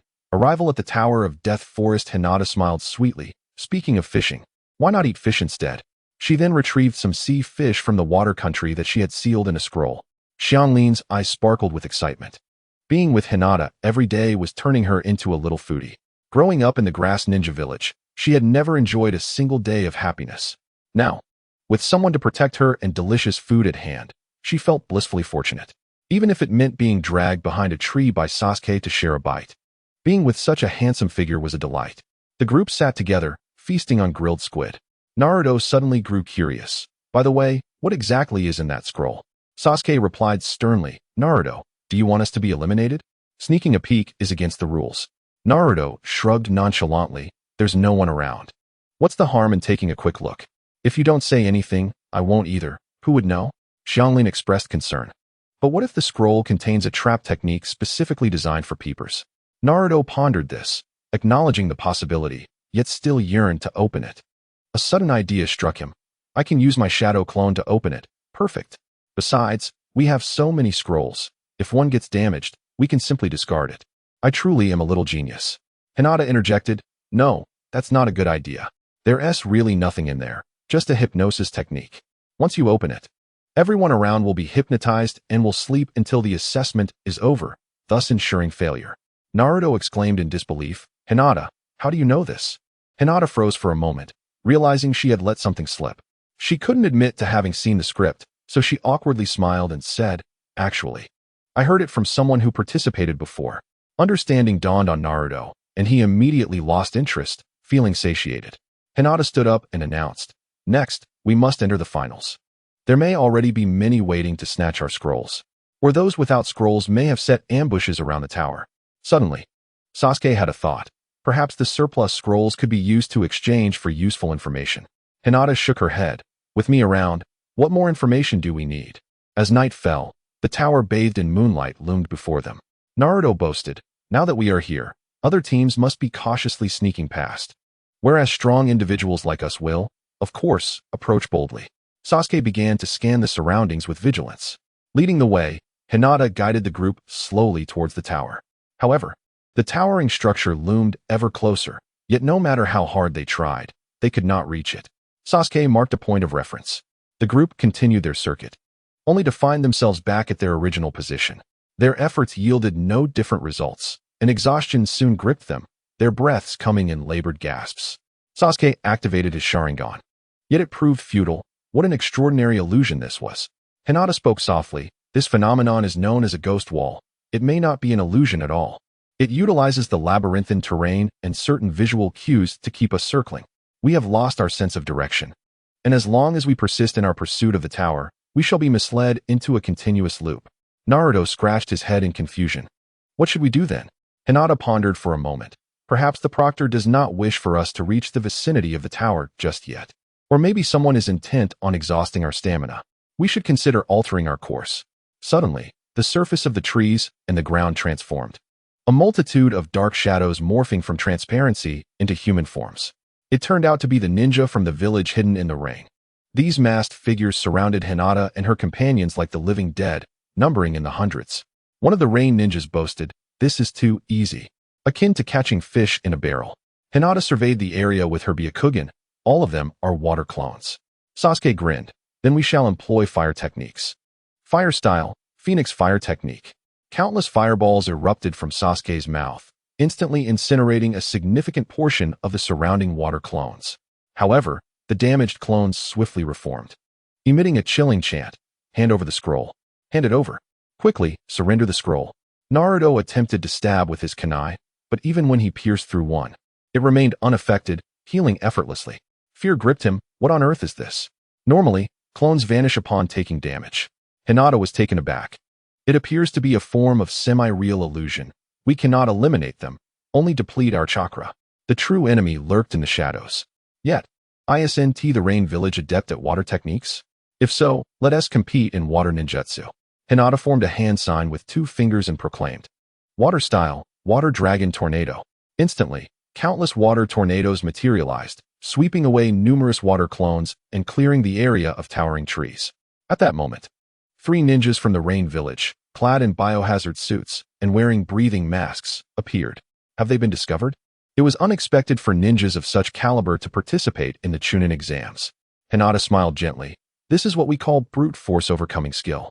The Rain Ninja coldly replied, such a pity. Even so, you shall still perish. The consumption of such extensive ninjutsu must be immense. Coupled with the stamina you have exhausted from your circling, you must be running on empty now. Sasuke and Naruto exchanged knowing smiles. One possessed the 9 tails, and the other had the support of Karen. At this moment, they simultaneously unleashed their lethal techniques, Chidori and Rasengan. The Rain Ninja's eyes widened in disbelief. What the hell? Are they using chakra, or could it be something more profound? The group immediately performed the shadow clone technique. However, it was utterly insufficient to withstand the onslaught of Sasuke and Naruto. In no time, they were all eradicated. Sasuke reveled in the thrill of battle, unrestrained in the use of his Sharingan, thanks to the presence of Karen, free from the worry of exhaustion. Chidori struck one after another. The true form of the Rain Ninja lay concealed beneath the earth, poised to ambush Naruto and Sasuke. However, Hinata tapped into the power of the 6 tails. transforming the ground below into corrosive acid, which swiftly eroded half of the ninja's body. How could this be possible? The Rain ninja succumbed to despair, losing all will to fight. After several days of relentless combat, the fifth day finally arrived. All the red doors surrounding the tower swung open, and the surviving ninjas rushed inside. At this moment, no one was concerned with eliminating others. Time was of the essence.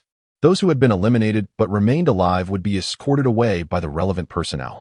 Sasuke and Karen exchanged reluctant glances, knowing they must part ways. One longed for Chakra, while the other yearned for a touch. In one of the rooms, Kabuto reported other ninjas' data to Orochimaru, primarily focusing on Sasuke's combat statistics.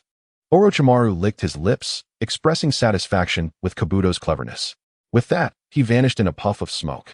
In Hinata's room, there was a calligraphy scroll that expounded profound truths. Sasuke noticed a few Chinese characters were missing. Were they meant to unlock the scroll of heaven and earth? Upon hearing this, Naruto eagerly opened the scroll. Chapter 60, The Preliminary Exam. Each of the two scrolls contained a character for person. Hinata understood the essence of the exam, encapsulated in the concept of heaven, earth, and man. As a cloud of smoke dissipated, the character revealed itself to be a summoning technique. Irika, arms crossed, cheerfully exclaimed, "Ah, it's been a while, everyone." It turned out that at the conclusion of the second exam, the Chunin would welcome the candidates. Irika acted as the herald, congratulating everyone on passing the second exam.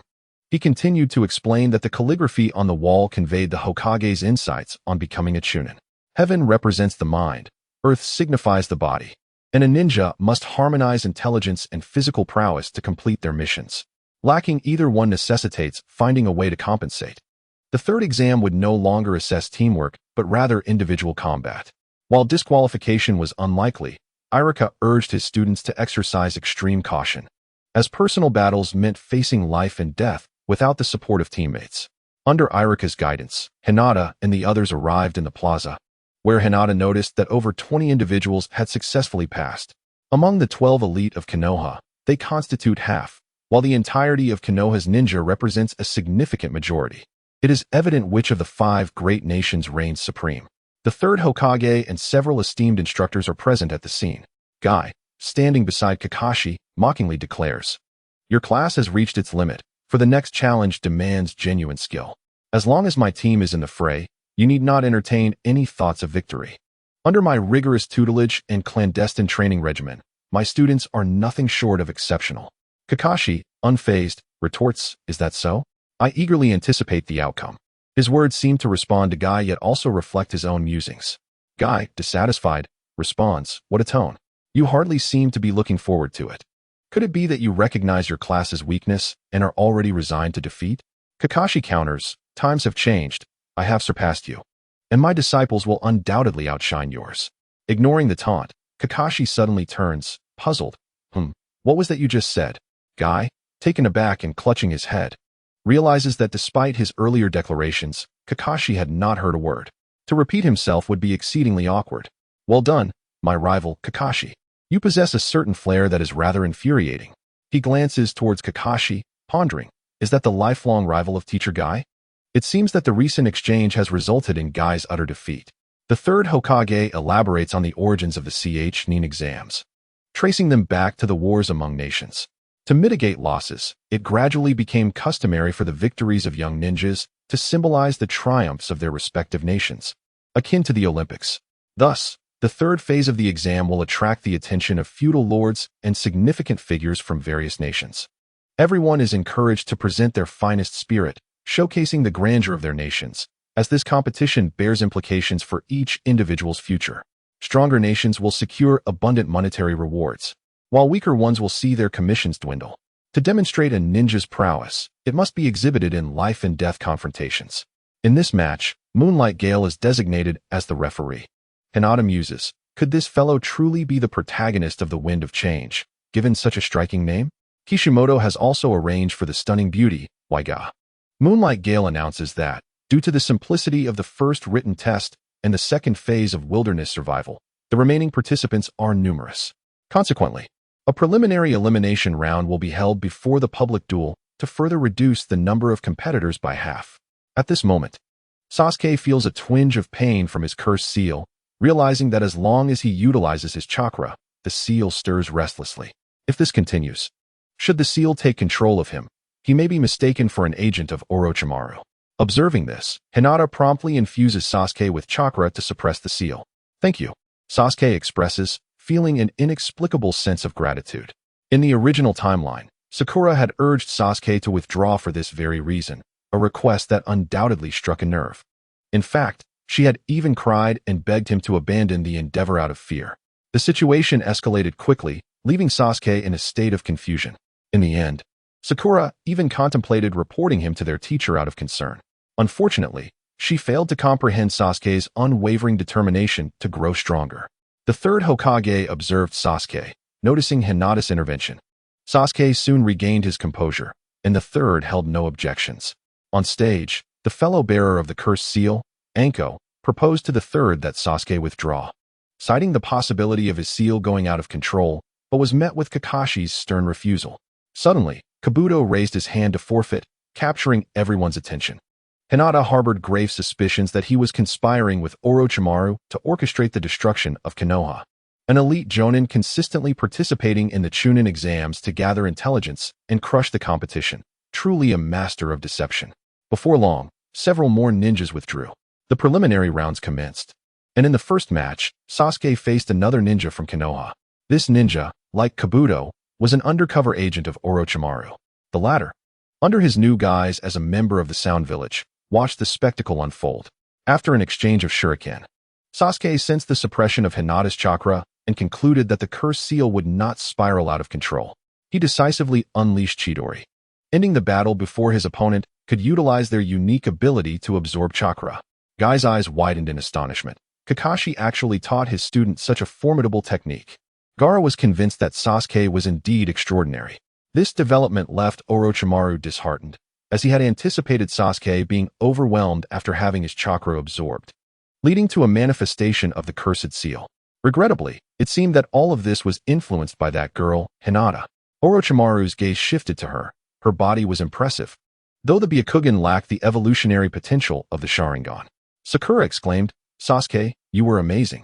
Ino was equally determined, shouting, "Long live Sasuke." Kakashi, lost in a reverie of camaraderie, murmured, "Well done." Naruto, feeling irked, thought to himself about Sasuke being a pretty boy. Sasuke approached Hinata, gently expressing, "Thank you, my sweet." He could distinctly feel the cursed seal stirring during the battle, yet Hinata's chakra kept it at bay. Otherwise, he would have become a target for all. Hinata smiled sweetly. "We are all comrades. There's no need to worry, Sasuke-kun." This scene made Sakura grit her teeth in frustration. She could not permit the handsome boy she admired to be taken away by those Byakugan eyes. She boldly approached Sasuke, linking her arm with his, while Ino refused to back down. Hinata sighed, realizing that being handsome indeed had its advantages. Sasuke had intended to spectate further, but Kakashi sought him out, stating he would assist in sealing the cursed mark. Thus, Sasuke had to depart, though he was eager to witness the techniques of other ninjas. Eventually, it came time for the fourth match, where it was finally Hinata's turn against Yamanaka Ino. Hinata chuckled, pondering whether this was merely a case of bullying the inexperienced. She had taken the place of the original timeline's Sakura Haruno. Thus, Sakura's opponent was none other than Neji. Alas, let us observe a moment of silence for Sakura. Neji's involvement would undoubtedly leave her severely injured. In the original timeline, Neji had already dealt a devastating blow to Hinata. In Chapter 61, Ino appeared somewhat lacking in skill. Nevertheless, it must be noted that Neji bore no animosity toward Sakura. If Sakura remained sensible, her fate would not be too grim. After receiving this information, Ino felt a twinge of anxiety. After all, beyond their childhood friendship, Hinata was universally acknowledged as the foremost prodigy during their school days. Years had passed, and Ino had no idea how much Hinata had progressed, but she was acutely aware of her own stagnation. Regardless, she felt compelled to resort to the secret techniques of the Yamanaka clan in a bid for survival. As the two approached the dueling arena, Ino remarked, "I never anticipated that I would face you, Hinata. Are we finally going to settle the duel that never occurred in the Forest of Death?" Hinata smiled gently. "Ino, you should concede quickly. I would prefer not to hurt you or reduce you to tears." Ino's temper flared. "Hinata, do not underestimate me." Observing from the sidelines, Asuma, cigarette in mouth, speculated that Ino stood out among the new female ninjas, while he seldom focused on Hinata. Shikamaru sighed. I didn't expect these two to face off. This feels quite troublesome. CHG leaned over the railing. Ino, is she really okay? Hinata gave us the scroll earlier. Naruto shouted enthusiastically, Hinata-chan, go for it. Don't lose to her. The Moonlight Gale promptly announced the commencement of the match. Hinata and Ino initiated their taijutsu duel. Without exerting much force, Ino's arms were already trembling from the impact, a testament to Hinata's rigorous physical training. With a mere activation of chakra, one could assert she possessed an indestructible physique. Of course, when not activated, she remained quite soft. Next came the shuriken duel. Ino launched several kunai, only for Hinata to effortlessly deflect them all with a single shuriken. Naruto beamed. Indeed, Hinata is incredibly strong. She has an overwhelming advantage. Shikamaru, with his hands in his pockets, noted she could finish this in an instant. Yet she chooses to prolong it. Is she trying to spare her friend's feelings? How troublesome. Gaara scoffed. So this is the level of female ninjas in battle? Temari retorted. Do not include me in that. Kankuro interjected. They are simply too relaxed in their duel. Soon enough, Ino was panting heavily, as she wished to continue the taijutsu exchange. She suddenly found herself unable to muster any strength. Hinata teased, Little Ino, I haven't even begun, and yet you are already out of breath. Ino reminisced about their childhood, when Hinata had bought gifts for her and Sakura, and the three of them had enjoyed their time together in the streets of Konoha. To my astonishment, has the gap widened so significantly in the blink of an eye? Hinata stands before me like an insurmountable mountain, rendering me powerless. No. Ino observes that Hinata does not retaliate. Thus, she raises her hand to perform the mind-body switch technique. This is her final gambit. If she can control Hinata and compel her to concede, that would suffice. Should this strategy fail against Hinata, she would accept her defeat wholeheartedly. Hinata refrains from interrupting, genuinely curious to experience whether this so-called secret technique poses any threat to her. She possesses the ocular prowess of both the Sharingan and Byakugan, along with the formidable strength of four-tailed beasts within her, complemented by the innate mental fortitude of a traveler. Asuma reflects inwardly. The mind-body switch technique was originally intended for espionage, not combat. Ino, employing this technique in isolation is akin to self-destruction.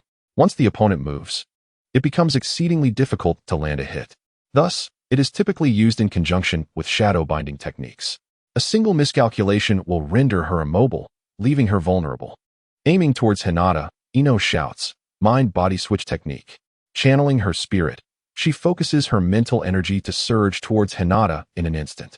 Hinata, in a daze, remains unperturbed.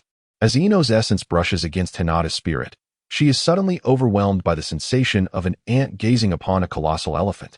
What is this? Hinata's mental power resembles an infinite ocean, impervious to Ino's feeble attempts to make an impact. A flickering flame cannot compete with the brilliance of the sun and moon. Hinata smirks inwardly, thinking, Ino, your secret technique is rather lackluster. The moment she utters these words, it feels as if a massive wave has crashed upon a fragile blade of grass. Ino's technique is obliterated in an instant. She collapses to the ground, gasping for breath. Tears spilling down her cheeks as she murmurs, I can't do it, I can't do it. The onlookers are left perplexed. Reflecting on the past, Sakura is touched, realizing that Ino is deeply sentimental. In her desire to avoid harming a friend, she chose to relinquish her ambitions. Ultimately, her heart is too tender. Hinata approaches Ino, gently lifting her up and offering comfort. Little Ino, are you all right? Ino waves her hand dismissively. I'm fine. I merely yearn for the days gone by. Perhaps they have all been wasted. I now find myself devoid of any confidence to strive forward or the resolve to surpass. Witnessing this, Tsukuyami swiftly announces, Hinata wins. This scene leaves Orochimaru in disbelief. How could Hinata, without any action, lead to Ino's defeat? Is there truly nothing extraordinary about her? Perhaps it is merely the depth of sisterly affection. To forsake one's future for a fleeting bond. Such is the nature of the Yamanaka clan. Kai exclaims with enthusiasm, I can feel the essence of youth, the fragrance of bonds. Isn't that right, Kakashi? Kakashi rolls his eyes, indicating his disinterest. Shikamaru was well aware that it was not merely a matter of being overly soft-hearted. Rather, it was that Ino had faltered. This implied that Hinata's mental fortitude had reached an astonishing level, likely on par with that of A.J. Nin. Upon returning to the second floor, Hinata and Ino resumed their observation of the battles. Ino possessed enough self-awareness to recognize that with her current strength, should she encounter another opponent, she might well meet the same grim fate as those before her, either suffering a disastrous defeat or being carried away. She was truly ill-suited for individual combat, only able to realize her full potential with the assistance of her teammates.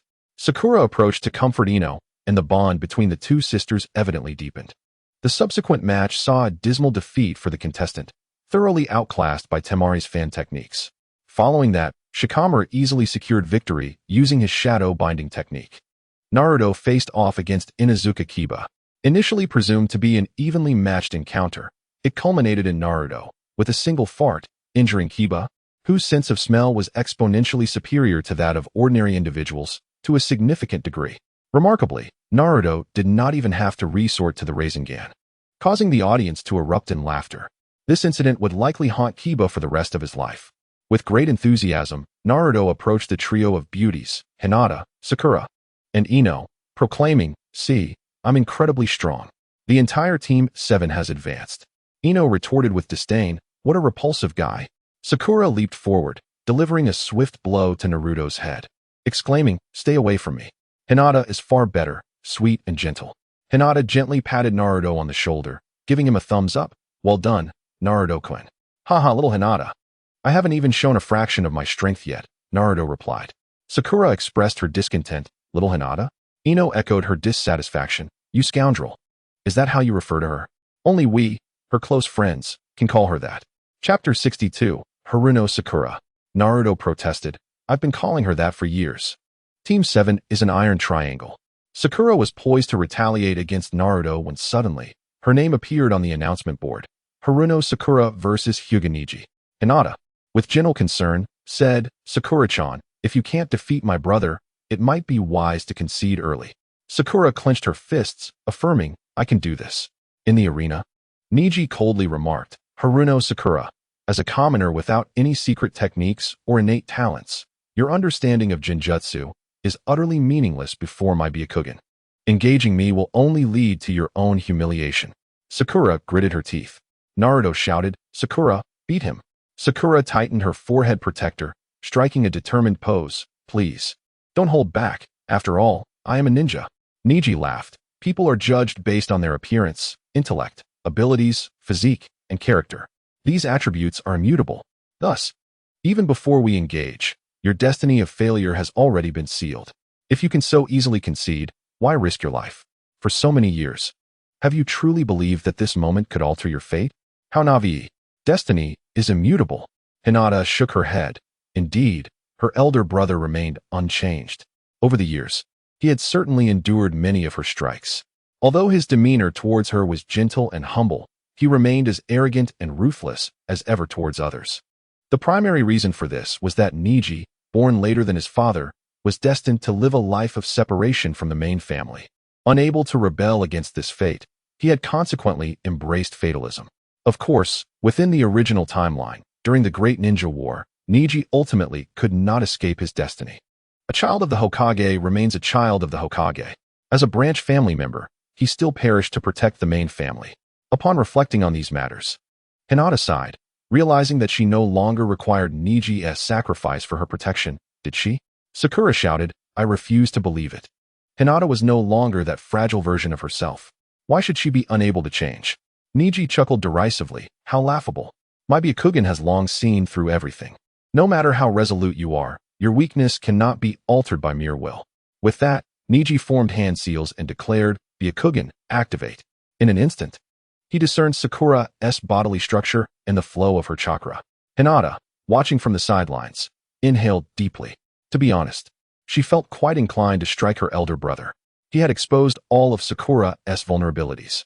However, for the sake of combat, the Byakugan instinctively prioritized seeing the opponent's chakra network, unless deliberately adjusted to perceive otherwise.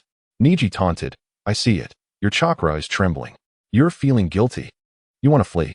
Sakura shouted fiercely and charged at Neji with her fist raised. "Don't underestimate me." Hinata remained speechless. Her brother was indeed a master of psychology, capable of infuriating someone with just a few words. With a swift motion, Neji raised his hand, having completely discerned all of Sakura's techniques.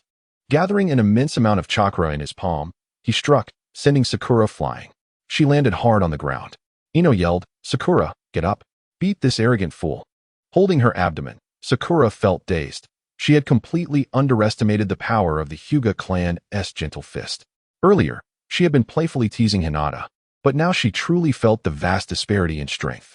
She yearned for greater power, the kind that could shatter boulders with a single punch. Guy analyzed. The gentle fist is not something an ordinary person can withstand. It directly attacks the internal organs by infusing chakra. Kakashi nodded. Indeed, after all, one cannot train their internal organs. Guy beamed. It seems that rivals are always attuned to one another. Suddenly, Kakashi raised his book, indicating he had not heard a word.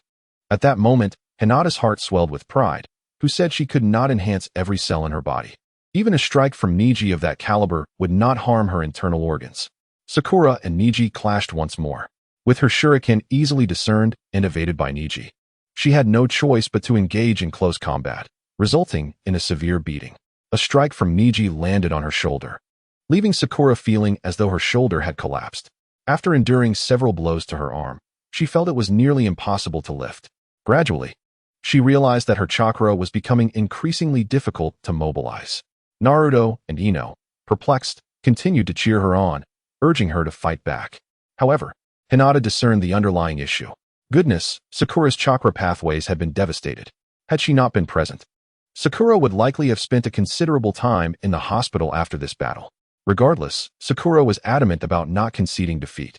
Surrendering would not only invite ridicule, but would also strip her of her dignity as a ninja. Neji, with a frigid demeanor, remarked, "Is this truly your limit? Yet you cling to your so-called pride? It seems a lesson is indeed necessary." With that, he unleashed a powerful strike, landing a palm against Sakura's abdomen, causing her to expel a mouthful of blood. Neji followed up with successive blows, injuring her internal organs. In that moment, Sakura resembled a marionette with its strings severed, unable to sustain herself.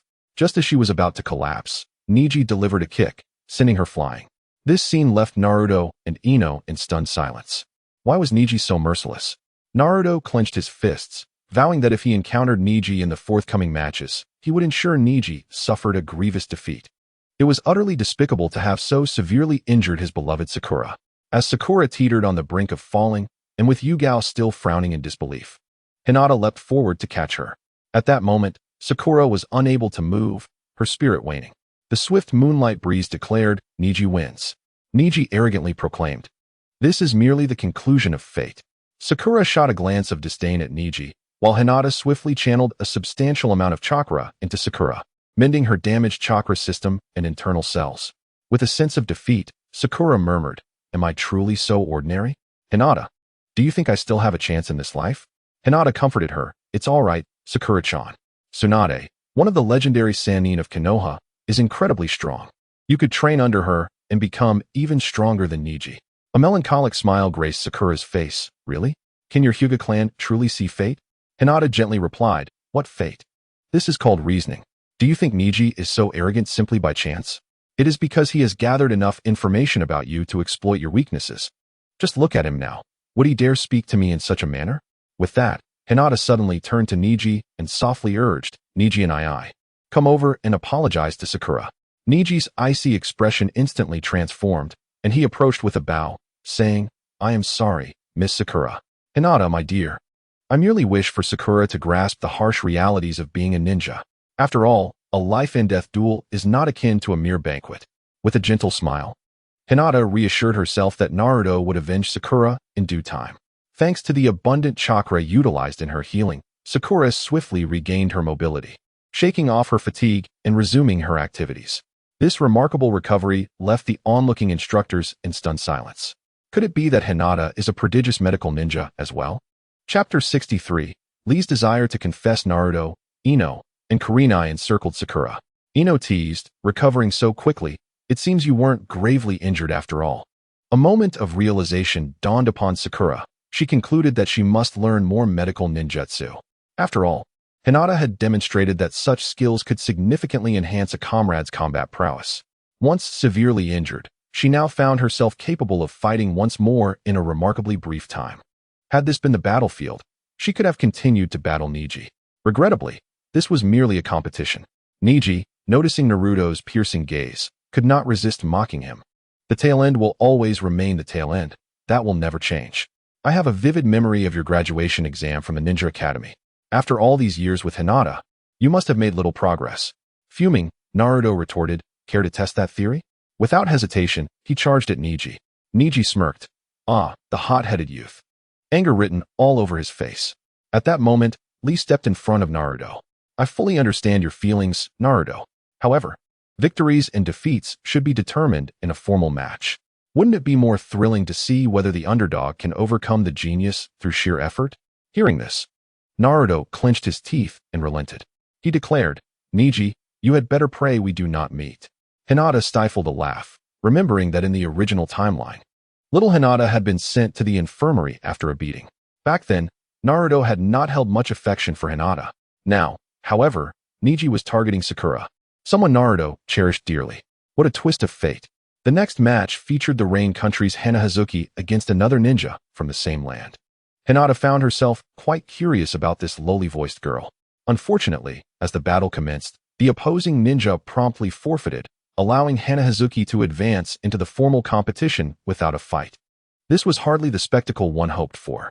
Nevertheless, Hinata noted the solidarity among the Rain Country ninjas. As a disciple of Conan, it was understandable that others would concede. The electronic display flickered once more, announcing Gaara versus Lee. Soon, Lee found himself at a disadvantage, as the sand in Gaara's gourd formed an impenetrable defense. Even after Lee shed the weights on his legs, significantly increasing his speed and breaking through the absolute defense, he was still relentlessly beaten by the frenzied Gaara, who unleashed a torrent of sand in a savage onslaught. The devastating sand coffin technique rendered Xiao Li with a severed hand and leg. Originally, Gaara intended to unleash the sand funeral to claim Xiao Li's life. However, he was thwarted by a single strike from Guy, thereby saving Xiao Li. Despite Xiao Li's formidable prowess compared to his peers, even capable of overpowering Sasuke, he tragically lost his chance to advance to the finals when faced with Gaara's overwhelming might. It was indeed a stroke of misfortune. Upon unlocking the fifth gate, he dominated the other Konoha ninjas along the original timeline, yet now he found himself incapacitated, having lost a leg in the process. After a thorough examination, the medical ninjas informed Guy that Xiao Li's injuries were beyond healing. Though he could still breathe, he suffered from multiple fractures and torn muscles throughout his body. A complete recovery? Given Konoha's current medical capabilities, it seemed an insurmountable challenge, particularly for his severely injured left limbs. This marked the end of his ninja career. Guy reflected on Xiao Li's years of unwavering dedication and effort. He had sacrificed more than anyone else, all for the belief that, even without ninjutsu or jinjutsu, he could become a ninja purely through taijutsu. Even in the absence of talent, he was determined to surpass every genius through sheer hard work. Now reduced to a mere shadow of his former self, Xiao Li, Guy trembled with despair, yet he had not completely surrendered to hopelessness. Gently, he cradled the unconscious Xiao Li and approached Hinata, tears streaming down his face. Hinata, please save my disciple. Hinata, with her gentle demeanor, replied, Guy-sensei, how could I possibly watch Xiao Li waste his youth? Leave him to me. Having said this, Guy carefully laid Xiao Li on the ground. Gaara, standing nearby, watched coldly, disdainful of Konoha's apparent overflow of compassion. Hinata channeled her abundant chakra into Xiao Li's body, meticulously repairing his meridians and instantly healing his wounds. She then utilized the chakra flow to realign the shattered bones and reassemble the fragments. By stimulating Xiao Li's bodily vitality, she significantly enhanced his recuperative abilities for a brief period. Proteins and calcium rapidly coalesced, effectively achieving the results akin to modern medical practices through medical ninjutsu. It seemed that the shinobi world still required a touch of science. Dazed and gradually awakening, Xiao Li gazed into Hinata's concerned eyes. Her gentle touch and formidable healing prowess radiating a beauty akin to starlight, forever etched in his memory. She selflessly aided him, treating him as a comrade. Overwhelmed with emotion, Xiao Li felt his heart swell, tears cascading down his cheeks. Hinata, puzzled, inquired, did I hurt you? With fervor, Xiao Li responded, no. It's just that you are too kind, Hinata. I'm so moved. In that moment, he realized that Hinata was a treasure, far superior to Sakura. How could Sakura compare to Hinata's gentle charm and strength? He resolved to shift his affections, yet he hesitated to express his feelings as boldly as he had with Sakura. Such a remarkable girl must be treated with the utmost caution, allowing for no slightest misstep. He resolved to continuously strengthen himself, aiming to defeat Gaara and redeem his previous humiliation. Only when he becomes one of the finest young ninjas in Konoha would he be entitled to express his feelings to Hinata. This became his future aspiration. Unbeknownst to Hinata, she had captured the attention of this passionate youth. Had she been aware, she would have decisively broken Lee's leg once more, extinguishing any such notion entirely. Witnessing Lee's recovery, Guy was overwhelmed with joy, his eyes brimming with tears. Lee, your ninja way has not perished. It can continue. All thanks to Hinata. Miss Hinata, from this moment forward, you shall be the benefactor of both Lee and myself. I shall bestow upon you the title of Konoha's foremost medical technician. It was merely a small effort, replied Hinata with a gentle smile, reflecting on her own lack of extraordinary medical prowess, attributing her success merely to her strength. Soon, the preliminary rounds concluded. Orochimaru departed the arena, and Kabuto approached his side, gazing at the bright sunshine, the chirping birds, and the fragrant blossoms beyond the railing. Orochimaru mused, this country has indeed become quite peaceful. The so-called ninjas are growing increasingly feeble, while other nations are preoccupied with military expansion. Kabuto, filled with excitement, inquired, are we ready to seize power now? Orochimaru replied with a sinister smile, not yet. There are still several captivating performances to witness. How far can my dear Sasuke ascend? Moreover, I remain uncertain whether acquiring that old man's head will ultimately prove worthwhile. Kabuto responded indifferently, is that so? I sense that you are still wavering. The strength of the various ninja villages will soon clash intensely and over a prolonged period.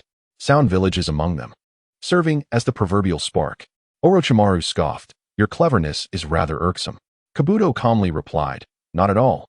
It is you, the great Orochimaru, who is the true master of the game. Orochimaru felt little from such flattery, as he had begun to sense an unforeseen variable. Hinata Hyuga. Chapter 64, Nine Tails. Would you mind lending some chakra? After witnessing the strength of the various candidates in the preliminary rounds and Gaara's brutality, many who had advanced decided to withdraw from the formal competition. Thanks to Hinata, Sasuke had since recovered. Thus, the remaining contenders were Hinata, Naruto, Sasuke, Gaara, Neji, Shikamaru, Temari, and Aoi. In total, there were 8 participants. The third Hokage decided to hold a series of group matches, followed by semi-finals and finals. The first place would be elevated to Chunin status, while subsequent placements would be evaluated comprehensively, with decisions made in a meeting. As this was a public tournament, all participants were expected to exert their utmost capabilities. The formal competition would take place a month later. Prepare time for the esteemed lords and the leaders of the ninja clans to observe the competition. Next, Akane will present a box for a drawing of lots. Those who draw numbers 1 and 8 shall become rivals, and so forth. The pairings are as follows: Hinata and Ijitsu, Naruto and Neji, Sasuke and Gaara, Shikamaru and Temari. Thus began a month of intense training.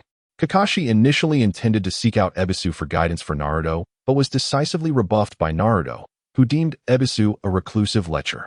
Previously, he and Kinomaru's trio had discovered Ebisu's home filled with adult magazines, compelling Kakashi to abandon the idea for the well-being of his student. Kakashi was unable to instruct Naruto, so he chose to mentor Sasuke instead. Meanwhile, Jiraiya was absent from Konoha, prompting Naruto to train alongside Hinata. Soon after, the third Hokage learned of the assassination of Moonlight Shippu in Kaiki City. Kakashi speculated that an Otonin spy named Kabuto was involved, and that it was closely tied to Orochimaru. He had encountered them while tending to Sasuke previously. A suggestion arose to halt the Chunin exams to capture Orochimaru. But the third Hokage believed in the strength of the village's protection and did not intend to suspend the event. At this time, Tsunagakure, displeased with the feudal lord's budget cuts and the oppression of ninja villages, decided to ally with Orochimaru to eliminate their former ally, the Land of Fire, thus inciting conflict within the ninja world. Tsunagakure would subsequently reclaim its status as the heart of the Wind Country. Hinata led Naruto back to her home, just as Hanabi returned from the Ninja Academy, exclaiming, "Sister," and leaping into Hinata's embrace. Over the years, Hinata had imparted body refinement techniques to Hanabi. However, despite Hanabi's remarkable talent, her mental fortitude was insufficient for independent chakra manipulation, necessitating external assistance, leading to slow progress. Hinata felt compelled to relinquish her hopes. Suspecting others faced similar challenges, Not everyone possessed her extraordinary aptitude. Hanabi scrutinized Naruto and murmured, "You can't possibly be my sister's boyfriend, can you?" Naruto, caught between amusement and embarrassment, scratched his head and finally confessed, "Actually, I like Sakura-chan." After a moment's thought, Hanabi retorted, "Then why are you coming home with my sister?" "Suspicious, you seem like a scoundrel." Hinata gently pinched Hanabi's cheek and replied softly, "Little girl, why so inquisitive? Have you been reading something inappropriate?" Hanabi pouted, "I haven't tea." Hinata affectionately ruffled Hanabi's hair. "Naruto and I are merely training together." With that, she led Naruto to the courtyard. Hanabi muttered, "Training together seems a bit odd, almost like some sort of dual cultivation." At that moment, Hinata's father, Hiashi, was in the courtyard playing with Abao, who was wholly focused on devouring meat, relentlessly chowing down without pause. "After so many years, I have yet to grow taller, remaining as endearingly clumsy as ever." Naruto exclaimed, "Hinata, your summoning beast is truly insatiable. It appears to consume food in quantities several times more than Choji. Wouldn't it bankrupt the Hyuga clan if it were kept at home?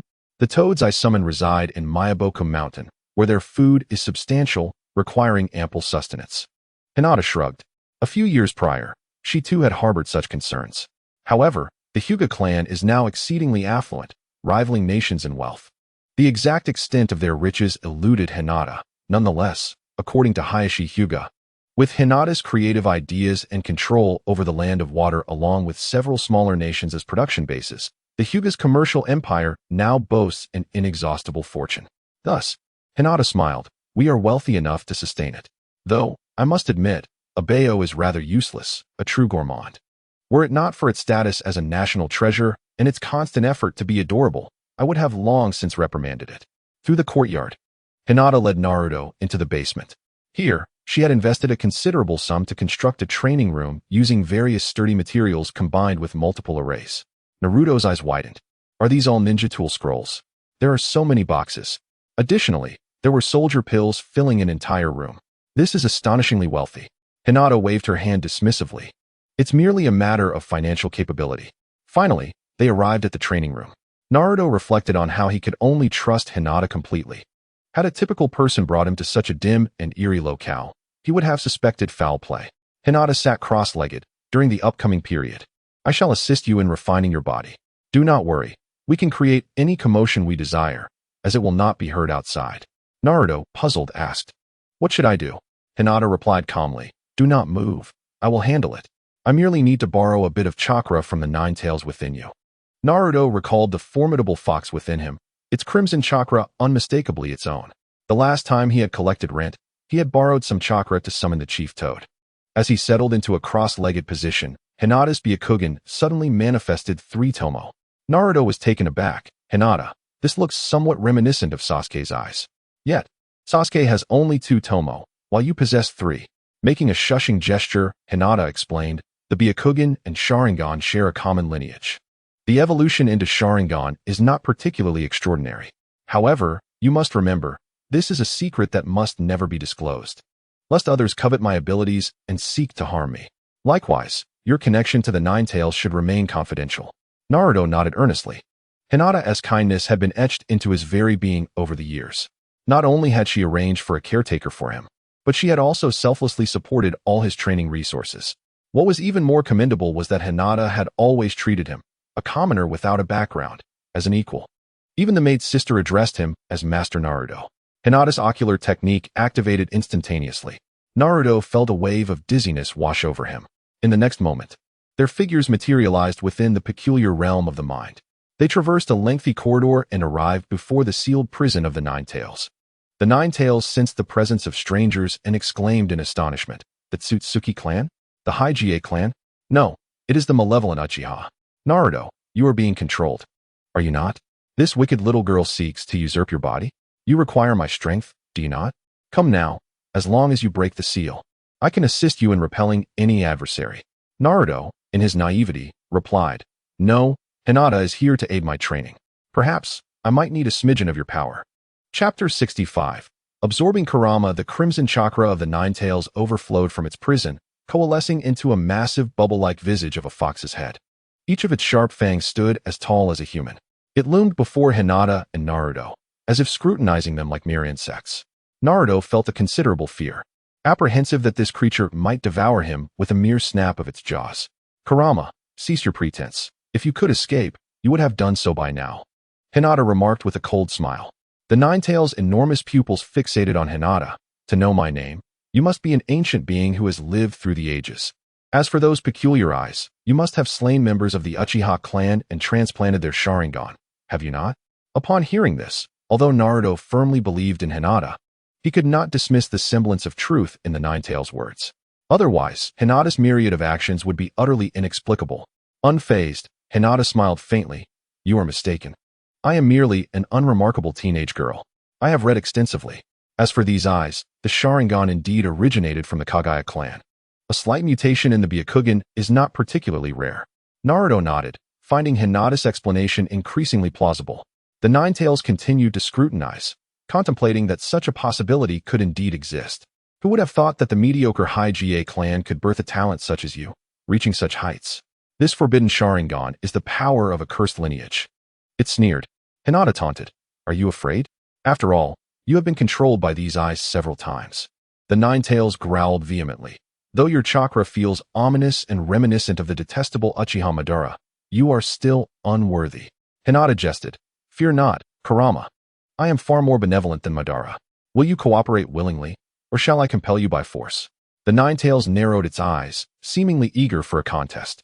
Hinata's three-tomo began to spin, causing the Ninetales to experience an overwhelming disorientation. Such a level of ocular power, and yet it is merely three-tomo? Terrifying indeed. Wait, I shall cooperate. Naruto is easily deceived and manageable. However, those malevolent Sharingan are inherently designed to counter the Ninetales. Upon witnessing the Ninetale submission, Hinata withdrew from Naruto's consciousness and, utilizing her mystical powers, began to absorb the chakra of the Ninetales into her own body. Naruto observed the chakra of the Ninetales being absorbed by Hinata without much concern. He felt no sense of loss. If Hinata desired it, she could have it all. Moreover, the chakra of the Ninetales seemed to be inexhaustible.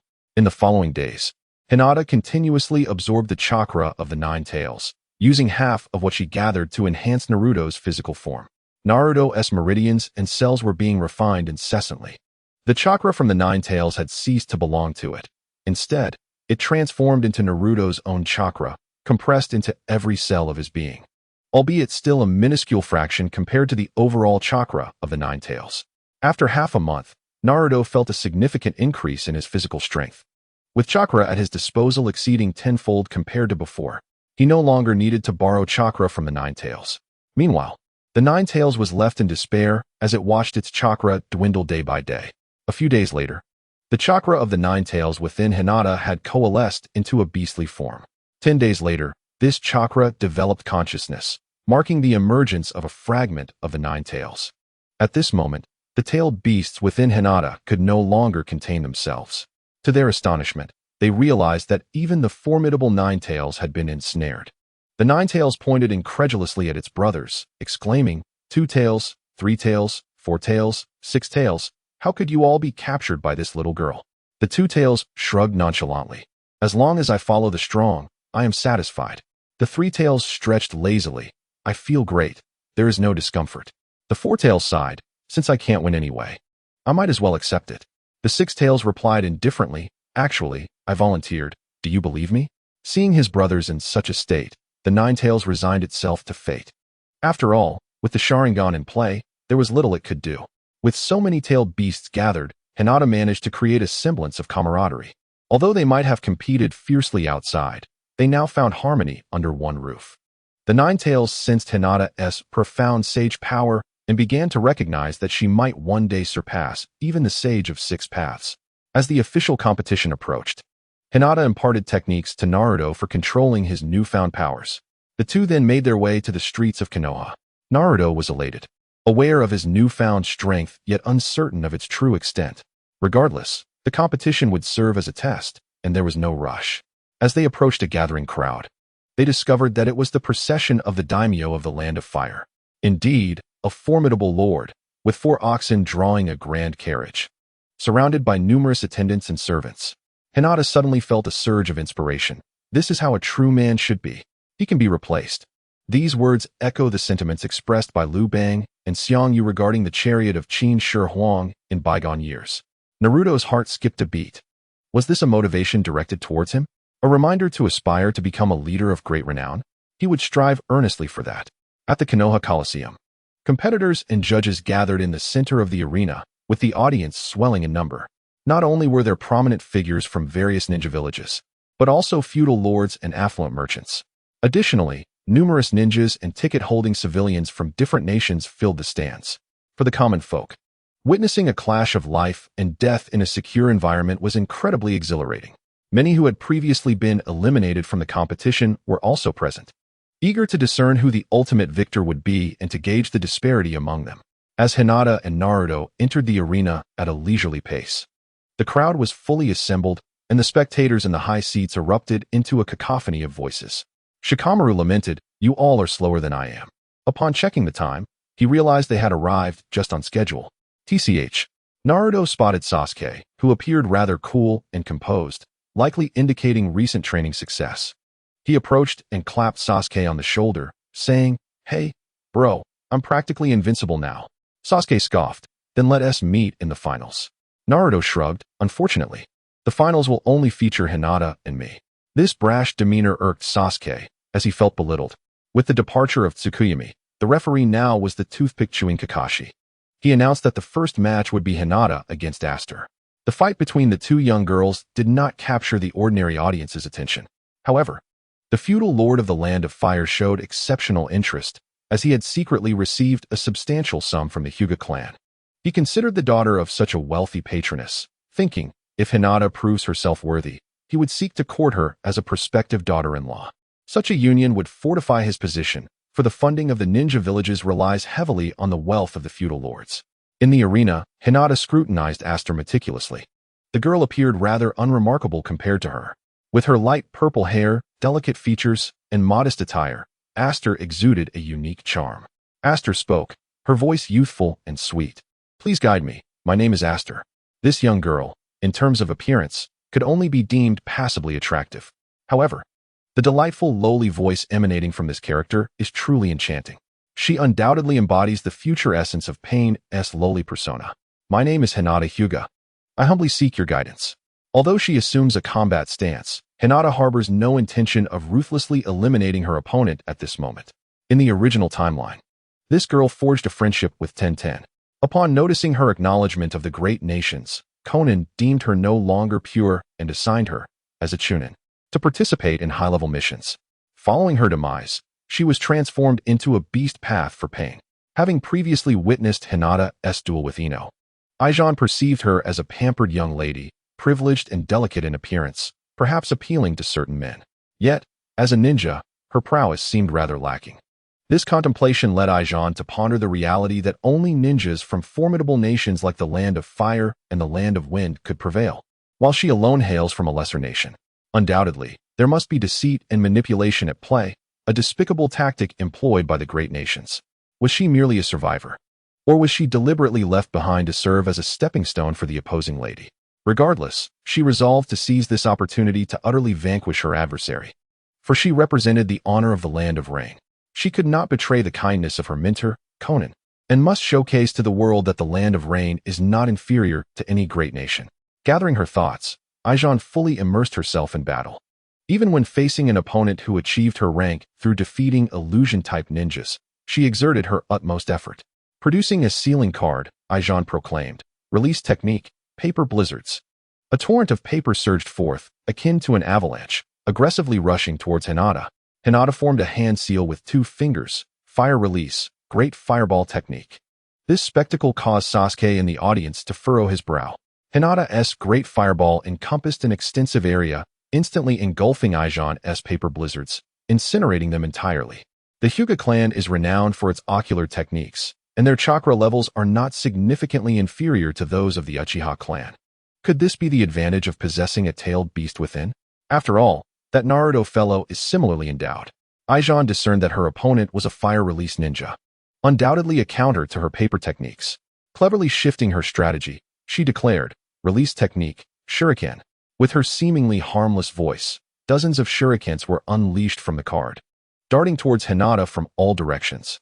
In response, Hinata swiftly retrieved the Kusanagi sword from her sealing scroll and expertly wielded it, the blade flashing as she deflected all the shurikens. Aijan felt a chill in her heart. Such remarkable reflexes were astonishing. It must be due to the Byakugan. Those eyes seem to possess extraordinary insight. Cursed bloodline limit. It is merely a boon derived from lineage. Alas, she truly is a distinguished lady. In the stands, Tion gazed enviously, having discerned the truth. Hinata's scroll contained not only the Kusanagi sword, but also an impressive array of treasures, as evidenced by the intricate sealing patterns and inscriptions. Such wealth was indeed remarkable. She yearned for a scroll of this caliber, yet it remained beyond her financial reach. In the audience, her companions, Suelian and Furong, were also present. They were sensory-type ninjas, and their purpose for attending was to investigate the Jinchuriki of the Hidden Leaf Village. They had heard through the grapevine that there were efforts underway to capture tailed beasts. Fearing the Akatsuki organization, many tailed beasts had concealed themselves, and numerous Jinchuriki had relinquished their identities. Lady Angel speculated that this was the handiwork of various nations. Suddenly, the two women were taken aback, for they could sense a layer of chakra enveloping Hinata's exterior. Although this obscured their ability to determine the precise amount of chakra she possessed, it was undeniable that a ninja capable of sustaining such a chakra cloak must possess an immense reservoir of chakra. Yet, it remained uncertain whether this was indeed the so-called Jinchuriki. As the violet-haired maiden pondered her next move, Hinata had already sheathed her grass-cutting sword and closed the distance with lightning speed. A palm strike landed upon her chest, followed swiftly by another to her abdomen. The gentle fist technique channeled chakra directly into the opponent's body, causing crimson droplets to spill from the violet-haired kunoichi's lips. Seated amidst a gathering of affluent merchants, Hiashi Hijie declared with evident pride, "Behold, this is my daughter." The assembled company offered their flattery. Patriarch Hijie has indeed raised an exceptional heir. Though the intricacies of the gentle fist elude my understanding, its brilliance is undeniable. Another chimed in, "Indeed, unfathomable, yet awe-inspiring." At this moment, the concealed Danzo revealed a look of disdain. Hinata Hizashi, this worthless individual, had forsaken the path of a ninja to delve into commerce. He had initially suspected some insidious plot brewing, only to discover that the man had merely transformed into a merchant. It seemed that, with age weighing upon him and no further progress in the ninja arts, he had resorted to business as a means to indulge in a life of luxury and excess.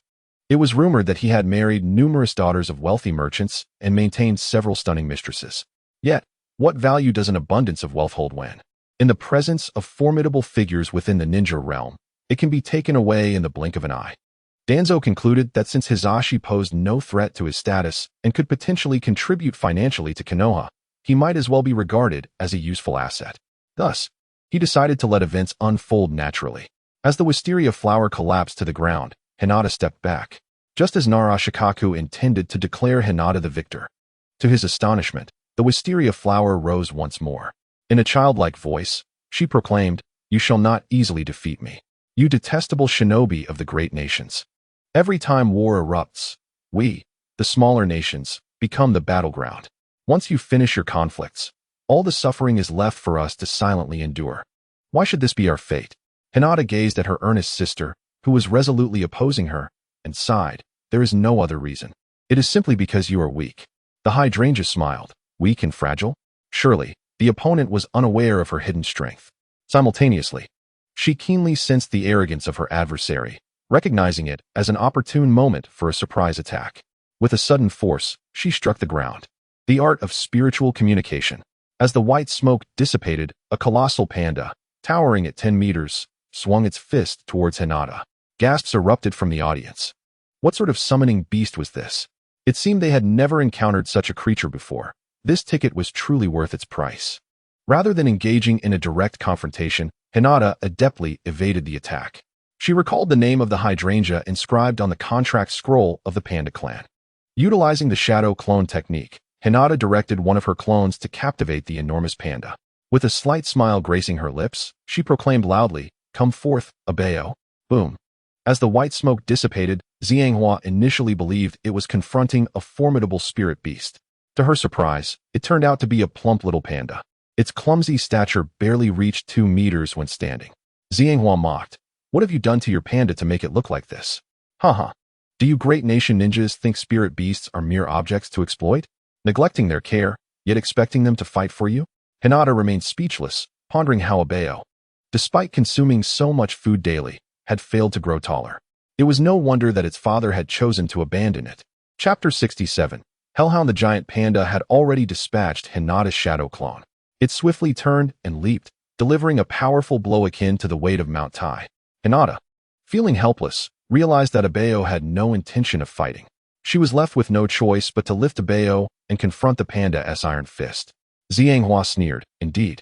Devoid of compassion, is this how you great nation ninjas treat your comrades? However, the result was that the giant panda was pushed back a few steps. Hinata, nonetheless, felt satisfied. Although Pa harbored no fondness for fighting, he proved to be quite effective as a defensive punching bag.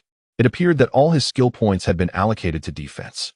Turning his head in displeasure, Pa remarked, "Hey, what are you doing? Why strike me upon our first meeting?" This left the giant panda utterly bewildered. "You must be that useless son of the old man Jiang, the glutton." Hinata and Hydrangea gazed in astonishment, taken aback by the unfolding interaction between the two. Meanwhile, from the audience stand, Konohamaru exclaimed excitedly, "I've heard that talking ninja beasts are exceptionally formidable. How fitting for the eldest sister." Upon hearing this, Naruto felt a swell of pride. After all, both the nine tails within him and the great toad sage were capable of speech. "Konohamaru, my elder brother's summoning beast can also converse, and it stands several meters tall." Despite suspecting Naruto was exaggerating, Sasuke felt a twinge of discontent, for his family's hawk was small and mute, leading him to consider acquiring a talking companion in the future. Abeo, with a thick Sichuan accent, retorted, "I won't allow you to insult me or my old man. You're finished." "Damn you, sage," he exclaimed. Amidst Hinata's skeptical gaze, Abeo dashed towards the giant panda. A comical sweep of the leg aimed to trip the giant panda sent the audience into fits of laughter. This tiny figure, barely reaching the panda's knees, actually thought it could take on such a massive creature. Yet, with surprising agility, the panda leaped nimbly out of the way. "Look at that!" exclaimed Konohamaru excitedly, "a nimble heavyweight. What a riot!" The panda soared through the air, landing some distance away with a tremor that shook the ground. Taking a deep breath, it channeled its spiritual energy and bellowed, 8 extremities collapse. Not to be outdone, Pa gathered his own strength and met the attack with a mighty palm strike. The two paws, one enormous, one small, collided midair, yet nothing seemed to happen at first. The absurdity of the scene had the crowd in stitches. Then, without warning, a shockwave erupted. Both Pooh and the panda were sent flying backward as the ground beneath them exploded into a crater dozens of meters wide. Fortunately, security ninja swiftly reinforced the spectator barriers, shielding the audience from the blast. Hinata darted forward, catching Pumidair and using him as a shield against the residual shockwave. Across the field, the panda dissolved into white smoke, undeniable proof of Poe's victory, though a thin trickle of blood escaped his lips. Meanwhile, the opposing combatant, Sayuri, was struck by the shockwave. Like a leaf caught in a tempest, she was hurled skyward before crashing down violently, coughing up blood. "Puh," Hinata murmured gently, "you've done splendidly. When we return, let us have Sister Dong prepare your favorite Sichuan dishes." "Yay!" Pa cheered before Hinata released the summoning jutsu. Despite her injuries, Sayuri forced herself to stand once more. Driven by sheer willpower, she couldn't afford to collapse, not when the pride of her small nation, the grace of the angel Sama, and the expectations of the divine were at stake. And now, with her opponent foolishly recalling such a powerful summon instead of pressing the attack, she saw her chance. With a resounding slap of her palm against the earth, she chanted, "Summoning Jutsu, Hellhound." Before the crowd loomed a monstrous canine, several meters tall, fangs bared, leathery wings spread wide. Konohamaru gasped. Just how many summons does this girl have? Can the boss handle this? Hearing this, Sayuri smirked inwardly. Collecting summoning contracts and sealing creatures into cards was her greatest passion. She still had more in reserve: giant centipedes, rhinos, raging bulls. Defeat was unthinkable. Hinata studied the so-called Hellhound. It bore no resemblance to the Rinnegan-esque creations, nor were there any ominous black rods. Clearly, this wasn't one of Pain's enhanced beasts. Without hesitation, she barked. "Ninja art, money talks." Unfurling a scroll, she unleashed a torrent of kunai, shuriken, and explosive tags, like a Gatling gun spewing destruction. When poor, rely on tactics. when rich. Drown them in firepower. Ordinary weapons barely scratched the Hellhound, but explosive tags were another matter entirely. With a thunderous explosion, the Hellhound was blasted back, severely wounded. It split into 3 separate entities. Yet as the smoke cleared, they merged once more into a 3-headed beast. Damn it, Hinata cursed under her breath. This creature could divide itself to negate fatal damage, meaning the more they attacked, the more it multiplied, growing ever more terrifying. Shine smirked arrogantly. You so-called elite shinobi from the great nations stand no chance against me. The Land of Rain is the strongest. The bizarre ability of the Hellhound stunned the spectators. Some murmured in awe. Who would have thought the Land of Rain could produce such a formidable young warrior? Hanzo the Salamander must have a worthy successor. This power. It's nearly Jonin level. Lady Hinata might not hold out. With mere external aids and mediocre skill, she's bound to lose, another remarked. Shine sneered. Our leader will end this war, through strength alone. Hinata smiled faintly. One must endure pain to understand peace, huh? But ending war requires more than brute force. Only a world where people truly understand one another can achieve lasting harmony. And to realize that, unification is necessary, shared language, shared laws. No more divisions between great and small nations. Only one nation can pave the path to peace. Navi, ye fool. Just die already. Shine spat, commanding her 3-headed beast to pursue Hinata. Darting away swiftly, Hinata suddenly halted, a serene smile gracing her lips. If I can't defeat the beast, I'll defeat its master. Chakra surged beneath her feet, propelling her forward in an instant. Before Shine could react, Hinata struck, knocking her unconscious. The monstrous hound dissolved into white smoke. Winner, Hige Hinata, announced Gunma Shiranui. The 3rd Hokage nodded approvingly. Her composure under pressure, her tactical brilliance, avoiding the enemy's strength and striking where it mattered, impressed him deeply. Perhaps she could be groomed as a future Hokage. Yet, if the Hige clan grew too influential, it might spell trouble. Fortunately, they seemed more invested in commerce lately, unlike the Uchiha, who thirsted for power. Besides, Hinata and Hanabi would eventually marry out. With her at the helm, leading Konoha to prosperity might not be impossible. Of course, all that lay far in the future. After his passing, one of his disciples might take the mantle, or perhaps Kakashi, brimming with potential. Only then would Hinata as time come. Chapter 68. Neji, the second match. Uzumaki Naruto vs Hige Neji. The moment Naruto stepped onto the field, Neji activated his Byakugan, scrutinizing him closely. The sheer density of his chakra was staggering, a swirling fusion of blue and red, harmoniously coexisting. His expression was calm, his gaze sharp and confident, gleaming with a feral intensity. Neji, filled with pride, remarked, "You're not bad. This is what makes the fight interesting. It is only natural for a genius like me to leave you in awe." Naruto raised his fist and declared, "For Hinata's sake, I shall leave you half dead." Humph. Neji scoffed, "Typically, individuals like you become utterly panicked when confronted with the harsh realities of life. Only by immersing oneself in illusions can one find confidence. I have encountered many like you. When it comes to actual combat, they merely end up in tears." Naruto clenched his teeth. "You have quite a sharp tongue, older brother-in-law. Enough of your rambling. Let us begin." He was eager to test the physical training techniques imparted to him by Odata. The two sides faced off. Hinata Hyuga explained to Hanabi beside her. "Neji has splendidly inherited the bloodline limit of the Hyuga clan, second only to your sister. Is he really stronger than me?" Hanabi inquired with wide-eyed innocence. Hinata pondered for a moment. "That depends on whether you can catch up to your sister." Shikamaru, reclining with his arms behind his head, sighed as he basked in the sun, thinking how bothersome it was, wondering when it would finally be his turn. He hoped that Naruto would refrain from engaging in close combat with Neji, lest he risk being incapacitated. The Azalea had already regained consciousness. She was with her teammates, gazing at the sky. She adored the weather in Konoha, the blossoms, and the air. The sunshine was delightful. It was a stark contrast to the perpetual rain of the Land of Rain, which carried a musty scent. She hoped this golden-haired boy would emerge victorious, for he resembled the sun. With a loud shout, Naruto charged forward to face Neji head-on in a taijutsu duel. Many knowledgeable spectators murmured in concern, predicting Naruto's defeat.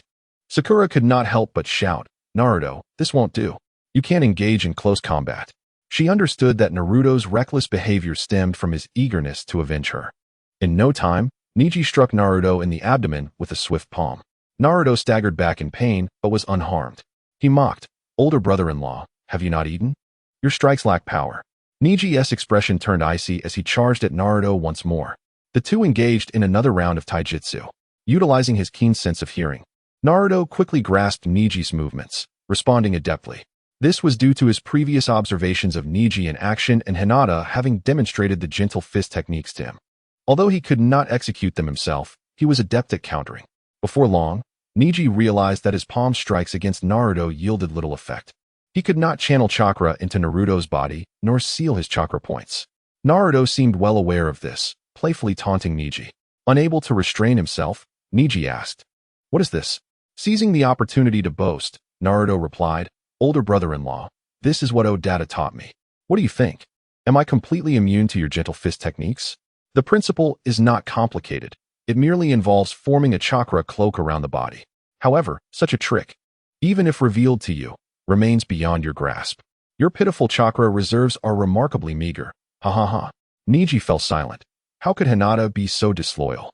In a fleeting moment of contemplation, Naruto sent him flying with a decisive kick. Neji had already prepared to counter, yet Naruto's strength seemed to surpass his by several folds, rendering his defense utterly futile. This time, Neji attempted to create distance, but Naruto was relentless in his pursuit.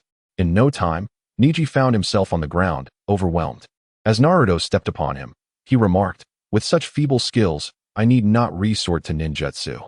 Alas, you cannot witness the art of shadow clones."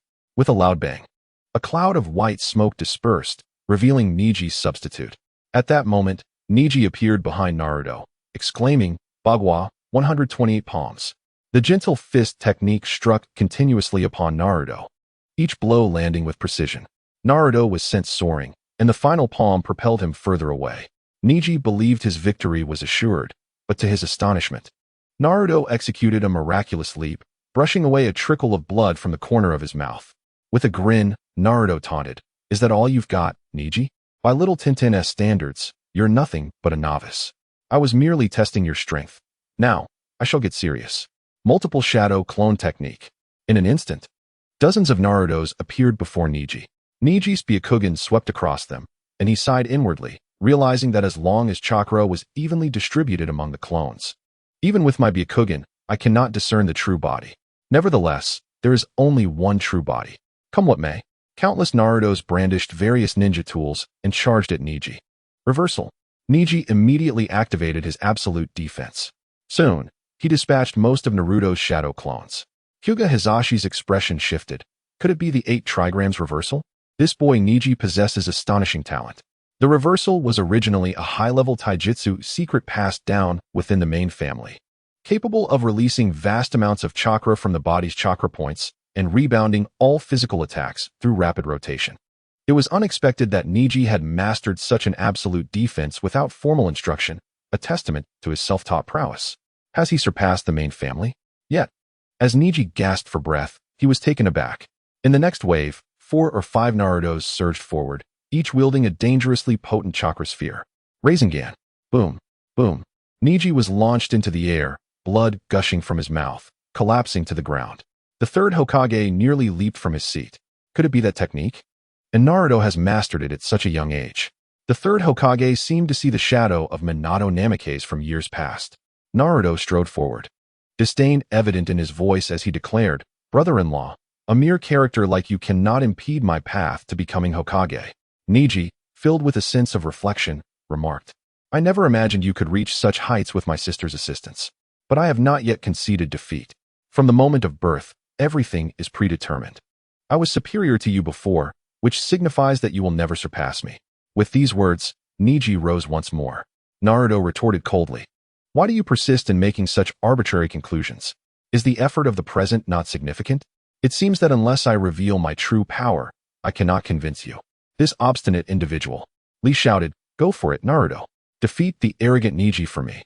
Naruto boasted, "Brother-in-law, if I defeat you, don't go crying to Hinata." In that instant, Neji felt an immense humiliation. As an older brother and a prodigy of the Hyuga clan, how could he seek his sister's help after being bested? Such a notion was absurd. Suddenly, Naruto's entire being erupted with a blazing red-blue chakra, resembling a roaring inferno. Neji gasped, "The 8 gates?" Chapter 69. Crimson Flash. Naruto proudly corrected him. No. Hinata called this the Super Saiyan transformation, the moment it is unleashed. Cellular activity is ignited to its utmost potential. Konohamaru exclaimed, "Brother, how cool." Hanabi marveled, "Is this the result of the dual training between my sister and Naruto?" Sasuke could no longer remain composed, pondering, "What is this? Hinata taught Naruto such an impressive technique? It better be a paper tiger, otherwise, what does that make my efforts?" The cloaked Kazekage furrowed his brows intensely. Such effortless manipulation of Ninetales' chakra raised questions about the whereabouts of the five-element seal he had placed. Whoosh! Naruto transformed into a streak of crimson light, launching a powerful punch towards Neji. Rotation. Neji spun, yet Naruto entered his space unimpeded, breaking through defenses in an instant. His fist connected with Neji's face, causing a violent distortion of his mouth and a torrent of blood to spew forth. In the stands, Gaara tensed. He had always believed Neji's absolute defense could rival his own, but now it was shattered by Naruto's single strike. Did this imply that Naruto could similarly contend with him? Such intelligence was crucial. He needed to devise a counter-strategy.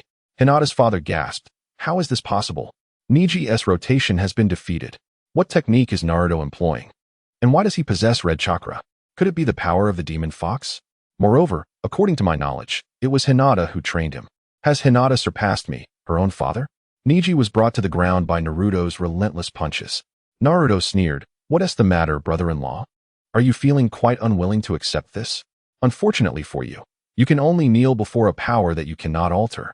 At this moment, Neji rose to his feet. Boom! Naruto landed a powerful punch, sending him crashing back to the ground. "Cousin, no matter how reluctant you are, or how desperately you wish to defeat me, it is utterly impossible in the face of absolute strength. I have begun to appreciate the expression of hatred you bear towards me, yet find yourself incapable of vanquishing me." Naruto couldn't help but burst into laughter. Neji intended to convey that through hard work and dreams, one could achieve their aspirations, but it was merely an illusion. Yet, Naruto demonstrated through fact that even a bottom-tier ninja could easily overpower him, Neji. Perhaps this was not solely about effort or talent. Perhaps the true reason lay in Hinata's exceptional guidance. Should one seek out Hinata for dual training? Neji was not the only one harboring such thoughts. Sasuke's eyes widened, his head buzzing. He was thoroughly astonished by Naruto's prowess, which completely crushed Neji. As for Neji's strength, even Sasuke had to admit it. This meant that Naruto's abilities surpassed his own. Having been comrades for years, Sasuke was acutely aware of Naruto's previous capabilities. It was overwhelming. He glanced at Hinata, who quietly observed the spectacle, embodying the persona of a gentle and demure lady. His curiosity piqued regarding what Hinata and Naruto had been up to this month. Suddenly, he recalled Hanabi's words. In that moment, he felt an urgent desire to rush over and implore her to engage in dual training together. This was undoubtedly a shortcut to becoming stronger. Hinata's large eyes met Sasuke's. Their gazes locked. Sasuke felt a slight flush creep across his face. Hinata was well aware of her brother's thoughts. However, Naruto possessed the Nine Tails, which he could utilize. What did Sasuke have? Surely, he couldn't sacrifice his own chakra to aid him. Such a loss-making endeavor was not something she would entertain. Moreover, Naruto's Nine Tails chakra was sustainable. Even if she helped Sasuke, it would only be a one-time assistance. Where lay Sasuke's hidden reserves? Infuriated and unwilling to accept defeat, Neji exerted every ounce of strength to stand again, shouting, "Neji-kun, you can do it." However, Naruto struck him down with a palm and stepped on his face. "Neji, can you now understand the feeling of Sakura when you beat her? Can you now grasp what it feels like to bully those you deem inferior? You are the true underdog. You are inferior to me, far inferior to Hinata. And even Gaara, Lee, and Sasuke could defeat you. You cannot fathom anyone's fate, not even your own." Sasuke was taken aback, surprised that Naruto acknowledged his strength. To be honest, he thought he was merely on par with Neji. In that moment, Neji's beliefs shattered completely, for his pride had been trampled underfoot. Clenching his fists, Neji felt a surge of hatred. Even if he were bound by a curse mark like a caged bird, he still believed that the branch family would not be inferior to the main family. Until later, when Hinata surpassed him, he could never catch up. Now, it is not just Hinata. In the blink of an eye, so many others have exceeded him. What kind of effort would it take to catch up to these individuals? Perhaps it is impossible. His destiny seems to have reached its limit. The true fate belongs to someone like Naruto, who was destined to be above him from birth. Neji had intended to seize the opportunity presented by the presence of the daimyo of the Land of Fire and dignitaries from various countries to expose the injustices faced by caged birds and the clan. Why must one's entire life be determined merely by the order of birth, relegating one to the status of an inferior branch family member? He wanted the world to judge this. Yet, ultimately, he relinquished this thought. There was no need. Neji was neither superior to the members of the main family nor to others. Everything he endured, including the humiliation inflicted by Naruto, was perhaps deserved. Naruto, once called the Nine-Tails Fox as a child, had now fully proven himself. This is the reality Neji should not shy away from. In the stands, Hinata noticed Neji's desolation. Even if she had the desire to help, she had to acknowledge the significance of the caged bird. The annihilation of the Uchiha clan serves as a stark example. Its members were all slaughtered, their eyes gouged out. Had there been no cursed seal techniques, but rather a lineage of geniuses, this prominent family of Konoha would have long been devoured by ambitious figures like Danzo and Orochimaru. Even the third Hokage might have intervened with ruthless suppression. The only thing she could do was ensure that the unfortunate Neji continued to live, to survive. As a member of the Hyuga clan and lead a happy life, Neji could no longer rise. The announcement from Hisashi stated, Uzumaki Naruto wins. The third Hokage, for reasons unbeknownst to him, could not help but applaud. He recognized that the Crimson Chakra belonged to the Nine-Tails. This signified that Naruto had, in a rational state, gained mastery over a portion of the Nine-Tails Chakra, embarking on the path to becoming an extraordinary powerhouse. Perhaps, Naruto truly could become Hokage. If Naruto were to inherit the position of Hokage, then Hinata's close relationship with him might very well be a fateful encounter, reminiscent of the bond between Minato and Kushina. No wonder Naruto often referred to himself as Big Brother. Contemplating this, the third Hokage's expression tightened, and he began to tap his pipe more rapidly. Out of courtesy, the daimyo of the Land of Fire also began to applaud. Soon, thunderous applause erupted. The audience, having enjoyed the spectacle, erupted in cheers. Kakashi mused, "Is the new star of Konoha about to rise in a flash of red?" Chapter 70. Frustrated Sasuke. Kakashi glanced at the beaming Hinata. He had not anticipated that this child, alongside Naruto, would conjure such a ninjutsu.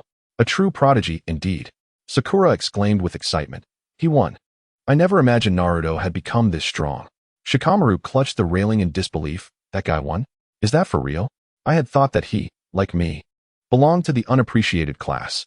Shino was taken aback. Unpopular individuals? However, Shikamaru disregarded him, speaking to himself. That guy, I probably cannot defeat him. It is quite disheartening. In surprise, Ino remarked, to draw forth the power of the Nine-Tails without being affected, while maintaining one's self.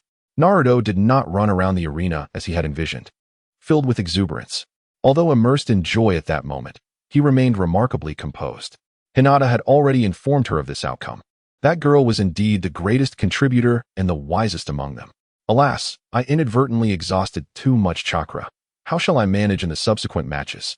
Neji was carried into the medical room. Suddenly, Hinata entered, pushing the door aside. Neji struggled to rise and greet her, yet he was utterly immobile. Not only had he depleted his chakra, but every muscle in his body was injured from Naruto's blows. Hinata had no desire to utter any cliché words of consolation. Both her hands grasped Neji's simultaneously. A vast ocean of chakra flowed into Neji's being. The injuries he sustained began to mend with astonishing speed. Soon, he was able to sit up with a relaxed demeanor. Thank you, Hinata, my lady. Hinata smiled sweetly. Neji and I, you must strive hard from now on and persevere. His lips quivered, yearning to speak, yet finding no words. Neji was engulfed in profound despair. He had already exerted himself to the utmost. However, this instantaneous healing ability implied that Hinata's chakra reserves might far exceed his own by several multiples. How could such a disparity ever be bridged? Perhaps all that remained was the path of envy. In the audience, the Wind Shadow chuckled. This is becoming increasingly thrilling. I can hardly wait for the next match. The third Hokage smiled in agreement. Indeed, this time Konoha has truly produced a plethora of geniuses. To avoid discouraging the Wind Shadow, he refrained from mentioning that Konoha had 8 in the top 5, while Sunigakure had only 2. However, the Wind Shadow shifted the conversation. The next match is what the dignitaries of every nation and the leaders of the ninja clans have been eagerly anticipating. The clash between Uchiha Sasuke and Gaara.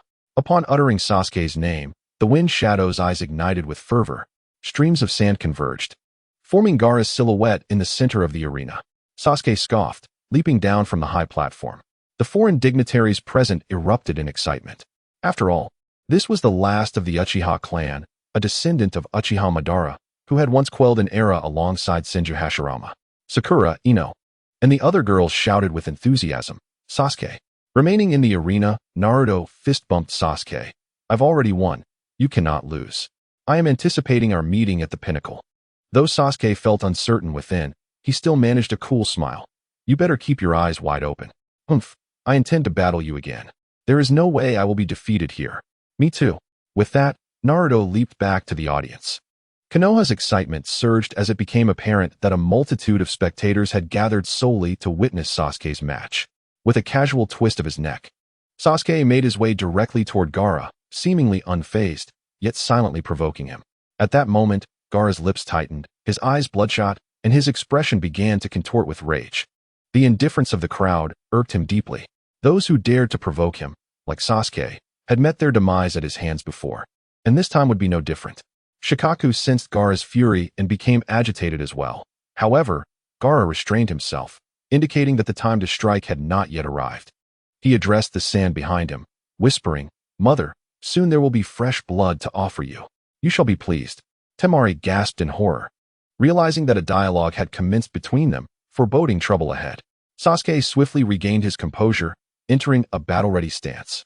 He reached into his pouch and retrieved shuriken, launching two, one to the left and one to the rear. As they approached Gaara, an additional two veered off to attack from behind.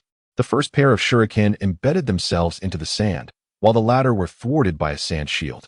Sasuke's eyes widened. Gaara's absolute defense functioned without needing to observe the rear. The manner in which the sand moved to defend its target suggested a form of sentient awareness. What had Gaara just called out? The thought sent a shiver down Sasuke's spine. Could this man possibly have transformed his mother into a weapon? Before long, the sand shield morphed into sand clones, rapidly launching sand projectiles at Sasuke. He deflected them with kunai and swiftly charged toward the stationary Gaara. A punch shattered the sand clone, followed by another aimed at Gaara's true form. Just as the sand shield autonomously defended, with Gaara appearing indifferent, Sasuke feigned an attack. Swiftly appearing behind Gaara, his speed surpassed that of the sand shield's defensive maneuvers, delivering a punch that sent Gaara crashing to the ground. So this is the famed sand armor? It seems rather underwhelming. With a mock gesture, Sasuke taunted, "Bring it on."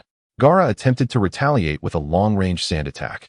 But Sasuke dashed forward, utilizing feints to mislead the sand shield into miscalculating its defensive position. In the ensuing gap, he delivered another kick, sending Gaara sprawling once more. Is this all the strength he possesses? Kakashi remarked in astonishment. His speed is practically on par with a weightless Lee. How is he achieving this? Lee internally mused. Acknowledging Sasuke's genius, that speed, which had taken him years to attain, Sasuke had accomplished in merely a month. However, Sasuke soon found himself winded, gasping for breath. Gaara rose, similarly fatigued due to the considerable drain of maintaining the sand armor. In response, he decisively formed hand seals, enveloping himself within a sphere of sand, its surface bristling with sharp sand spikes. Sasuke chuckled coldly, declaring that his rigorous training would not be thwarted by a cowardly turtle. Unbeknownst to him, Gaara was silently weaving seals within the sand sphere. Suddenly, a sand eye emerged in the sky. Sasuke paused, realizing he could no longer hesitate. He extended his hand, and a brilliant flash of lightning ignited instantaneously. Chidori's sharp spear. The spear formed from the lightning struck Gaara's sand sphere in an instant. Yet, it did not shatter. Sasuke gritted his teeth, a surge of frustration coursing through him. At that moment, he felt a sense of impotence. For while Naruto could effortlessly pierce Neji's defense, he was unable to breach Gaara's absolute protection. Did Kakashi's training fall short compared to Hinata's? He refused to believe it. He doubled the chakra infused into the Chidori sharp spear. The sand shield was partially penetrated. Even Gaara within saw the fierce electric light and heard the piercing crackling sound. Guy exclaimed in excitement. Is this the unique ninjutsu, a treasured assassination technique of Kakashi, the strongest technician of Konoha? To possess such penetrating power without needing to dash. Chapter 71, Gaara saw hope. Sasuke's lips curled into a slight smile as he unleashed his chakra once more. A direct penetration. The seasoned J-nin of Sunagakure, Maki, was astonished, exclaiming that he never expected the absolute defense to be breached. Kankaro's mouth fell agape, while Temari exclaimed, "Incredible." At that moment, Hinata returned from the infirmary, standing beside them, remarking, "Is this really so astonishing?" Maki jumped, surprised, asking when the Konoha girl had suddenly appeared behind him.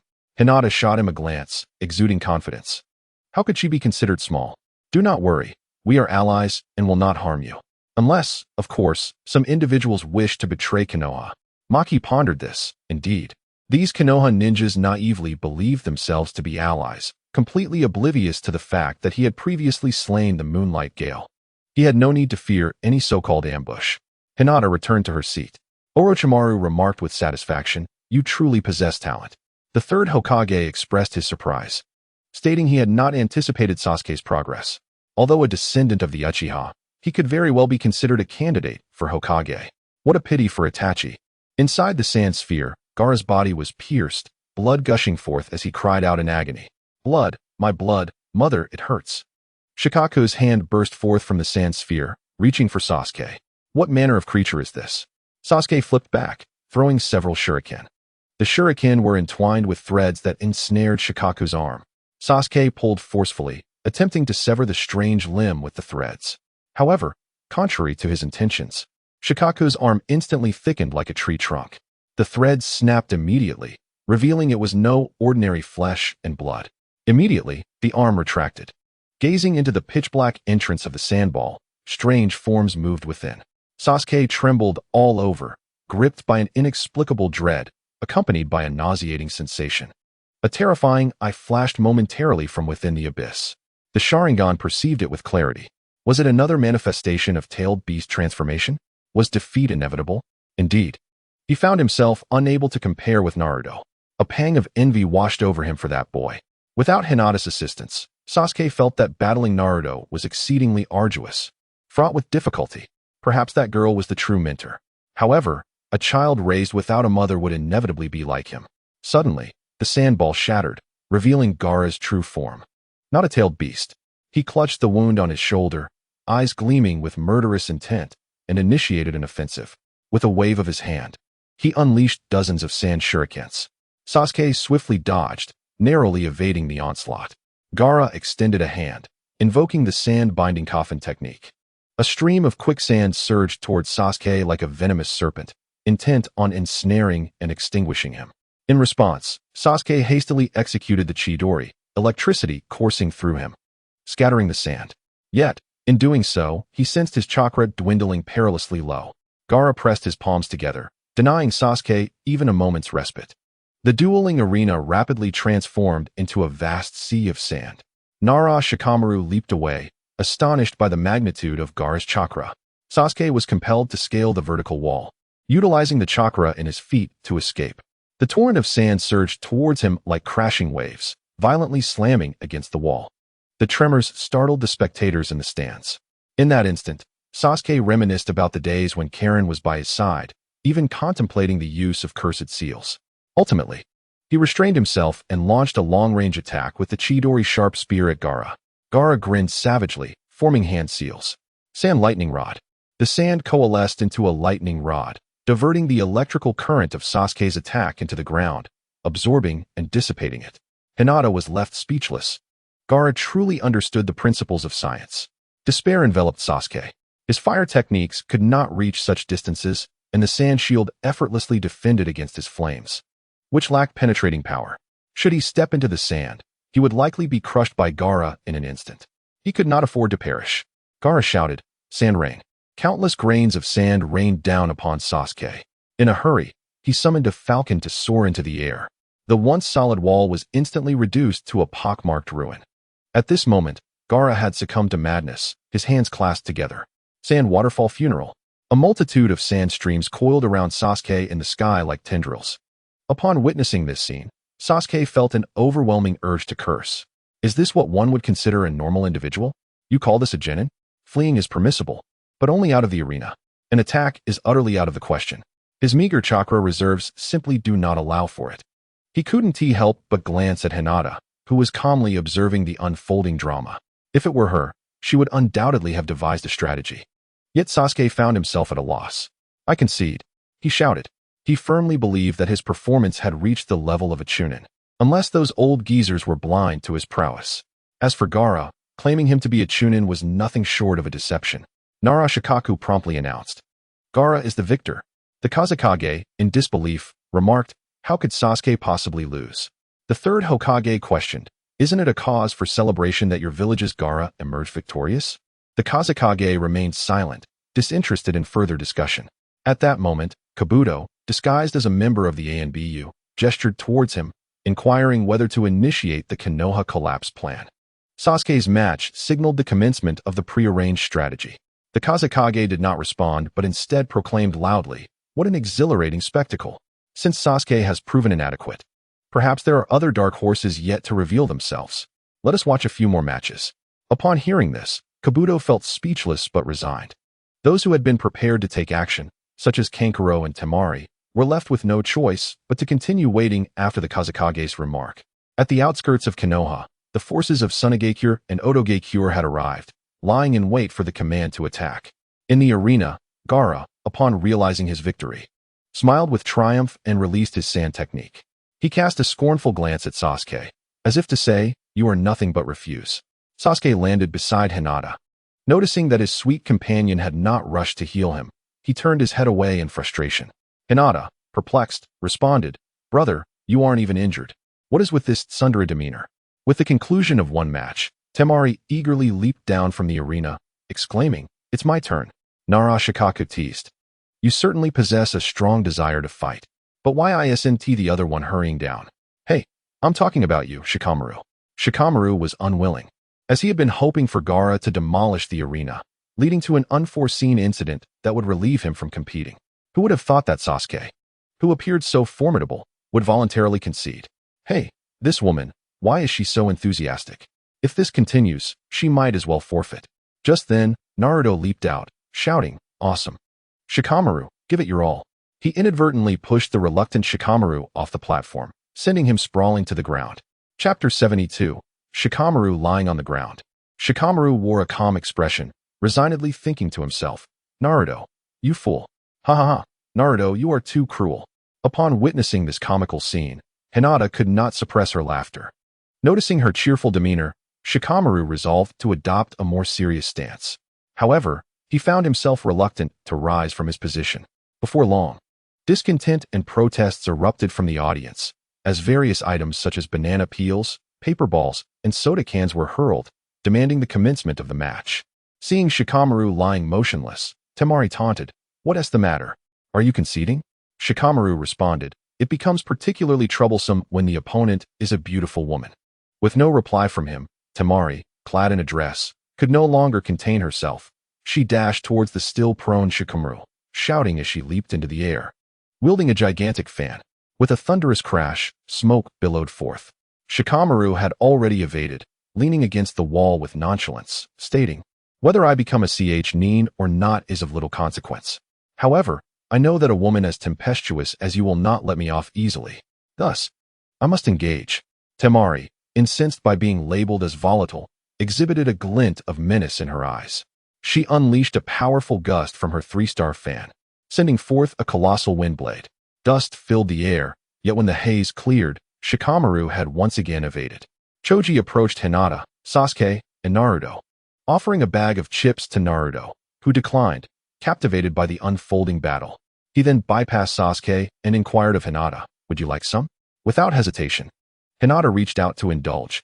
Consequently, Choji opted to stand beside her. Sasuke raised an eyebrow, visibly displeased with the rotund boy. Shikamaru took refuge beneath a tree, selecting a more advantageous environment, as it offered ample shade. Gazing at the azure sky and the free-floating clouds, he felt utterly unmotivated. The life of a ninja seemed insignificant. All he desired was to lead a leisurely existence and savor a joyful life. Temari, vexed by this lethargic individual, questioned whether he looked down upon her. In a fit of rage, she declared, wind release, Kamaitachi. The fan swept through the air, conjuring a tempest filled with countless invisible vacuum blades, leaving trees marked with countless cuts. Nevertheless, Shikamaru chose to endure the onslaught. Seizing the opportunity amidst the smoke, he promptly executed the shadow binding technique. Temari retreated, ultimately half-squatting on the ground, drawing a line at the maximum range of the technique. With a triumphant tone, she proclaimed, "It appears that despite its ability to extend freely, the shadow has its limits. I suspect it corresponds to the size of the shadow where you currently stand, specifically the area of the wall's shadow." Fixating on the half-squatting Temari, Shikamaru found himself momentarily speechless, having glimpsed something unintended. This woman, dressed in such attire, ought to reconsider her fighting posture. Was this a psychological tactic employed by female ninjas against their foes? Indeed, he realized he must tread carefully. Temari calculated Shikamaru's attack range, estimating it to be over 15 meters, fully aware that as long as she maintained her distance and employed her fan for ranged attacks, victory would be assured. Shikamaru lingered in the shadows, and Hinata knew that this fellow was undoubtedly engaged in various calculations, securing an advantageous position. He meticulously analyzed Temari's every move in detail, crafting 100 counter-strategies. After all, he was a super genius with an IQ surpassing 200, one of the most astute minds in the history of the ninja world.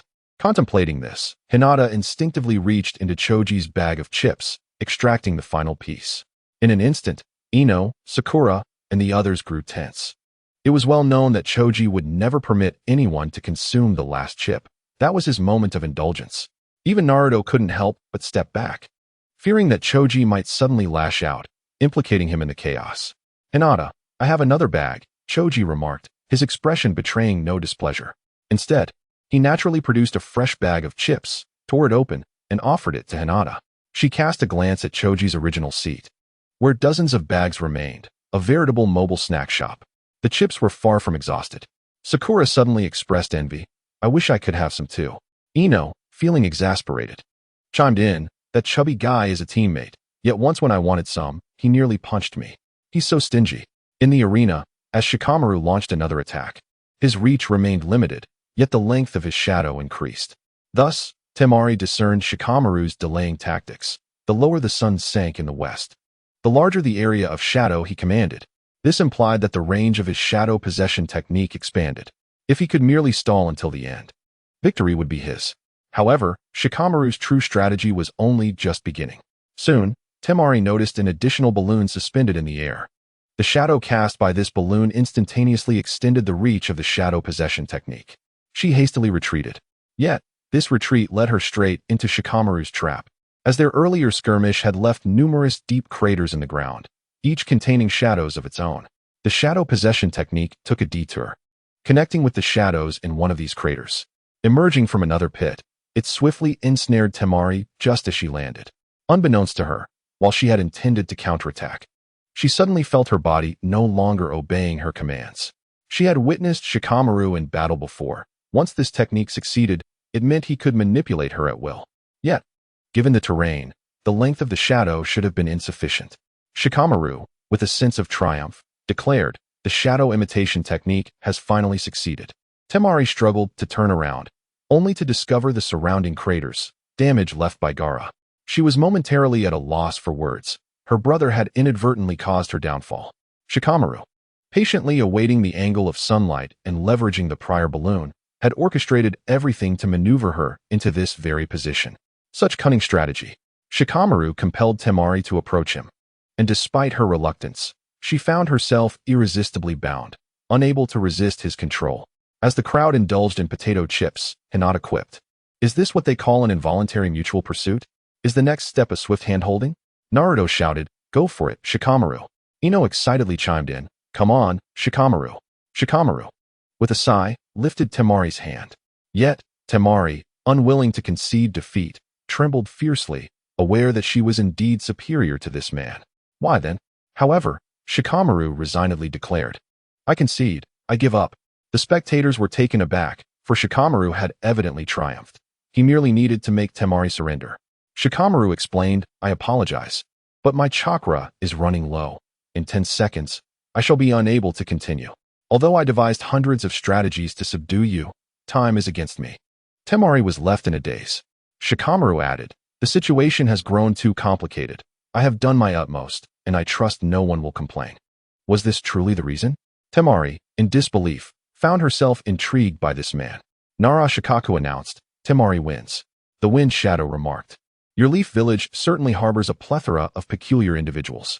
The third Hokage puffed on his pipe, commenting, this child ultimately lacks a bit of drive. Chapter 73. The astonishing Orochimaru. The first round of the competition concluded, leaving behind Hinata, Naruto, Gaara, and Temari. The Azaleas marveled. This must be a conspiracy.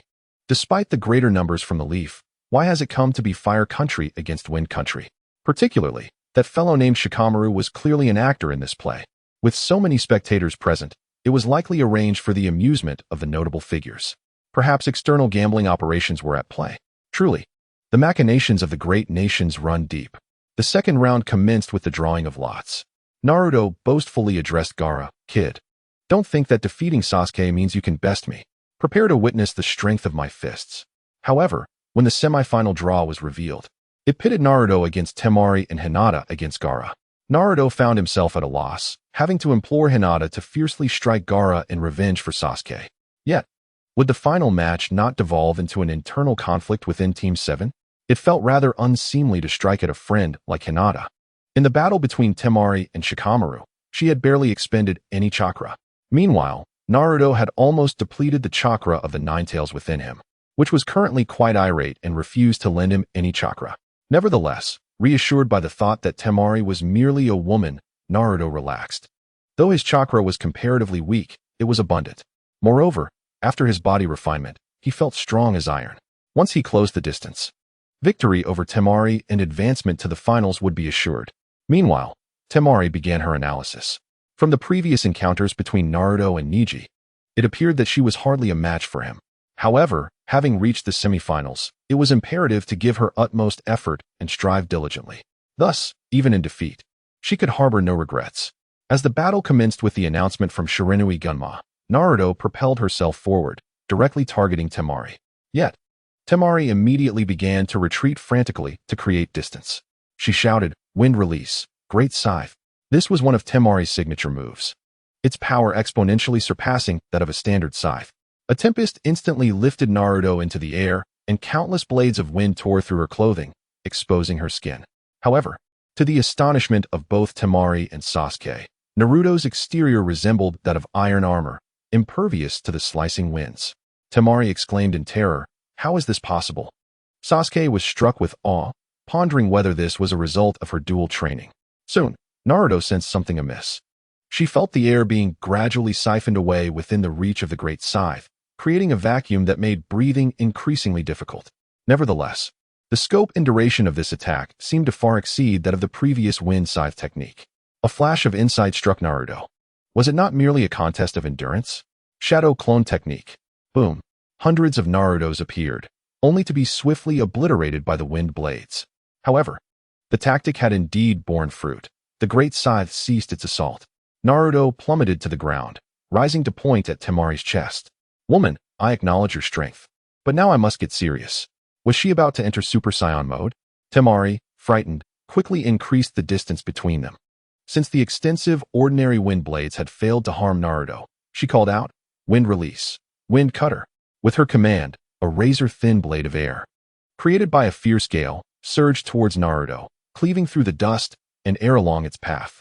The speed was astonishing. In an instant, Naruto received a sharp blow, her arm sustaining a minor cut. Temari's eyes widened. She understood the strength of this technique all too well. Ordinarily, a mere genin would have suffered a severed limb. Yet this individual merely bore a slight injury. Naruto was equally astonished that the wind cutter had managed to inflict damage upon her. However, recognizing the concentrated power of the attack came at the cost of its quantity, she promptly formed hand seals and declared, "Shadow clone technique." Hundreds of Narutos surged towards Temari from all directions. Temari chuckled, thinking, is this all he can do? She swung her massive fan, invoking Wind Release, Tornado. Instantly, dozens of whirlwinds materialized on the battlefield, extinguishing all of Naruto's shadow clones. Just as Naruto's true form reappeared, Temari's wind cutter struck her. Naruto was forced to stagger backward. Her chakra nearly depleted from the repeated use of multiple shadow clones. In her mental space, Naruto exclaimed, "Kurama, quickly lend me your chakra." "No, I should be paying my overdue rent." From within the confines of the cage, the fox's elongated snout emerged, retorting, "No, you possess such prowess. Why not use your Sharingan to control me?" With that, the Ninetales retreated into the shadows, indifferent to the match, which posed no threat to life. Wave after wave of wind strikes left Naruto incapacitated. He glanced towards Temari, who maintained a constant distance of half an arena away. Realizing he had no chance for close combat, with his chakra depleted, the Rasengan was beyond reach, and his summoning technique might only call forth small tadpoles. What other options remained but to rely on taijutsu? He could only endure the blows, becoming a spectacle of ridicule. With a sigh, he raised his hand in surrender. Naruto's defeat was utterly unforeseen by Sasuke, who immediately turned to Hinata, asking, "Sweetheart, why doesn't Naruto use his Super Saiyan mode?" Hinata smiled softly, replying, "Well, it requires charging. Naruto's charging speed is rather slow, so he can typically use it only once a month." After her explanation, she too was perplexed by Naruto's surrender. It appeared that over the years, Naruto had faced fewer hardships, endured less prejudice, and encountered fewer struggles. Consequently, that once indomitable spirit of perseverance had diminished. The third Hokage, puffing on his pipe, addressed the Wind Shadow. "Congratulations, your participant has advanced to the semifinals." The Wind Shadow, disinterested, dismissed the comment, his focus shifting to Hinata. The third Hokage noted this and praised, "This young girl is impressive. She was the top of her class at the Ninja Academy." The Wind Shadow smirked slightly. "Then I shall begin to anticipate her performance." Hinata and Gaara took the stage. Gaara coldly stated, "I have no desire to harm a woman. Surrender quickly." Hinata shot him a glance, retorting, "I have no wish to harm men either. You should surrender." "Humph." Gaara raised his hand and commanded, "Sand coffin." A torrent of quicksand surged toward Hinata like a dragon. She raised her hand, unleashing a burst of chakra, dispersing the attack instantly. The audience gasped in astonishment, quickly erupting into cheers. They had underestimated Hinata, who revealed herself to be a formidable ninja.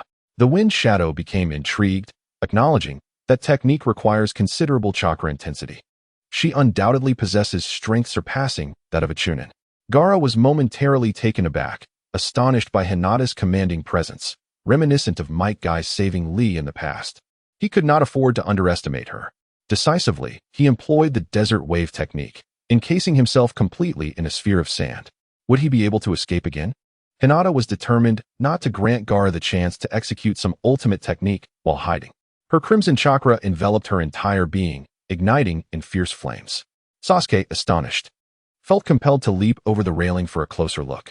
Once again, the Super Saiyan mode. If Naruto could do it, then Hinata could as well, indicating that this technique was indeed replicable. The third generation nearly slipped from his seat. What is happening? Hinata possesses the chakra of the Ninetales as well. What has she done to Naruto? The Wind Shadow trembled with excitement, proclaiming it to be magnificent, truly perfect. Chapter 74. Temari's tongue could not help but begin to lick her lips. Suddenly, the Wind Shadow entertained the thought of wanting Hinata as a new vessel. This is the exhilarating sensation of youth. Guy, pushing the limits of his body, shouted from the railing.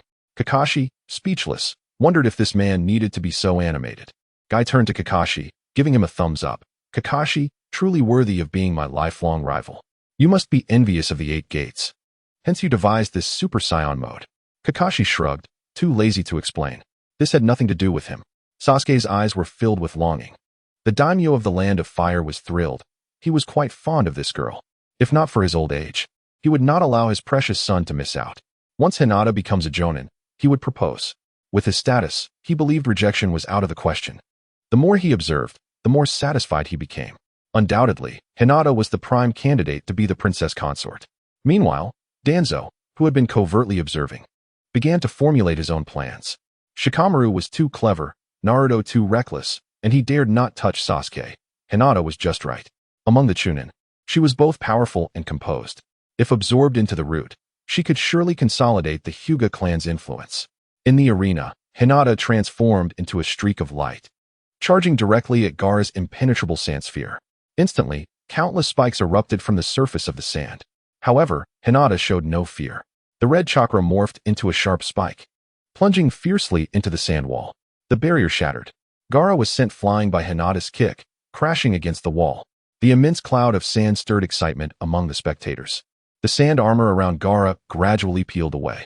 Enraged, Gaara declared, "Woman, though you surpass Sasuke, you are ultimately no match for me." With that, He began to weave hand signs. Countless sand whirlwinds surged towards Hinata, accompanied by the sound of Chidori's cry. Hinata was enveloped in brilliant lightning, sending all surrounding sand and earth flying. Guy exclaimed with enthusiasm, another Chidori flow. Kakashi, you taught this to Hinata as well. So, you imparted Naruto's Super Saiyan mode and Sasuke's Chidori. They each mastered one, yet you bestowed both techniques upon Hinata. Such favoritism is rather excessive, is it not?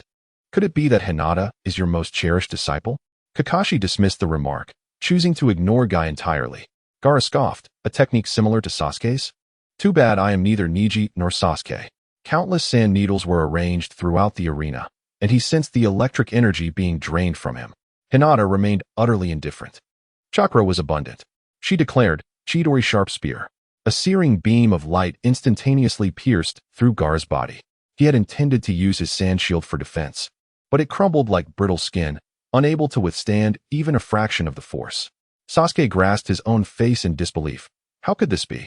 The ultimate technique he had toiled to master was executed with such ease and unparalleled power by Hinata. The disparity between the two was as vast as the sky and the earth. Ignoring his injuries, Gaara swiftly evaded, raising his hand to unleash a rain of sand. Countless sand bullets rained down upon Hinata like raindrops. Hinata activated her Byakugan, evading deftly while closing in on Gaara. In a hurry, Gaara clasped his hands together to form a seal. Quicksand waterfall. The entire arena transformed back into a desert, with waves surging like the tentacles of a colossal sea beast. Encircling Hinata, simultaneously, Gaara's hand aimed at her, ready to entomb her in sand and send her to her demise. The audience held their breath, for it was this very move that had forced Sasuke to concede. They were anxious to see how Hinata would respond. Hinata's body erupted in crimson flames, expanding the radius several-fold and dispersing all the sand. The Kazekage exclaimed in astonishment, how magnificent! What an astounding amount of chakra! The third Hokage, unable to contain his pipe, stowed it away, fully focused on the match. This was illogical. If Hinata was harnessing the Nine-Tails chakra, why did she perform significantly better than Naruto? Hinata extended a hand towards Gaara, with red chakra rapidly coalescing around her, forming a high-density entity. The third Hokage could no longer remain seated and approached the railing, his heart racing. Could this be the legendary tailed beast bomb? A sphere of energy was launched towards Gaara, who hurriedly controlled the flowing sand to create multiple layers of defense in an attempt to withstand it. Hinata made a gesture as if grasping a fist. The energy sphere detonated instantaneously, scattering yellow sand everywhere. Gaara was struck by the shockwave, his body feeling as though it might disintegrate. He coughed up mouthfuls of blood. As the dust settled, Gaara's eyes widened. Hinata formed her hands into a blossom shape, placing them at her waist, gathering a red energy sphere in her palms. The third Hokage wiped his eyes, questioning what technique this was. The Kazekage, unable to remain still, moved behind the third Hokage. Chakra energy wave. With Hinata's words, a shock wave resembling a red comet surged forward, striking Gaara instantaneously. Even Shikaku could not react in time, falling unconscious. The Kazekage lamented, such astounding power. Yet why is its impact so minimal? The third Hokage retorted curtly, shouldn't you be more concerned about your son? The Kazekage gazed intently at Hinata, dismissing the elder's remarks. Even in her gaze, a certain obsession manifested. At this moment, Yakushi Kabuto felt a surge of urgency. Reports from the front indicated that some of the Sand Village ninjas lying in ambush outside the village had been discovered by Konoha's ninjas. However, due to their alliance, it was explained that they had come to protect the Kazekage, as the Akatsuki organization had been rampant lately. Although this could serve as a temporary excuse, time was of the essence. The longer they delayed their actions, the greater the risk. He hastily exchanged glances with the Kazekage, who feigned indifference. Returning to his seat, as if he were merely a spectator, Kabuto was left to endure the torment of waiting for orders. Then, Nara Shikamaru declared, Hinata wins. Rock Lee pumped his fist, filled with enthusiasm. Next up is the pinnacle showdown between the youth of the Land of Fire and the Land of Wind. How exhilarating! It felt as though they had returned to the fervent days of their youth. As the flames surrounding Hinata extinguished, Temari timidly stepped onto the battlefield. Often, she pondered whether her advancement to the finals was due to mere luck or if she truly possessed the strength. She analyzed Hinata's Super Saiyan mode, akin to Naruto's, realizing it could only be employed once in a short span. This indicated that she had indeed caught a break. having recently replenished her chakra. She planned to employ the same strategy against Hinata as she had against Naruto. However, Temari cautiously remarked, "Hinata, since this is a decisive battle, you must show respect to your opponent. Unleash your Super Saiyan mode and fight me." Although she spoke confidently, Temari resolved that should Hinata truly activate her power, she would flee at once. Chapter 75. The collapse of Konoha's plan. Hinata smiled sweetly. "I'm sorry, Miss Temari, but I need no Super Saiyan mode to face you." Temari scoffed. "If you lack chakra, just admit it. You mentioned that Naruto could only activate his once a month. I heard you." Hinata ceased her words, drawing a shuriken and launching it at Temari. Unfazed, Temari waved her fan and effortlessly deflected it. She was acutely aware of the Hyuga clan's formidable taijutsu and opted for a strategy of endurance. Given Hinata's likely limited chakra, they were evenly matched, and it was time to compete in wits. As this thought crossed her mind, Temari was reminded of Shikamaru's infuriatingly smug demeanor. The third Hokage retrieved his pipe, lit the tobacco, and took a few puffs, reflecting on the current situation with a discerning eye. Hinata, indeed, was still impetuous, having exhausted her major techniques in a moment of impulse. Now, they could only engage in a drawn-out struggle. However, facing an opponent like Gaara was undeniably troublesome. The Kazekage awaited to see what other tricks Hinata had in store. He had postponed the collapse of Konoha's plan multiple times for this very reason. This girl exuded an aura of confidence, suggesting she must have prepared contingency plans for the finals. "Little Hinata, quickly reveal your true skills for me to behold." The hydrangea, through diligent observation, swiftly compiled intelligence on the Hidden Leaf Village. The first revelation was the discovery of a novel jutsu, known as the Super Saiyan mode, enveloping its user in a blazing red chakra and capable of unleashing a formidable shockwave, requiring a significant amount of chakra, possibly linked to the Jinchuriki. This brought to mind Shikamaru, who, despite achieving victory, conceded defeat, as did Naruto and Sasuke, leading to the anticipated finals between the Land of Fire and the Land of Wind. The hydrangea continued to document her findings. The second point noted was that the ninjas of the Leaf Village had a penchant for theatrics and were adept at disguise, making it challenging to ascertain their true abilities in a short span of time. Temari and Hinata engaged in several skirmishes, neither able to gain the upper hand. Temari, unable to contain herself, activated her 3-star iron fan and proclaimed, "Wind technique, great scythe." A colossal tempest surged forth, laden with wind blades, hurtling towards Hinata. Hinata countered with 8 trigrams, heavenly spin, executing the Hyuga clan's ultimate defense. Neji, taken aback, thought Hinata had abandoned her family's secret techniques after training with Kakashi. To his astonishment, Hinata's heavenly spin was mobile, slowly advancing towards Temari, signifying an evolution beyond his own prowess. Typically, the heavenly spin could only rotate in place, while maneuvering required exceedingly stringent conditions. Fear began to creep into Temari as she realized Hinata utilized the heavenly spin to isolate herself from the outside. This indicated that the interior maintained an air supply, preventing a vacuum. Indeed, Hinata proved to be a more formidable opponent than Naruto. Moreover, once in close proximity, Temari found herself at a disadvantage. Consequently, she began a strategic retreat while the great scythe continued to rage. After a considerable duration, the scythe technique concluded, leaving the arena in disarray. At that moment, Hinata's heavenly spin also came to an end. Temari quickly shouted, "Wind release, wind cutter." The rapid wind blades re-emerged. However, Hinata instantly evaded, avoiding all attacks. With a slight bite of her lip, Temari realized it was the power of the Byakugan at play. Naruto lacked such a bloodline limit, rendering him incapable of evasion, unlike the Byakugan, renowned for its perceptive acuity, allowing one to discern the so-called transparent wind cutter, which was essentially compressed chakra. Frustrated, Temari unleashed wind release, gale dance, manipulating the winds to stir up fine sand and leaves, obscuring Hinata's vision. Following this, she summoned her ninja beast, a white weasel wielding a large scythe that lunged at Hinata, executing a series of fierce slashing attacks imbued with wind chakra. The arena quickly became shrouded in dust and confusion, all eyes fixated on the swirling haze. As the dust settled, Hinata was seen hoisting the weasel, delivering a forceful blow that drove it into the ground, akin to a nail being hammered in. Ultimately, the weasel dissipated into white smoke.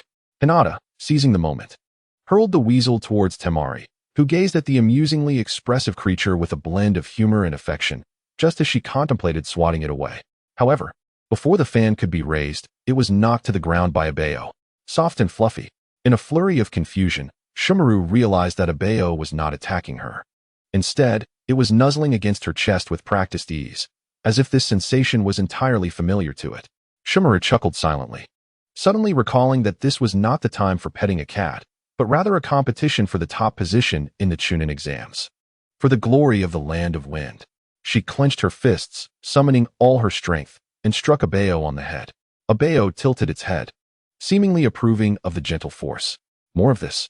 How could she even continue to fight? Shumaru felt exasperated.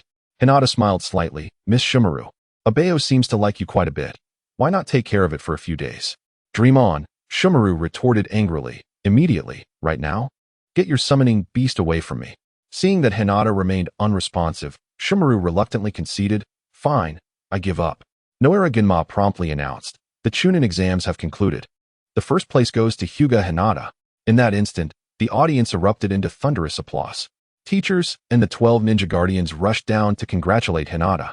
In the outer woods of Konoha, the Umbu patrolled swiftly, only to discover it was merely the sound of birds. The allied forces of the Sound Village and the Sand Village, after their departure, hastily prepared a large summoning technique formation. Kabuto finally awaited this moment, secretly casting a massive genjutsu. All the spectators fell unconscious. White feathers began to descend from the sky. Naruto, Sasuke, and others suddenly felt their eyelids growing heavy. Realizing the danger, Hinata hurriedly shook Naruto and Sasuke awake. Kakashi and Guy recognized it as a genjutsu and immediately performed a release technique. The Wind Shadow cast a fierce gaze towards the third Hokage, whose shocked expression mirrored his own. Suddenly, a smoke bomb detonated. Below, Kankuro hoisted Gaara, and Shumaru swiftly made her move. Guy and several Umbu charged towards the third Hokage's direction, while more Konoha ninjas mobilized to protect important figures such as the daimyo. In the midst of the smoke, the third Hokage calmly stated, Wind Shadow, what are you doing? Surely you do not wish for the Land of Fire to emerge victorious in this fair competition? However, the third Hokage's bodyguards were swiftly eliminated. The Wind Shadow tightened his grip around the third Hokage's neck, brandishing a kunai, and both leaped onto the rooftop. For sound ninjas appeared at various corners of the rooftop, in unison declaring, Ninjutsu, for purple flames formation. A transparent, rectangular barrier of purple flames instantly unfolded, sealing them in. The Umbu of Konoha, upon approaching, were burned to death by the flames. Guy stood frozen outside, witnessing a multitude of invading ninjas below. Faced with the mere Wind Shadow, he chose to trust the third Hokage. Turning, he descended the stairs to fight alongside Kakashi.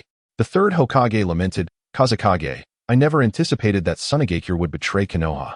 The Kazekage retorted dismissively, the so-called alliance is merely a ruse to lead one's adversary into complacency.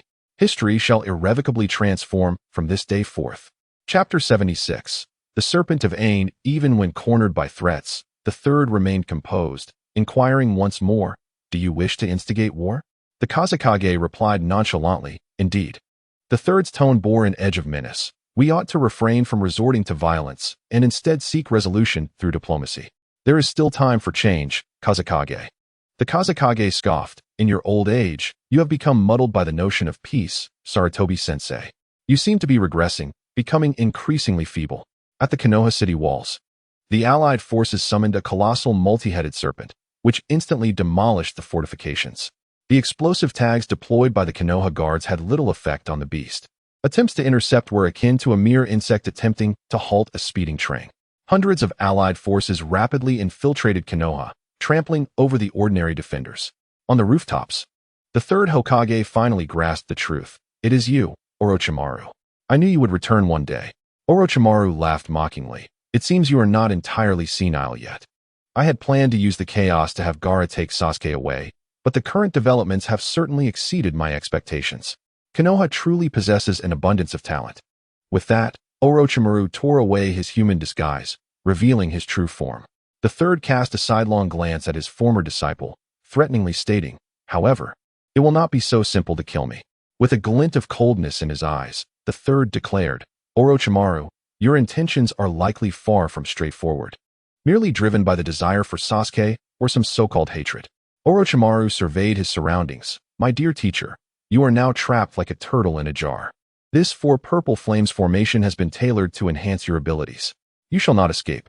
Even if Jiraiya and Tsunade joined forces, they could not breach from the outside. It appears we have created a rare opportunity for nostalgia.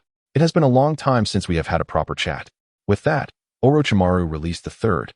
Stepping back a short distance, the two standing at odds. The third raised his hand and unleashed a water dragon jutsu against the 4 purple flames formation. Yet it remained utterly unmoved.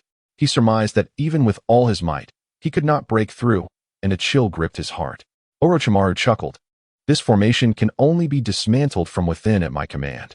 Each of them has activated the inner barrier, rendering you powerless. The third's gaze intensified. Orochimaru, you used to be less verbose. Or is it that the thought of killing your former master brings you some sorrow? Orochimaru replied coldly, once. I contributed greatly to Konoha's glory, only to have it so easily dismissed by you. I risked my life during the assassination attempt on the previous 8 tails and succeeded. What ultimately comes of this? You accuse me of harboring ill intentions. The third Hokage scoffed. So, you blame me for not granting you the position of the 4th. Orochimaru laughed heartily. Soon, Konoha will be utterly obliterated by my hand. I have become a sovereign in my own right. What significance does the title of Hokage hold now? Teacher, your demise is imminent. I hope you have pinned your will beforehand, for otherwise, this band will surely devolve into chaos over the position of the 5th Hokage. The 3rd Hokage narrowed his eyes. Orochimaru, do not remain obstinately deluded. Return now, cease your actions, and perhaps there remains a glimmer of hope for redemption. Orochimaru reflected on his past, recalling how he had betrayed Konoha to join the Akatsuki, becoming a pariah. Now, having forsaken the Akatsuki to establish the Sound Village, he was still hunted by them, with no path of retreat remaining. Ha ha ha. Teacher, do you truly believe I could be deceived by you? Others may be unaware. But I know your true nature.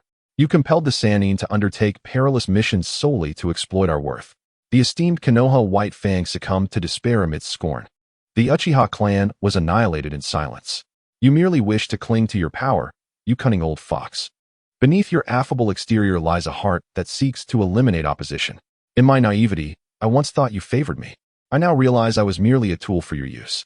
And those lofty parasites, they spoke sweetly when in need of me, yet in critical moments. None stood by my side. They all deserve to perish. The 3rd Hokage replied with regret. I acknowledge my oversight, yet my duties have kept me occupied, and I have exerted all my efforts. Orochimaru retorted with derision. Continue your charade, continue. The 3rd Hokage pondered. Once the seeds of hatred are sown, there is no salvation for one like you, who has lost their way through obsession. This battle is unavoidable, and I shall cleanse my ranks.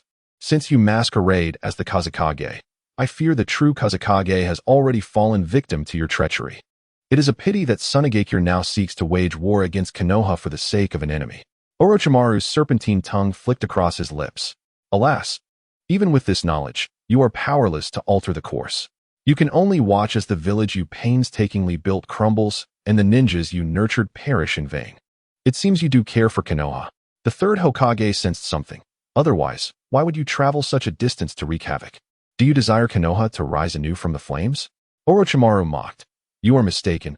I merely wish for the flames to extinguish, and for the ninja world to know no peace henceforth. With my destruction of Konoha, I shall set the wheels of the world in motion. Truth shall gradually reveal itself amid chaos and disorder. In reality, Orochimaru had planned the assassination of the 3rd Hokage, but the executor, Kimimaro, was slain by the 3 tails, leaving him with no choice but to act himself. The 3rd Hokage fell silent for a moment, his gaze resolute. I have faith in the younger generations of Konoha. Even in my absence, they are capable of standing on their own, and they too can shatter the impending crisis. Orochimaru began to lose himself in madness. After your demise, I shall be able to study the Byakugan and Sharingan of Konoha, along with the various secret techniques of its clans, unimpeded. The pursuit of ultimate truth and the realization of immortality. Can you comprehend this feeling? The 3rd Hokage replied coldly, Orochimaru. Your reckless actions have rendered you a creature neither human nor ghost, neither man nor woman. What is the purpose of this? Turn back. In the arena, the battle between Tsunade and Konoha had commenced. Kakashi and Guy fought against the intruders in the spectator area, due to Gaara's grievous injuries.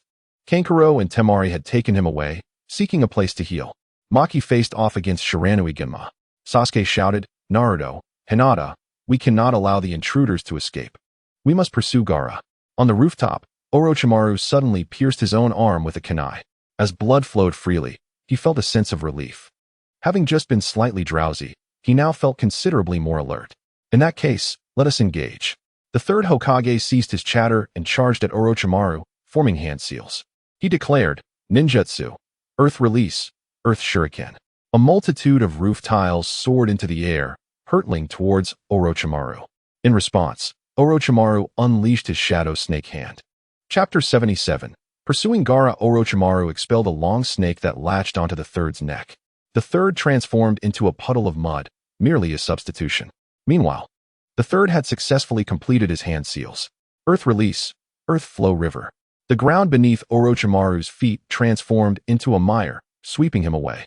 The third then continued with Earth Release, Earth Dragon Bullet and Fire Release, Fire Dragon Bullet, first restraining Orochimaru's movements before combining the two elemental techniques. A typical ninja would find it nearly impossible to withstand such a dual attribute fusion attack. As the assault dissipated, Orochimaru emerged from the debris of tiles, truly worthy of being my master. Yet, you underestimate me.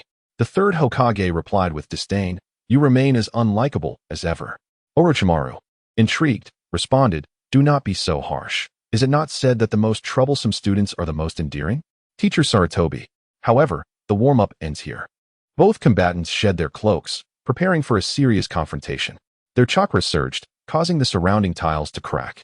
Orochimaru declared, summoning jutsu, impure world reincarnation. He summoned several coffins to shield himself from the third's shuriken. The coffins bore the characters for first and second. Soon after, a third coffin appeared. The third Hokage, alarmed, hastily attempted to counter, for he understood that Orochimaru intended to summon the former Hokages. In truth, the third's efforts were in vain, as the soul of the fourth Hokage resided within the belly of the death god, resulting in a failed summoning. The coffin lids opened, revealing the first Hokage, Hashirama Senju, and the second Hokage, Tobirama Senju. Orochimaru, filled with pride, taunted, "What will you do now, Teacher Sarutobi?" "No, Lord Third Hokage." Upon hearing this, the third Hokage was drenched in sweat. He was acutely aware that his so-called title of the strongest Hokage was merely a fabrication of his juniors. Having lived through that era, he understood all too well that he stood no chance against the true gods of ninja, first Hokage and the master of forbidden techniques, second Hokage. Hashirama jested, "It's been a long time, monkey."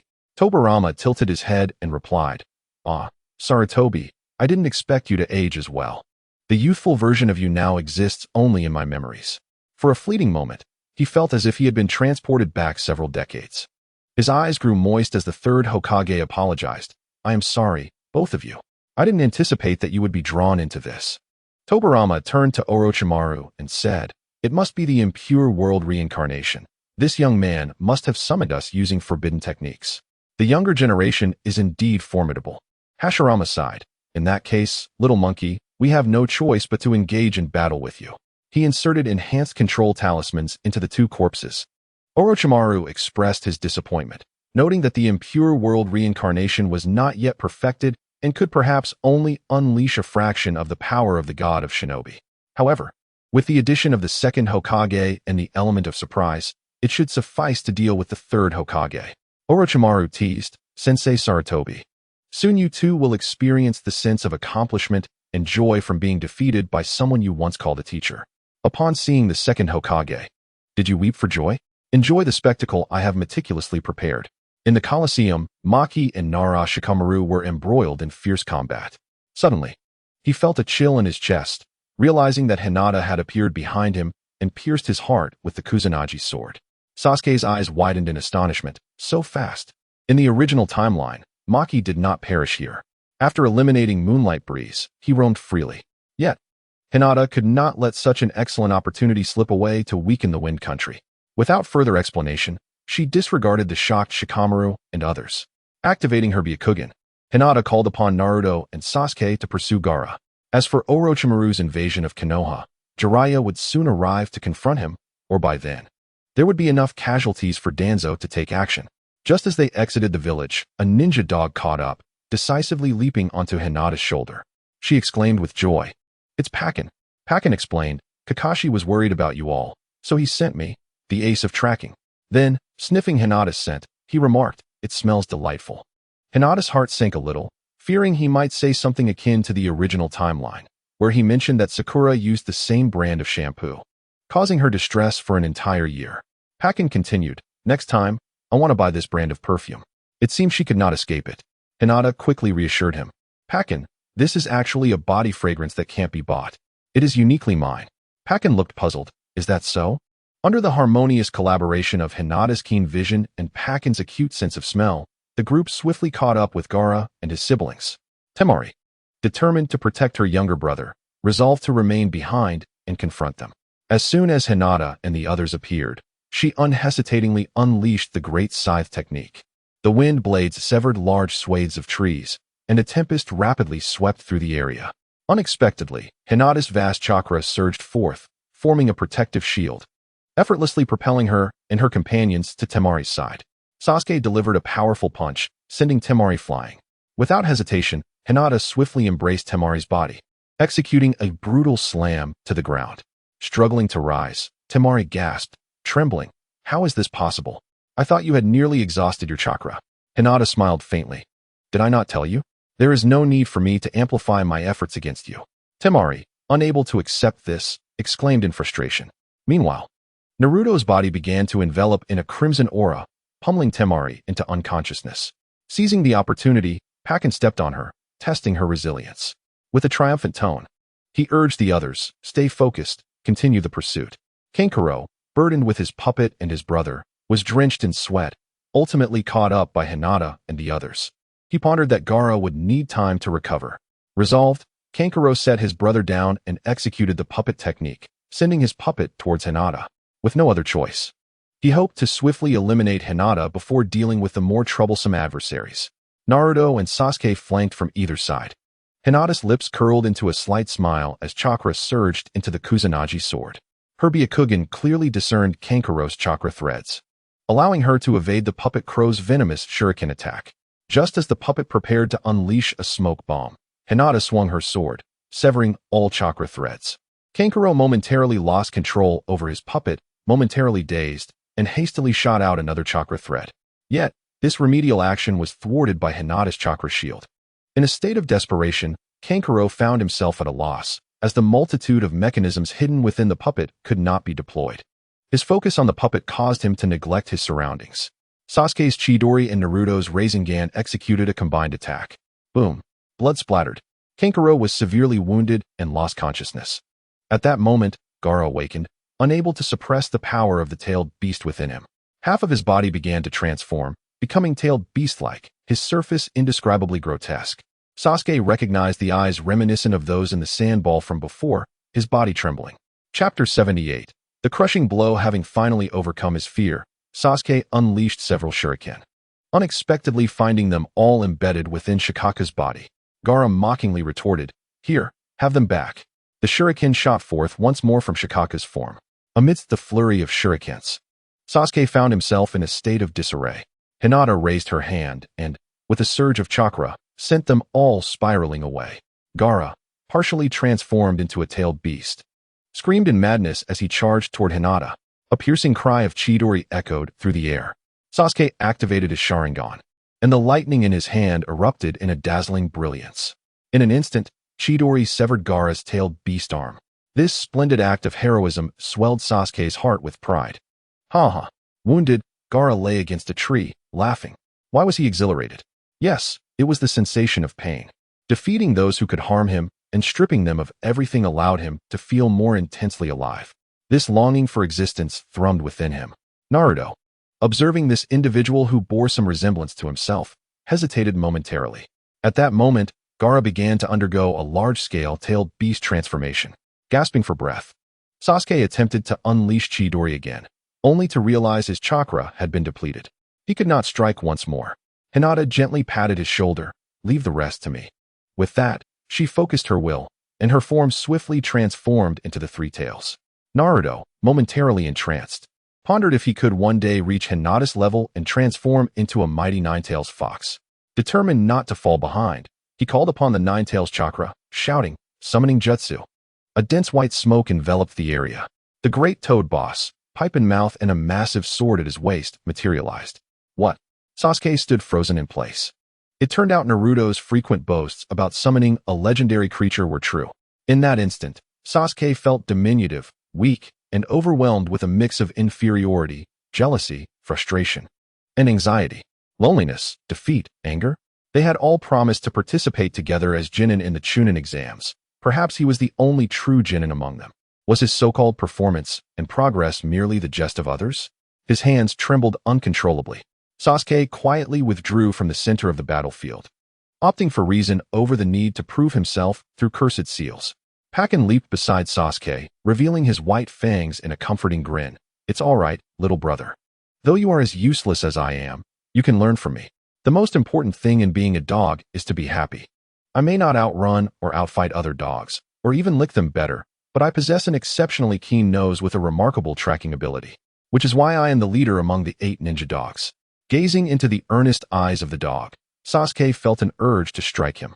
Yet, considering that this dog insulted himself to console him and shared profound canine wisdom, he couldn't help but find a hint of humor in it. Gaara laughed. There are truly many monsters in this world. With the technique of feigned slumber, he dared not underestimate his formidable opponent. He relinquished his consciousness, allowing Shikaku to take full control of his body. The complete transformation into a tailed beast. Ah, at last, I can emerge. Shikaku exclaimed joyfully, I am finally free. You are the 3 tails? I can sense the presence of the 9 tails as well. Suddenly, a plume of smoke erupted, and the elder toad gasped. This creature resembles Shikaku of Sunagakure, along with the 3 tails. Naruto, brimming with excitement, explained, the 3 tails is one of us. Let us fight side by side, elder toad. No way, the elder toad decisively rejected. Why would I deliberately engage in battle with such a fool? It's utterly ridiculous. Shikaku pointed at the 3 tails and cheered. How wonderful. Right upon my emergence, I have someone I wish to eliminate. Who is it that said the more tails one has, the stronger they become? 3 tails. Today I shall eliminate you, and my ranking will rise significantly. With that, he opened his mouth and unleashed a tailed beast bomb. The 3 tails, unwilling to back down, countered with a tailed beast bomb of its own. The 2 orbs collided, resulting in a catastrophic explosion, obliterating everything within a radius of several hundred meters. Standing amidst the crater, Shikaku panted, forming hand seals. With a sense of pride, he declared, there may be many tailed beasts, but I alone possess ninjutsu. Your defeat is imminent. Wind release, desert funeral. In an instant, the air was filled with swirling sand. The 3 tails also formed hand seals and shouted. Water release, rain drenching technique. This was a technique created by Hinata. The rain swiftly washed away the yellow sand. Shikaku, growing frustrated, retorted, you fool. My aim is to strike the 8 tails and trample the 9 tails. How could a mere 3 tails hope to contend with me? No sooner had he spoken than the 3 tails charged forward, delivering a powerful kick that knocked Shikaku down. Shikaku retaliated by slamming his tail onto the turtle's back. However, countless spikes caused his tail to disintegrate into sand, mitigating the damage. In pain, Shikaku retreated, forming hand seals once more. Wind release, vacuum bullets. A colossal air cannonball surged toward Hinata. The elder toad remarked thoughtfully, this Shikaku is formidable. Even I would prefer not to confront it directly. Naruto implored, Elder Toad, please join the fight. I am your subordinate. My friends are in peril. As my elder brother, how can you stand idly by? What was that saying? A true hero would risk everything for his brothers. Reluctantly, the elder toad leaped into action, forming hand seals to unleash water release, iron cannonball. The clash of wind release against water release erupted into a torrential downpour. Pakken anxiously clutched Sasuke's hair. Hinata seized the opportunity to unleash the great waterfall technique.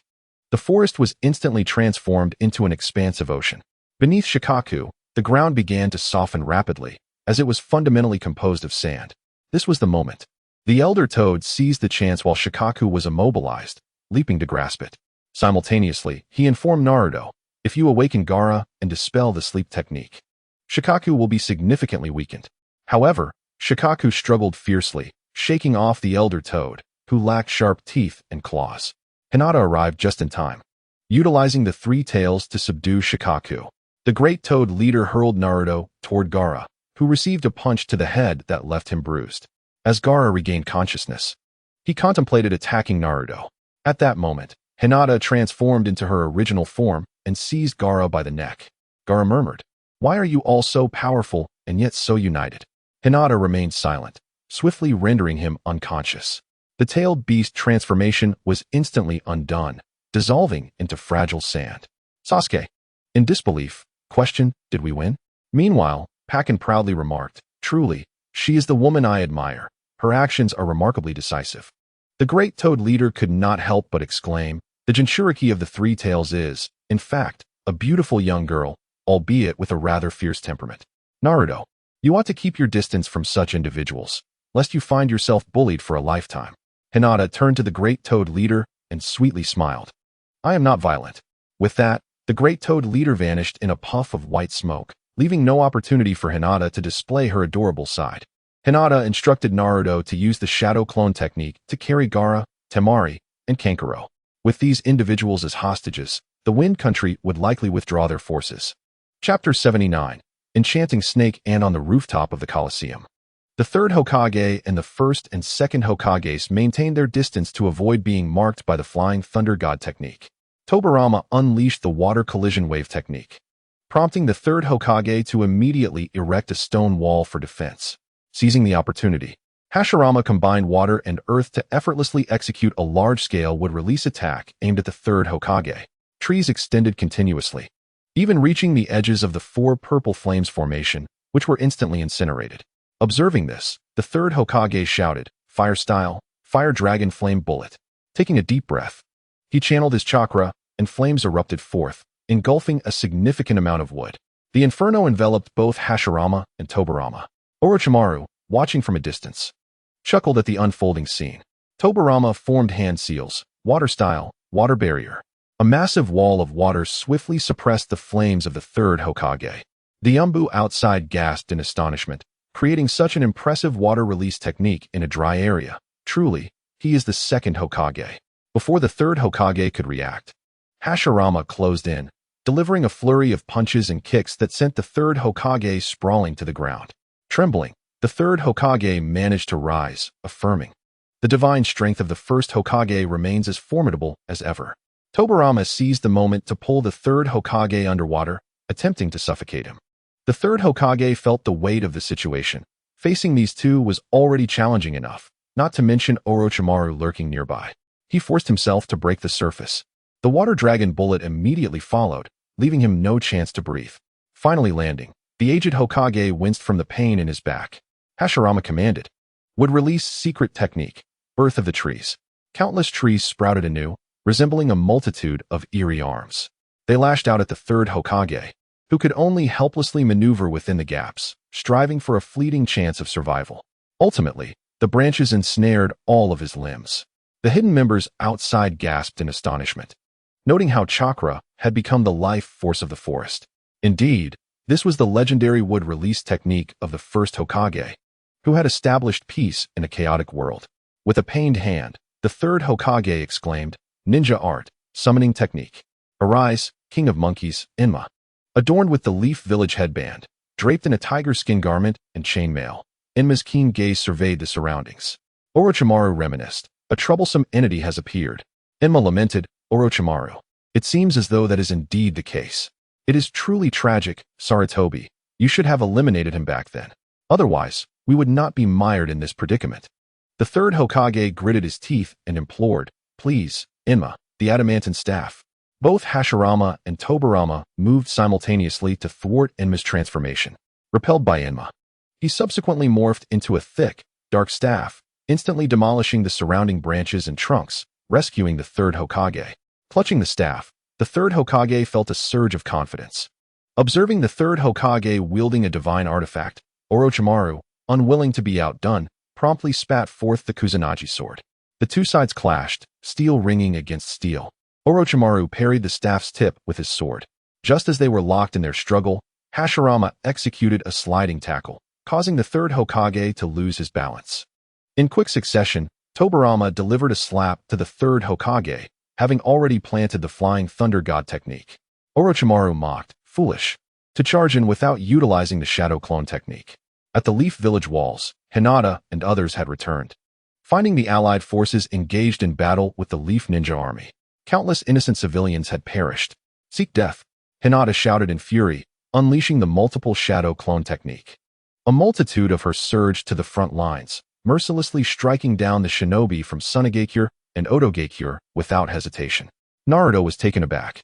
He had not expected Hinata to master the multiple shadow clone technique. Could she possess a copying ability akin to that of Sasuke, Kakashi, and others? In the arena, the remaining infiltrators had been cleared out. Guy confronted the three-headed serpent, while Kakashi engaged in a fierce battle with the masked member of the Umbu, Kabuto. On the rooftop, the third Hokage lay motionless after being struck down. Orochimaru could not resist approaching, grasping his mentor's clothing. Observing the frail, barely conscious elder, he taunted, "You have truly aged. Come now, teacher, rally yourself. You are renowned for your mastery of all the ninjutsu of the Leaf Village, known as the Professor. Do not let me down. Ha ha. It seems you are indeed finished." At that moment, the Rui staff slightly opened its eyes, filled with anxiety. "What has happened to you, old friend?" The third Hokage suddenly called out, Orochimaru, tears streaming down his face. "You fool." In an instant, the Monkey King transformed and launched a surprise attack. Gripping Orochimaru's neck with one hand, Orochimaru turned to mud and dissipated, only to reappear again, sent flying by a kick from the third Hokage. Below ground, Danzo intercepted Mito and Koharu, who were eager to intervene. "Patience, my friends. Now is the perfect moment for a shift in power. With Sarutobi dead, this era will belong to us." On the rooftop, Tobirama activated the Flying Thunder God technique, teleporting behind the third Hokage, ready to plunge a kunai into his heart for a chilling blow. However, the third Hokage noticed just in time, dodging to the side and sustaining only a shoulder wound. Gritting his teeth, the third Hokage formed hand seals, activating the explosive tags he had stealthily placed on the first and second Hokage during their earlier struggle. Boom, boom, boom. Instantly, they were paralyzed. Yet, fragments flew back, rapidly restoring the broken bodies of Hashirama and Tobirama. The two rose once more. The third Hokage understood that the key was to find a way to dispel the reanimation jutsu. Otherwise, it would be an unending struggle. He promptly joined his hands together to form seals. Orochimaru leaned against the Kuzunagi's sword, mocking, "Teacher, you seem to be breathing quite heavily. Have you grown old?" "I've never seen you in such agony," he chuckled. The third Hokage, stalling for time, countered, "What is so amusing?" Orochimaru continued to taunt. "Even the so-called professor of ninjas, the strongest Hokage, cannot withstand the toll of aging." With that, he tore off the human skin mask, revealing his true appearance, Orochimaru. The Snake Lady. Flipping her hair, she gazed softly, her red lips slightly pursed. The third Hokage was taken aback. "You? Who are you?" Orochimaru spoke in a feminine voice. "Are you unable to comprehend due to the suddenness?" "It's me, teacher. I am Orochimaru, your once favored student." In shock, the third Hokage murmured, "Could it be that you have mastered that forbidden technique? You have become a terrifying, inhuman being." Orochimaru smiled seductively. "Hee-ha! I left the village for over a decade, enduring much hardship. It was all for this moment, to clear my name and attain immortality." Chapter 80. The Death of the Three Generations. The Tao is the fundamental principle governing the myriad operations of the universe. To seek the Tao is to pursue eternal life. Yet the body is frail, and life and death are finite. Only by achieving the art of immortality can one possess endless time to pursue the 3,000 paths. This encompasses mastering all ninjutsu and comprehending all truths of the world. Teacher, this is what I learned from an ancient tome. Now that you have aged, do you understand me? Do you wish to learn? Upon hearing this, the third Hokage's eyes widened in disbelief. Bah! Life and death are dictated by the laws of nature. Orochimaru, the reason I did not select you as the fourth Hokage lies in your distorted ideology. Your experiments have long since transgressed the boundaries of humanity. Orochimaru shook his head, memories of Tsunade's utter despair over the loss of her lover and brother flooding his mind. Old fool, I never imagined you would remain so obstinately blind. The deaths of Dan, Dai, and the unparalleled Minato have made me acutely aware that life is the most fragile of all things in this world. A true ninja should aspire to the pursuit of immortality rather than be constrained by so-called family, friends, or bonds. Only those who have spent a lifetime seeking understanding are worthy of being called the ultimate individual. For me, the lifespan of the physical body is far too fleeting, too insubstantial, Even being called Hokage, once death arrives, everything comes to an end. Teacher, can the feeble and aged you now comprehend the words I spoke in my youth? The third Hokage declared resolutely, nonsense. Only the will of fire can ensure the village's continuation. That is unity and protection, courage, friendship, sacrifice, and love.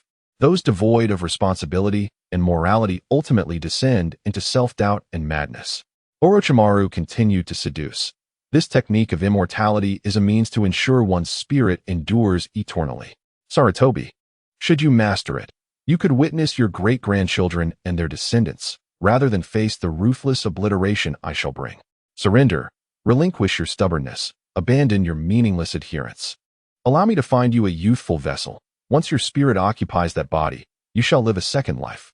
The reason I maintain my former appearance is to evoke nostalgia in you, dear teacher, upon our reunion. Aging is indeed a hollow experience. Seeing you has brought me profound insight. Do you not wish to live on, forever guarding your family, protecting Konoha, witnessing the birth of new life, and reveling in the joys of true familial bliss?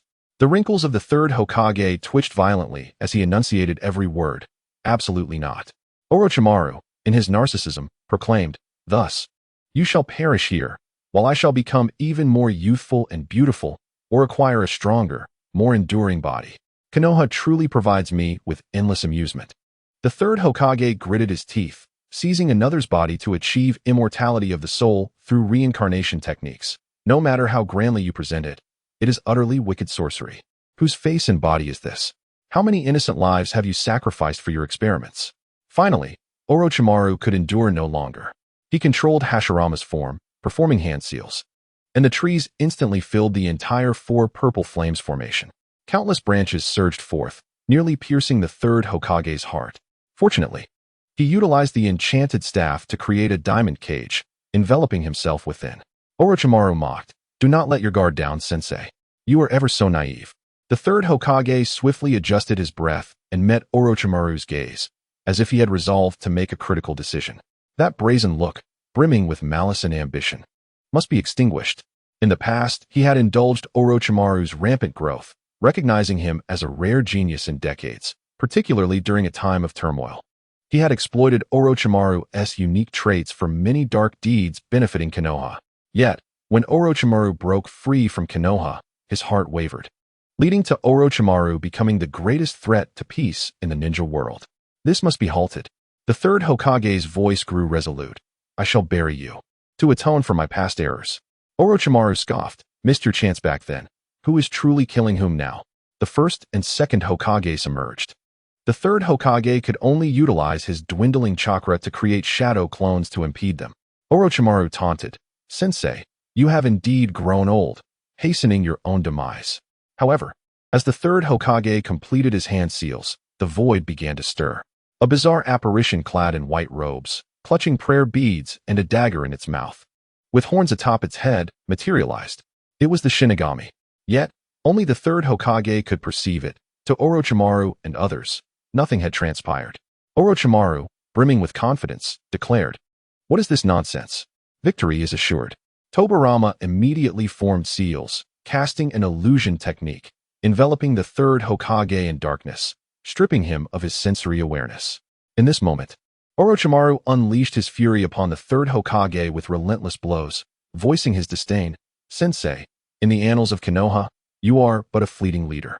No matter how hard you strive, no matter how fiercely you fight, even the statues left behind will soon erode and decay. You cannot envision Konoha's future, and the people of tomorrow will completely forget you. All you have done will be rendered meaningless in the vast expanse of history. Do you still not grasp the essence of immortality? The third Hokage, clutching his wounded arm, retorted, the Hidden Leaf Village is more than just an organization to me. Each year, many ninjas are born within Konoha. They shall grow, bravely fight, and sacrifice themselves to protect the village. My mission is to carry forth the will of fire. And as long as the flame does not extinguish, the legacy endures, and I shall not truly vanish. With these words, the third Hokage reflected upon the present state of Konoha, a time when the fire of hope blazed most fervently. From Jiraiya to Minato, from Minato to Kakashi, and from Kakashi to Hinata, Naruto, Sasuke, and other prodigies emerging, far surpassing other villages. Even Konohamaru was striving with vigor. Regardless of who ascends to the position of Hokage in the future, the land of fire shall usher in a glorious era. This cannot be allowed to be destroyed by Orochimaru. Even without blood ties, the villagers hold significant importance to me. They are essential, family. Orochimaru coldly declared. Then I shall shatter your pillar of support and obliterate the village of Konoha. The third Hokage wiped the blood from the corner of his mouth, stating, even if no one remembers me in the future, the flame I have inherited shall endure. I am the man who carries the will of the first and second Hokage. I am the third Hokage. Chapter 81, Passing the Flame. Orochimaru, regardless of your covetous gaze upon the Hidden Leaf Village, the new Hokage who inherits my will shall become the pillar of support. Protect Konoha as a home. Shall we not, fourth Hokage? Shall we not, future fifth Hokage? Orochimaru, I am about to unveil a secret ninjutsu you have never witnessed. Upon hearing this, Orochimaru became intrigued. A jutsu he had never seen before was indeed enticing. The old man still possessed some merit. He urged him to reveal it. The third Hokage shouted, sealing technique, Reaper Death Seal. He felt no regret for himself. Many years ago, Minato had used this technique to seal the Nine Tails for the village. Now, he would sacrifice his own soul to seal the first, second, and Orochimaru. Was this not also a form of passing the will of fire? In the aspect of sacrificing oneself for righteousness, he was indeed inheriting the will of the fourth. Indeed, living long has its purpose. However, the most effective method against the reanimation jutsu is sealing techniques. Now is not the time to cling to life, Orochimaru exclaimed. Then let me witness it. At that moment, the third Hokage's shadow clone was vanquished by the first and second Hokage. The Shinigami initiated the ceremony and began to devour the soul of the third Hokage. The third Hokage controlled the rhythm. In truth, the shadow clone had intentionally left an opening. Thus, he anticipated the moment of attack from the two predecessors, simultaneously seizing them in the darkness. The hand of the Shinigami reached out, plunging into the bodies of Hashirama and Tobirama. The technique of darkness vanished in an instant. Saruman lamented, Hiruzen. At the edge of Konoha, Guy unleashed the 8 gates, shattering the multi-headed serpent. Meanwhile, Hinata and the Konoha ninja army annihilated the forces of Sunagakure and Otogakure. As victory approached, they intended to leave some alive. However, Hinata remarked that the second Hokage had been captured, and keeping others alive would only waste resources. Thus, the allied forces left no survivors. With the cleanup complete, the group began to divide their forces. Most went to reinforce the walls and guard various locations to prevent subsequent ambushes. Naruto entrusted Gaara and his companions to the Umbu of Konoha. Then, Hinata, Guy, Sasuke, Naruto, and others returned to assist the Nin exam site. At that moment, Kabuto and Kakashi were locked in a stalemate. Suddenly sensing a large contingent of Konoha ninjas approaching, Kabuto was taken aback. It appeared that all those worthless foes outside had perished. Now, he was left alone and vulnerable. He promptly threw a smoke bomb and fled. Hinata called out, Kakashi-sensei, we're here. Hurry and save the third Hokage. Kakashi paused, taken aback. Did the third Hokage truly require rescue at his level of prowess? Moreover, there were numerous Umbu stationed outside. The group ascended to the rooftop, where dozens of ninjas had congregated outside the barrier. Guy, filled with determination, prepared to kick through, only to be halted by the Umbu. They explained the unique characteristics of the 4 Purple Flames formation, stating that neither physical nor ninjutsu attacks had proven effective thus far. Would they then have to rely on Kamui? Kakashi activated his Sharingan and inquired, Hinata, what is the situation inside? Byakugan, Hinata commanded, peering within. Her gaze pierced through the translucent barrier and the densely packed trees. She began to relay her observations to the group. It was too late.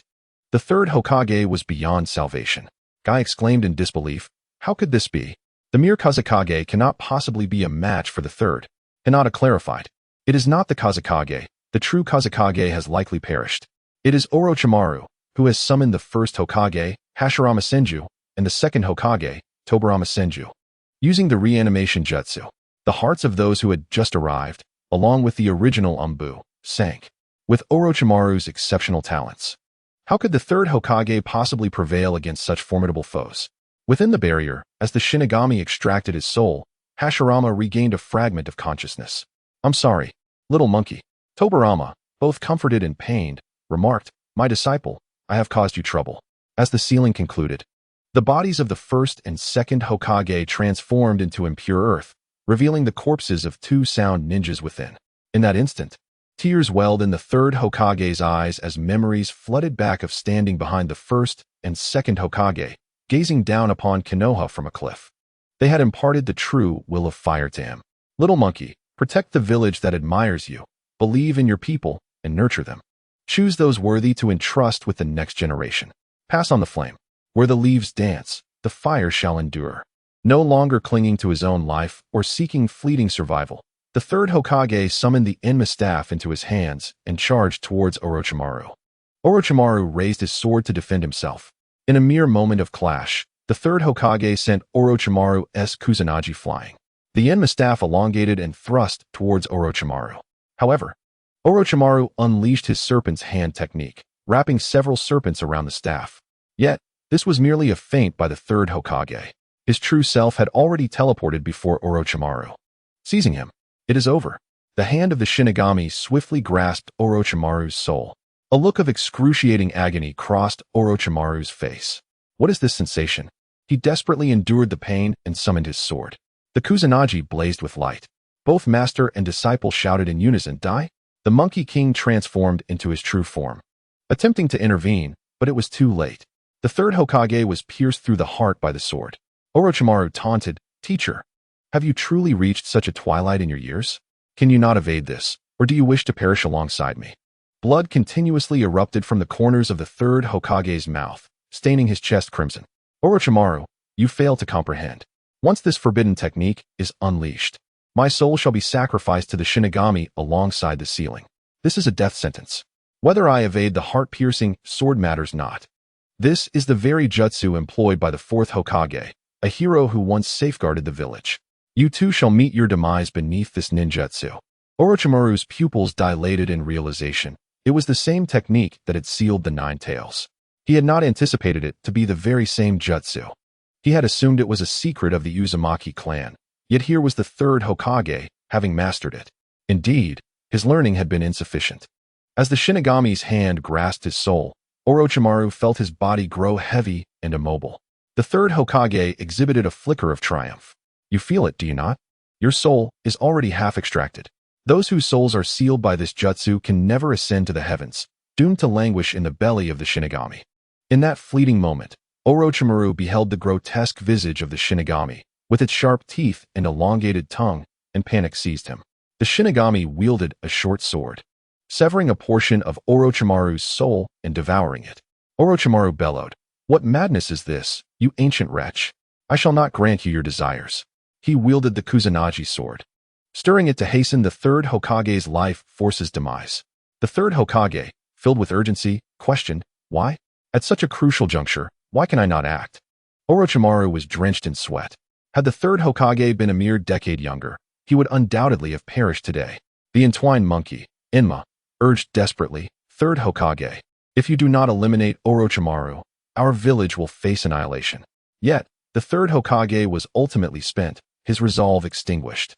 No matter how he yearned to persevere, he found himself incapable.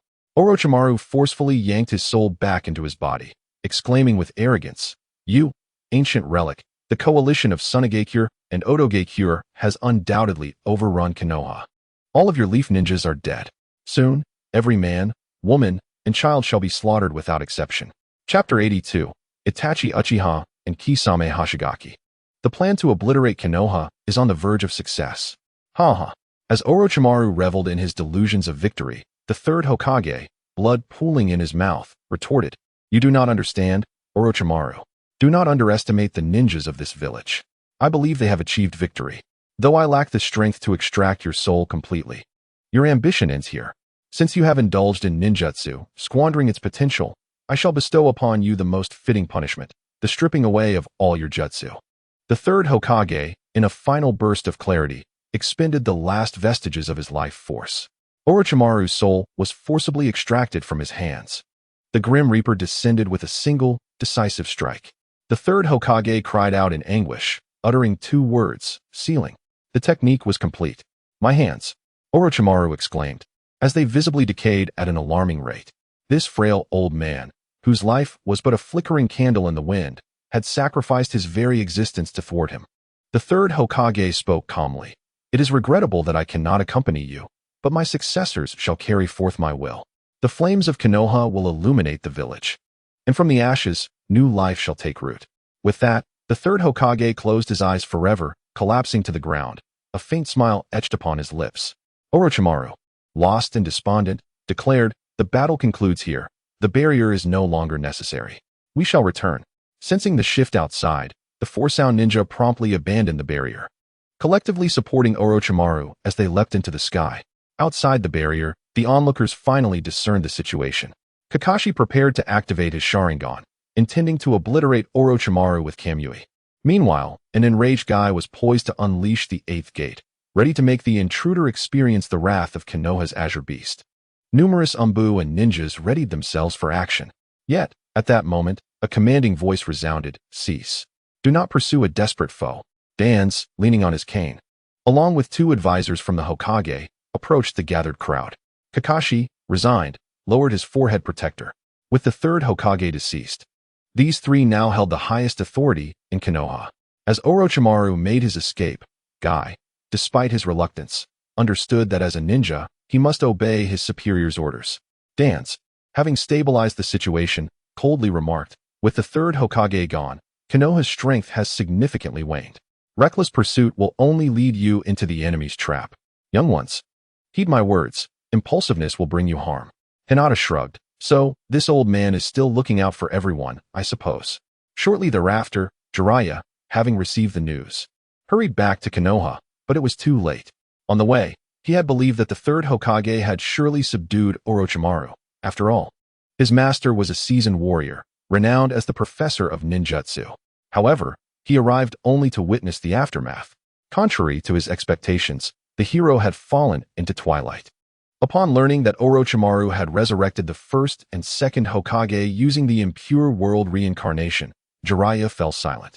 He could hardly fathom that this man, after so many years, had descended into such madness, desecrating graves to summon the dead for battle, ultimately forcing his teacher to sacrifice himself to protect the village. Soon after, Orochimaru assassinated the fourth Kazekage and, under disguise, participated in the Ch-nin exams, meticulously orchestrating the collapse of Konoha, the truth of which was soon revealed. Sunagakure admitted its error, acknowledging that although the invaders had been deceived, their demise was no great loss. In exchange for offering resources free of charge, I sought the return of Gaara and others, subsequently re-establishing an alliance with Konoha. After the memorial service for the third Hokage concluded, Kakashi stood before the memorial stone for an extended period. Yuin approached, cradling a white flower, and gently remarked, "As usual, you seem to enjoy lingering here."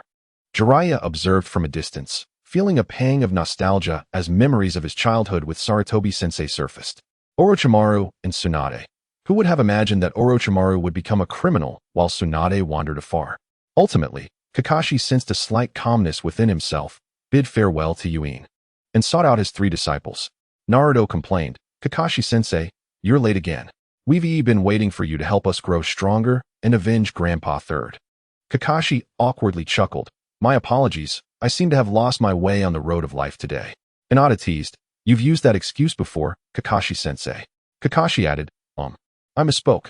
A beautiful girl approached me on the road today." Sasuke's expression betrayed his skepticism. Naruto excitedly inquired, "Who was it?" Kakashi tilted his head, "I forgot." Hinata mischievously interjected, "No need to say more, it must be Yuin.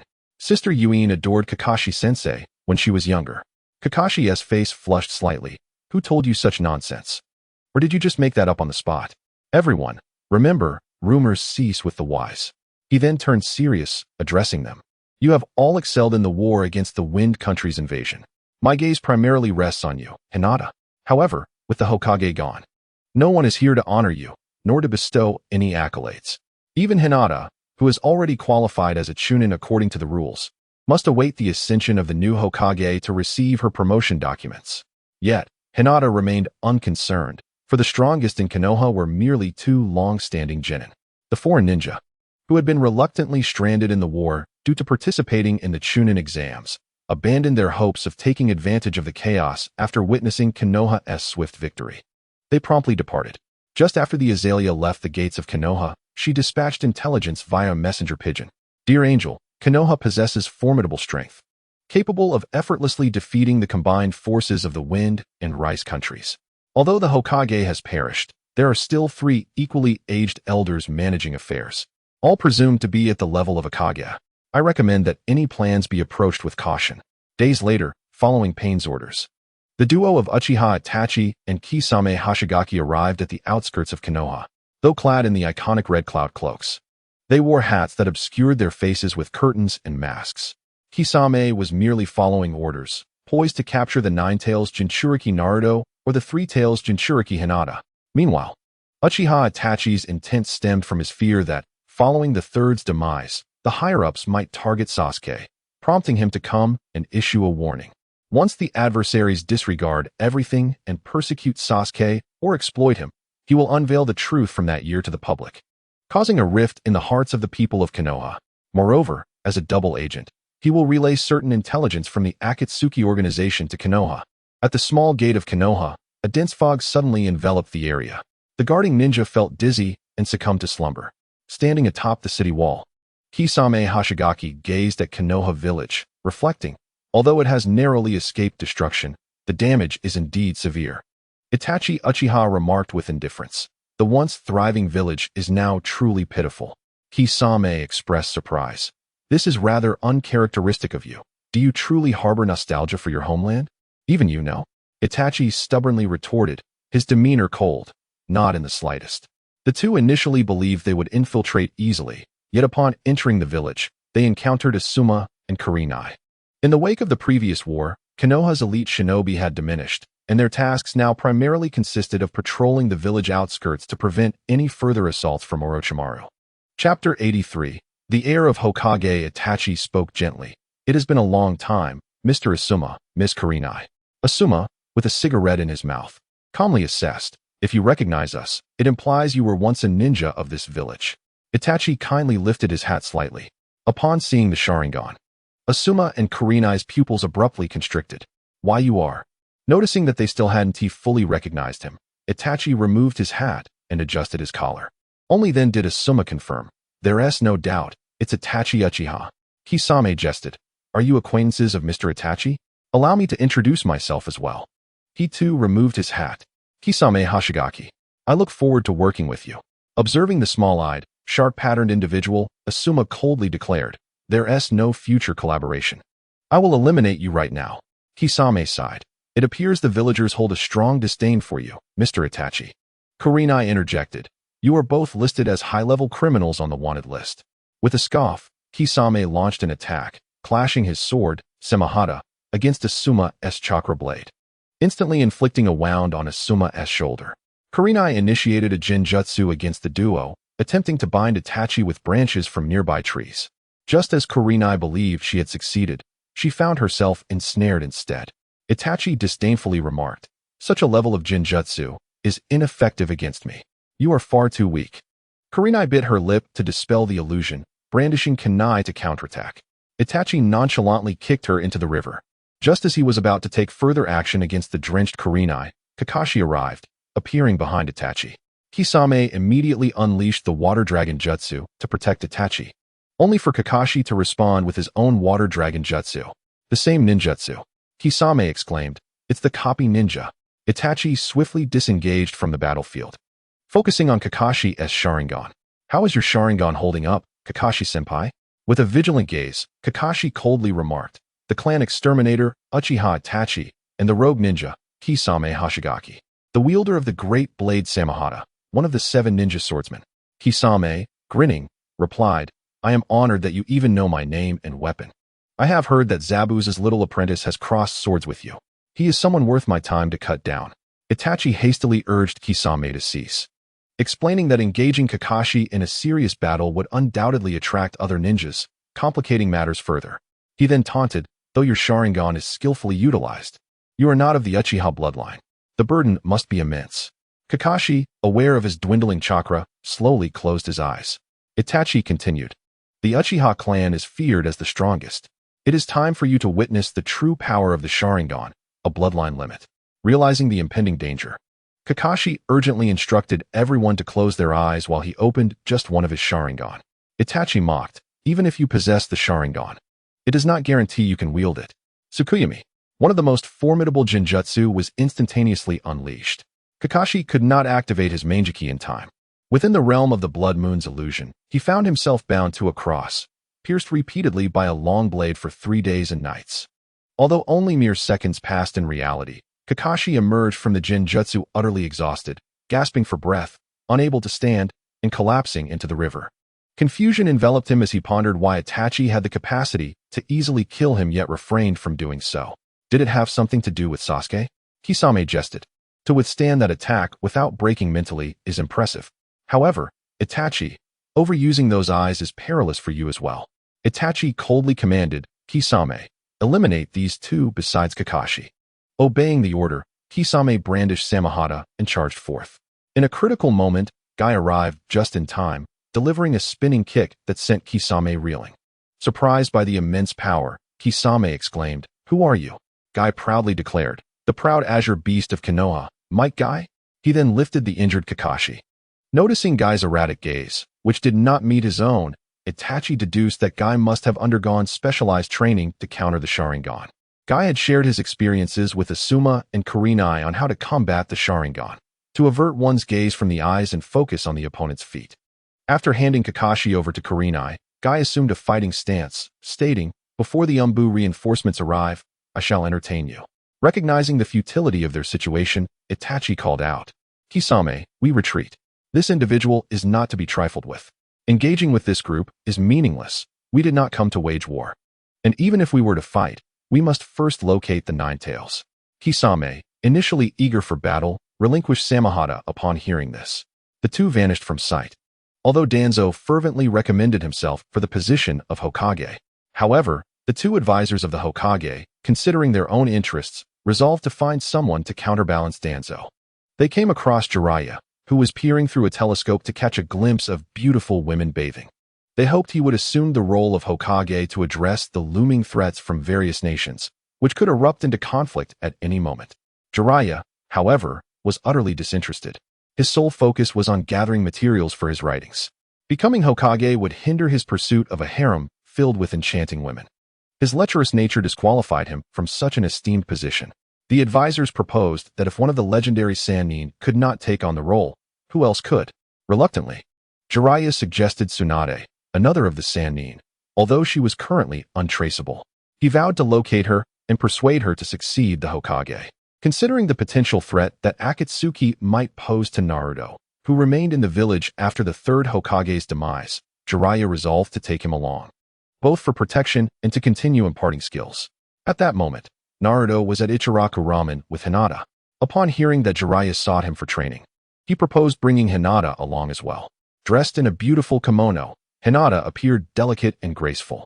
Jiraiya found her utterly captivating and readily agreed. With the added allure of the seductive technique from Naruto, their joy would be doubled. Hinata then smiled and suggested, "Lord Jiraiya, why not bring Sasuke as well? Our Team 7 could accompany you, enhancing our synergy. Otherwise, Naruto and I might not go." Naruto, standing behind Hinata with clenched fists, chimed in, "Yeah, perverted sage. Let us bring my good buddy Sasuke along." Jiraiya's eyebrows twitched at this. The boldness of this young lad, listening to a woman, was utterly absurd. He would need to educate him properly. For now, however, he had no choice but to comply. After some searching, the Akatsuki duo finally spotted Jiraiya and the others from a distance, yet they dared not approach. Kisame murmured, "That is the legendary Sannin. We are not on the same level." Upon seeing Sasuke, Itachi was momentarily moved. Suppressing his emotions, he dismissively replied, "Indeed, if we were to engage him, we would all be slain." Chapter 84. The beauty trap. Even in the best-case scenario, it would merely result in a stalemate. Against such a caliber of opponent, having more numbers would be futile. Hearing Itachi's words, Kisame felt a deep sense of agreement. To confront him would render the names of the Uchiha clan from Konoha and the 7 ninja swordsmen of the mist utterly meaningless. Indeed, Itachi acknowledged this before shifting the conversation. However, no matter how powerful someone may be, they will always possess vulnerabilities. Following their trail, Itachi observed Hinata and the others enter an inn. The innkeeper, upon seeing Hinata, joyfully exclaimed, "With such graceful poise and captivating beauty, you must be Lady Hinata." Naruto, intrigued, asked, "Is Hinata really that famous?" The proprietress cheerfully remarked, "Indeed, I must express my gratitude to the young lady for safeguarding our village during the assault in Sunagakure, and to my ineffectual brother, who claimed that a ninja nearly took his life. It was the young lady who arrived just in time to slay that ninja with a single stroke. Furthermore, in the aftermath, the Hyuga clan, no, it should now be referred to as the Hyuga Corporation, financially assisted the homeless and injured villagers." Sasuke's face displayed astonishment. Why would the Hyuga family aid unrelated individuals? Naruto replied matter-of-factly, "Hinata is the kindest girl. The Hyuga family is simply the best." Jiraiya narrowed his eyes, realizing that he had never noticed Naruto's potential as a sycophant before. It was no less than his fervent pursuit of Tsunade in the past. The proprietress whispered discreetly to Hinata that this inn also held shares from the Hyuga Corporation. Since the young lady was here, she would undoubtedly occupy the most luxurious suite, and at no cost. Hinata, feeling no qualms, said, "Then let us have a suite each." "Certainly, young lady." As they ascended the stairs, Hinata soon sensed that something was amiss. This was the very inn where Uchiha Itachi had mercilessly beaten Sasuke and battled Jiraiya. The group entered their rooms to rest. Shortly thereafter, a knock echoed on Jiraiya's door. Upon opening it, he was met with the sight of a mature, alluring beauty who instantly flung herself into his embrace. Clad in a purple off-shoulder, form-fitting dress, she exuded an irresistible charm. The aroma of alcohol mingled with an overwhelming fragrance wafted around her. "Help me, I've been drugged," she murmured, pushing him down onto the bed. "Save me." Hinata, from a distance, observed through her Byakugan, taken aback. Goodness, what an explosive scene.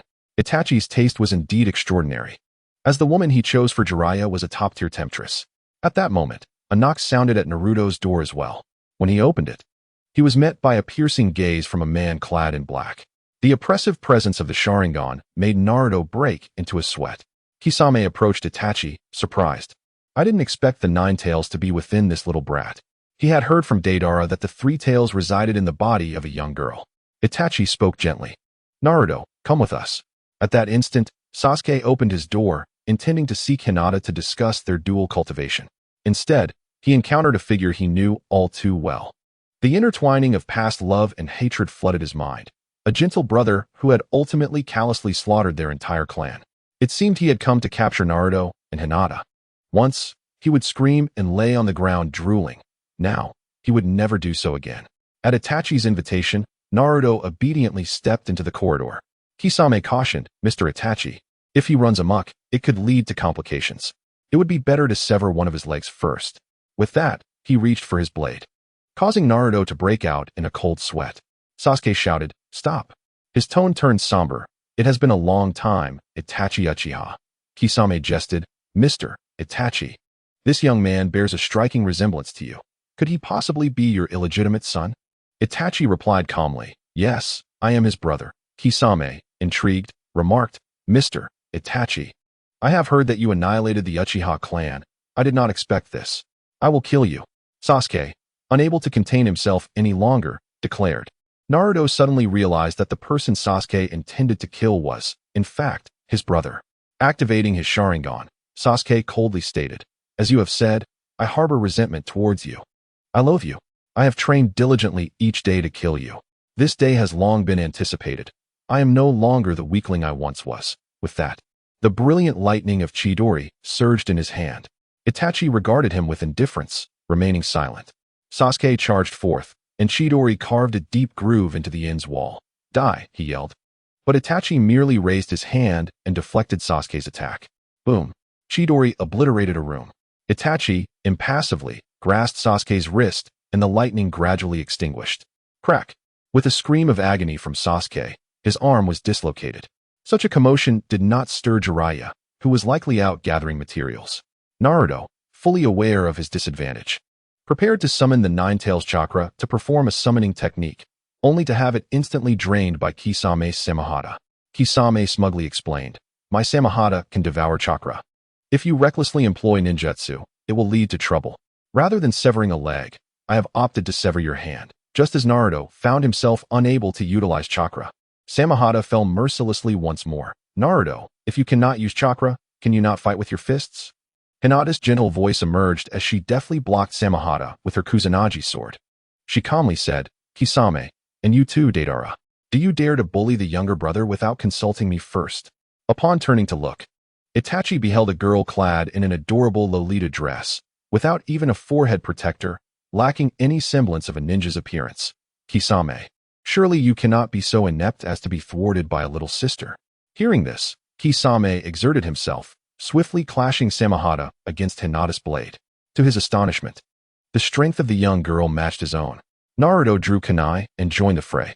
A seasoned warrior, Kisame adeptly fended off their combined assault. Suddenly, the door creaked open. At long last, Jiraiya appeared, carrying the limp form of the girl. You underestimate me. A man like Jiraiya will not be swayed by mere beauty. In fact, I am far more skilled at captivating them with sweet words. Noting the silence, Jiraiya reiterated, I am absolutely impervious to the allure of women. A man of my caliber can enchant any woman with this face. With that, he began to strike various poses, convinced of his own charm. After a wild turn, Jiraiya continued to narcissistically emphasize, I, the manly Jiraiya, shall never succumb to the allure of women. Instead, all women are inevitably enchanted by me. The crowd fell into silence, the atmosphere growing increasingly awkward. Hinata helplessly remarked, Lord Jiraiya, do you not trust me? Naruto sharply retorted, what a lie. Any woman merely casting a flirtatious glance at you sends you into a frenzy. You are nothing but a lecherous sage, perpetually trying to appear cool. Kisame acknowledged. You are indeed the legendary Sannin, Lord Jiraiya, though it is well known that you are quite the womanizer. Yet, I did not anticipate you would be so easily distracted. Even this young girl exhibits far more cunning than you. Jiraiya quickly countered, it is merely a simple illusion, one I have already dispelled. To exploit a pitiable woman is not the conduct befitting a man. Speaking of which, your true objective must be the tailed beasts. Itachi candidly admitted, indeed. Capturing the nine tails is the highest directive of the Akatsuki organization. Chapter 85. The embarrassed Itachi. Upon hearing this, Sasuke leaped up, exclaiming, I will not permit you to harm them. Jiraiya, leave this traitor to me. I shall kill him with my own hands. Jiraiya shrugged, indicating his youthful arrogance, feel free. Itachi slightly turned, his gaze cold and disdainful. I have no interest in you now. This condescending tone ignited Sasuke's fury, prompting him to attack. However, he was swiftly kicked away by Uchiha Itachi, colliding heavily against the wall at the corridor's end. Naruto attempted to assist, but was repelled by Kisame. Concerning Mr. Itachi, it would be wise for you to refrain from interference. Breathing heavily, Sasuke struggled to rise, fiercely declaring, I have lived for this day. With that, he charged at Itachi. Itachi raised his hand and struck Sasuke on the head, instantly distorting his face, causing him to spew blood. With a slight exertion, Itachi sent Sasuke crashing back to the corridor's end. Unyielding, Sasuke shouted, come on. Itachi leisurely approached and delivered a punch to Sasuke's abdomen, followed by a kick that sent him sprawling. Grasping Sasuke by the throat, he slammed him against the wall. Sasuke felt an overwhelming despair. Why was he so weak? Despite years of effort and training, why did he remain powerless? Under Itachi's hand, he found himself utterly defenseless. The gap had never narrowed since that time. What was happening? Up until now, what had he truly been doing? Kisame wore a sinister grin, commenting, you really have no mercy, Mr. Itachi. Itachi's grip tightened. As Sasuke's consciousness began to fade, he felt his mind growing blank. Itachi coldly stated, you are far too weak. Why are you so weak? Then, leaning closer to Sasuke's ear, he whispered, it is because your hatred is insufficient. The Sharingan activated, casting the moonlit illusion. Sasuke was transported back to the night of the massacre. The scene of his parents' murder incessantly replayed in his mind, a relentless cycle that endured for a full 24 hours. No matter how desperately Sasuke wished to halt it, to bring it to an end, it was an impossibility. Itachi coldly repeated, you lack even the worth to be killed. My foolish little brother. If you desire to slay me, then embrace your hatred and resentment. Then continue to live in your wretchedness, fleeing and fighting for your pitiful existence. As the 24 hours of Tsukuyami concluded, Sasuke's consciousness returned to reality, and he let out a frenzied scream before collapsing to his knees. Kisame, understanding the situation, remarked, as expected, Mr. Itachi, even against his own brother, employs Tsukuyami. Witnessing his dear friend being tormented, Naruto's fury ignited. Stop this at once, you bastard. With that, he charged forward, only to be intercepted and sent flying by Kisame's blade. Fortunately, after his physical training, his body was robust, and he suffered no significant harm. Jiraiya, intrigued, pondered the intentions of the Uchiha brothers. Even Hinata, who had seen this scene countless times, felt the weight of the moment. Seeing Sasuke in such agony ignited her anger. You take pleasure in bullying others, don't you? In an instant, Hinata dashed past Kisame, targeting Itachi. Though surprised, Kisame was more amused. Of all opponents, you choose Uchiha Itachi. Itachi turned to regard the beautiful girl wielding the Kusanagi sword, momentarily abandoning Sasuke as he slowly extended his hand, intending to seize Hinata by the throat. However, to his astonishment, Hinata activated her Byakugan, swiftly evading and delivering a strike to Itachi's arm. Itachi hastily drew a kunai to block, but to his shock, it was he who was forced back. A smirk graced Hinata's lips. Weasel, do you think I am as easy to manipulate as Sasuke? The speed of the Kusanagi sword escalated to its peak. Itachi was compelled to draw upon his true strength to respond. Miss Hinata, you are indeed superior to my worthless brother. But this is where it ends. Tsukuyami. Itachi prepared to unleash a barrage of strikes akin to Kakashi's infamous three-day stabbing technique. Yet, Hinata remained unfazed. Instead, she seized the opportunity to kick Itachi away. In midair, Itachi was taken aback. You are not afraid of Genjutsu? Apologies, Hinata retorted defiantly. My ocular prowess surpasses yours. She afforded Itachi no respite, unleashing a torrent of chakra flames that surged forth. Her speed and reflexes surged dramatically. Itachi soon found himself struggling to defend against her onslaught. Observing from the sidelines, Jiraiya folded his arms, intrigued as he continued to watch the spectacle unfold. This girl possesses the chakra of the Nine Tails. Naruto truly is audacious. Who knows, she might end up counting the money if she gets sold. Sasuke, groggily opening his eyes, beheld Hinata in her Super Saiyan mode, a wave of realization washing over him. Perhaps it was time for a decisive choice. Remaining in Konoha held no promise for him. With a single punch, Itachi was sent reeling. Hinata pursued him, delivering yet another kick while taunting, Weasel, with your incessant use of Tsukuyami, your eyes must be failing you. Your reactions are dreadfully sluggish. This is what one might call the consequences of overexertion or indulgence. Itachi's heart was shaken. This girl seemed to possess the secret of his ocular affliction. Each activation of his Sharingan, particularly the Manjiki, drained immense chakra and inflicted damage upon both his eyes and body. Since joining the Akatsuki, he had engaged in numerous intense missions and battles, leaving his body in a perpetual state of exhaustion with scarcely any time to rest and recuperate. Constantly infiltrating enemy territory required unwavering vigilance, always prepared for impending dangers and tasks. This prolonged physical depletion had led to a gradual deterioration of his condition. Despite his failing vision and weakening body, he resolutely told himself that he must endure until Sasuke matured. This was the very reason for his starkly indifferent demeanor. He was increasingly troubled by Sasuke's slow growth, fearing he might not live to witness that day. Observing the once invincible Itachi falter, Kisame ceased holding back and unleashed his full fury. Naruto found himself retreating under relentless assault. Jiraiya swiftly formed hand seals and exclaimed, summoning technique. The corridors around them were enveloped by a crimson wall of flesh. Sasuke was shrouded within this protective barrier. As Kisame swung his sword, the Samahata became ensnared in the flesh, requiring considerable effort to extricate. The soft tendrils of meat began to writhe, ensnaring both Itachi and Kisame's feet. Kisame grew increasingly anxious. Following the environmental shift, Itachi and Hinata were separated, yet he remained unmoved. Jiraiya proclaimed with satisfaction, Ninjutsu, frog mouth binding technique. Regrettably, Itachi and Kisame, you have both ended up in my belly. I have summoned the esophagus of the Great Toad from Mount Maiboku. Since you are both fugitives, why not simply become food for the Great Toad? After a struggle, Kisame finally freed his foot, only to find Samahata entangled once more. In a panic, he inquired, what should we do, Itachi? In an instant, Itachi's eyes transformed into the Manjiki Sharingan, and he replied calmly, Kisame, follow me. Hinata, wearing a mischievous grin, interjected, where do you think you're going, pillar? Did I say you could escape? Chapter 86. The dual Nine-Tails Jinch Riki watching Itachi and Kisame attempt to flee. Jiraiya confidently remarked, save your strength. No one has ever escaped from here. The wall of flesh began to constrict rapidly, seeking to ensnare the duo. Countless tendrils extended, wildly entangling them. Kisame swung his sword. Samahata, to clear a path, but the wall's closing speed increased alarmingly. With nowhere to turn, he felt a sense of dread. Blood trickled from the corner of Itachi's eye. Amaterasu.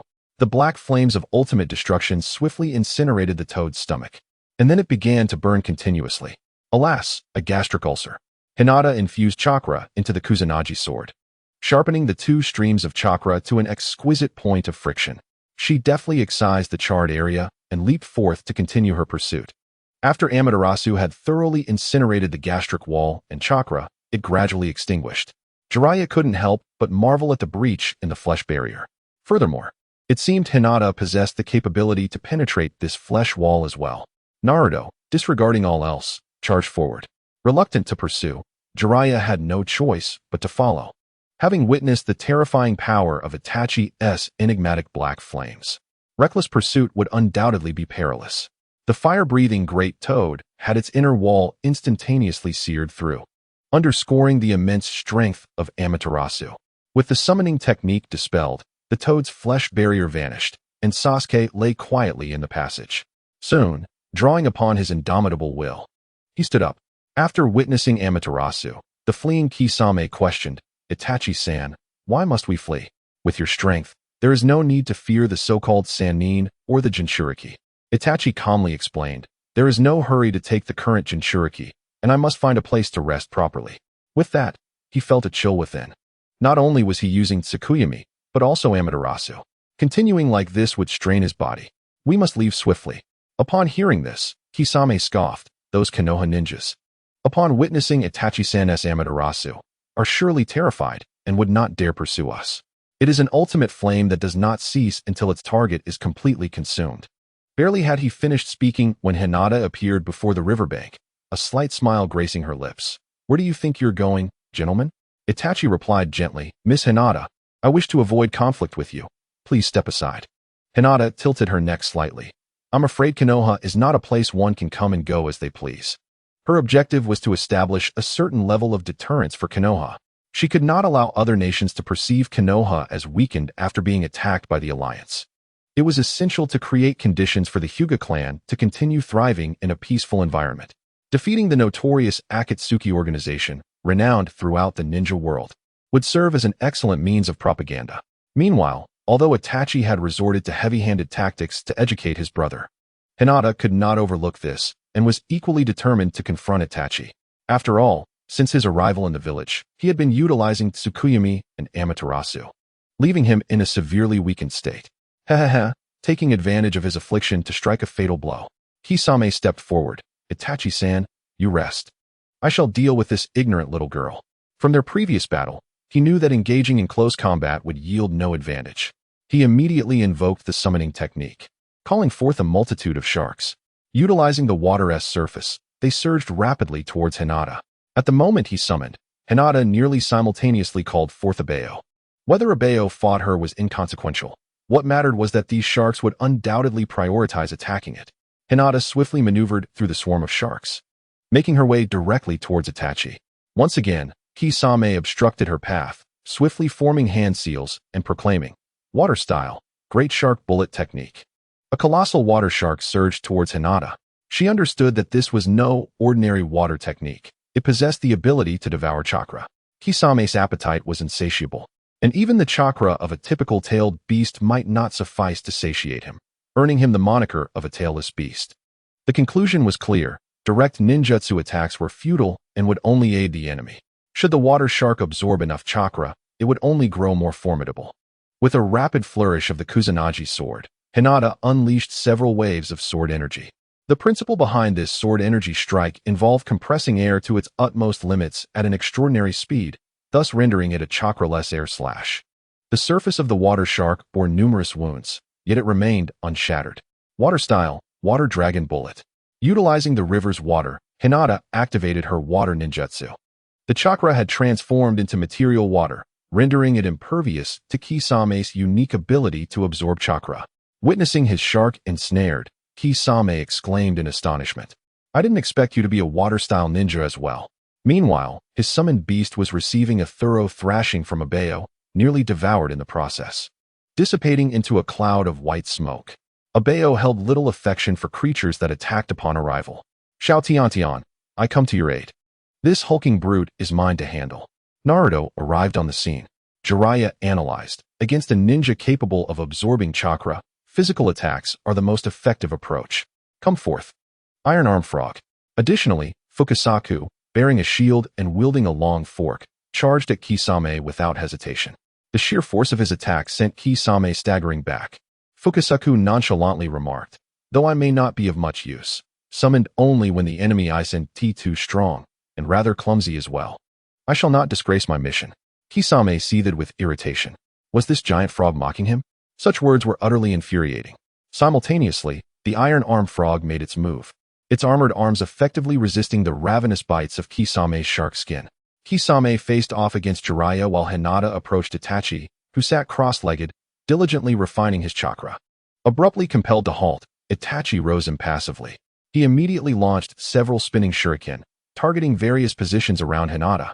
Hinata smiled faintly. Brother Itachi, do you truly believe my Byakugan is merely ornamental? With that, she swung the Kusanagi sword in a circle, deflecting all the shuriken. I am aware of your Uchiha proficiency in shuriken jutsu, but what significance does it hold under the gaze of the Byakugan? Itachi's expression remained cold. You are correct.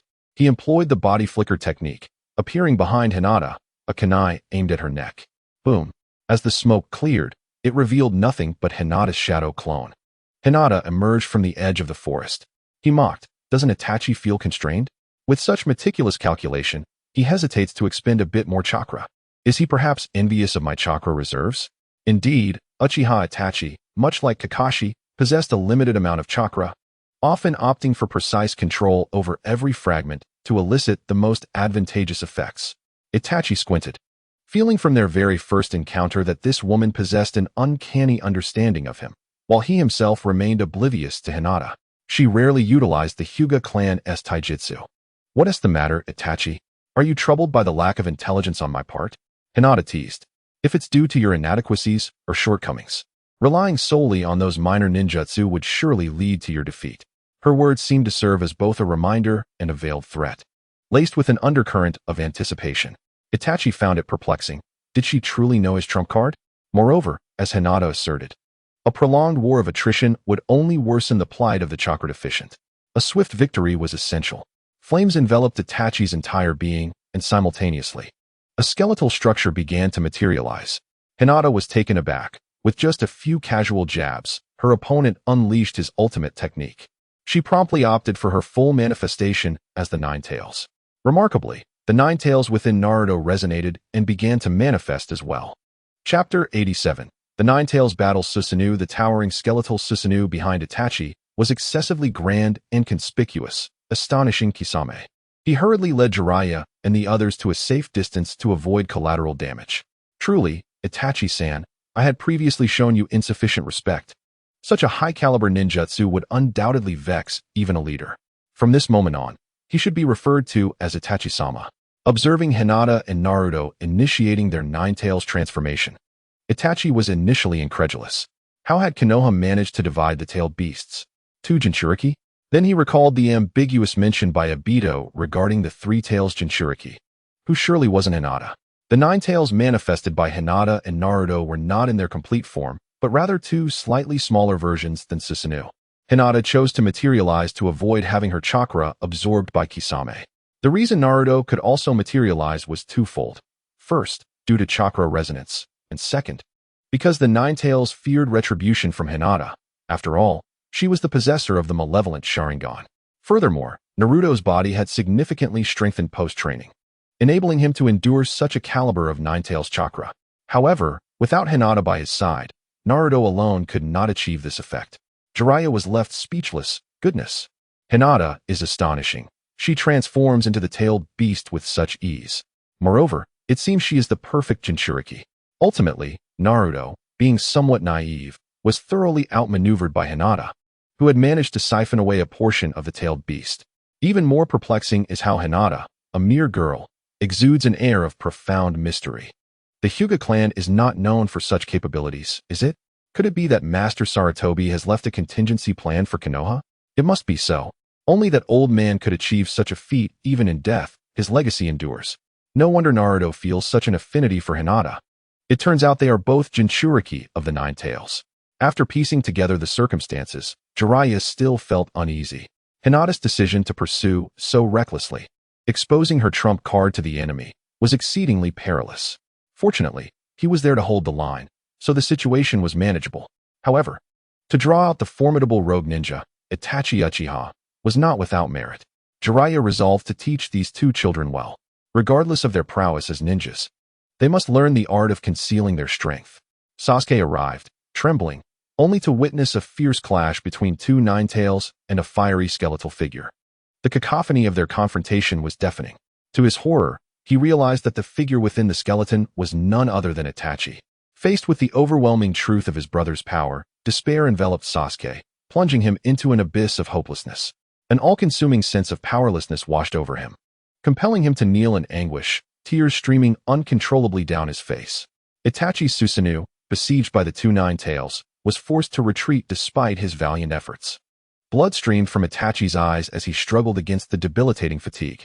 The Susanoo extended countless chakra threads, enveloping its skeletal frame as if donning a suit of armor. Soon thereafter, flames erupted once more, bestowing a second layer of protection. Hinata could not help but exclaim in awe. She yearned for the day she could unveil her own Manjiki Sharingan and summon a Susanoo. How magnificent that would be. Witnessing this scene, Sasuke felt his emotions plummet from the abyss into the depths of hell. Just how powerful was his brother? The claws of Ninetales Naruto struck the surface of the Susanoo, leaving only faint scratches. Hinata leaped back and unleashed a tailed beast ball. Itachi raised his hand, summoning the sacred artifact, Yata Mirror, to deflect the tailed beast ball's assault, sending it hurtling away. The forest was instantly transformed, a massive crater left in the wake of the explosion, as roaring flames began to spread. Itachi waved his hand once more, and the divine sword, Tatsuka, appeared in the other hand of the Susanoo, which charged toward Hinata. Hinata, speechless, marveled at Itachi's prowess. Augmented by the Yata Mirror and the Yasaka Magatama, three sacred artifacts that rendered him invincible in both offense and defense, effective at any range. Moreover, with Shirsue's Manjiki, he could unleash the most potent Jinjutsu, Kodo Amatsukami. Should he sacrifice his eyesight, Itachi could invoke his Anaji and Izanami. It was no exaggeration to say that he was the true progenitor of Kishimoto's work, as some netizens had claimed. Yet, Itachi's shortcomings were glaringly evident. His chakra reserves were dwindling. If Hinata could merely stall for time, she would undoubtedly witness Itachi Uchiha exhaust his power. She evaded the attack, retreating to a distance while simultaneously shouting, "Naruto! Be cautious of the Tenseigan, do not fall victim to its seals." Upon hearing this, Naruto swiftly distanced himself from the Susanoo, emulating Hinata's long-range tailed beast bomb assault. This utterance stirred a tempest within Itachi's heart. Not only had Hinata recognized the Tenseigan, but she also comprehended its specific capabilities. Since acquiring the divine artifact, he had yet to wield it even once. How, then, had the opponent come to possess such knowledge? Moreover, it seemed she was aware of it even before he could utilize it. Hinata audaciously provoked him to unleash his ultimate technique. As he activated his Susanoo, she displayed no sign of astonishment. Instead, she appeared composed and confident, employing her tailed beast transformation to counter. Naruto, whom Itachi had watched grow, was remarkably capable of achieving tailed beast transformation without losing his sanity.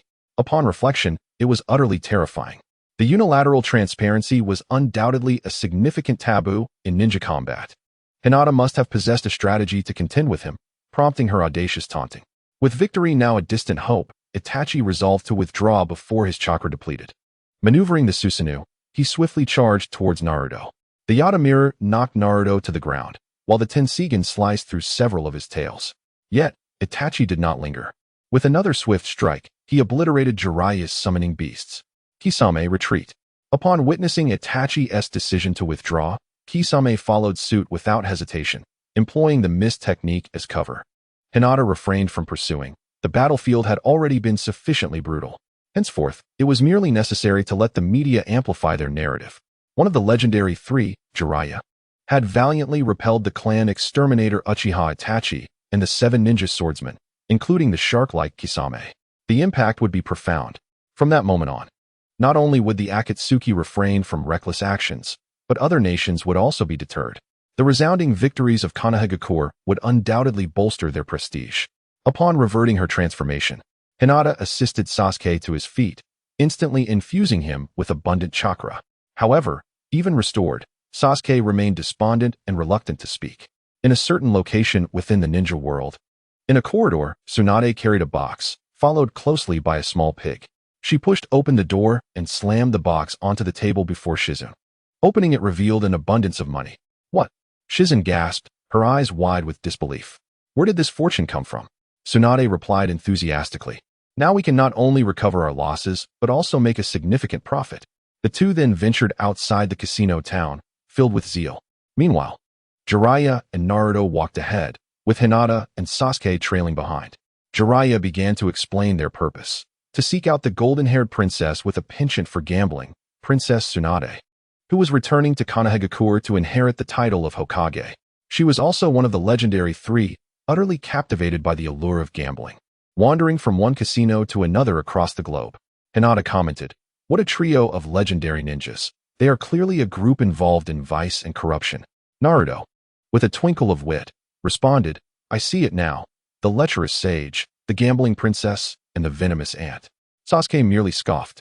In Chapter 88, The Mere Tycoon, Jiraiya elaborated on methods to control tailed beasts, recounting Tsunade's legendary exploits, while Naruto listened with rapt attention.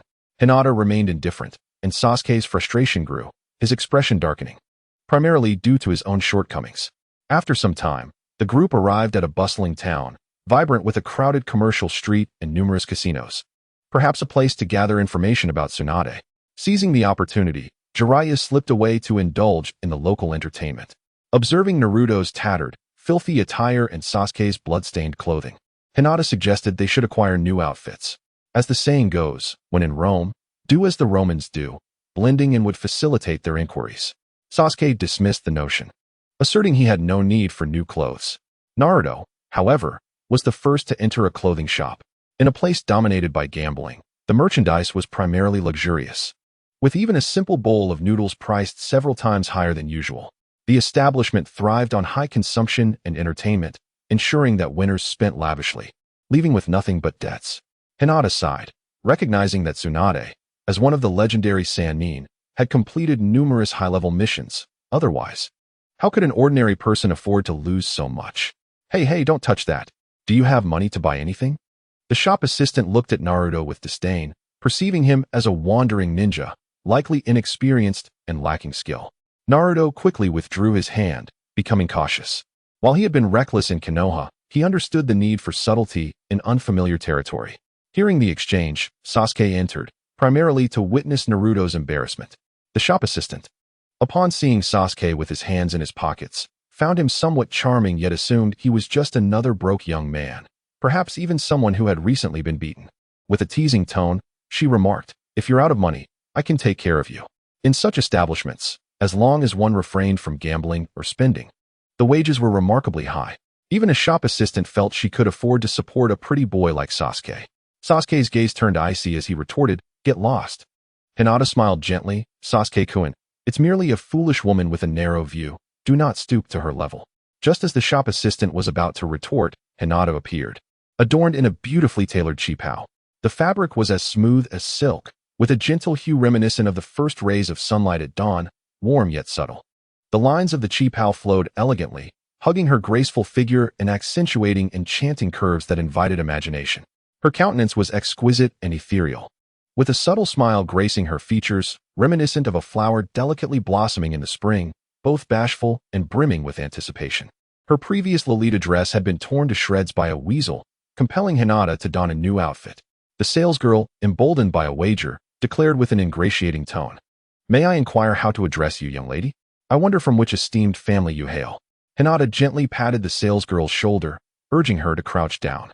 "I am merely the wealthiest individual from the land of fire, nothing of significance." At that moment, the female manager suddenly emerged. Gazing at the haute couture cheongsam, crafted from silk, she exclaimed in astonishment, "Byakugan, you must be the legendary heiress of the Hyuga clan, Hinata Hyuga. It is my honor to serve you." With a swift kick, she dismissed the salesgirl, scolding, "Foolish girl, unable to recognize a person of stature, begone." Realizing she had offended a prominent figure, the salesgirl fled to the storeroom, having witnessed the ruthless methods employed by such elites, dragged into an alley and met with brutal violence. Hinata selected the finest handcrafted garment for Naruto, which he wore with striking elegance, instantly overshadowing Sasuke. Indeed, appearance plays a pivotal role. Yet the surprises did not end there. Hinata procured a matching ceremonial robe for Naruto, earning the manager's admiration. "My lady, you have an exquisite eye. This ensemble is available at a 20% discount, totaling 200,000 ryo." Without a flicker of hesitation, Hinata produced the money. Sasuke, speechless, thought the price exorbitant, akin to robbery. Though he possessed some inheritance, he had only brought what was necessary for his mission. Subsequently, Hinata chose several casual outfits for Naruto, inciting envy in Sasuke, who could scarcely contain his discomfort. Finally, he uttered a single word. You wish for something too, don't you?" Hinata replied sweetly. "As for me, I possess an abundance of wealth. I merely seek someone to accompany me. It is not a life-and-death struggle. Why should I deprive myself?" As she spoke, she exchanged Sasuke's classic blue top and white shorts for an outfit reminiscent of his time as Orochimaru's apprentice, showcasing his abdominal muscles in a striking white ensemble. For nothing could rival its allure. Next, they visited a salon for a trendy haircut, culminating in the purchase of a pair of golden Chelsea boots. Altogether, including Naruto's attire, Hinata spent over 1,000,000 ryo. The Byakugan was undeniably eye-catching. Transformed, Hinata now resembled a twin-tailed Hatsune Miku. Naruto exclaimed, "Hinata, what is this style? It bears some resemblance to my seduction technique, though your hair is a lighter shade of green." Hinata retorted playfully, "From now on, please refer to me as Princess Hatsune." In their ensemble of Cheongsam Hatsune, crimson-clad young master, and white-clad trendy figure, the trio strolled through the town streets, instantly causing a stir. Whispers spread among the onlookers, speculating about the identity of the young lady and the dashing gentleman who had come to gamble. After exchanging her chips, Tsunade quickly lost them all. The onlookers were left in awe, truly a legendary fat sheep. The casino staff respectfully escorted Hinata to the gaming table, for she was a high-stakes client with 3,000,000 chips. Her naive demeanor, coupled with the revelation that she was a princess, made her the quintessential target. Hinata distributed 1,000,000 chips each to Naruto and Sasuke, allowing them the freedom to play as they wished. Naruto chose to save his chips, unwilling to gamble, instead finding amusement in the misfortune of others who had lost. Sasuke, indifferent to money, decided to follow Hinata for some excitement and opted for a game of roulette to place his bets. Hinata, on the other hand, selected blackjack. She sensed the presence of several ninjas overseeing the establishment, though they were merely of the nin rank. Presumably, the true masters of the ninja world were indifferent to mundane wealth. Using her Byakugan discreetly, Hinata quickly accrued over 10,000,000 in winnings, aside from a few deliberate losses. Deciding to leave while ahead, she pulled Sasuke, who had dwindled to only 100,000, away from the table. After tallying her earnings and expenditures, Hinata realized she had profited 8,000,000. The trio moved on to the second and third establishments, where Hinata ultimately won a staggering 100,000,000. However, just as she contemplated making her escape, they were surrounded by dozens of ninjas and thugs on the deserted streets late at night. The leader, clad in a suit, and another in a trench coat, clearly exuded the air of ruffians. The suited man snarled, "Princess, you can't escape after cheating." The trench coat man scoffed, "Enough chatter. Let's just rob these 3 rich kids." Hinata calmly replied, "The money I won was earned fairly. No one can take it from me. Moreover, a casino must adhere to its own rules. If winners are not allowed to leave, who would dare to play?" The suited man leered at Hinata, particularly admiring her long, fair legs, and gulped, "While winners can leave, Princess, you've won excessively. How else can we explain this? Our casino has never suffered a loss since its opening." In truth, these men were bullies, seeking to intimidate Hinata into surrendering her winnings, knowing full well they would never dare to harm someone of her status. Hinata waved her hand dismissively. "Could it not simply be that I am a lucky charm, blessed with fortune?" Sasuke, growing impatient, urged, "Sweetheart, just take them down." Naruto teased, "Sasuke, please refer to her as Princess." The trenchcoat man mocked, "You're all too young and tender. If a fight breaks out, you might end up missing limbs." He then proposed, "How about we let you take 10,000,000 and be on your way?" He was simultaneously taken aback by Hinata's exquisite beauty. "This level of skincare is truly a first for me. To say it is flawless and radiant would not be an exaggeration. Without a doubt, she must be a princess from some small nation." At that moment, a tipsy Jiraiya, cradling a girl in each arm, stumbled by. After a struggle to recognize Naruto and Sasuke, he was captivated by the twin-tailed Hatsune Miku. Immediately abandoning his companions, he approached Hinata with a mischievous grin and said, "Beautiful lady, how may I be of service to you?" Naruto shot Jiraiya a disapproving glance, exclaiming, "Hey, you lecherous sage, that's Hinata." "No, wait. She is now Princess Miku." Jiraiya corrected his demeanor slightly and turned to the intimidating ninjas surrounding them. "Do you wish to lay a hand on my companions?" The onlookers, recognizing the forehead protectors, immediately grew wary. However, the insignia displayed an unfamiliar character, not belonging to any known nation, nor the land of fire.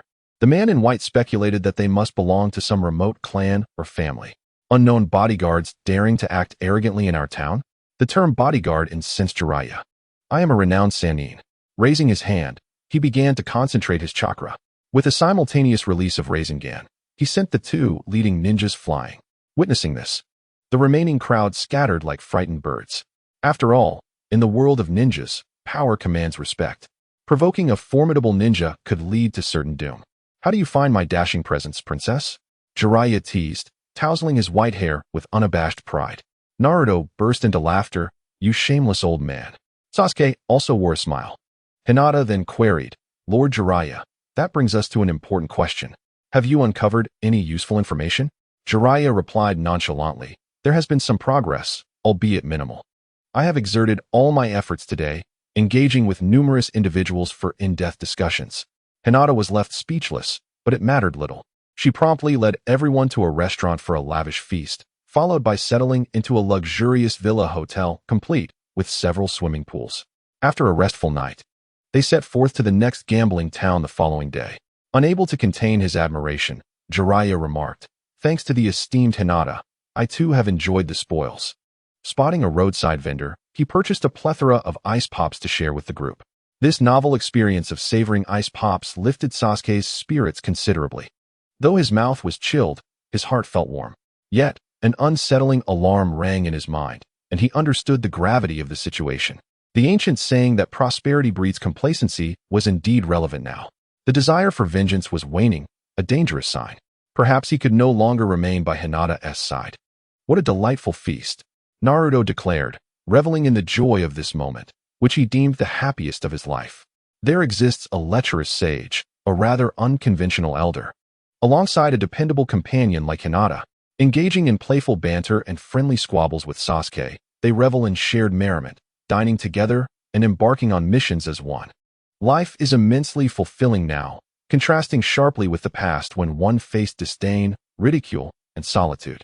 This sensation can aptly be termed healing." At the Konoha hospital, Guy gazed at the exhausted Kakashi, pondering how much he wished Hinata were present, uncertain of when she would return.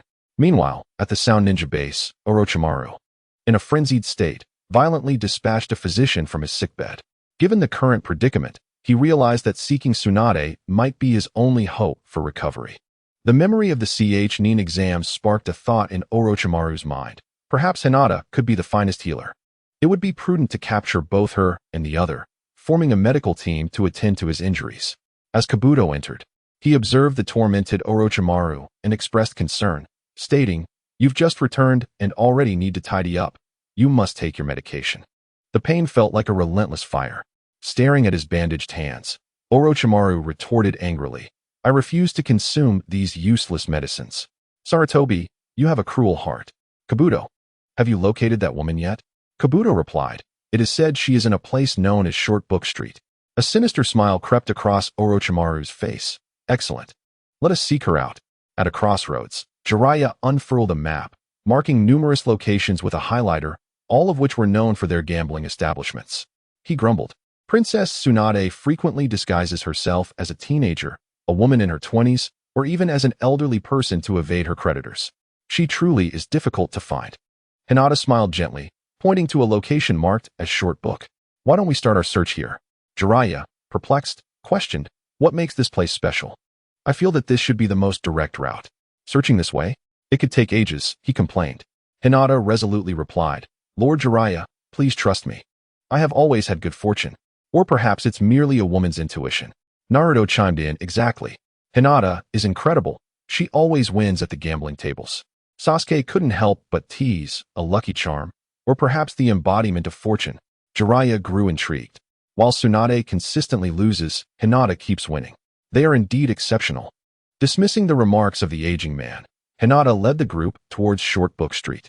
Meanwhile, Tsunade was occupied with a fruit machine. Suddenly, 3 sevens appeared. Ino cheered, "Jackpot!" The proprietor exclaimed, "Congratulations, madam at station 44. You've hit the 3-7 jackpot." Clutching her plush pig, Ino beamed. "How rare, Lady Tsunade." She continued to play, winning with each attempt. Moreover, they were all fortunate outcomes. Gazing at the multitude of coins that had tumbled forth, Tsunade wore a solemn expression. For each time she emerged victorious, misfortune would inevitably follow.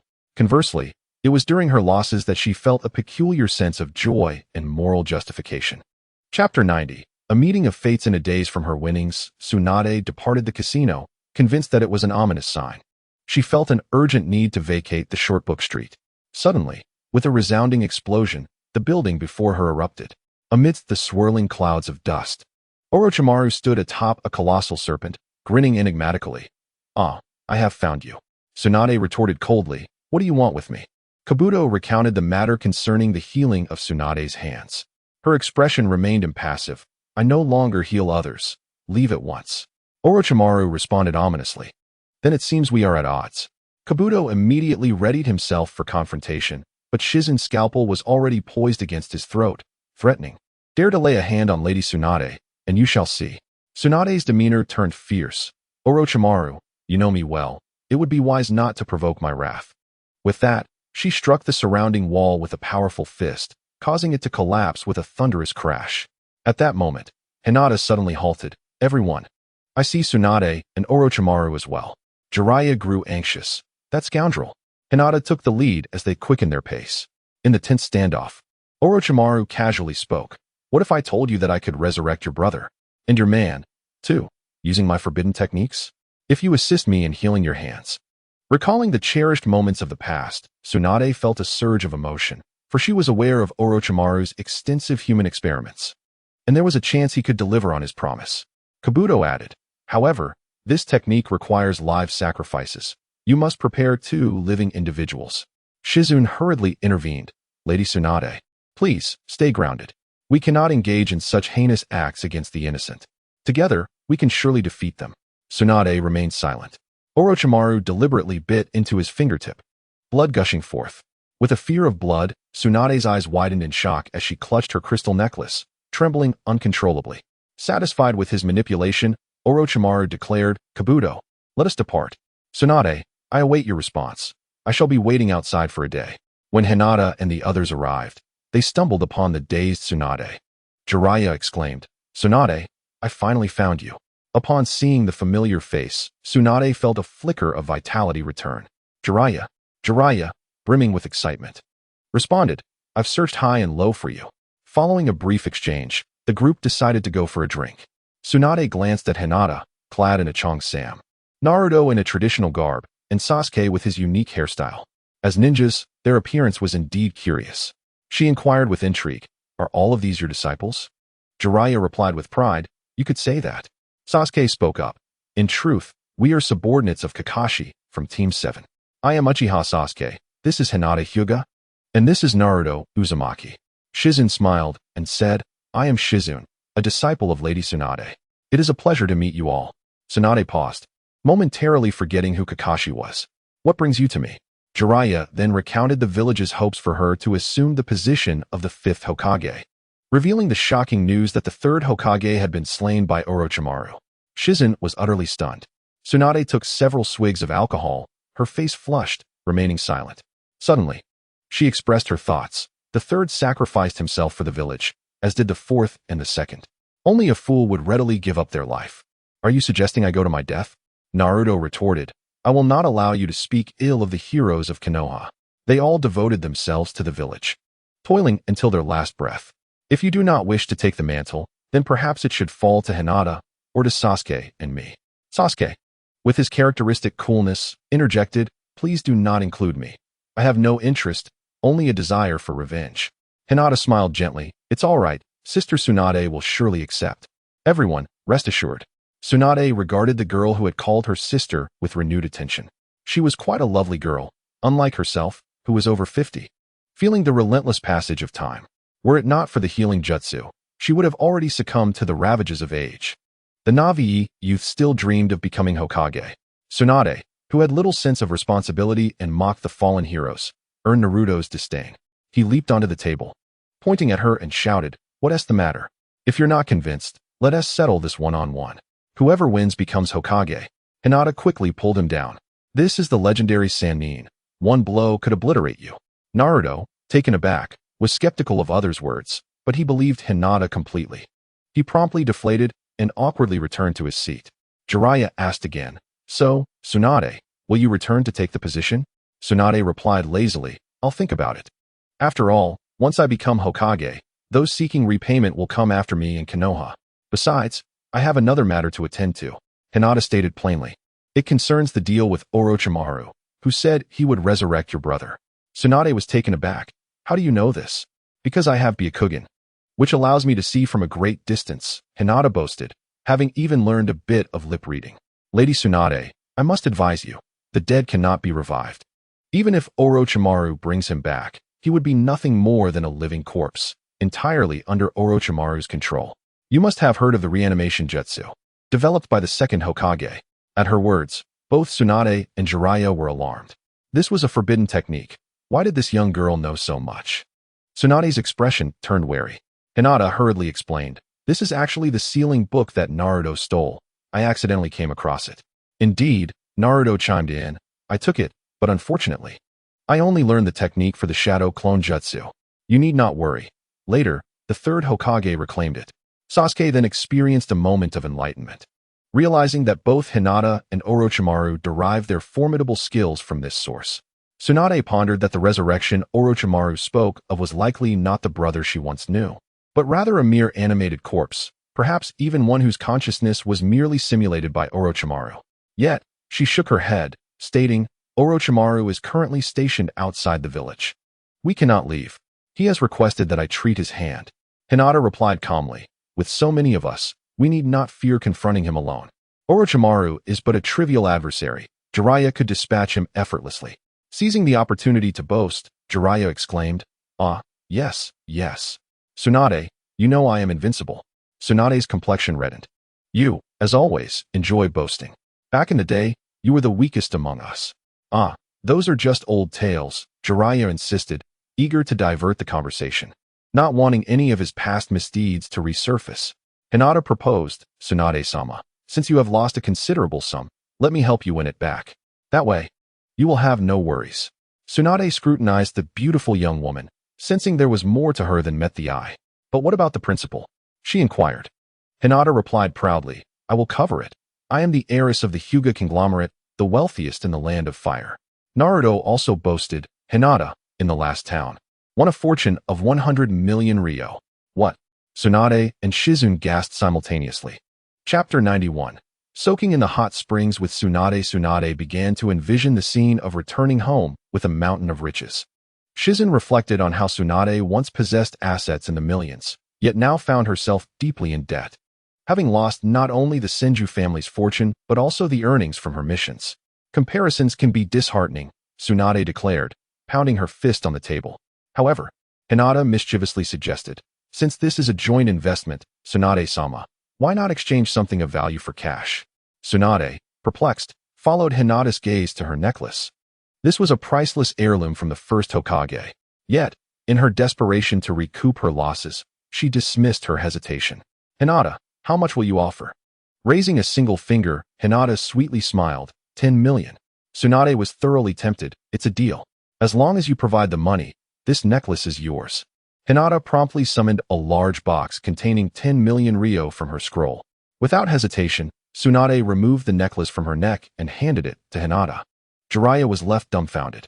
Since childhood, Tsunade had treasured this item dearly, having once gifted it to her brother Nawaki.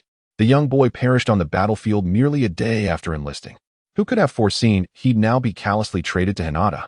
Truly, gambling corrupts the soul and warps one's moral compass. Hinata lifted the necklace to her nose, inhaling deeply before murmuring, "How fragrant." The lingering scent of milk clung to it, worn for years against Tsunade's bosom. A faint blush crept across Tsunade's cheeks.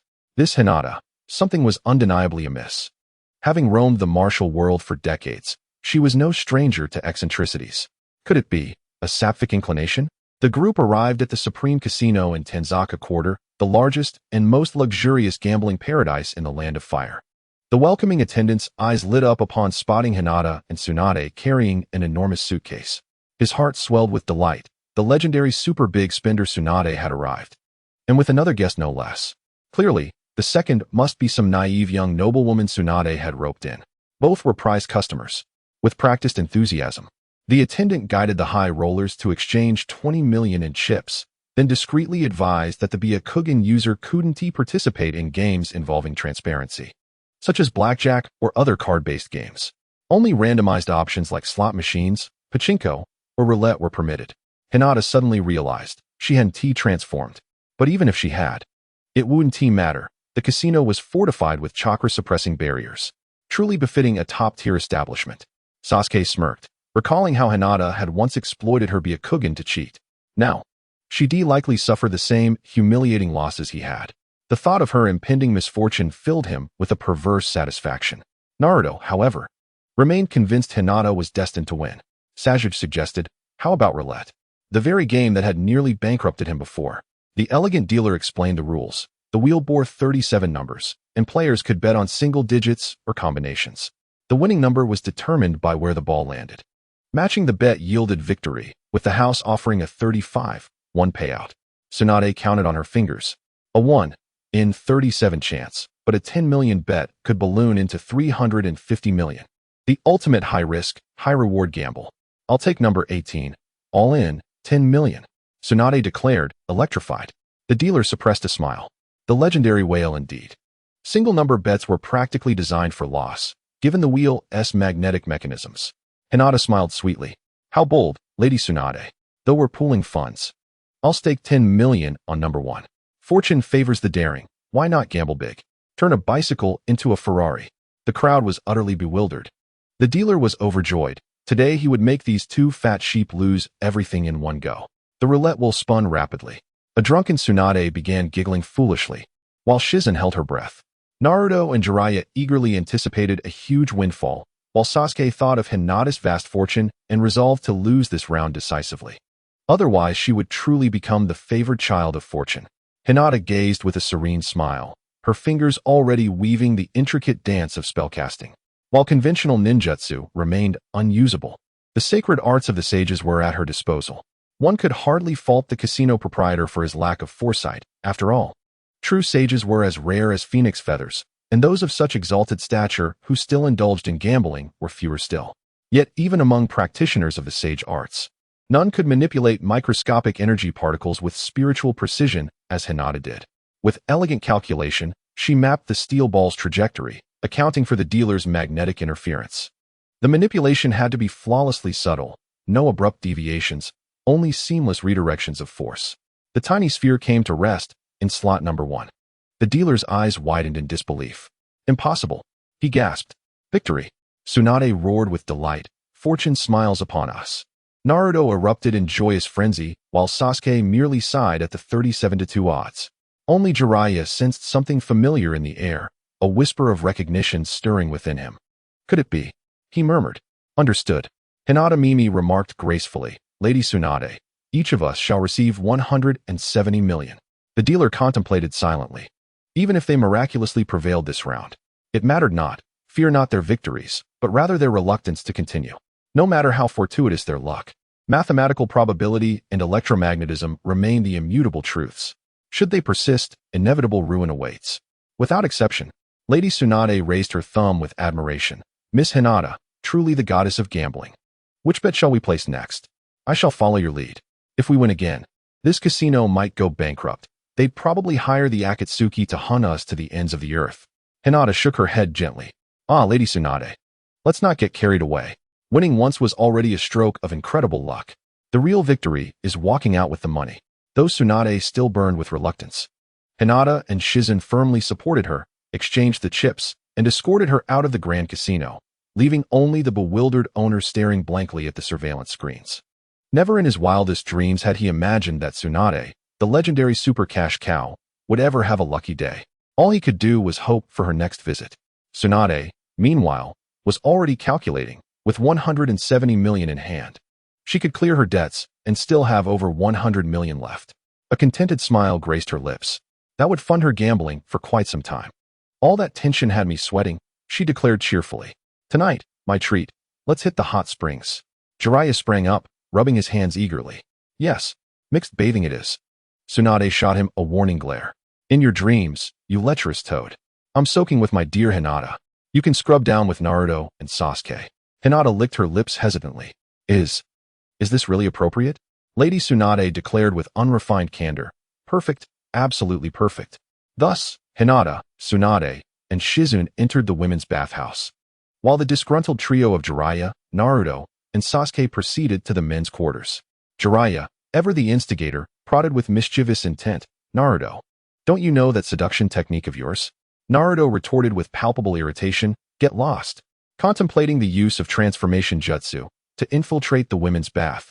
Jiraiya recalled that Hinata possessed the Byakugan, while Tsunade wielded monstrous strength, having once shattered several of his ribs with a single punch.